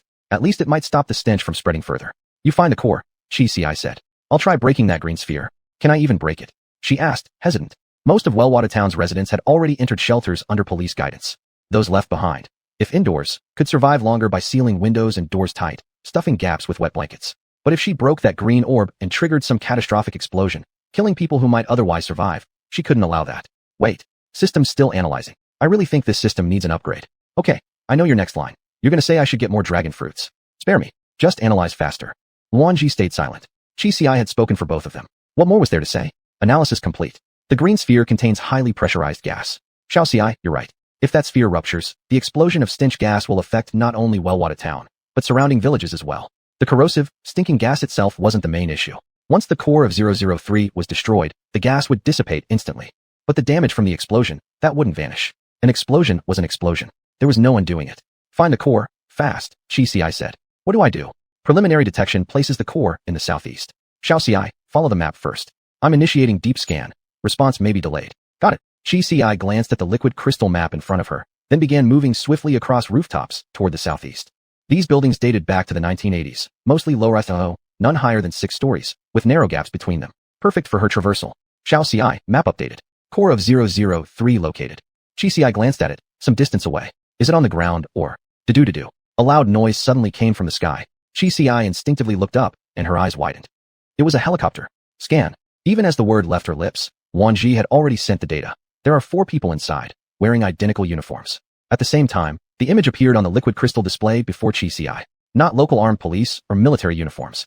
Qi Xi frowned, hesitated for a second, then decided to ignore them. Nothing mattered more than destroying the core. The air filled with rapid, staccato sounds. 3 more helicopters arrived, appearing to form a worry attack on the stinking fish. Meanwhile, Qi Xi was now only 30 meters away from the monster's core. She could already see it clearly. Unlike the bear pelt core that had appeared in Dahikan, the core of this stinking fish was a flower pot. Inside a brown clay pot, a vivid red dahlia bloomed, shockingly out of place against the grotesque surroundings. The core is inside the flower pot. All right, she corrected herself. The core was actually the flower pot itself. Defense value?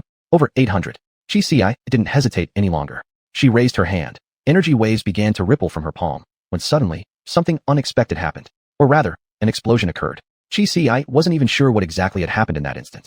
All she felt was a tremor beneath her feet, throwing her balance off. In the next moment, her coherent matter wave fired, skyward. That was the first shot. Then everything flashed green, followed by white. Brilliant white light swallowed everything, gently enveloping Qi Xi like a soft embrace. Only now did she begin to regain her senses. She looked down at her hands. They were entirely covered in silver armor. The Emperor's soul armor? The one with 9,999 defense. All defensive traits at 100%. Worth 200 million points? Still dazed, she blinked, and in a flash, the armor vanished. Chi lifted her head. The moment she saw her surroundings, her entire body froze. Around her, nothing remained. Chapter 68, Temporary Refuge. Chi instinctively rubbed her eyes. Everything around her was gone. As far as she could see, there was nothing but various types of ground surfaces, some paved with asphalt, some with concrete, others compacted earth. Had everything on the ground turned to ash? No, not even ash remained. Chi opened her mouth slightly, then looked toward where the flower pot had been. There was nothing there either. This. Her voice came out hoarse. Ci, leave immediately, or find the entrance to a shelter. Pretend you've just come out from inside. A shelter. Luanji directly sent her the location. Though filled with questions, Chi quickly moved toward the nearest shelter. She was now the only moving object across the entire surface, a sight too conspicuous by far. Don't worry. On a data level, you currently don't exist. Unless someone sees you with their own eyes, no detector can perceive your presence. At this moment, there probably weren't any eyes left to see Chi at all. Thinking this, her face twitched briefly. She couldn't laugh. Behind the words, no eyes remaining, lay the truth. Everyone in Jingshui town who hadn't reached an underground shelter was dead. What exactly had just happened? The iron door of the shelter above ground had vanished completely. Chi walked straight down the staircase. Below was a short corridor ending in a thick steel door. She knocked. Almost instantly, a voice came from the other side. Identification. I'm not police, Chi said, her trembling voice genuine, not feigned. I'm a survivor. Silence followed for a moment. Then the small window in the door slid open, revealing a helmeted head peering through glass at her. What's it like outside? Outside, nothing is left. Then how did you survive? The person didn't lower their guard. Chi thought briefly. I was working in a cellar for someone. When I heard the broadcast, I shut the cellar door tight. Then came a violent shaking. When I finally came out, the house was gone. Everything was gone. I wanted to return to my village, but I didn't know the way. The broadcast said to head to shelters, so I figured I'd try finding one. Maybe someone would be here. She added, I'm not trying to get in. I just want to go back home. My family's from Dave Village. Hearing this, the person closed the little window, seemingly retreating to consult others. Over 5 minutes passed before the heavy steel door slowly cracked open.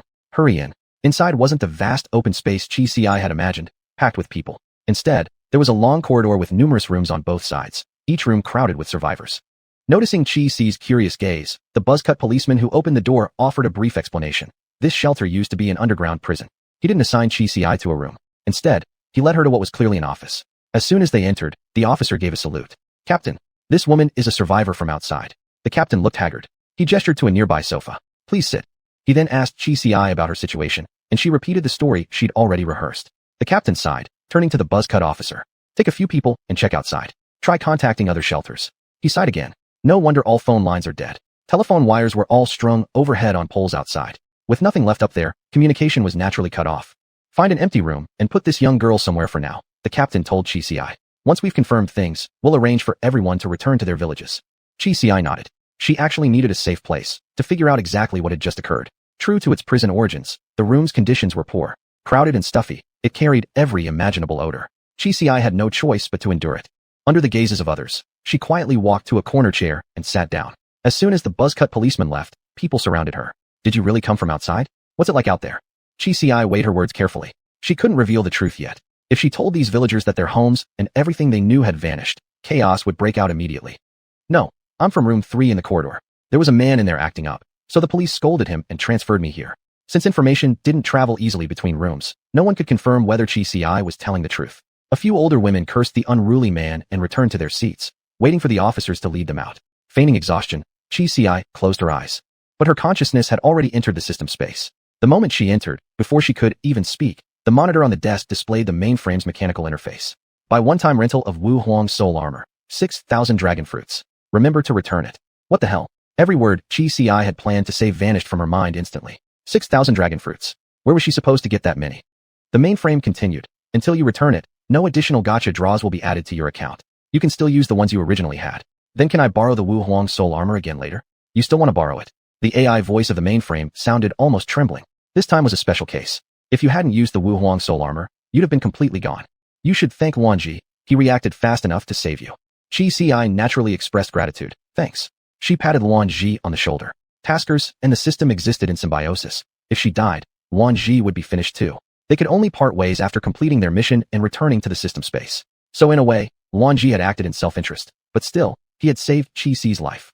Luanji said, from detecting the anomaly to renting and equipping you with the armor, it took me exactly 0.5 seconds. Still too slow. Mainframe, can I undergo several upgrades? Deduct the dragon fruits from Xiao Ci's account. Only deduct from Chi's gacha account. You'll receive all your normal upgrades. So you're just using me as an excuse to upgrade yourself. But Qi Ci was the direct beneficiary of the Wu Huang soul armor. It really had been for her survival. Now wasn't the time to argue. Instead, she asked, exactly what happened? Wanji, did you record